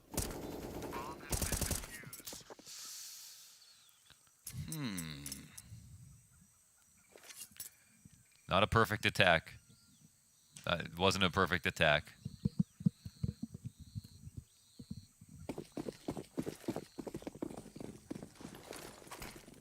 Not as scary as they need to be. And for some reason, Hampus doesn't feel very comfortable going for lurks like he normally would. Normally, honestly, I would expect Hampus to kind of be up there. He's not found his way through middle ever. No. I don't think so far this game, unless with bringing friends. Ooh. Tag not able to get that quick pick. Oh, but it's there, and he's close. Missed shot and a push down middle. Blobski, oh, that's a wall bang onto Juan Flatro. That was through the pocket on the lane. So they just cleared backside. This right here, these spam shots. That's the way they kick off the 5v4. Rygun's locked into the fight versus Hampus. Now the lurk does work out for the T side, and a 15th round could come with it. A patient hold outside of B. And utility being thrown over. We've got Brolin already on the close cave exit with Rez next to him. Oh, and center, he peeks right into the scope of the op. Suddenly, desperation sinking in on this B site. A perfect round from the Ninjas in Pajamas, barring Hampus just dying. And that's on the other side of the map. So all the information that NIP need to know to get 15 on the scoreboard and give themselves 5 match points after an electric CT side from the Bad News Eagles. Yeah, definitely. Well, it was well done. They're in the default playing it slow, and I think that's where NIP are probably at their best on these T sides, is like playing pick style Counter-Strike, and they found some mistakes finally here. Capitalize on these late banana pushes as well. Love that angle from within the cave. And it looks like they finally reached that tipping point. Even if from a 12-3 scoreline, didn't think it was going to get much closer. That is Ancient for you. It is hard.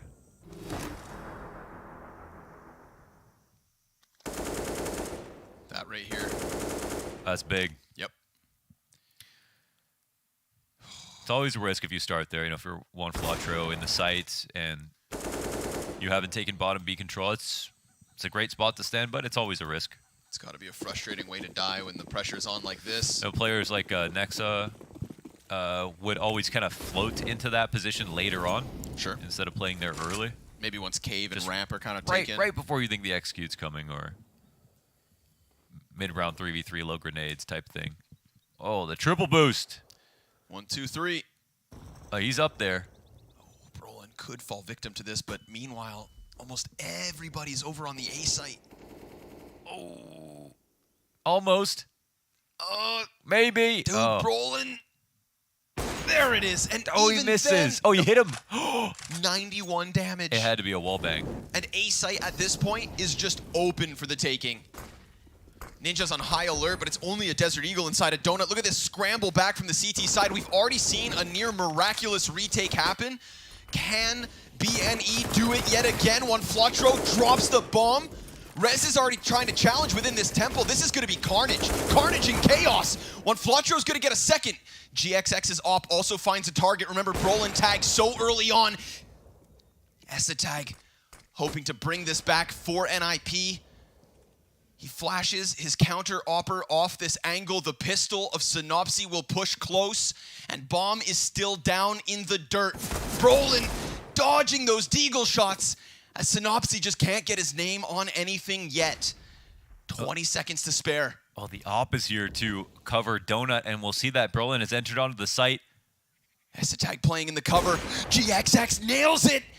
Tag now, he needs to get both of these CTs out of position, and he's going to be in a crossfire. There's one coming from Donut. There's no way he's going to expect that. He's getting hit now from both sides, and it's over. 11th round, they pull it back. Oh, my God. They're going to fight this every step of the way. That's such a... I mean, they barely had anything going for them when that triple boost failed, right? Yep. They did some damage to Brolin, but 3 CTs had to run from the wrong site, and there was nothing here. They somehow still held with one player in Donut. One Flotro, key piece. Last round, he gets killed hiding in that back cubby B site. Yeah. Not able to offer anything. This time, I mean, you saw that entire stack sprinting through CT spawn. Yeah. Like it was a 100-meter dash. And he just pushes through that CT smoke, gets into the cover of that sight box with MP9, drops bomb, and suddenly you see Nip realize, how do we recover this? Yeah. Switches to the AK, gets an additional kill as all of his pistol players are moving all around him. Man, I feel like a team that's just even a little bit better at this point would have, you know, basically beat NIP. With how unlikely these situations are that they're coming back into, they got to be disappointed. 2 rounds so far in this half for NIP. The difficulty of the T side, full display. They're going to follow Hampus into middle. Synopsy, great angle, but he doesn't get the kill. 3 health. Oh, Plopsky, lucky to be alive. And Nip set their eyes onto this A site as the intended target. Ragan's going to be smoked off from Temple. He throws his own smoke into the bomb site, creates a little bit of ambiguity, and when Flotro's going to try to come pushing again through the exact same smoke, can't manage anything. 3 clean kills for the Ninjas in Pajamas. GXX will be peaked, and as he misses that shot, it is Nip to lock in to an incredibly strong post-plant position. They still have 2 smokes, a Molotov, and a sea of flashbangs between them. Such a sick attempt on this CT side from the Bad News Eagles, sending a message to the rest of the pack that they will not go down without a fight, but they go down nonetheless. 16-11 as Ninjas lock in the 2-0. Yeah, they do. They do. I mean, they looked good earlier. This one, an insane CT side. Actually spectacular from the perspective of everything. Individuals, aim, all their utility. Their T side is clearly changing a little bit, losing some of the identity of just Hampus making individual moves and them trying some more kind of execute-based stuff, but their defaults weren't very strong. They weren't very rigid. If they were any stronger, I think there was a number of times where we would have seen Bad News Eagles fall even sooner, but they fought hard, man, and their aim was good. I think they were playing with, it felt like better communication almost. At some points, yeah. like they actually, even though they clearly didn't have the same quality of setups, they pushed Nip, so got to give them full credit for that. We saw some real cool individual efforts, but yeah, that's one upset I think for Bad News Eagles at least today, and NIP with a 2-0 start, which makes sense going up against Bad News Eagles. That was supposed to be a foregone conclusion. Thought maybe it wouldn't be, but yeah, maybe. Maybe, just maybe. We almost sold you the snake oil. Yeah. A lot of parallels to draw between this game and obviously players versus Anonymo, in the sense that, there's a test there from the challengers and the 2 teams that caused upsets earlier in the day that we're still going to give respect to the BNE, dude. There's no way that they're not on everybody's radar after that upset versus G2. And, of course, pushing Nip in a second half that they honestly had no business even holding on to. Total dominance from Rez. Hands down, easily man of the match. If you didn't watch the second half, you'd be blown away by the performance, because on the CT side, they was upset everywhere. Entropic. Excuse me. Yeah. Excuse me, Entropic. So, here we find them with Rez at the top of the scoreboard, 9 multi-kill rounds, finished the first half with like 149.9 ADR, had his hands on every single round in one way or another, and well earned. If that performance from Rez didn't net them a win, we would have had some problems in the Nip camp. Yeah. But ultimately, that's where this one ends. NIP 2-0 just alongside players, and still a couple more matches to bring you guys here on the A stream. So we'll go ahead and take a little bit of a break and catch you guys soon.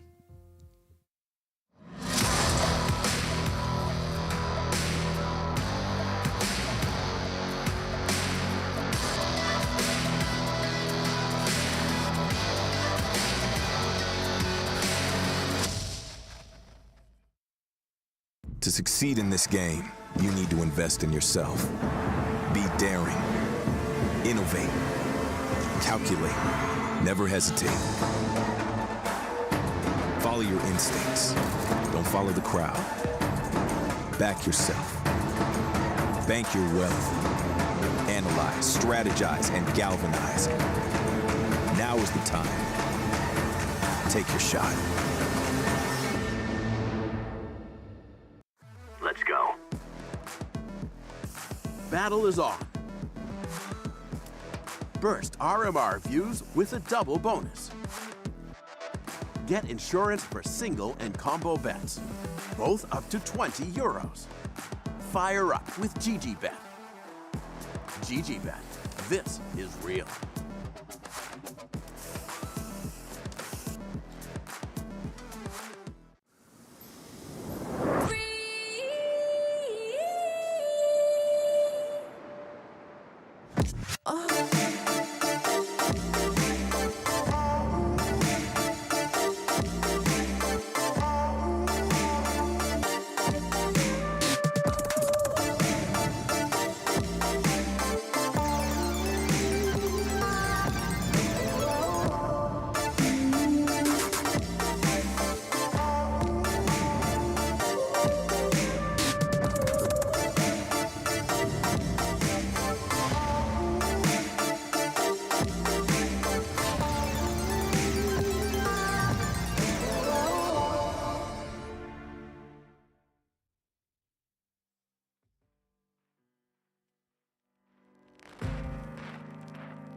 One more game here for the Copenhagen Flames today. They'll be taking on Sinners, the Copenhagen Flamme from Denmark. It's actually pronounced... Hit me. Copenhagen Flamme? Copenhagen Flamme? You just get more letters. The near Cinderella story of the previous PGL Stockholm Major. That's what really kind of threw these guys up onto the radars of everybody. Let's see how Roy and the boys look here in their intro.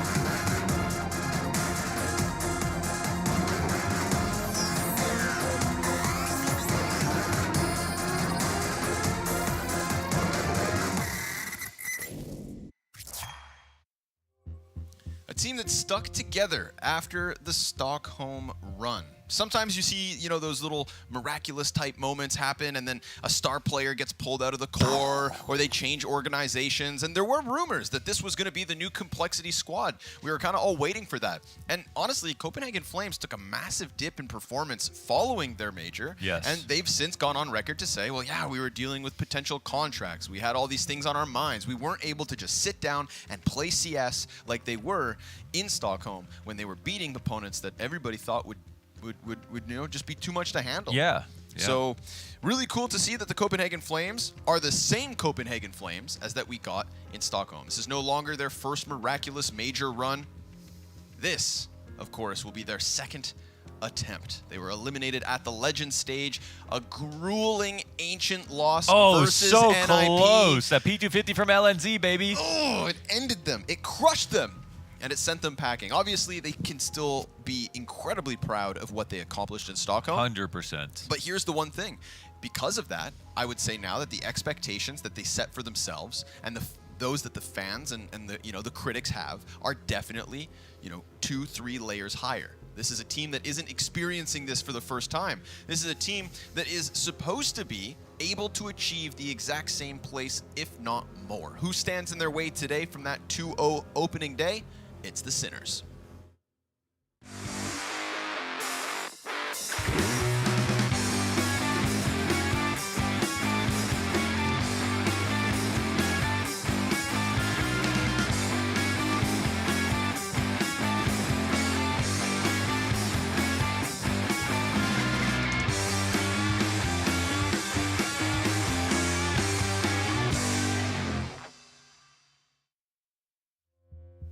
The Sinners, locking it down for the Czech Republic. Underrepresented in the world of Counter-Strike. I know Stiko's probably not far away, keeping a close eye on this one. Oh, true. Yeah, we always got to keep an eye on Stiko while he keeps an eye on you. Yeah, and he's always watching. Yes, you know Stiko's somewhere. He's always out there. Oh, flying through the veto. And again, these are winners matches. Yes. You know, we can't be sleeping on Sinners. And for Copenhagen Flames, expectations are kind of high. The one advantage they had last time around was nobody knew how they played, you know? And they were extremely good. Like European, solid, fundamental Counter-Strike. Nothing fishy, nothing tricky, no gimmicks. Just very good opping, very good setups, and that kind of thing. And Sinners grinded their way into Pro League. They have been very scary in terms of their results as well. And you know, the funny part is from Copenhagen Flames, it feels like they play better versus better teams, and versus some of the other teams, they have had some struggles. So I don't think they're going to have quite the same level of confidence as they maybe did on their original run, but they're also probably a better team overall. So that might counterbalance what we're about to see. But you know, I don't think there's any reason that you really want to sleep on Sinners. No. And I think we've seen greater upsets happen already. So we can take a look. Another Overpass match. That is true. Overpass, a map that is currently a 60% win rate for Copenhagen Flames over 15 maps, 20% win rate for the Sinners over 5 showings. Yeah, that's not very high. That's actually their lowest win rate map that they let through at the end, which is interesting and curious and intriguing. Yes. Very intriguing. Yes, indeed. What do they have in store for us on Overpass is the question. A little Danish wizardry from the Copenhagen Flames side. And Czech Republican ruggedness Yeah, on the center side. Yeah. This one is definitely more middle of the pack.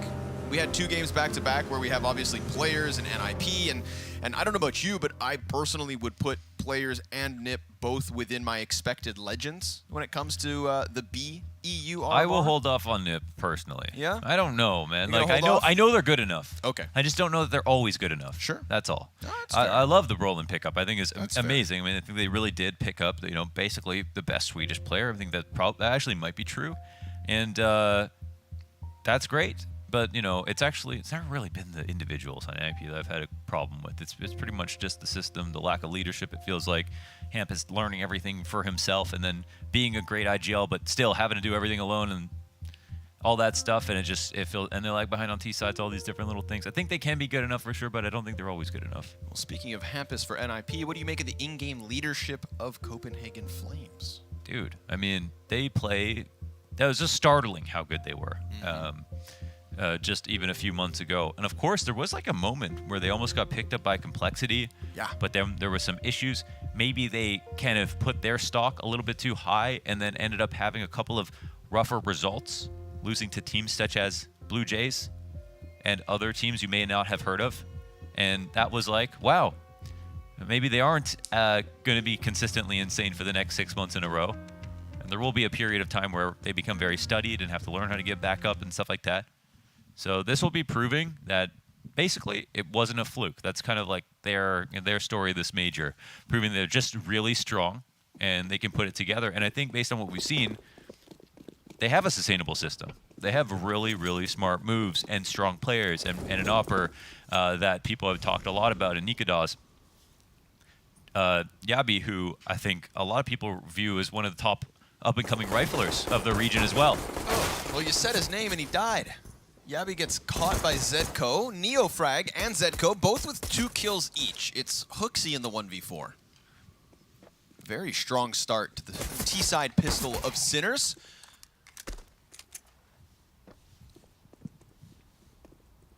Now what can you offer us? You got 59 health, you got a B bomb site, and you've got a bunch of opponents sprinting into A already. Roy, of course, one of the most unexpected star players of 2021. The GOAT. I mean, ex-Blackjack player. Yes. Probably oldest of star players. Wait a second. The bomb is by itself. There's a guy on graffiti. Oh, okay. There it okay, is. Never mind. Well, what you doing, bud? Okay. No, sir. Covered by Zedco, who will get his 3rd kill in the pistol. Bomb plant and round the way of Sinners. There it is. I cursed Yabi. Right from the beginning. Great round from Neofrag. Armed with a P2. Copenhagen Flames, kind of like a springboard team for a lot of Danish talents. And getting bigger and bigger. Now sponsored, by El Giggity Gonten. El Giggity Gonten? Isn't that Pimp sponsor? Maybe. They got their hands on all them Danes. I bought many peripherals from El Giggity Gonten. Nikodas tries to give that scout cover to Roy. Will find the head of 4C.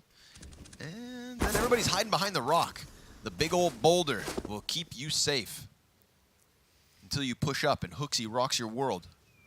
We'll see if that ends up happening. There is also this potential walk-up from Neofrag within bathrooms, but Nikodas, another scout kill. Oh! Yo, he's popping off. 3 already this round.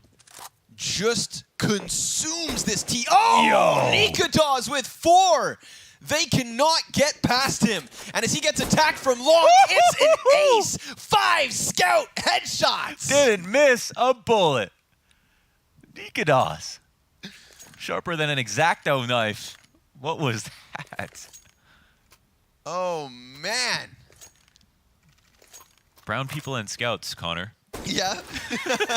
Is that the key? Yes. Nikodas does him dirty. Damn. That was sick. You gotta love the patience on the last kill too, where you're just like, I need this ace, I need this ace. Nope. I know he's scared of me acing. I'm gonna take my time. So sick. Nikodas, he is the sinner. Yep. That was something evil. Now this T side stuck on just Desert Eagles and a scout on Forza. He's like, dude, why'd you have to set the bar so high?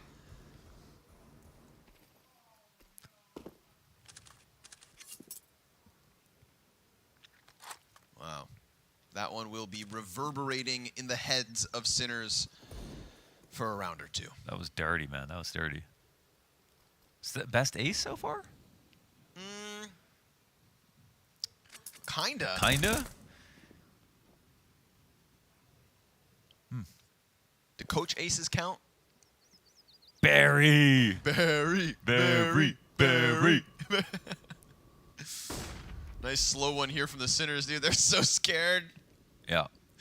This is like the kind of round that he scout aces on. Yeah. They're so scared. And honestly, I don't blame them.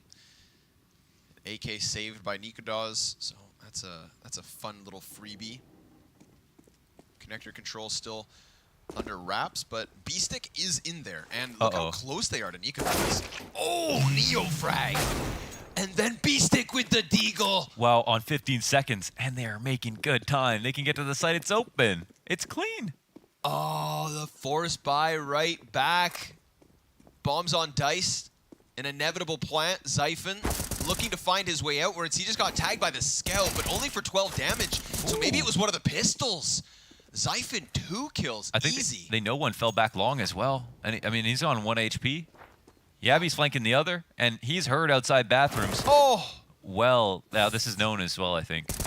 Oh, they almost had that going, but Sinners gonna fumble the post plant. Yeah, they dropped the bag. Ouch. What a retake. Very clean. 3v5. Man, they didn't have any extra utility right there. If they could have smoked jump up or bank. Yeah, they would have. Yeah. They would have loved to. Yeah. They didn't pick up any.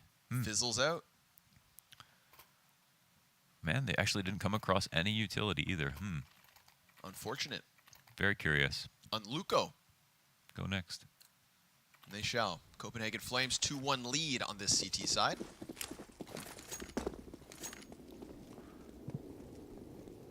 Neo-Frag still hanging on to the AK. A solo buy here for Sinners. So still looking to swing the bat at Copenhagen Flames' heads.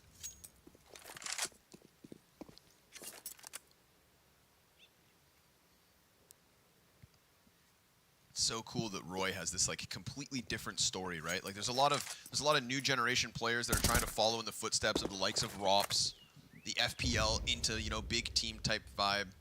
Then there's just Roy.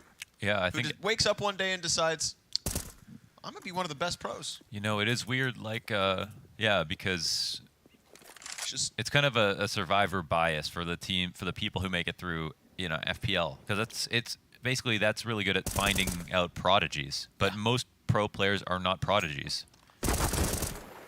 And players like Rops and others who have gone through that route, obviously, are the exceptions. That's why we talk about them so much.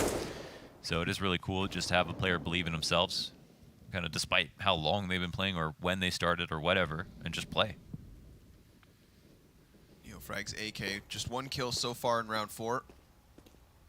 Zyphon could be the next victim, but remember, we've got 2 CTs on short side, so it's going to be a very difficult bomb plant, and it's not meant to be. 4 standing for the Copenhagen Flames. 3-1. That solo AK of Neo-Frag, not enough in this one. And as this game does continue to go, I do just want to highlight, of course, at the beginning of this month, April, Okay. Copenhagen Flames versus Sinners for the ESL Challenger League Season 40. Overpass was a part of that best of 3. And?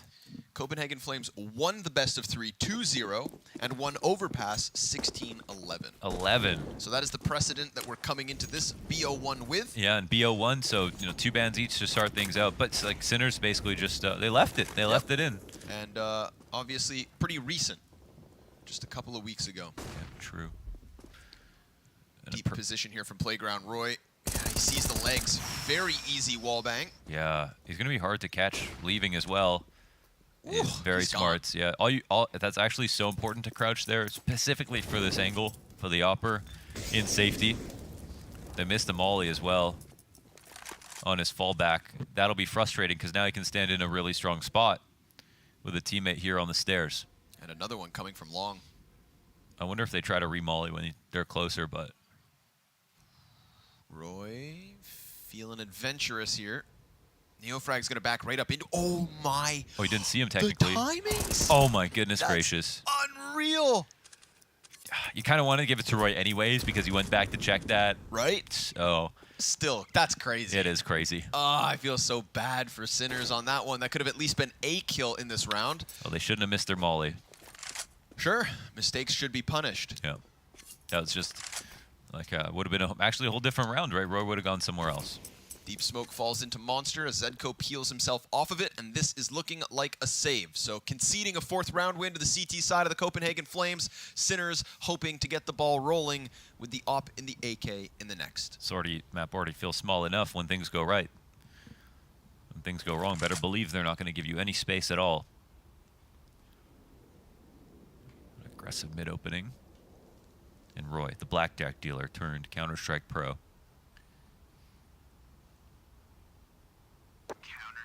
Puts 2 to sleep. Saving the AKs forward, never a bad thing. It is an awkward round just because there's not quite enough money to have a comfortable buy, but you could go Galil's and get nades behind these AKs if you'd like. In fact, I think that would probably be a great idea. You could also have the front spawn go Mac 10 if you want to do something light towards B. But at the same time, Copenhagen Flames will have a good read on the money. Can prepare adequately for a force. Sorry, hiccuping. Need me to punch you in the stomach? I don't. No, I'm done. Okay. Just the thought of that alone stopped my hiccups. Good.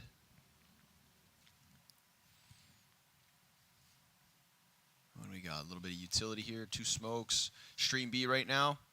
Sprout losing. I believe that's heat.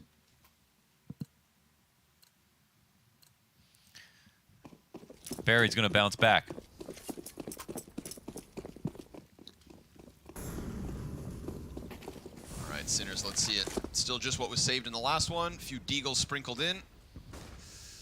Godaz going to be able to keep facing Fountain as Roy locks in the connector kill first. I do rate Copenhagen Flames' overpass pretty highly. So to me, with the veto, I was looking at Sinners like, ooh, this is a bit of a challenge. You know, but every game is. It's kind of interesting. I guess the first cool thing they found out was they were just like really good on land together too. Yeah. All the Flames players like popped off with that being together. And there was this in a like, high stakes environment. You know, for any of the Flames doubters, there was this caveat where like because in Stockholm not everybody had to play. In Some of their matches were in the room. Yeah. A lot of the matches were in the rooms, and like their games more than many others. So. That was sort of it, right? True. Like, they kind of got to play... Oh! What? Wow. Hello? That little jiggly. That was fast. That was monstrous. We got weapons picked up still. Neofrag and Forsey looking to swing those guns. But of course, as Flames got into the Legend stage, that's when we started to see them in a studio environment, actually playing side by side like they are right now, and it still looked good. Yeah. You know, so 1 round off. Yeah. 1 round off. Disproving the haters. Roy locked in as the bomb falls inside sight. Yabby with the headshot. And Forsey going to answer here with the op. Misses that one. Looked on him. He looked good. That looked good. You can give him that, actually, I think. Op shooting blanks as Copenhagen Flames shoot fire to the 5-1 lead. And he even took his time with it, you know? It's like, good. It was right on him. Unlucky, really.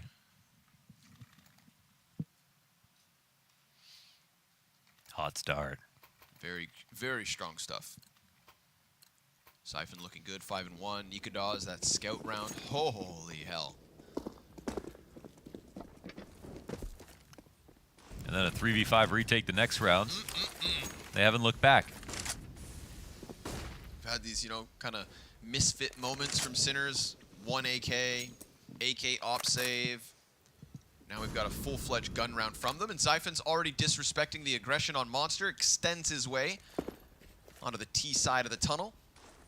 And honestly, look at this advancement. There's a lot of CT map control right now. They got short water, outside Monster, and upper bathrooms with Nikadaz posting op. I mean, Sinners are going to have need really good utility. And awareness. Yeah. This push is the least expectable one. They don't have. Oh, they're coming in really early, which is actually kind of nice for the T's, because then, of course, this is when you're most careful. But look who's walking up to short water. Hooksy. Hooksy. He's going to find an awkward timing, though. He's just about to pop out. They come in to clear it. He peeks right after. Hooksy goes down. 2 for 2. But it's early info. Molotov lands onto the feet of Roy. He's going to have to give up his spot. He sends an incendiary back the other way, and Forsey already gets ahead of it. There's the peek, and again, he the didn't op shoot. betrays him. He didn't shoot, did he? Got a left click. Roy going to continue with the nades. Nikodas gives good cover with his op, and Neofrag 1v3 denied as the Flames find 6. Oh man, did he not shoot? I thought I heard the op shot. Oh yeah, I don't know if I did. It definitely looked like he had time to. So yeah, that's kind of, that was a cool setup though. No cool setup. They got some info, and then off that info, they had Hooksy rotate in just to help that guy outside Monster. That was pretty hard to read. Yep. Could have been much worse for the Sinners. Maybe that really forward smoke was kind of the reason they were on high alert. It was suspicious. Suspicion at an all-time high. This is just going to be a quick clash trying to really strong-arm their way through. Yabi gives good cover to Zyphon. He has to swap out to the USP, and somehow that is still enough to turn everything upside down against the Sinners. They are hitting a brick wall of a defense on this B site. We got a Tech 9 and a P250 with a single smoke and 1 set of Kevlar. That's not fun. Versus all of the Copenhagen Flames. But what if? The Fitty takes the boost. You should throw that Tech 9 up. Forzy's Fitty. Hooksy hears the drop. Confirms that they're still in here. Sees both. Tons of information, control, and advantage for the Copenhagen Flames. They're looking at that 7-1. Staring it in the eyes. Of all the games, I wouldn't have expected this one to be the most stompy. Yeah, so far, incredibly lopsided. Yeah. Maybe Copenhagen Flames will 3-0. Wouldn't be the first time they 3-0. Did they 3-0 the, RMR? No. They 3-0 to stage the major. Yeah. And everybody's sticker pick'ems were upside down. Yes. The community was frothing. Yeah. Something like that. That's what they sound like. My picks. Yeah. Pick'ems are going to be great. Nikodas laughed. I'm pumped.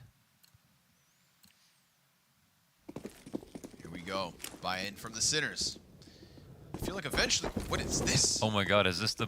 Oh, that's the Molly. Oh my god, the Molly to the back of Monster. So this one... Oh my god, they use this. So here, you have to smoke it to confirm they can take Monster control. Oh, and Zedco just spams him down! Oh my god. I don't know what's so... It's just... Okay, that Molly is... Trying to shoot a smoke out of the sky is just the funniest looking thing. Yeah. I don't get it. Pimp was just showing me that Molly and said it would be used at the major. And He was wrong. It's the RMR. Yeah. But basically, the Molly on mid that you use for deep control on mid, if you don't smoke it, they know you're not there. If you smoke it, you use utility, and they know you could have crossed. But if you don't answer it, you don't have that early option. So the deep one on B, the exact same story, but now you got both sides of the map at the beginning of the round. That's crazy. God, that's, you know what? That's why I love Overpass. And they paired it with a smoke so that they could take control. Very Yeah, they sick. got spam from Zedco, but it changes the map a lot. Overpass has one of the coolest skyboxes in terms of layers. God, I love Counter-Strike. How long have we been playing on Overpass and nobody's pulled that out, and now suddenly it's going to be meta. Up here from Nikodas playing that pillar well. A little disjointedness from the two pieces of Sinners, but he does know one was on short. However, there's this wrap around from Forsey, and B-Stick comes up from Monster, gets his quick kill. Let's see if Yabi can clutch the 1v2.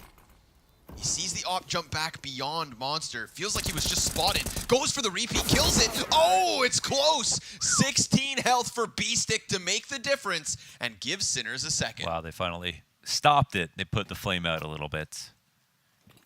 Lots of money left over here for the Copenhagen Flames, so they're okay. But a very nice round from the Sinners.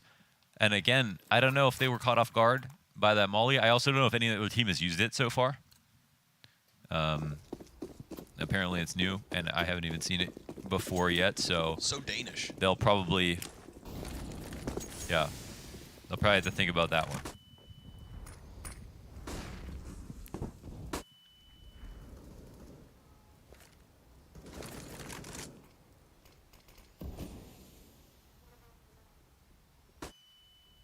You know, when you shoot a smoke, it should stop it.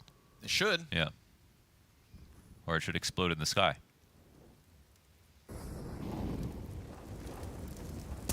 Oh, Roy steps into the fire. Dude, he's such a star player, man. Dude, and it's so sick. It's such a cool career path. Unprecedented. Just looking to go back towards party, but meanwhile, Sinners wasting no time in terms of moving beyond the bathrooms. Nikodos will have to be that line of defense. Oh, a little bit of a gap here for Neofrag. Nikodos is already scoped in, so he's going to silently walk alongside bathrooms. Hooksy within the A site. Oh, this could be a moment for Neofrag. He's got teammates not far off, but what if Nikodos kind of cuts them off halfway? Now Nikodos on high alert. He has his stairs fall back as well. Yep, he should get this. Well, he's watching them go downstairs, though. Yeah, and Roy, he's going to draw them right into Yabby. If they try to come out here and just attack Roy, then they're going to get blindsided. Oh, Roy! Oh, what a mistake. He dies for free. Maybe Nikodos can still recover. Bombs inside of the B site no matter what. Yabby just kind of chilled for a second, and in doing so, gave Shock a chance to hit them hard. Down goes Hooksy in sight, and that's the Sinners being given being given a chance. That was a huge gift. What was that? He peeked off short when he just needed to tuck. And his teammate outside the door didn't take first contact there. He could have peeked after. And been the 1-2. I don't know if Sinners realize how lucky they got right there, but they'll take it. Nikodos literally watched them go downstairs too. That's Counter-Strike for you. Felt like that one kind of lacked a little killer instinct.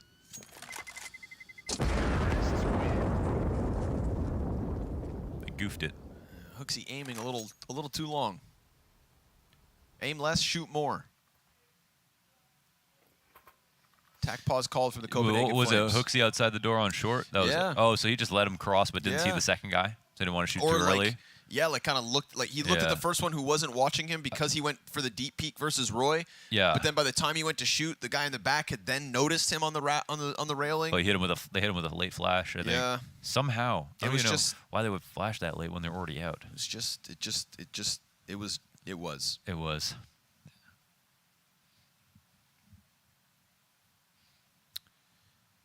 In French, we have an expression for this. It's c'est la vie. That's life. Such is life. Is what it is. Sinner's going to be happy with that one. Obviously, this could be that kickstart to their T side.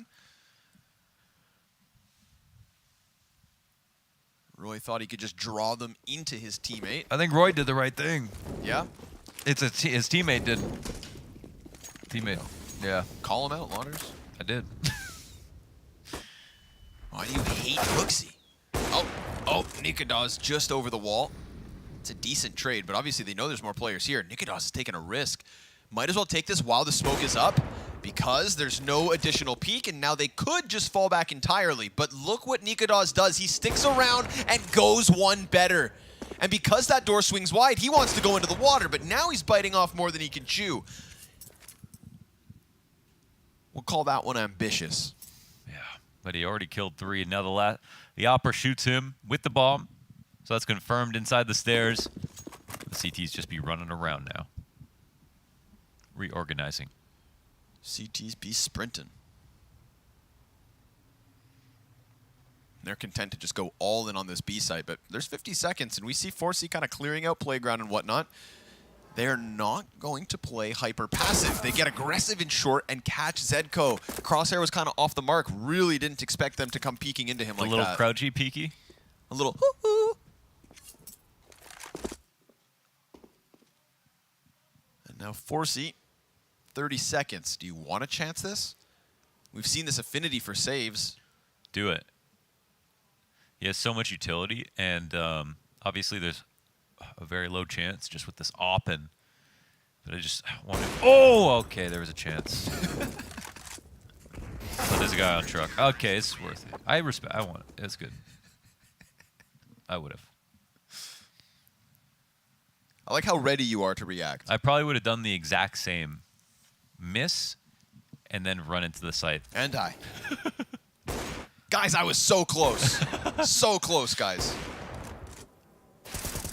Nice kills from Nikodas.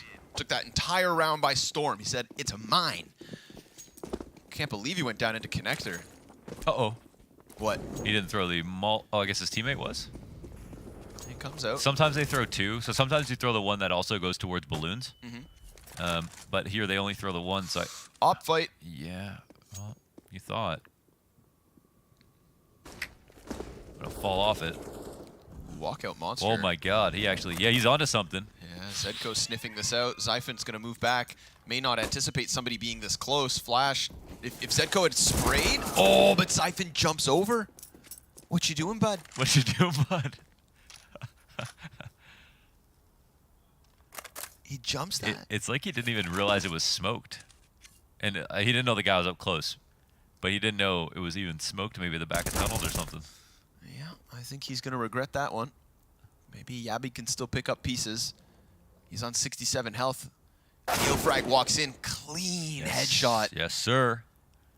Nikodas left on his own down on B. But they're actually going back towards A. And Bomb's still up in T-spawn. Yeah, I think Neofrag has to get it as well. Nikodas is on the wrong site. But his teammates aren't. They aren't. And look at these committed positions. This is how you do it. Oh, Roy's Man, barrel. that barrel is so long. Roy, take it off. I mean, he could look into the wall. He really doesn't need to be completely poked out all the way like that. Okay, this smoke is insane because they have to go through it. Roy. This smoke is unreal. The bomb is going through mid. He's in the right spot. Hide that thing. 15 seconds. They're going to have to charge right into him. He puts down utility. This is going to be Roy's chance to just lock it all in, and instead Beastie gets the kill. Hooks, he's burning to a crisp. 4 seconds. Oh, it's close, but I think he's got it. Yes, he's fine. Nikodas in a 1v3. Oh, dude, Sinner's playing a dangerous game. Yeah, you know, I think... you think? I hate to say it, but the smoke, I think, helps Roy get cleared. But how can you not smoke it if they're going to come long at that timing? And they did find a way to clear him by coming up mid first. Yes. So that full credit there.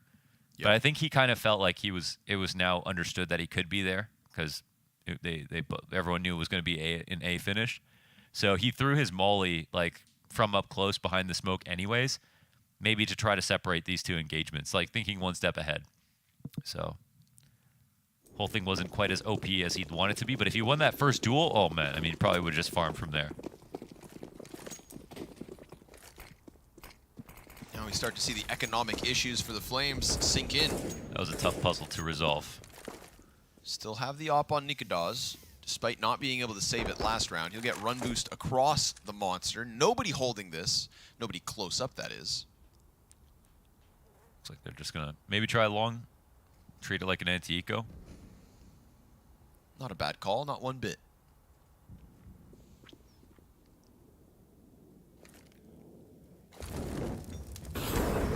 Roy, what you...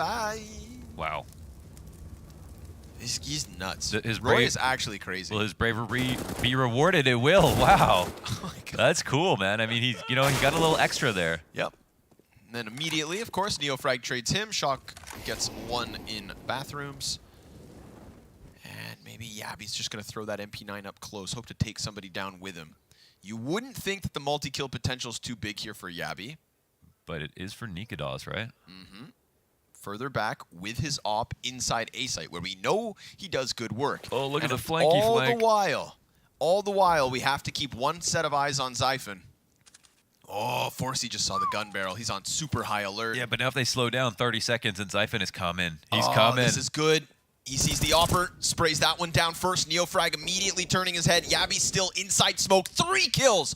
Instantaneous for Copenhagen Flames, and Yabi locks it in. How did they even do that, man? They had Wow. Nikadas on the B side, it felt like, by himself, and suddenly there's a rifler flanking. So orchestrated. Yeah. Must have been the guy who run boost Nikadas. Yeah. Then Nikadas peeks from the left side of Monster, says, I see nothing, They hold sends nothing. the rifle, rotates A. Yeah. Perfect. It's tough to beat that timing. They were holding for the flank, but... Oh, that's a kick in the back of the head. That'll make you thonk. Oh, and it puts them back into the pistol. Dude, that was... Oh, Sinners. It's very smart, though. They got 5 off that, And then 6, 7, looking likely. Now it's Copenhagen Flames shooting for the double digits. And then Roy was like playing Jumanji in the stairs, jumping over top of the Molotovs. Rest in peace, Robin Williams, one of the greats. One of the greats. Honestly, Jumanji, when I was a kid... That was scary. Oh my god. It was a horror movie. Holy hell. I thought maybe one day I would grow a monkey tail. Yeah. I had nightmares because I thought it could be real. My favorite Robin Williams film is... Good Will Hunting. Good Morning Vietnam. Good Morning Vietnam. Superb. But better than any movie, of course, is Counter-Strike. Yeah. Gabby? Also a horror movie sometimes. Yeah. When you turn the corner and Hugo Zeus's you, that's a horror film. With gremlins. Nice taps from Yabi. Knows the magazine's getting dry, so... He's death matching. Makes the most of what he can. B-Stick will kill him. You don't get 4Ks for free. Oh, he picks up the empty AK. It's sabotage. Ouch. I said it in French, right? Yes, it's sabotage. This is sabotage. Sabotage. It was empty. Sabotage. Did you finish Good Will Hunting? Yes, I did. Yeah, really good. What do you rate it? Ooh. At minimum, an 8 on 10. Yeah, really liked it. That movie's I love that movie. Yeah. And apples. I love apples.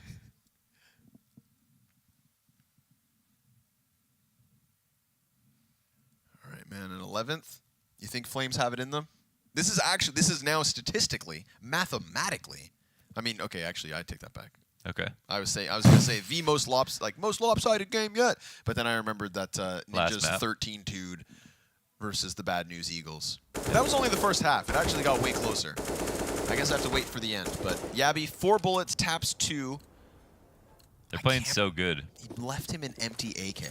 It's genius. You know how rude that is? That's like finishing the milk and putting the carton back in the fridge. Oh, I shouldn't do that anymore? No. Okay, here's the second molly. Layers to this aggression, and it has been a very aggressive CT side from Copenhagen Flames.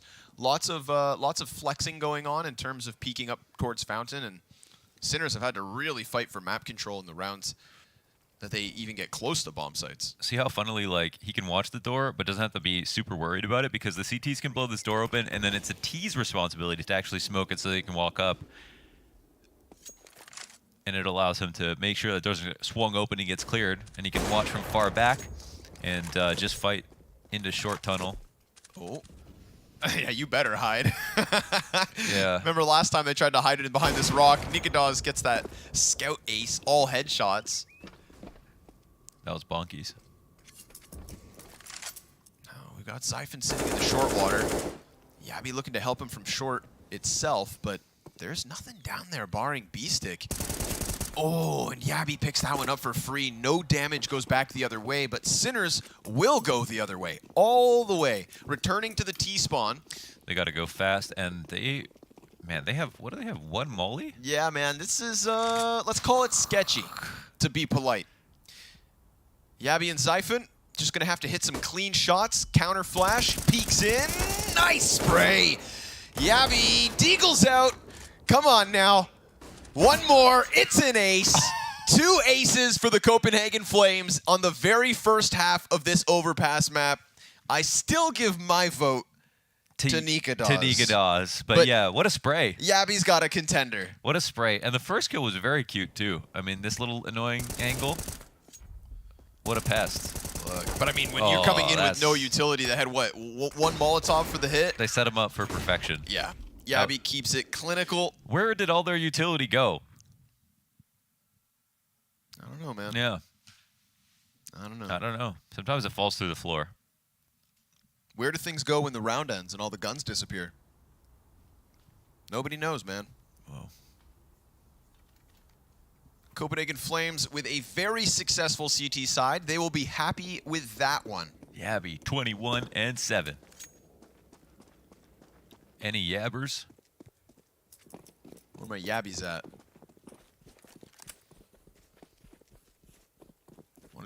Long push. Oh, it's not quick enough. Ends the first half and starts off the second. Yabby with the opening kill, plus Neofrag gets gushed. He's in such a compromised spot inside connector. He has to be so worried about these players coming down on him. But look at this. A little CT push through Monster. Yeah, but they actually, it's kind of weird because they can actually go stairs to B now that they hurt him, right? And Dual Berettas. Oh. That's actually Neofrag a great runs. push. Somehow Neofrag is still... What's going on? How did he dodge all those bullets? Roy's getting old. Going cross-eyed as he tries to clear that one. Not ideal. We do have this push from B-Stick up along A. Nikita is going to just be jumping around inside sight, trying to clear things out as he goes for this plant. The CT peek could come from long, and Siphon, he's not watching. He goes for it. Now he knows. B-Stick with a clean headshot. He gets himself the planter as well, so it's going to be Hooksy in the 1v3. He's got 2 players coming in from connector, plus that guy on bomb, and the bomb is not even planted for Hooksy, so he felt doomed and is doomed. It is a Sinners CT pistol win. Well done. How does Neofrag do that? I mean, it's in the name Neo. He's in the Matrix. And Frag, he gets kills. Yes, he got 2. Plus he had dual Berettas. That's 2 guns, 2 kills minimum. The clues were there. For the record, when I alluded to that previous map of Copenhagen Flames and Sinners on Overpass for the ESL Challenger League Season 40, it was Copenhagen Flames with a 9-6 T-side to start off that map. 9 rounds last time they went head-to-head. So it was even better. But was it the same sides? No, that's it. It was 9 rounds to start. 9 T rounds for the Flames. Then they switched CT. So yikes. They should have this. Oh! Who can scout? Not just Nikadas. No, what goes around comes around. He gets a taste of his own medicine. But of course, I look at the guns here for the Flames, and I'm thinking, that ain't half bad. Also, for the record, Yabby's 22-8. Yabby dabby doo. I don't know how I didn't highlight that. I did already. Oh. I don't know why I didn't listen. I was sat here the whole time, right? It's yeah. No, it's unfair. You're talking more, so I'm listening more. So that's good. He's going to try to pad those numbers. And Siphon with one a lineup. Oh, that could have been something. But instead, it is Roy down for the count. Hooksy smoked off from grabbing bomb, and he only has his scout to work with, plus another smoke. 50 seconds to just hang on. What do you think of these gloves? The Danger Wraps? Danger Wraps. A little too fluorescent. I had one, and I had a good combo with these. That was borrowed to me. Honestly, these could be Zipples too, right? You never know. Yeah, you genuinely never know. I had like Devices ones. I remember where like all of Furia was just decked out by him. Yeah. Like, oh, okay. He's a jeweler. He is. A virtual arms dealer, actually.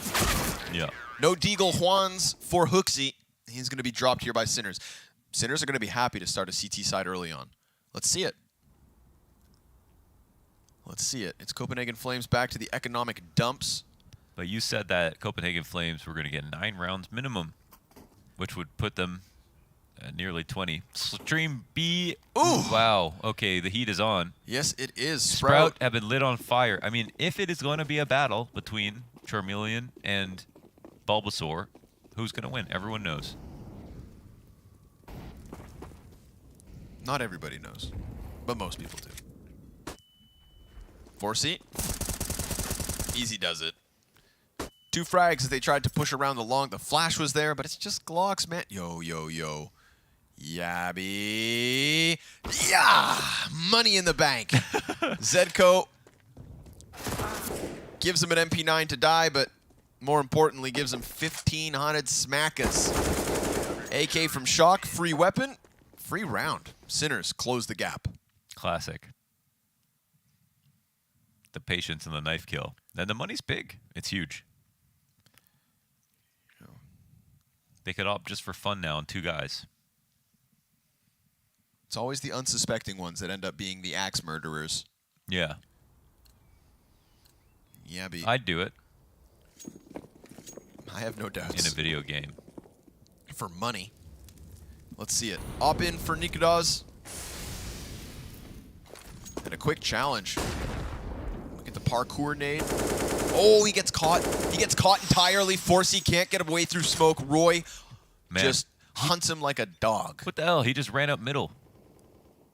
He just ran all the way up. You can't contain Roy. No. That's the cool thing about Roy. He does have this he's quite the anomaly, dude. He does some pretty crazy stuff. He takes some of the most interesting risks where it doesn't seem like he's not always doing it, but then he does something and you're like, what the hell? Don't your joints hurt from being old? Why are you jumping over top of mollies? So weird. Oh yeah, you're not gonna peek that again, Shock. But Shock's also not alone. They're going to go for the boost. Oh, Barrel's player a little bit busy here. Yikes. That flash does nothing. And Yabby insta headshot. He's going to go sprinting into sight. We've got one player back on Graffiti, another inside the water. The Heaven Peak now confirmed. And Yabby waits for the assistance of the utility before he goes around those corners. Here comes Beasting in from Heaven. And Zedko holds on for dear life with 40 health, 1v2, a peek from the right side is his end, and Copenhagen Flames to 12. I love the target selection there from Yabi. He was just collecting info, and I think he killed the exact right guy on CT to allow his team to scale up the site. I think taking that Heaven fight would have been worse, and yeah, just very good disengaging there. And man, Sinners were fighting back. They had some very strong rifle moments, but that first mistake was so big, like you pointed out. They missed their monster flash and died at a headshot. Usually that guy, you're trying to, at the very least, you get your kill for free or just stay alive, force him to molly you, really slow him down. But if you die like that, it's no surprise that you can just lose the round because of it. So very unfortunate. I'm not sure how he missed that flash, but he shouldn't have been aiming at the half wall or flashing into Monster. He should be flashing off of the pillar in the middle of the site. Basically, you can throw that flash on any part of the pillar and it will blind the front of Monster and be a pop flash at the same time. So, bit of a mistake there. Costly. Right here. It's like now peak. Perfect. Really put his head right on a silver platter. Yabby happy to gobble him up. Roy ended it. 5-round lead in the back pocket, but luckily for Sinners, there's still an economy here to work with. They come in with the buy. Forsey going to feel the pressure of the smoke grenades that just fly over top. Yabby's going to wait out the fire. Neofrag almost, actually. Oh! There it is. Perfect! Meal finished. Ah, what a delicious kill, dude. They worked on it. The frag grenade into the wall bang. Couldn't have gone any better. Yeah. Straight up war zone. And you're not just killing some noob, dude. That's Yabby. You're killing Yabby's 25 and 12. Powerhouse for the Copenhagen Flames right now. Best spray on earth. Neofrag just outbrained him. Very impressive way to kick off the 5v4. And especially coming off of the back of what was just a round previous. We criticized the utility usage. Well, luckily the playbook's deep. Roy, slides into the headshot versus Forsey. Got a slippery man, Roy is. So slippery. Never know where he's going to be. Like an eel. Yeah. Nikodas looking to join them through Monster. It's going to be 3 players short side B. We've got still a guy in barrels. That's Shock. Wasn't able to give us anything last round. Zedko's going to set him up with the flash. Nikodas dodges that. And it's so quiet from Copenhagen Flames, but the Sinners are on high alert. Opshot serves up a distraction. Shock and Zedko both empty-handed as this B site falls to the Copenhagen Flames, and they will establish a very easy 13. Man, intentional or not, that Opshot was huge for the Bates. They were literally walking up the path in that exact situation. But these B setups are not very nice looking, I will say. Like, he was using that smoke for himself to lurk, but there wasn't really a strong connection between him and his teammate in that spot. Like, the fact that the T's could walk up all the way onto default and walk up path at the same time, that's usually where it's just too far. They had nothing back in Graffiti, and only one player in the pool who again couldn't really get help. So might have been honestly just that op shot that made the difference, though. Just drew his attention for 1 second. Yep. When the stress levels are high, just enough to shake you. Just respond to everything.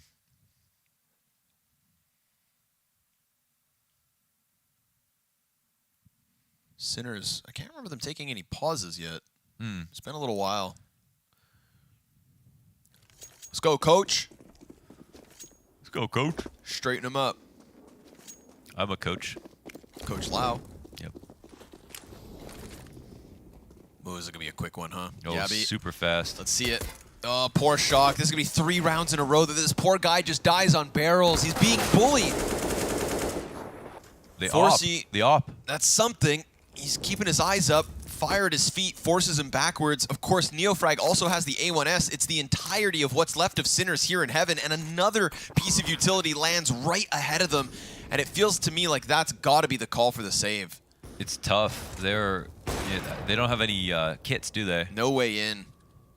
They do actually. B-stick. Oh, okay. Yeah. They've got the smoke as well to work with, but it's just... They want to keep this for the next round. Yeah, that's tough. Really, perfect utility, like you said. I mean, continuity in the heaven smoke just ends it. No gap there. Molly on CT. No way to rotate in. Op was spotted, so at least they get a chance next round. But next round is 14-7. That's the struggle, right? That's the real struggle. A world away, down at the B bomb site, Copenhagen Flames.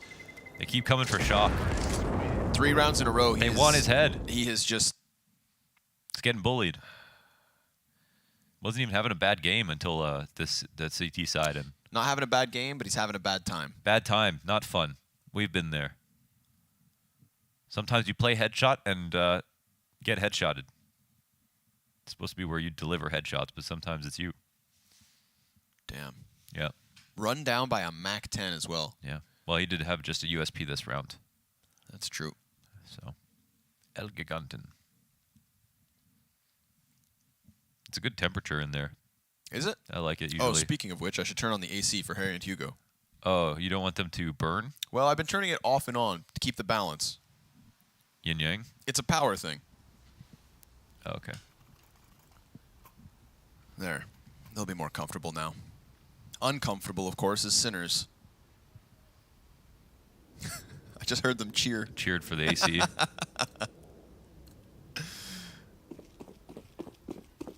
All right.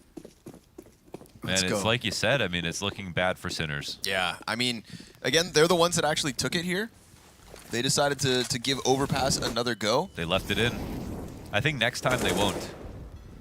Not only did they leave it here, but they actually removed, they removed Dust 2 as the final ban. So we could have been on Dust 2 instead. They could have been Dust 2ing it up with the boys. They thought they wanted Overpass, and they are paying the piper. But of course, it's a gun round, so let's see if they've got a little more life left in them.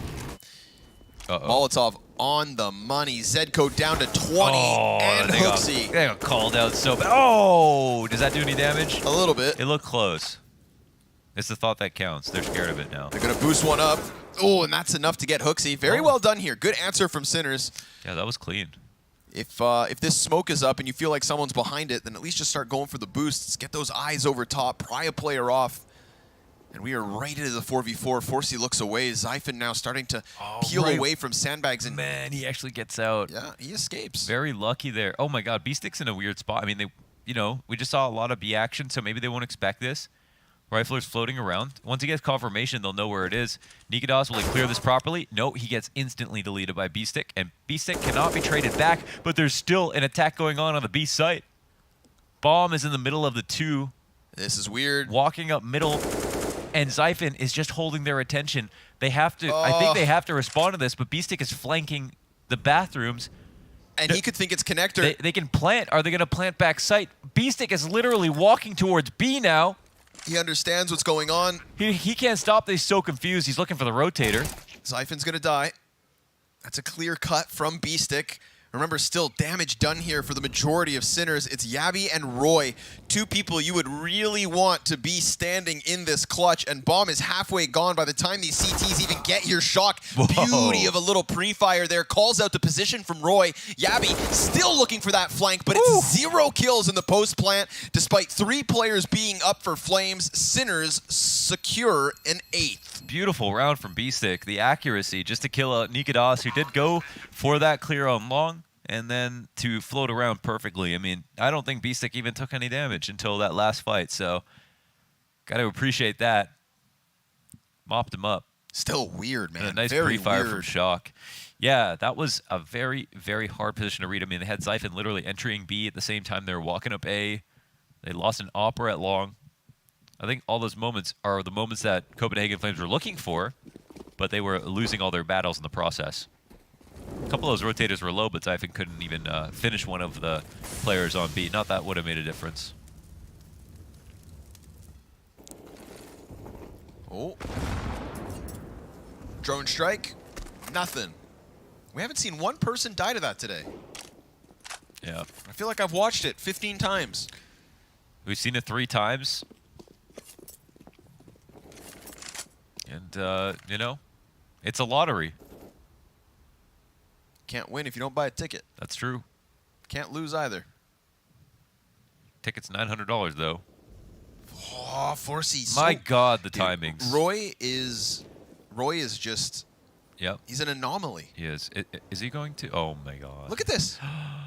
He could get cleared from behind. Oh, they're going to forget about him now, right? Wait, Said what's go. happening? They're literally entering B at the same time. This is weird. Roy, he's hunting down this Opera. Does he die? Roy Yes. gets opt. Roy gets opt. Yeah, yeah. Listen, Honestly, I'm glad Roy gets opt. I would not want to have had to observe this round. They could have. Those fights yeah. were everywhere at the exact same time, and ultimately all that matters is that the B site's been taken and the bomb plant is down. 2 on the big flank. They think 1 could come from heaven, so this might help them. Nope, but an op peak, perfect. Nika Dawes gets the best of B-Stick, and unfortunately for 4C, he only has 20 health. And a super valuable weapon in this op. He drops his chance. Now he's just going to smoke them off. That smoke indicative of the round win. Copenhagen Flames will have 15 on the scoreboard with 7 match points to try and work with. That was crazy. We had a fight on multiple fronts. I didn't know they were capable of that kind of rounds. Did they just walk out monster? They had so many things going on at once. They Honestly, had the Roy lurk, B lurks. That was annoying. I liked it. I was a little lost. I was a little lost with that one. There was a lot going on at the exact same time. Caveman Roy.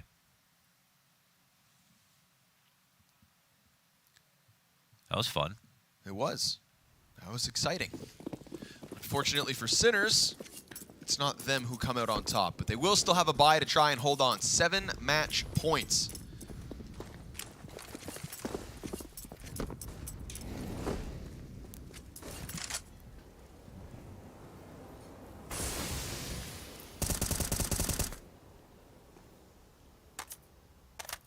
And honestly, not even really limited utility either for Sinners, so this is a legitimate round.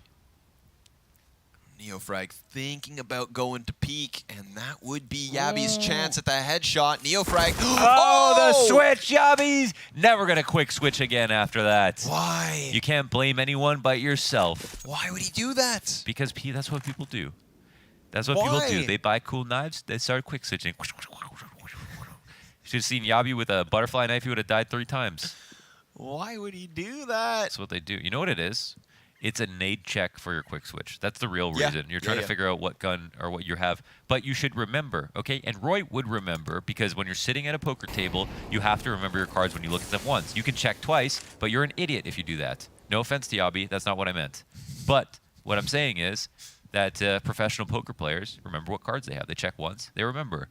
And the same should be said for Counter-Strike players, so they don't end up quick switching on angles that are important, that they're holding. Well, he flopped that one. He did.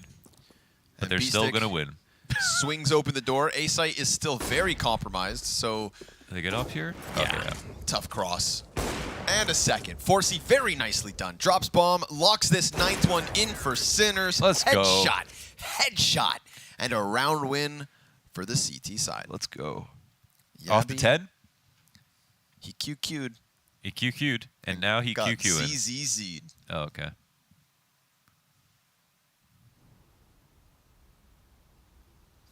Look at the door this opens I don't up. have, I have a quick switch unbound. You have it unbound? Yeah. What the hell? You just press 3 for your knife? Yeah. What the hell?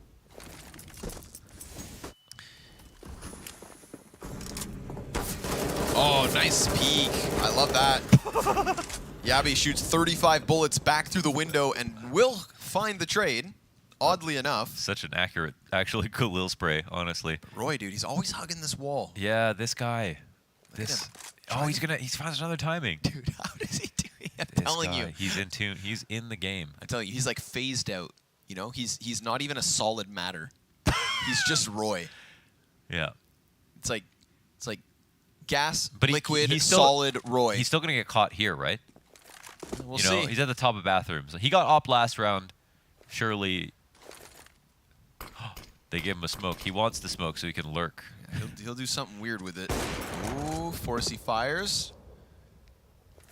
That's going to be Roy on high alert. Nade lands on his feet, though. Not even that bad, all Not things that considered. bad. Could be worse. 21 damage. We got a second CT rotating upwards. There's still this element of passiveness from Sinners. They've got now more bodies moving up, but Roy is moving in. And he's on the front side of the site. Forsey just gets iced out by Nikodas. Oh, this is winnable. Javi shoots down into the connector. Shocks will find the wallbang, which is nice, but is it enough? We've got 2 of these 3 remaining Ts incredibly tagged up. Not Nikodas, though. That op looking for the round win. Roy stays pressed on the truck. Nikodas knows that peak is coming, drops his chance. Zedko pushing inwards, trying to move beyond this Opper. Roy now coming off of Optimus with 1 kill, 1v3 here from Zedko, trying to keep this win a possibility. And as he chases down Roy, Roy goes phase mode. He disappears again. Sneaky Roy is the one who ends it after all the lurks. Hey, that was a big win. Copenhagen Flames 2-0. Looking for that back-to-back major appearance as the same 5. Something that not a lot of teams can do. Yep. And yet, they are now a win away, a single BO3 series away from booking that spot in Antwerp. Sinners, yes, they open 1 win, but they will have to swallow a loss. They wanted overpass. The head-to-head said, you shouldn't play it. They said, we're going to anyway. And then they lost. You asked for it. Tough stuff. Ultimately, Copenhagen Flames showing that they are also a step ahead of the rest of the pack. Again, 3 legend spot on the line here. And I don't think Copenhagen Flames is at the top of everybody's list for a potential legend spot, but it is actually now a possibility. They're playing good. They look good. Just like last major, they look good. They look good on LAN. They're up 2-0. It's looking good. It's looking good, man. It's nothing that they haven't done before. That's what they're going to have to keep reminding themselves. Before, they were one round off playoffs. Yeah. Okay, not even just top 16. So this is nothing that they haven't done before. If Yeah. anything, they're actually, one of the more experienced teams at this RMR, because this is the EU RMR that has lesser seeds in contrast to EU RMR A. yeah. These are the B-boys. They're used to PGL. Yeah. Yeah. This is where they succeed. This is where they write their story. And now, of course, 1 step closer. What an awesome day for the Copenhagen Flames. What an awesome day for Yabi. 29? Bro. Damn, and with an ace in that as well. And honestly, some unbelievable sprays. Yeah, those are some fat stats for Yabi. Wow. Nikodas with 18 kills also has the ace of the day, in my mind. Yeah. Those 5 scout headshots on long A to get back after losing the opening pistol. But I mean, this, just appreciate what he puts up, man. Multi-kill rounds. 117 ADR, 62.5% success rate in opening kills. Wow. He had a knife mixed in there somewhere. Yes, he did. Jacob Sorensen. Yep. Yabi Jacob Sorensen. The official El Giganten mascot. Copenhagen Flames. Giganten. Just going to be a very good day for them. Awesome opening day. It is really cool again. That Whatever. opening day, 2 matches, 2 BO1s. This gives them so many chances at failure. Not that you want to think about that, but it is just... That's the attitude that gets you knocked out, kid. Well, that's why I'm from North America, where losing ain't that bad. Okay. We're used to it, and we're used to bringing these games to you guys. We got one more in the chamber, all right? We'll throw this one to a break. We'll catch you guys for the final BO1 of the day. Don't go too far.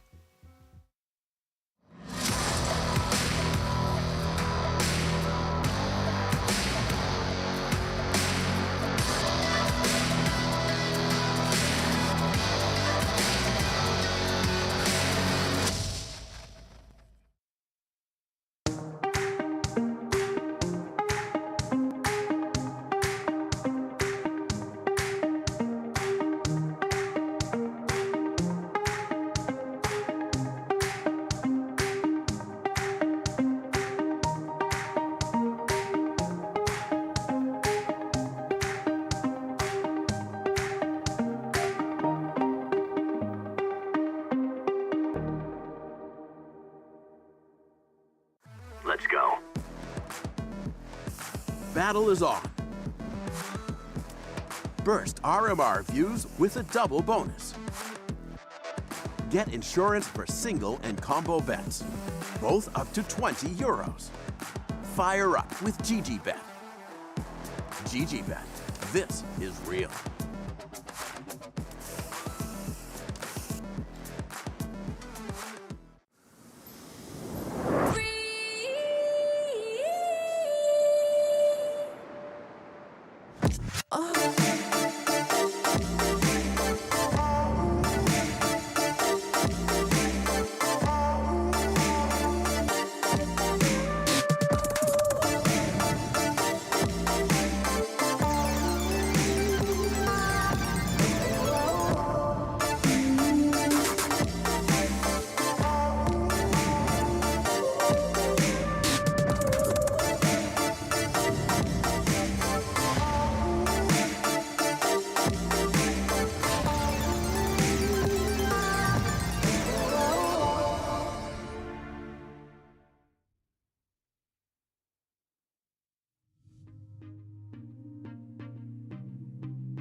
One last best of one. Astralis versus ENCE.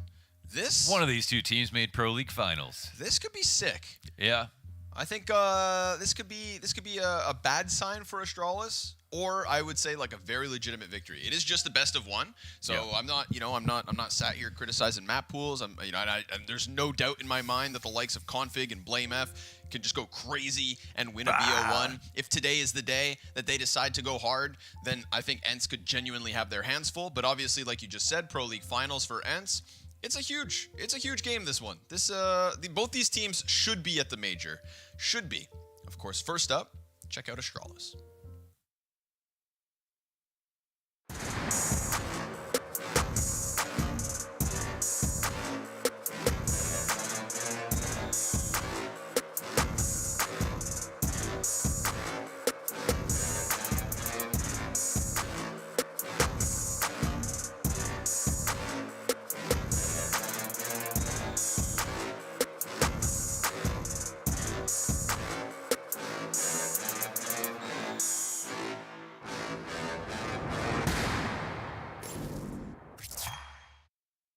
The woes of Astralis now well known. The struggles are evident. The shortcomings clear. But there's still promise, at least in my eyes, that something works out here. They made a couple of important changes. New coach, new opper. Okay. They needed to try something.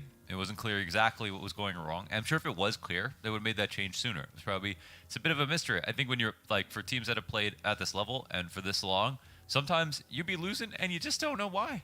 The hell is going on? You can't put your finger on it. Everyone's very good, very competent, but together things don't work out. We knew that there was some overlap issues between Glaive and BlameF. So while they fix some problems, other ones might appear, and they might be able to sort through issues that are currently happening, and the team starts to get better, and they're not even exactly sure if that's why or if it's because they also added the opper, and you just kind of have to just take a bird's eye view. After a certain amount of results, say, okay, we are improving, but I think their problem's just so complicated. Their position is just so confusing. Have to take a step back. It's just the things that we know. Yeah. That Config and BlameF are just really good players that are not in their prime. So those pickups made a ton of sense from that perspective. So yeah, I mean, I think it makes sense to still feel a lot of promise with the lineup. A lot of teams are in a weird spot, like Vitality are not playing as good as they think they should be.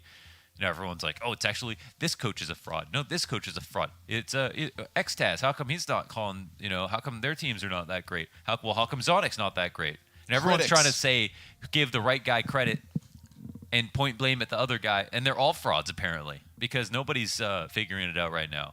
That's not true. Yeah, they're all frauds. That's not true. That's facts. One team that is definitely figuring things out at the moment is our recent ESL Pro League finalists. Please take a look at ENCE.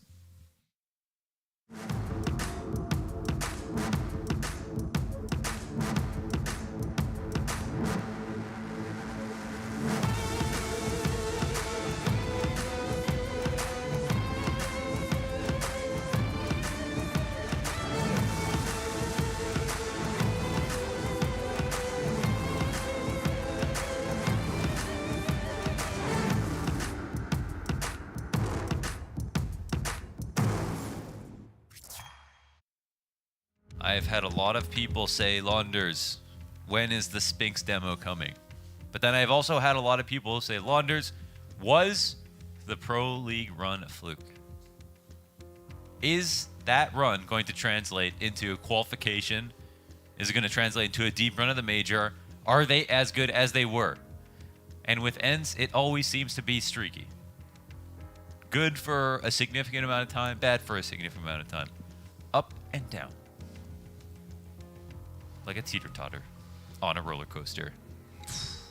That's a lot of a balancing act.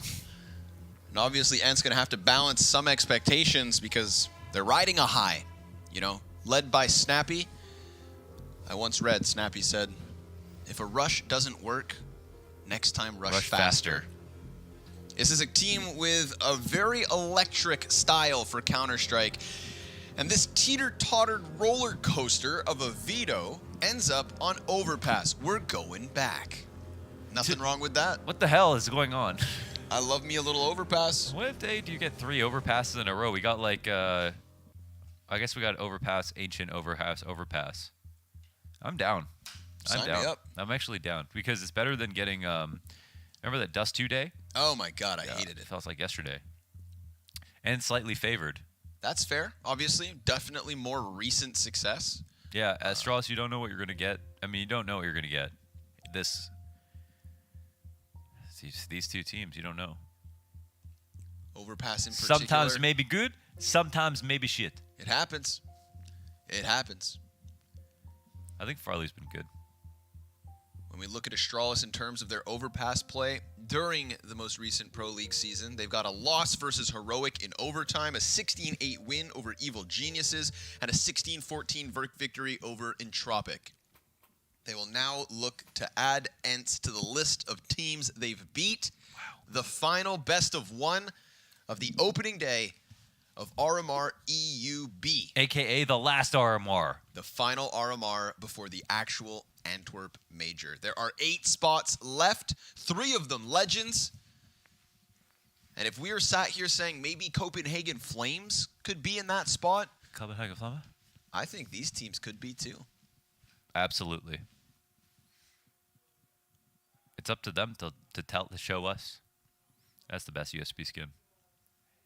ENCE's T-side quietly working up through the very tip of connector. Blame F falls back ever so slightly. Very quiet pistol round so far. Yes. Partly because of the walking, partly because of the game noise not being there. Super silent Blame F headshot. Config falls back a little bit. And Glaive's going to kill Diha. All right. If Config and Blame have a great day, ENCE are done. Simple as that. Right now, Config is racking up some kills. He gets 1. Blame F has 2. And Spinks is looking for the clutch. Look at the 3 players here for the CT side that are incredibly gushed. They're so gushed right now. It's perfect for Glocks. There's a little chance, man. Yeah, I mean, hey. Of course, he's got 2 players behind him slowly wrapping him. There's one guy who could do it. He's waiting a second, Shot whiz by. He's done a good job of dodging the players behind him. Fake plant. They push out with that. 1 kill down. Zip didn't have any health. And Spinks is going to go kill Glaive. He go B. Yeah, he go B. Oh, my God. He fakes it. Wait, what the hell? He doubles back up. 8 seconds. He's just going to plant right here behind. They can't stop this at least. This would be a 1 versus 4 for Spinks in the pistol. But again, he killed the 2 players who had low health. These guys should be a much tougher fight. Fresh reload. He gets kind of stuck on a piece of cover. Back on top of truck. They're coming at him. And Farley will nail the headshot. But an excellent effort from Spinks. I guess he didn't have time. I thought he did. Yeah, it was close, man. Yeah, it was close, though. Yeah, when he got back to the site, it was like, oh, wait, maybe he didn't have time. Yeah, he would have felt real foolish if he ran down there and didn't plant. I'm always surprised by how far you can get how quickly. You know what I mean? Turns out legs move fast. Yeah, 250. Fast. I think Spinks is also the only player who I've ever seen have a profile picture like an over-the-shoulder shot. It's way cooler than everyone else's. Killer smile. Very smart. Looking. Sign me up. Match pause immediate. Sorry about that. We'll get it fixed quick. Admin's on the case. They have to check Spinks' PC. For this is not normal. Not normally. ENCE versus Astralis. Astralans. Imagine if orgs merged in the future. 2 bum-ass orgs merged together to make a super org. Yes. And then screw 6-man rosters. We do 10-man rosters. Okay, make the best team out of these 10 players. 5, go. Config, Blame F, Glaive, Spinks, Diha. Yeah, I was thinking Diha. That'd be sick. Yeah. Dude, Astralans. Astralans. Give us the money. We can make this happen. Yes. Just trust us. We definitely know what we're talking about.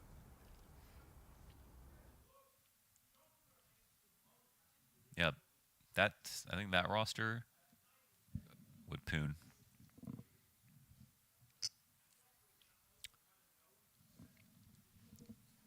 What? I'm thinking to myself that, you know, Flames kind of came up for Israel, looked to put them on the CS map. Every player from Israel is nuts. And nowadays, Spinks is kind of taking up the helm because obviously OG didn't make it to the majors, so I feel like it's Spinks who has to take up that mantle and really, you know, lock it down for him and his countrymen. Yeah. So that's a task. Wait, is it OG didn't make a major? They just have the 2020 RMR stickers? Yeah, just the RMRs. Yeah. Yeah. You picked the wrong team to cheer for, Launders.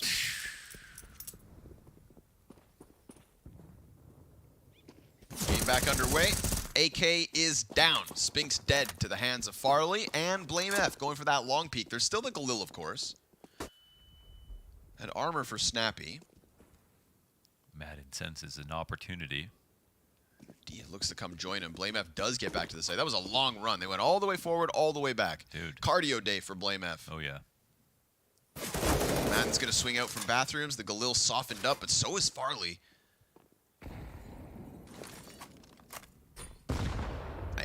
I mean, I favor ENCE to win this, if I'm being honest. Okay, give me 6 reasons why. Oh, they're the best version of themselves they've ever been. Spinks is an incredible star. I think Snappy has great in-game leadership, and the fact that it's versus Glaive, you know, little history there in that one. That's pretty good. Astralis have struggles and haven't given us a reason to believe in this new roster just yet. Farley could have difficulties slotting in. But in terms of this round, none of that is relevant because Astralis locked in A. They got close.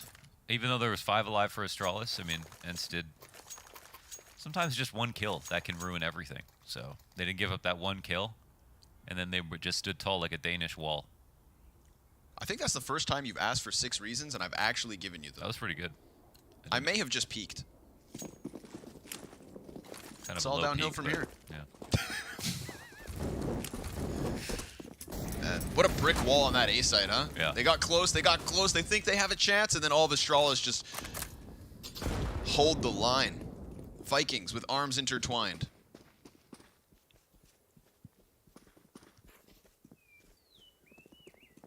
Now the Deagles look to face. Blame F's dad's dad was probably a Viking, right? Yeah, like really close. Oh, yeah. For whatever reason, I deep dived Blame F's Instagram the other day. Kind of, you know, looked at the progression. And what'd you find? Well, he was always big, though, even in high school, right? He was bigger, yeah. Not as big. You know what I found? I found hope. I found hope for the smaller guys out there. Oh, he started skinny? Well, I mean, you know, he's always had it, but okay. Now he's got it. Yeah. You got to eat, though. Beak of the devil. That's the hardest part. He's going to eat. Gobbles right up. Snappy and Madden. And he's looking for the third here as well. Hades just trying to get around the corner. Comes back with that Deagle, but he's just the next victim. Blame F to an excellent start. And if Blame F's going to have a strong start, then you could be looking at a map-long performance. I put him on that list with Config where it's like... He's more consistent even than, Config. Sure. Yeah, They're both... Yeah, we know about their peaks. But where are they, you know? What we need is some bridges between those peaks. Ah. The mountain pass. Is that what that is? I don't know. Yeah. Connection between peaks. Or like a trolley. Gun round. This is the test.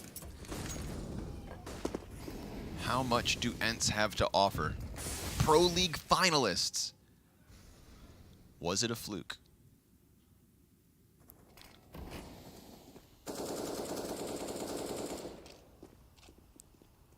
Celebrating second is so North American anyway. Right, but, you know, it still deserves credit.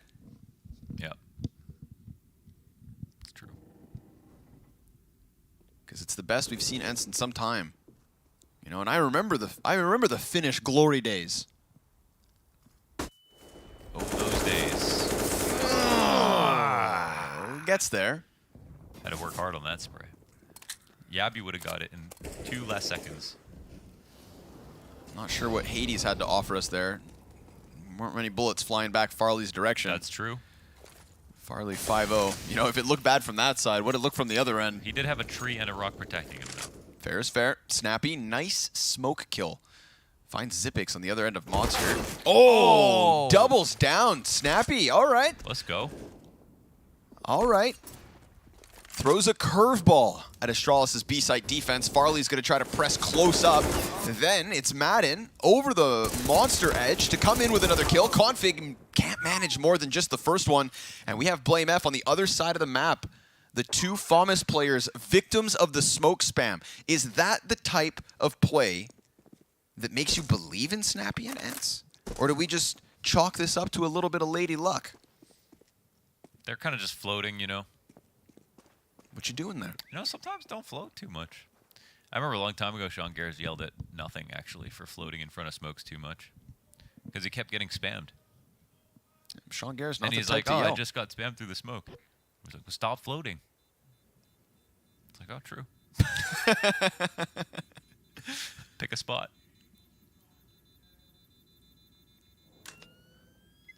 So ENCE are on the board. That's a weird one. You know, it's hard to process. It's hard to dissect. We had 2 kills from Snappy through smoke. You take what you can get. If they get 2 in a row, then it was intended. If they don't get to the second round with it, it was a luck. How do you feel about that? I can co-sign that. Okay. I can co-sign. Blame F with a spawn for stairs. Him and Config playing A. They're going to put out that fire quick. Oh. I don't know if he see anything there. Don't think so. He's wary of it as he backs up. And Adam's going to round the corner.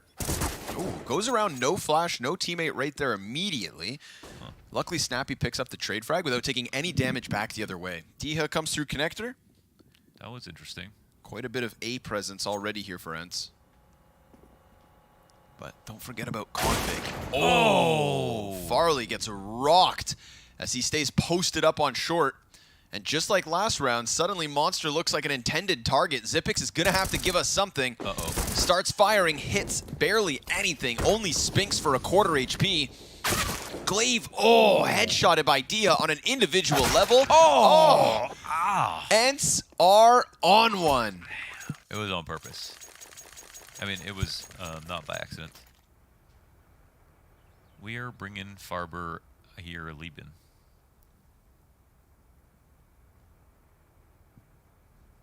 You have no clue what you just said. It said, green paint is the best color.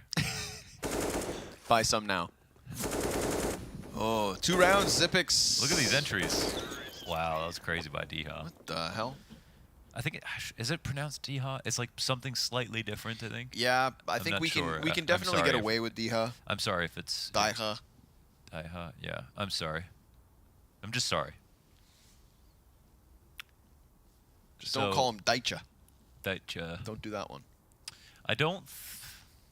They both threw mollies, Config and Blame F, to catch the cross, and then they obviously, it got smoked and they walked up. And I just don't know if Blame F saw anything. He tosses Nady, walked back. We just got, caught out in the open walking back. I wonder if ENCE just had really good spawns there. Or if he was half expecting some play like that. But the rush worked. They knew how to do it faster. Uh-oh. Quick one. Oh, these USBs. Not destined for this world. Zippix locks in just the 1 kill. Good distraction down from the water, though. Glaive just pulling them into Blame F, who's able to add 2 A1S kills to the tally. This is winnable. This is no doubt winnable, but Madden jumps up, clears Glaive, then Snappy finds the headshot onto Farley. Blame F still has a chance. The bomb is in the open still. Oh, and the smoke on site screws over the player on the plant. Oh, shut up. Oh, Blame F! He can't even believe it. Look at that delayed reaction. That's crazy. He just 2 taps through smoke, 12 in 1. Wow. Oh! What a play. That is sick. That's the all he could have done is come through that smoke, man. He was here with all these pistols in front of him. They had so little of a chance with that. They were just trying to help him out, take some fights. Look at that. And he put up his end of the bargain. Wow. Man, people talk about, like, oh, what do you think about Blame F baiting all the time? It's like, bitch, that's what he does. That's literally his role. Why don't you pay attention to the fact that he's the most consistent player on the team? He's literally fragging every single game. Oh, that's a ferocious one from Blame. That kicks everything up a notch. That is a fiery round for Astralis. And Glaive, you know what? Glaive actually, I think, was a key piece to that. The way he was playing around in water served up an excellent distraction for Blame to peek around Graffiti. Yeah. He caught ENCE slipping.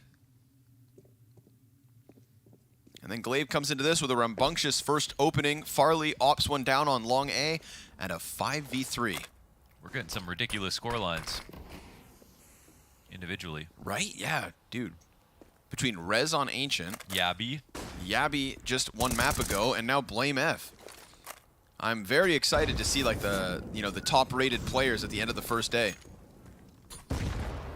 Oof, Glaive gonna have to eat that nade damage. Throws fire back, 45 seconds. Diga comes in from short. That's Config taken out. Yikers. Not the end of the round just yet, but still a viable 3v5.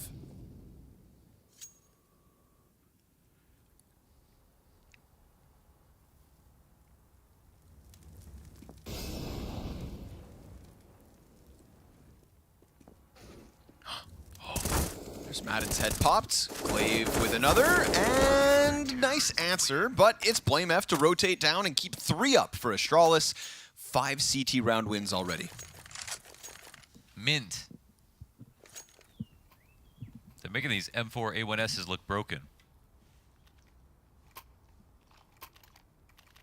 Even though they're only slightly overpowered.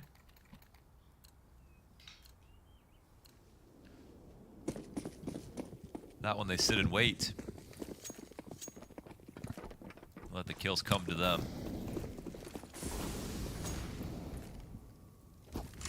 Off the stairs we go. This time it's Farley joining Blame here on the A site. He'll get spotted crossing out. I think he'll exchange glances actually with his opponent. And they don't have short control for Blame F, so he's just going to be sitting in stairs. Trusted to win this round. Should be good. Nobody's pressuring him from beneath.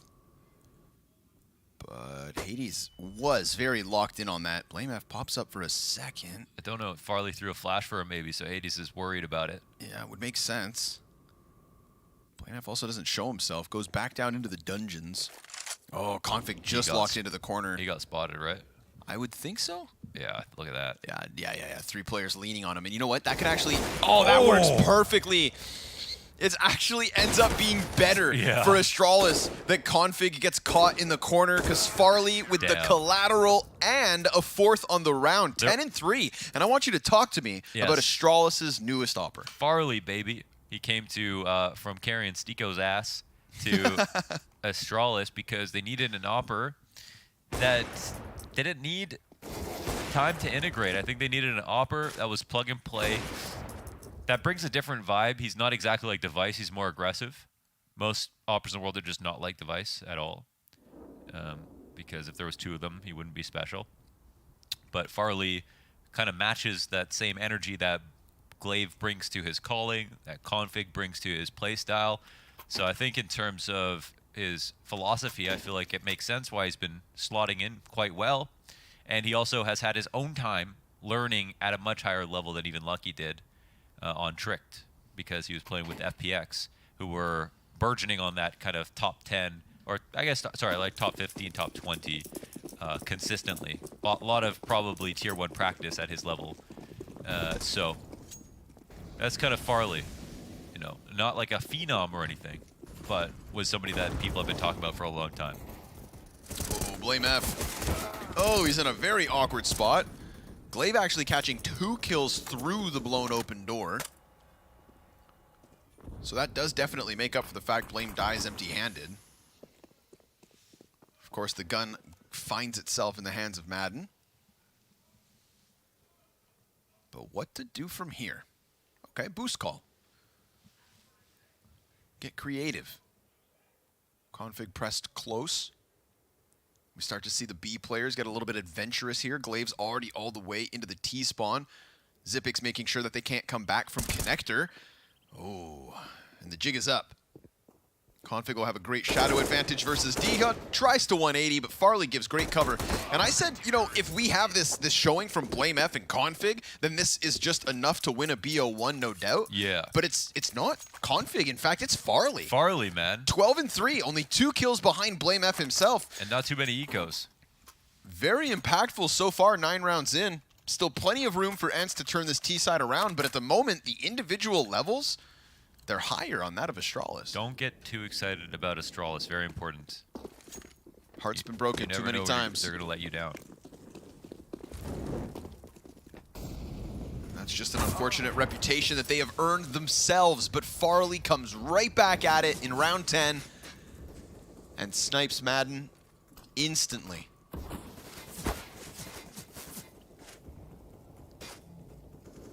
That's a lot of ammunition.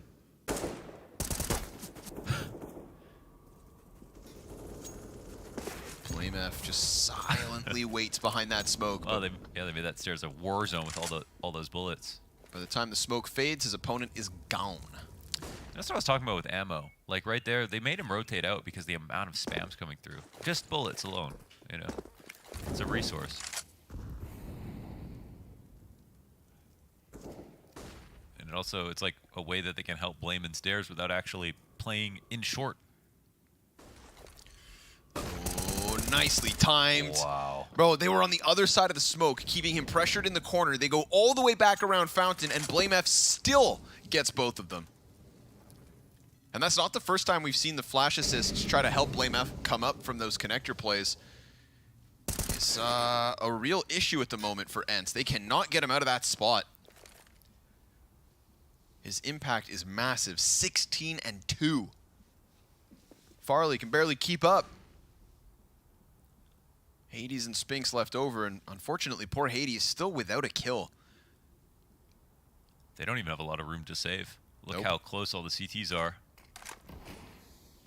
Looking to bottom out these bank accounts entirely. Uh-oh. And if they die after time, oh, it's even worse. It's becoming that right now. Config should just wait. They can even refrag. Wait the 2 seconds. 1 second. Goes in. That's Spinks dead after time. Hades hanging on. Oh. Both of them. It stings. It burns. Spinks with $250. Hades right there with him. Oh, this is going to be a huge CT side if Astralis have their way with them. They have to buy. They have to buy.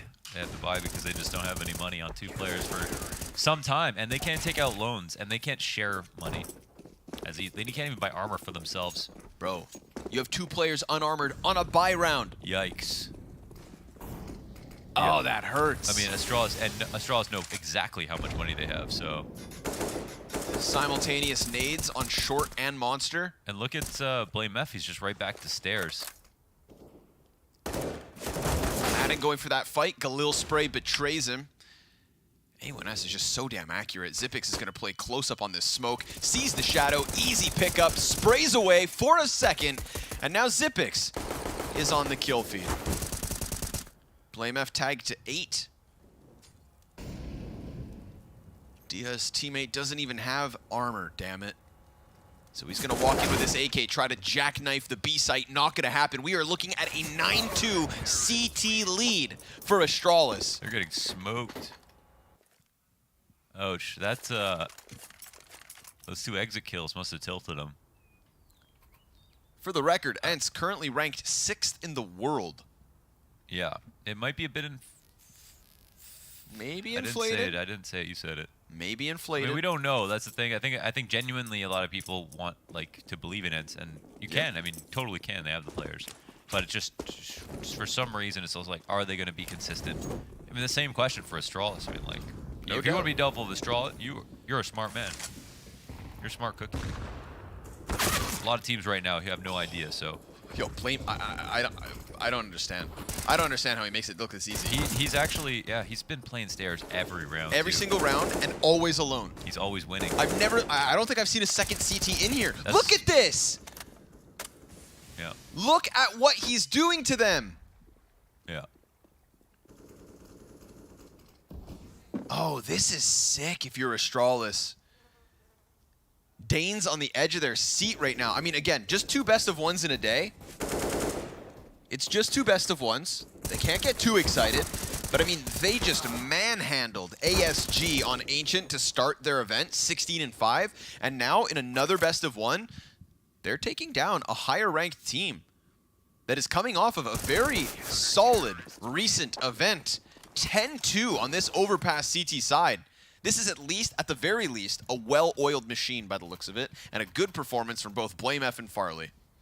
Yeah. And will that be enough to lock in a legend spot? Will that be enough to qualify for Antwerp? Maybe yes, maybe no. They're going to let you down eventually. But that's not the goal right now. The only task, the only objective at hand for these 5 Danes is win this Overpass map, get that 2-0 record, and you are in a prime place to qualify for Antwerp. Yeah, nothing else matters besides simply qualifying. Doesn't matter how you do it. Doesn't matter how long it took. Doesn't matter what kind of rounds you had in it. Just look at qualify. Vitality. Then you get a break. Then you get the major, and that's what matters. So, yeah, 2-0 on day 1 is enormous. And this is a hard matchup for both of them. So yes, Astralis got to be feeling pretty happy. They're playing well right now.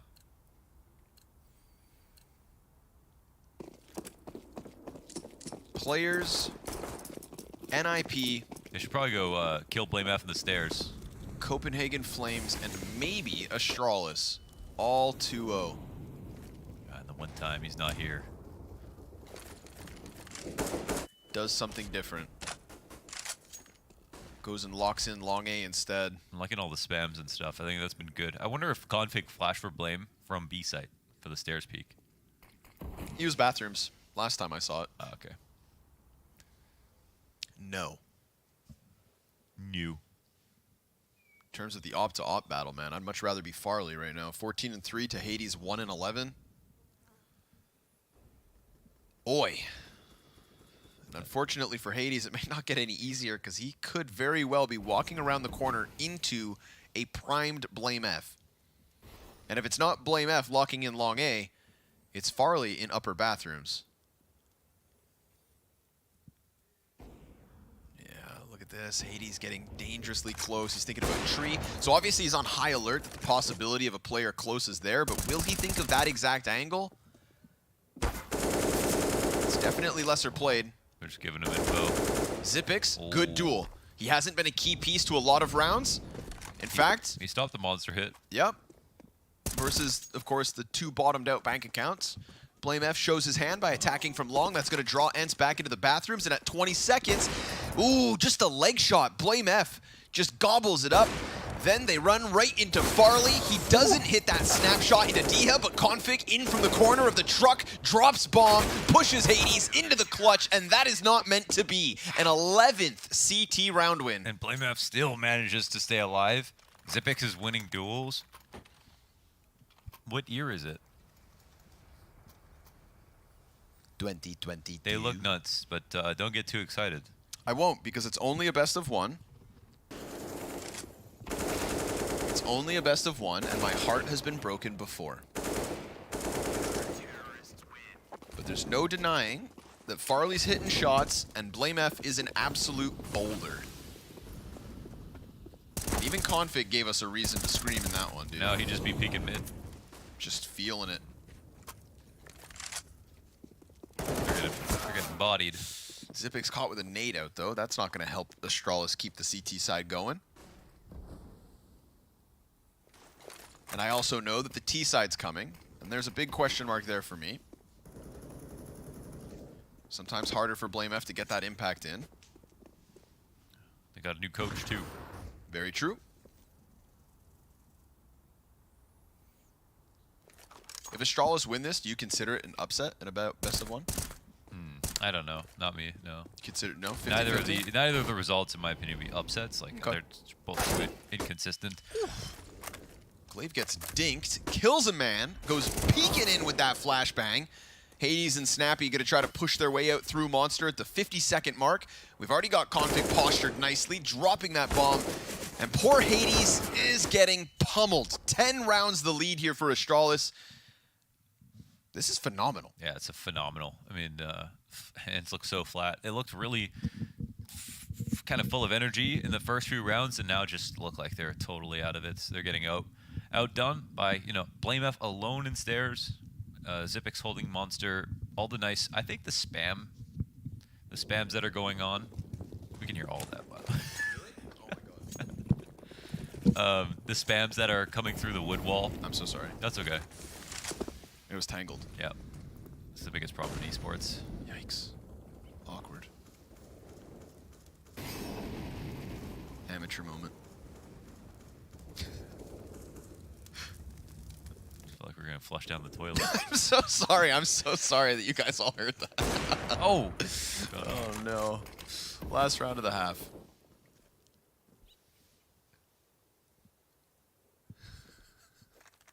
You know, a mole digs through a cave. What? That's what it sounded like. Oh. Nade from Blame. Goes a little too far. Dude, what a half from Blame F. That is crazy. We really have had some real rock star performances so far today. Look at Blame F. He's just been sat here. Finally decides to take a fight. Was just tucked in. Maybe Snappy makes a bit too much sound. But like Blame F just seems so hyper aware of all the threats. It's the drive-by Mac 10 of Madden that'll get the better of him.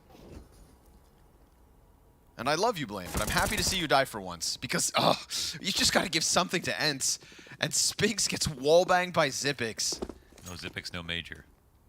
Zipix gets aggressive through Monster, takes another player with him, and he's just doing his job well enough. Monster's been pretty much shut down at the start of this half. ENCE did get the better of him once or twice. Yeah, he locked it up. Got caught with a nade in hand once, but he's done enough to at least put his score to 9-7, which, when you've got Blame F and Farley popping off, it is there for him. Diha looking to clutch this out. 6 seconds, planting his own Molotov, forces him into the open, and a 13-2 overpass CT side. I do not know when the last time I saw such a one-sided Astralis CT half. Yeah, maybe like an ancient game or something. And that's because of the map. Yep. Nice round from Zip. Yeah, this is sick. Two really clean kills. Very Zipix-esque. 2018 Zipix right there. You know, sliver angle on Monster, wallbang towards short. Rolling back the years. He's not getting headshots like Blame F, but he's doing it his way. Don't overreact, but this is the best Astralis we've ever seen. Holy hell. In history. 8 odds? That's it? That's honestly, like, for how dominant this was, people must be really believing in this comeback. 8 odds is not even that drastic. It's because, like you said, you know, Astralis have broken hearts before. True, true, true. But this is maybe something those odds else. are because of me. Yeah, yeah. Let's see. I was thinking like 13 odds, you know? Ooh, Config starts it off. I mean, a pistol round literally forces ENCE to force buy every round. If they don't win this pistol, it is force buy City to the end. Yep. We've seen some fake comebacks so far today. But they've been fun regardless. Some phony balonies. Glaive immediately goes and checks to see if any of the CTs are still here, and they've left long totally. So now they'll rock back. Kind of. Sorry, not Glaive. Config. Yes. He wasted no time getting up here. I mean, remember Hades, he's having a really rough game. Oh, Config gonna get that headshot. Yikes. Remember that there is still this connector player though in Diha. Yeah, they're watching it though. They don't have connectors, so. And he's being flanked by another player. Zipix just gives it up. Timing. There's very real timing here for the dual Berettas of Diha. Spinks trying to get upwards. There's one. Bomb still planted in the middle of that. And again, the connector player's coming. Blame F will get that kill. Snappy ends Config. Spinks has 16 health. I would rather be Astralis. Blame F still alive and kicking. And with the game that he's having, you'd think he'd be enough to lock this in. Oh, they go and check long as well. There's It's all no a kit. ruse. No kit for this. No smoke to cover bomb. And Blame F still fighting tooth and nail for a 14-2. Glaive by his side. Not enough room for the two of them on this piece of cover. Oh, Snappy. But time isn't there. Astralis takes second pistol. Because they just had to stick it, but it was already over. So it's done. That's it. Not the game. The game is not over. That's not what I meant. But the round is over. I'll say it. This game's over. I'll say it, man. Like, I mean, someone's going to win. So you're definitely not wrong. Astralis are going to win the major. No one even believes you. I don't believe myself. I'm overreacting for dramatic effect. Where would you put him? Would you even put him on like a top 5 of? No. No, I can't. Right? No. Like they, in theory, if you've never seen them play before, be like, yeah, maybe, right? You know what I mean? Like with this lineup, but not based on what we've seen they did. Definitely some more time, but I could see them in playoffs. They look really good. Yeah, I mean, if you make playoffs, I'm happy with Astralis. I think playoffs would be a pretty big performance. Like, yes. Yeah, like they totally could, but it would be a pretty based on this huge step based on the Astralis we saw last month. Yes, exactly. But if we just take like the major cycle, the RMR into the major itself, you know, if this is the showing that they're going to give us today, I mean, they've currently lost 7 rounds over 2 maps today. Yeah. So if this is the starting point, if we extrapolate, I could see a playoffs performance. It's another era. But of course, still far from now, of course. Plenty of time to... There are some better teams here, too. Yes. Plenty of time to fall off. The Astralis story. Yeah.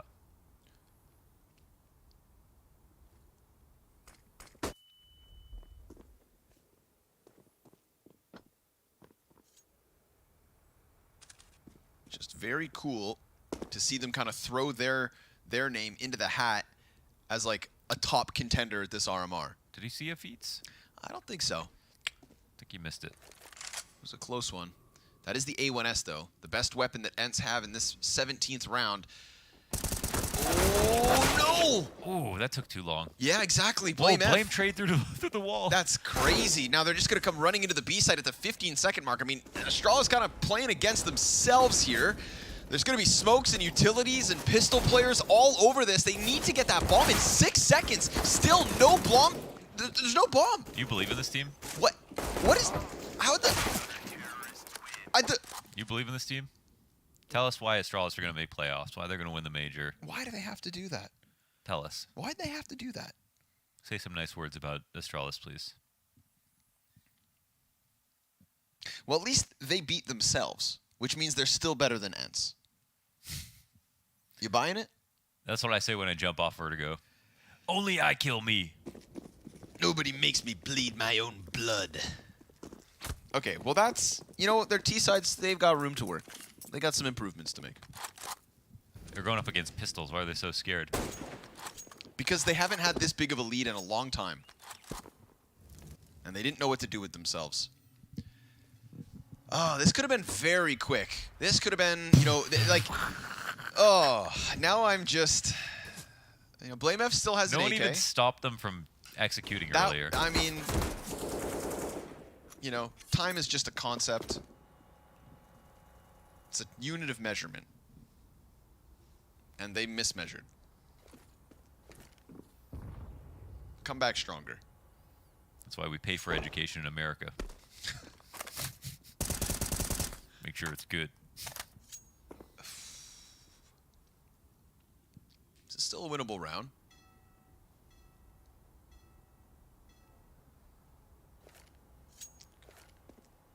Now, even if they win 16-3, I feel like that last round just kind of it just poisons the well, you know? Yeah. Oh. It'll look like a chance there. I feel like you don't see Zip on that Deke too often. Config's gonna walk up onto A site. Yeah. Oh, they're coming back. It's kind of a well-timed one. Now they might come check this, but it's a scout. Yeah, Let's but last see. time Hades got his world rocked. Config, good damage. Oh, he doesn't hit the headshot. Look at that. A site open. Bomb scrambled up. All 5 players from Astralis in a 5v3 on this A site. Diha. Oh, gets dinked and he's dead. And just like that, Astralis win the major. You're like Cadian right now. Yeah, Doc. Yeah, boys. All right. Right back to the winning ways. 15-3. That was pretty good. Nice shots. Very nice shots. Yeah, very nice rotation. Not much utility. Just, yeah, they ran the rotation. What a contrast between rounds. From being lost at the B site to using Config as the jackknife of A. And you know what? That's twice now that Hades has just been caught out by Config playing in that A site. It happened in the pistol round. P250. Config gets the kill. Almost a mirrored situation, essentially. Yeah. And so I feel like Hades, unfortunately, a pain point in these 2 wins. that Astralis have managed on their T side. They're looking for him. Hunting him down.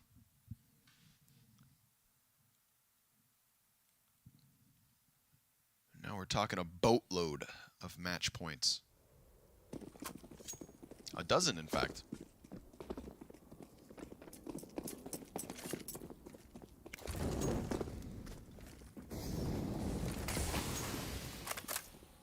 Back at it.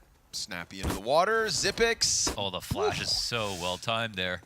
Jump Right before Farley. Zipix leaves the tunnel, and he just gets out, in and out. Madden making a reach for that M4. At least it's picked back up. It's very smart. He didn't commit fully there, just like took the one kill. And dipped. Second flash to escape. They're pushing through the tunnels right beside it. Zipix is sneaking into an angle. The spray is actually crazy. It's wild. And it doesn't work out, but he gets a little bit of damage at least. Spinks with the other rifle, still inside a connector. They're going for the right stack here. They have stairs on lock, and they're just going into positions on A. But I think some of this is being heard. I'm not sure. Maybe not. It's just two pistols here. To me, it's really that FAMAS and connector, whether or not it attacks him from the back, and when it does so, utility being thrown, that's an easy pickup. They still don't know about the P250. Now they have found Niha, and the Deagle of Hades goes down empty-handed. Madden, remember, picks up that M4 ages ago. They're going to cut off the flank. Madden strikes down Glaive. Farley looking for the clutch. Ooh, looking at the wrong position, and Spinks goes through the fire to attack from the back. It is ENCE to continue on overpass. Why didn't they tell Farley he was jump up, Connor? I don't know. A major winning team would do that. Why am I suddenly like Astralis' PR representative? Lucas, I am feeling great today. Remember when Glaive did that funny tweet? Yeah. After Device accidentally copied the whole, or was it Device? I remember. One of them copied their name in the... You're the Twitter guy. That's true. You tell me.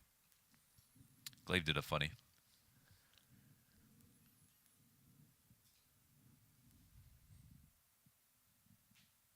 Bit wishy-washy, trying to close out this game. 16-2 and everybody would be in awe. A couple of weird mistakes and it's like, we all know you're going to win, but like, now we're still doubting you. Yeah, it's just uglier when they're beating themselves. But at the same time, it gives ENCE a little bit of runway. Try to get some reps in here at the RMR. They did beat Spirit to begin their day. And Glaive falls off of that initial posturing. Snappy, nice play. Gets up into the corner. I don't think Glaive's going to expect this. Oof. Nope, not one bit. Snappy's got the right eye peek. Should have this kill, but... Yeah, he doesn't know Glaive is there, huh? He's looking above him, but he's still... Glaive is so close to the wall, surely. It's kind of weird. He's just getting really... He's almost seeing a shoulder. He's really close to seeing a shoulder here. Oh, there it is. Oh, right when someone else is there. He could have done that for like 10 seconds. That's the way it be sometimes. And it's nothing but a snappy pickup. Instead, Blame F. And they can actually put Farley now in a better gun. As long as Blame F is in connector, T or CT side, he's getting kills. It's kind of like equal strength now because Farley only had a deagle earlier. Zipix trying to win this side of Monster. Utility for the T side. Smoke and a couple flashes with Heaven already canceled out. Oh, but Zipix tries to jump away from Madden's A1S. Again, the trade? Jesus, what that's just nasty. That's your favorite player? Ain't nobody want that. You know when you know it's just one more bullet? You know you only need one more. No, he definitely needed like 8 more bullets nah, there. That one was going, more. that spray was going nowhere fast. He's just happy he died so that you couldn't see. Config 30 health, 1v4, gets cut down, so ENCE will take a 5th. There is still He's a filthy 10 match points. He's a filthy A1S user now. He doesn't even need to know how to spray. It's just instant clapped everyone. God. You know, mathematically, one of those bullets should have hit. I think it's the game's fault. Oh, okay. Anything else? Just watching like the rest of the us. Dota tattoo. Sitting back. Cool. Seeing if ENCE can give us a CT side to talk about. They'll have the Armored Tech 9s to deal with here in 21. Hades starts to retreat already. This is a pretty aggressive round. You know, A-Site has genuinely... Whoa. What was that? I don't know. That was that lined up? Did that do what was supposed to? That's crazy. That's awesome. Where'd that land? It bounced off the lamp and it went backwards, but like went really high. I don't know. I'm not sure if it blinded what they were like trying to, but if it did, that was cool. Really cool. Hades just jump spotting.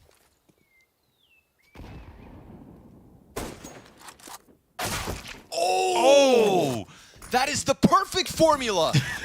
Look at that kill feed in all its glory! It has the maximum amount of icons. The scout kill! Oh, I want to see that from his perspective so bad! His screen was just great, dude. I know, I want to see it, though! I want to see it! Shot through a smoke. I want to see it! No scope, through a smoke, through a wall. Headshot. Watch this! Ah! What is that? We're playing different games. That's fun. You know, if you only have 5 kills, but that's one of them. Can anyone say you're bad? Yeah. You got something going for you. Yeah. Let that be the turning point. From 12 match points to 9. ENCE 1/4 of the way to the overtime comeback.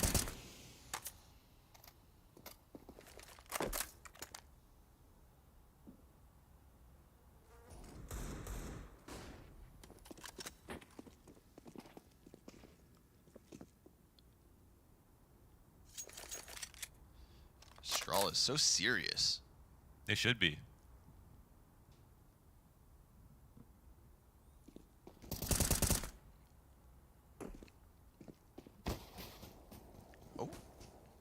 Sipic's got a good angle there, taking out the feet. Wow, some long-range P250 shots. Dirtying up the shoes. Oh, now Hades gets to farm. Easy first op pickup, Farley dead.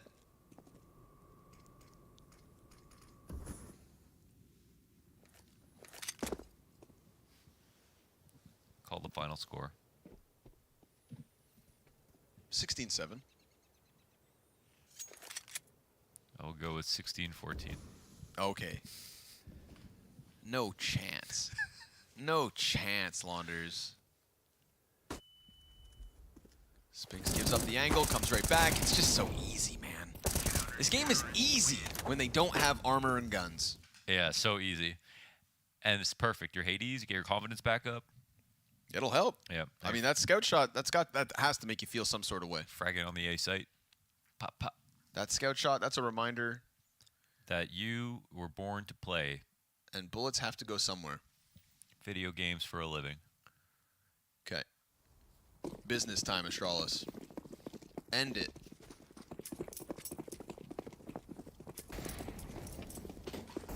Three players going for that quick party peek. Over the smoke they go. Very aggressive here from Spinks. And then just locks in. And we'll see what kind of protocols Astralis have for this. Glaive's got to be wary. Blame F, don't forget, 26-9. But kind of left to his own thing down in connector yet once more. Oh man, this is a kind of a scary spot, but yeah, Spinks is good as long as the thing is, yeah, this is gonna get mollied now, so his teammate has to fall back, and then Spinks kind of has to fall out, but that shot gets missed, but Spinks deals with it. Good save. Yeah, that's all good. This is a very classic setup they're using here. Very clean. Yeah, that's old school right there. That's Bomb's still T-spawn, so either Zipix or Blame F has to back up and grab it. Glaive gets a ton of long control as what was once the party peak has transitioned into connector. They're very much leaving A side open. Diha, of course, has eyes at the top of the staircase, but I mean, long A is super susceptible. They've doubled up. I think yeah, it just depends on how Hades feels these timings. He's not far from the A site. Dia comes over the top of the stairs, does damage. But BlameF will survive a little longer, and Hades immediately up into the A site. You can see him, of course, nervous, knows about the possibility of the glaive The push. exec is coming now. Spinks looking to attack it before it really gets going. 15 seconds. Dude, They're they are so slow. Holy shit. it is awkward. Diha, he's going to catch Farley. Xyp9x opens up the bomb site somewhat. BlameF, such low health, almost lines up two bodies, but even plant. It's just another one for ENCE. Yeah. And I mean, rock solid CT side, but this T side is just, again, They literally had 0 resistance and still ran out of time. Everything that was impressive about the first half is now going to have the caveat of this T side. It's night and day. If you only had to play CT side to be the best team in the world, who would be the best team besides Astralis? Navi? Yeah, I think still, yeah. Probably be still similar, just T side's a little harder now. Not that there's an excuse for this. The worst part is you could like kind of forecast it. You did. I really tried to. Right. I was being a real romantic with this one. Dude, overpass T side plus the weight. Yeah. And now my heart's extra broken because I really bought in. I bought into it. Yeah. I bought into it, man. Not gonna lie. I was all aboard. I'm just like you, except way more wounded. Aware of my wounds. Yeah.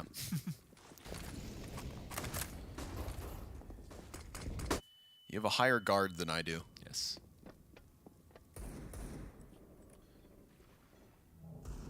There was literally, like you said, not even a single person on the site. And they still ran out of time. But this one lurk. This one lurk. These are the rounds they've won when Config comes in from long, but Spinks is going to shut that one down real quick.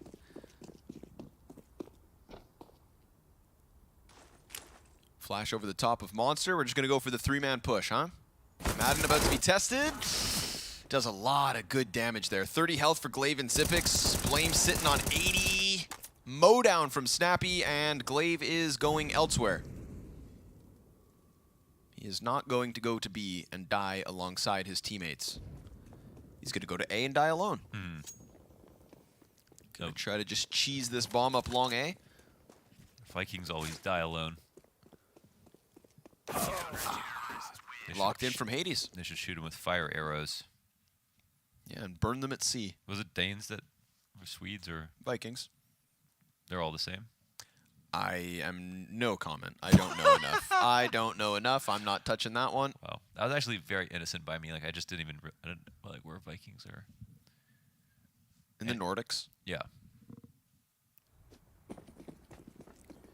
All right.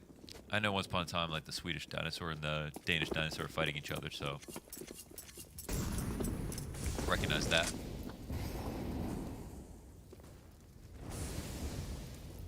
Player inside a connector here. Dia's been doing a good job. Hades opens up, so in terms of the op versus op, Hades definitely starting to tilt the scale back in his favor. Still pretty one-sided, but here comes Xyp9x lurking into the B site. Snappy catches him very clean, pops up from water, ends that one. Immediate 5 versus 3. Oh, Config, dude, hits him with a fadeaway. Yeah, he just was about to disengage. You take what you can get. He's like, I'm better than I thought. And it just takes one big pop-off round. They're going to look for Snappy. This might be risky for Snappy, but okay, never mind. No, he's good. He's good. Config jumps up, the perfectly timed connector peek, and what do you know? Another one the way of ENCE. From 12 match points to 5. ENCE are beyond the halfway point of this comeback, and they've got a bottomed-out T-side economy yet again. That is... wow. The Spearman. I actually think it would be better for them to try to get a lucky lurk round than for them to do any executes. Like, kind of like what we saw at Copenhagen Flames at the end of the last game. Okay. Try to pull off, you know, a lurk on both sides at the same time.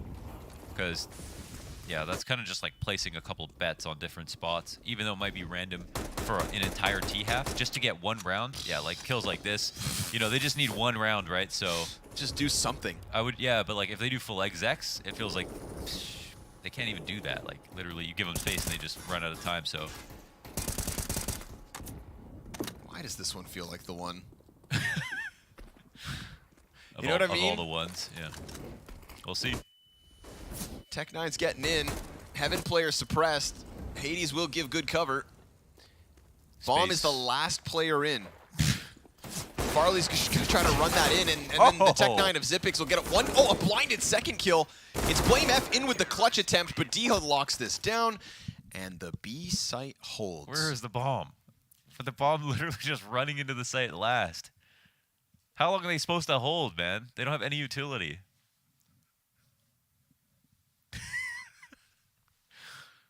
The hell? This is so weird.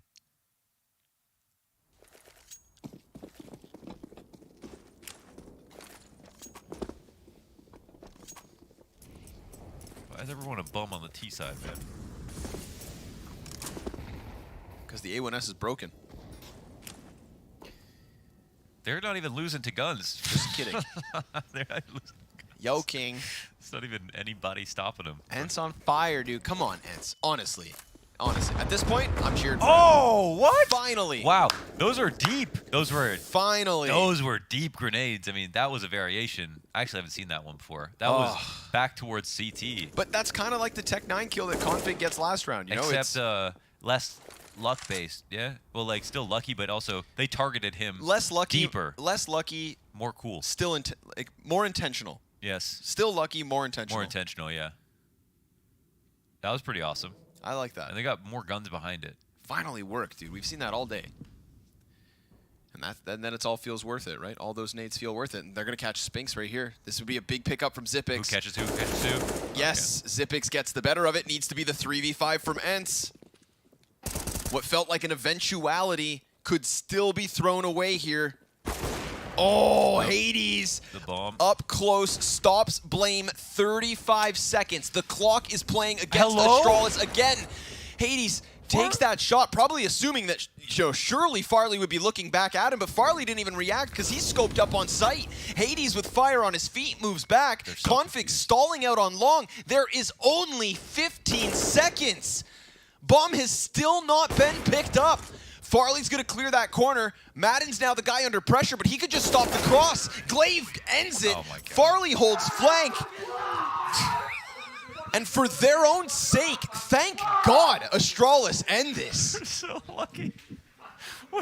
What is that, man? That was the weirdest second half. They got to be celebrating because that is just, that was a mess. I mean, tough. I mean, it's so evident to all of us. It's such a weird one to call because you have such high expectations for that to end quickly.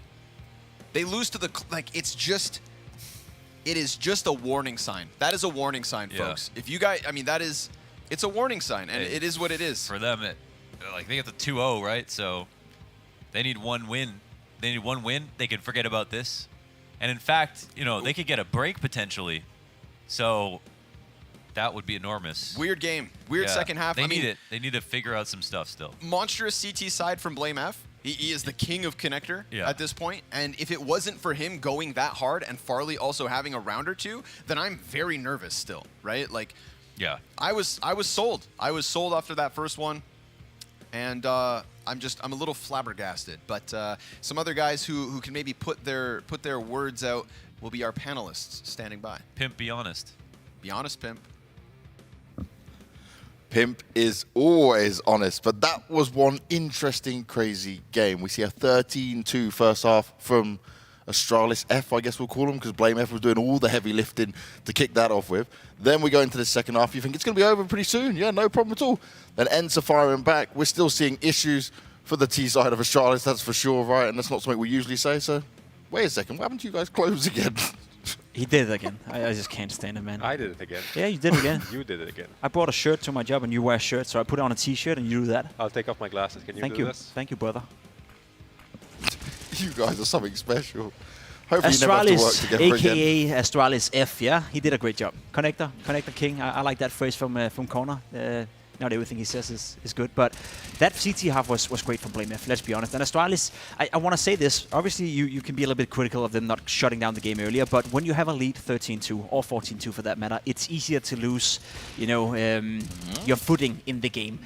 I'm sure had this been a 8-7 half, it wouldn't have been as easy for ENCE to win all these rounds as it was. Then there would have been more of a fight coming out of Astralis. So I was never worried, to be completely honest. But it is a great sign that ENCE, on the other hand, still being down 14-2, have it in them to fight back and somewhat make the game competitive. Yeah, I mean, it would be very hard to be worried considering the score. But I don't know if that's a valid excuse just because of the big CT side that we can. No, but it just happens more often, doesn't it? Yeah, I mean that's what allows you to have more of these random comebacks. There's just more rounds to lose. But BlameF first half, 22-4, 133 ADR, 100% KST, so he's active in every round. Yeah. So for the CT side rating, 2.48. Finished the whole game with 8 opening duels, and lost none of them, as we see, 100% opening kill success. He was just unplayable. He was unplayable on the CT side, and like when a team like ENCE, who has a lot of firepower, can't actually get a single frag on this guy. Like one of the 2 rounds was a trade that they managed on him and Connector. Other than that, it was nothing. And I just want to say, now that we have BlameF on our screen, and we've seen him play twice today. We saw him on Ancient, we saw him overpass as well, especially on the CT sides. He's being super aggressive, super animated, I would say, on the server as well. He's constantly looking for duels, constantly looking for fights, and he's winning a lot of them. So that whole, bait F thing, just shut up. No. Watch him play and shut up. I know he's playing, and I just want to make this point before you break in right here. There's a difference between playing off your teammates' contact and baiting your teammates. And just because you're a noob and you don't understand that, doesn't mean you have to flood the forum saying he's a beta or he's bait F. I'm getting sick and tired of reading it. It's not that he baits on the city side, though. On the city side, he plays star roles. That's where he is. And most of these rounds that they played today were the city side, and that's where he plays well. Usually, it's the T side where people have more problems with how he's playing and the combination between him and Zip and who is taking these like late round positions. But yeah, it wasn't really important in this game overall. I think what was key to the comeback from ENCE was Hades as well coming online. Sure. That crazy scout moment. Yeah. But also like he wasn't just getting into any situation practically on the first half. I will say as well, from BlameF, in between the games, he was in the gym as well, looking damn sexy. I've got a man crush on this man. I'd love some big biceps like him, and he's still destroying the server. This man is doing it all right now in every side of it. But for ENCE, we came in with bigger expectations for these guys. We expected them to come in looking a lot stronger, and to go down 13-2 with such a crazy first half there, something's not right. Yeah, I mean, Madden as well, one of their most aggressive players, 0-7 for opening duels. That's not the way. I mean, when it starts like that, it's going to be very hard to do anything, especially on Overpass, pretty CT-sided map. In this meta, they got 1 opening kill on the whole T half. You can be the best caller in the world. If you're losing the opening duels that consistently, it's going to be very hard to outcall the defenses and get some rounds for you. And this is probably one of those games where had ENCE started on the CT side, they most likely, given from what we saw in the second half, would have a decent CT side as well, applied some pressure, and that could change the dynamic of the game, right? It would have been closer in that regard. It felt like Astralis' first half, BaitF just completely... BaitF? BaitF, yeah. BlameF in that one. The fact that he's just controlling the area of Connector, that's such a pivotal point of the map where you just, when you have that under control, then there's nowhere to go as a terrorist, right? You can go into a straight B execute. It's not going to work when there's so much utility. You can go into late ace, what we saw a couple of times from ENCE as well. That's not going to work out either. So you got to control that area, and if you can't kill him in Connector, then you failed at step 1 before you even got to step 2 or step 3. And at that point, ENCE were never really close having a good T side. And we were speaking about Astralis, right, needing to come in looking good for this major at the same time. Okay, this is just the opening couple of games, but we're talking about it's the BlameF and the Config duo that you're going to rely on here more than the AWP side of things. Do you think, considering this is a quite high-quality opponent in ENCE, that this is some very good signs for him? I mean, Farley was also good on the CT side. He helped BlameF to build this monumental lead. So that's a good sign because he's the player that we want to see more of. Essentially, the hopping role has been an issue since Device left. Yeah. Lucky, not amazing. Passing on the op between Dupree, Glaive, all of these things that they tried to pull off in the last year, kind of unsuccessful. And now Farley's a player that he was passed on the kind of the thing that no one wants to have in their heads, or hands, I guess. Yeah, I think it's a positive sign, though. I think Farley has done a decent job so far, not only in this tournament, but coming into it.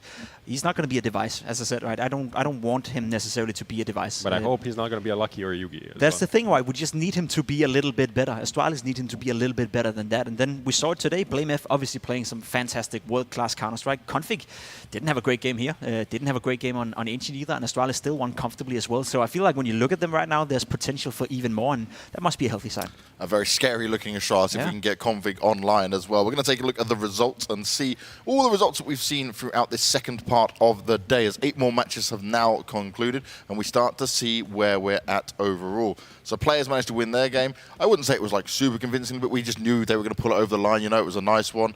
Bad News Eagles looked like they were about to be run over pretty much just by Rez, and that didn't end up happening in the sense that Bad News Eagles made a bit of a comeback towards that one. Copenhagen Flames, nice stuff, couple of aces in the games as well. Astralis we've just covered onto. G2, they did beat Sangal, who's got a coach playing for him, but that scoreline I'm still not looking too happy with, I'll be honest. And then we saw Endpoint pretty much just get rolled over by Entropic. It was played out on Dust 2, and Entropic got a bit of luck with that. 2 Dust 2 games coming through. Heat versus Sprout as well on Dust 2. Hugo and Harry living the Dust dreams by this point. And then it also ended on Dust 2 for Spirit and ASG at the same time with all of it. Pretty mental games on the B side of things. More like Dust nightmares, I feel like. Than dreams, right? Not the most exciting or most explosive games that Counter-Strike had to offer, or this RMR in general. So kind of a snoozer there on the B stream, but yeah, we had some good games here on the A stream. I think the first B stream game though, the G2 Sangal, that was very interesting. Like Too close for comfort, huh? That was like the first half was pretty competitive, and then there was that stupid round, I have to say, where G2 just don't play in the bomb, and you think, like, is it happening again?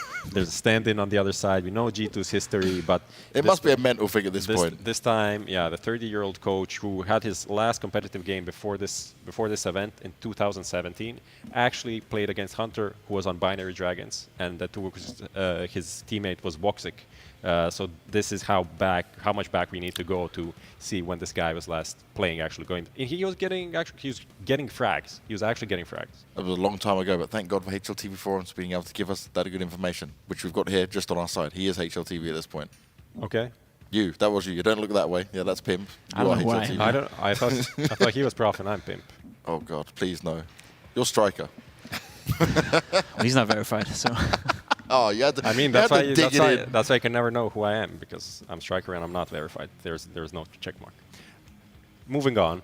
Yeah, you know what I want to touch on though is this NIP game we looked at, right? Yeah. Because NIP, they got to play Ancient twice, and we've been talking across the last RMRs, whenever Ancients come up, the NIP's one of the best Ancient teams out there. In a best-of-1 scenario, why are we handing this? Why are other teams handing it to them? I think I want to say in this case, like for Bad News Eagles, Ancient is actually one of their, if not their best map from what we saw on HLTV official games. So I understand that they want to lean to it, but it's very hard when you're the underdog in these vetoes. Yeah. Oftentimes, it worked out that the other side picks the starting side. That was NIP here, starting CT, and then we see this is 9-0 start. Rez just being on fire, and it's very hard to come back. Fits the storyline, right? We saw in G2's very first game today, they opted to play Mirage against Anonymo. You'd think to yourself, that's a map you should probably stay away from against Anonymo, but you also know that it's most likely G2's best, if not second best map that they have in the map pool, right? So respect for NIP to go in on their own map pick, and actually deliver the goods, something G2 couldn't do. They allowed Anonymo to be part of that game and eventually ended up losing it in overtime, right? So I like when teams stick to what they're good at, even for Bad News Eagles. It's good to see an underdog coming in with the belief that, yeah, we're going up against NIP, but we're good in this map, and if we play well, we have a chance of doing the exact same thing Anonymo did. Unfortunately for them, NIP just play way, way better than G2 ever did in that Mirage game. I mean, it was an insane performance by Rez, like playing on the A-bomb side, having, in the end, 33 frags, 12 deaths, just for the whole day, 1.56 rating, insane.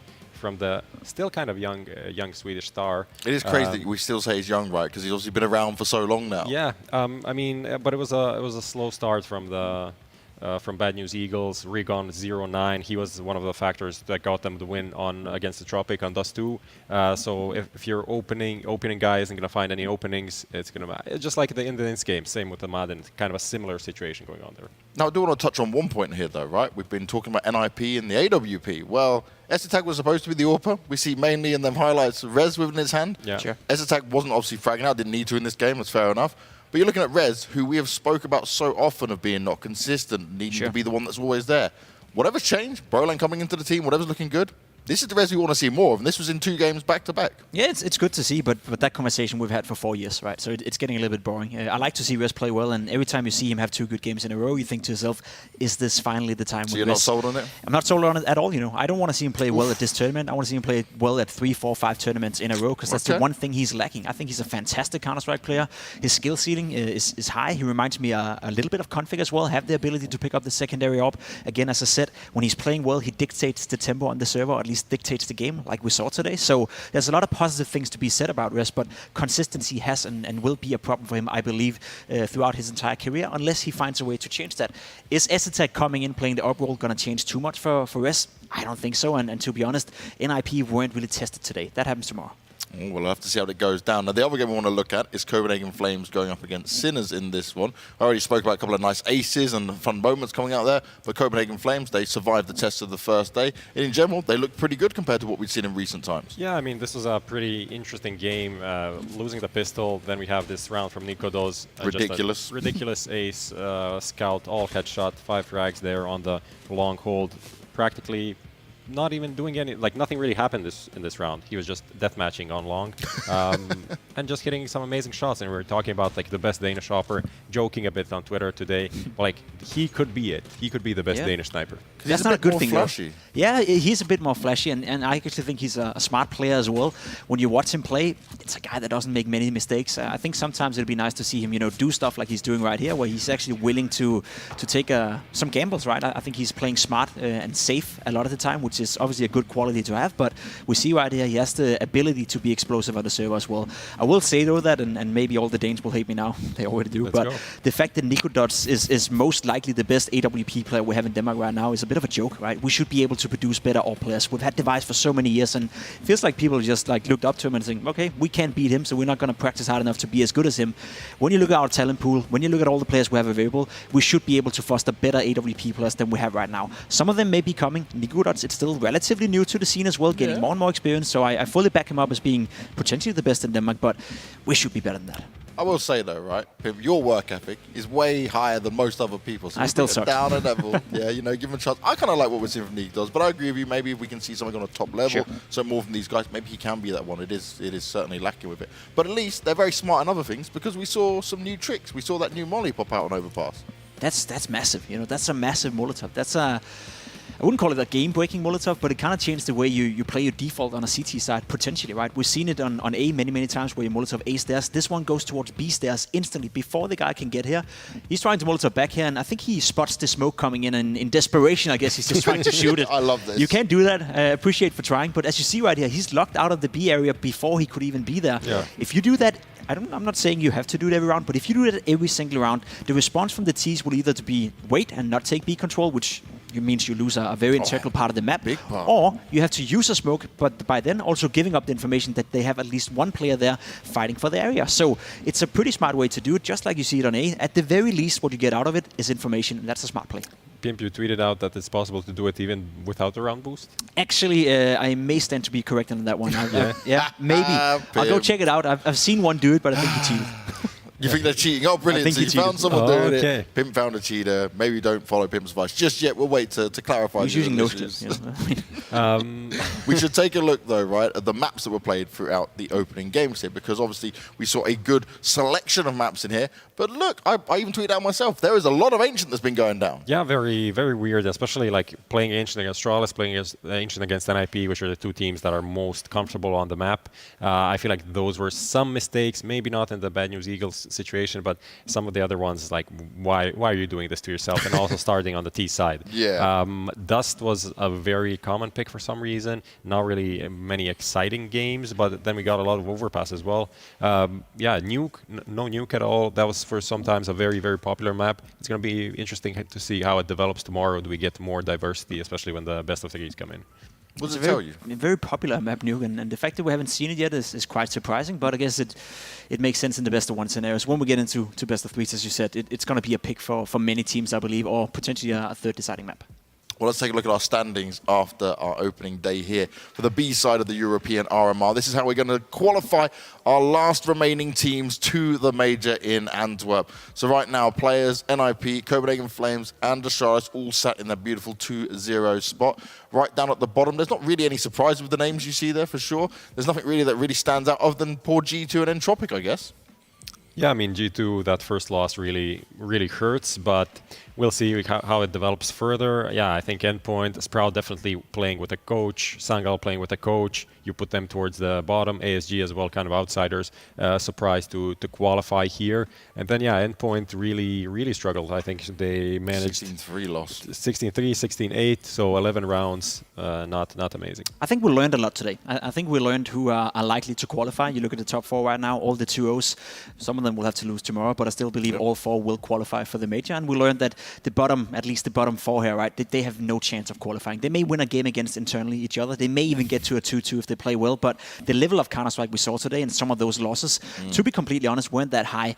Obviously, it's affected by the fact that some of the teams had to play with a coach as well, and arguably the Group B is a little bit weaker than Group A were as well, so it's not like we're being too harsh on them, but you look at the top 4 right there, and I think the quality of Counter-Strike we saw was good, and we look at the bottom 4, and I think, qualifying to the major qualifier is a big achievement in itself, but there's a long way to go from there to actually be part of the major. Yeah.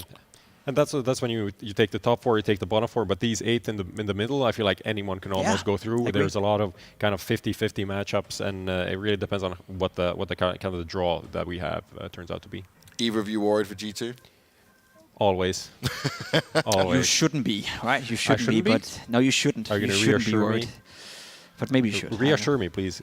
Tell me how I'm not supposed to be worried for G2 right now. m0NESY. No, he's m0NESY, who's using a deagle over an op because he's missing shots. Leave my boy alone, Nico man. picking up the op on the T side over him. That's definitely a worrying sign for me. I may be a believer. I refuse to believe G2 is not going to qualify, especially from this group. Had G2 been put in Group A, with the level they showed today, I'd be a little bit worried. But again, as I said, I feel like G2 had a day off today, and they still somewhat, managed to look respectable. But it has to be better for sure tomorrow. Well, let's see what matchups we're going to have for tomorrow, boys. It's time to look at our schedule coming on in. And this is where we get surprised a little bit. So we're getting bad news. Eagles go up against G2 for the opening game on Stream. How are you feeling, Pimp? Are you worried now, Pimp? Not at all. Not at all. That's going to be a good game, though. That's going to be a fun game. I know the community likes that one. There's a lot of supporters for the Bad News Eagles out there, and they are a very interesting team. But as said, let's be honest, G2 is a team that is built to win everything. They don't win much at the moment, and they haven't really won anything lately. But, it is a team with enough skill and, I guess, enough money on the starting roster that they should be able to win that game. Shoulda, woulda, coulda. Let's see tomorrow. Yeah, I mean, aside from that, the players Astralis and NIP Copenhagen Flames games are going to be interesting, especially the NIP Copenhagen Flames rematch from the major in Stockholm, the deciding match to go into the playoffs, and there was a very, very tight game. NIP ended up coming on top. That was the big one, and then the elimination games are going to be a bloodbath probably. Oh, yes, they really will be. Anything on the B side of things that you're looking out for to see something quite interesting there? Sprout versus Endpoint, obviously for Endpoint, you would say on paper they should be favored considering the situation, right? Yeah, I'd agree, and that's what I said. The bottom 4 or maybe the bottom 6 teams. I'm curious to see if what we saw today was them having a day off of the quality of Counter-Strike will raise tomorrow. I hope so, and I do think that some of those teams have shown us before and leading up to the tournament, especially Sprout. Now, given they're playing with a coach, that may not apply here, but they can play some decent Counter-Strike. Same goes for Endpoint, and then, as you said, I just want to reiterate that one. The NIP Copenhagen Flames game is one that I look forward to a lot. Not because there's a lot of Danes involved, but simply because of the history and how well that game was played out last time around. There was such a nail-biter back and forth, and many people still feel that, without LNC on that NIP lineup, right, Copenhagen Flames may have made the biggest surprise in a long, long time and qualified for the playoff of the major. We remember LNZ because of these, a couple of these crazy rounds, but at the same time, Hampus was carrying that game super hard, and LNZ finished 15-30 or something, which is amazing how sometimes these just the single rounds change your opinion. You work at HL TV, right? It's always... you have to look at the stats. You have to look at the stats. The stats don't You're lie. not better than your last couple of rounds, right? That's just the Counter-Strike and HL TV appeal. Sinners against Spirit, that's an interesting one for me.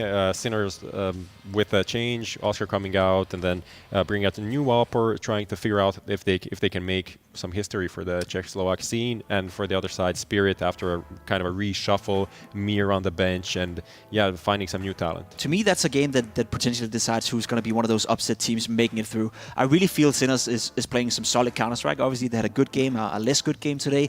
Same can be said about Spirit. You look at the lineup, you look at a guy like Dexter as well. Maybe haven't hit the same highs he did, throughout 2020 and 21, but he's still a quality player. So whoever wins that game and whoever plays well in that one could very well end up qualifying for the major as well. So despite that being on the B stream, I think there's some good quality Counter-Strike going on there. Well, let's get ourselves ready for the next option that we have here, which is closing the show. But Pimp, you're going to say farewell to Prof, the last time we get into the That's the last time we're going to share this together? Yeah. Thank God. Yeah. Why are you so mean, man? I'm not. I know people think that I'm mean, but I don't despise you, right? I think you're okay. I don't despise you. I think you're okay. Maybe not the way we want to end the show. I thought we were going to end on some nice things. Yeah. It was very. I gave you a chance. You want to say to me? It was very enjoyable. It was Yeah. very enjoyable sharing a desk with you, learning a lot. I think I taught you a lot as well. It was a new experience for the both of us. He makes me look so bad right now. We never did anything You know what like you did? this. You taught me how to handle HLTV, and I will forever be grateful for that. Those guys are great. Yeah, I got you. I also got you unbanned after one day after your first forum you post, got banned on the forums. I got permanent banned on HLTV. There we go. So I did a lot of things, and it's, until next time, I'll be enjoying the morning show with Sharks and Maniac for the next couple of days. And take it away, man. You'll be back with me later anyway. Do you know what? We need to end this properly though, Prof. Get ready to do our little thing. We'll see you guys tomorrow. Oh, God.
Thank you.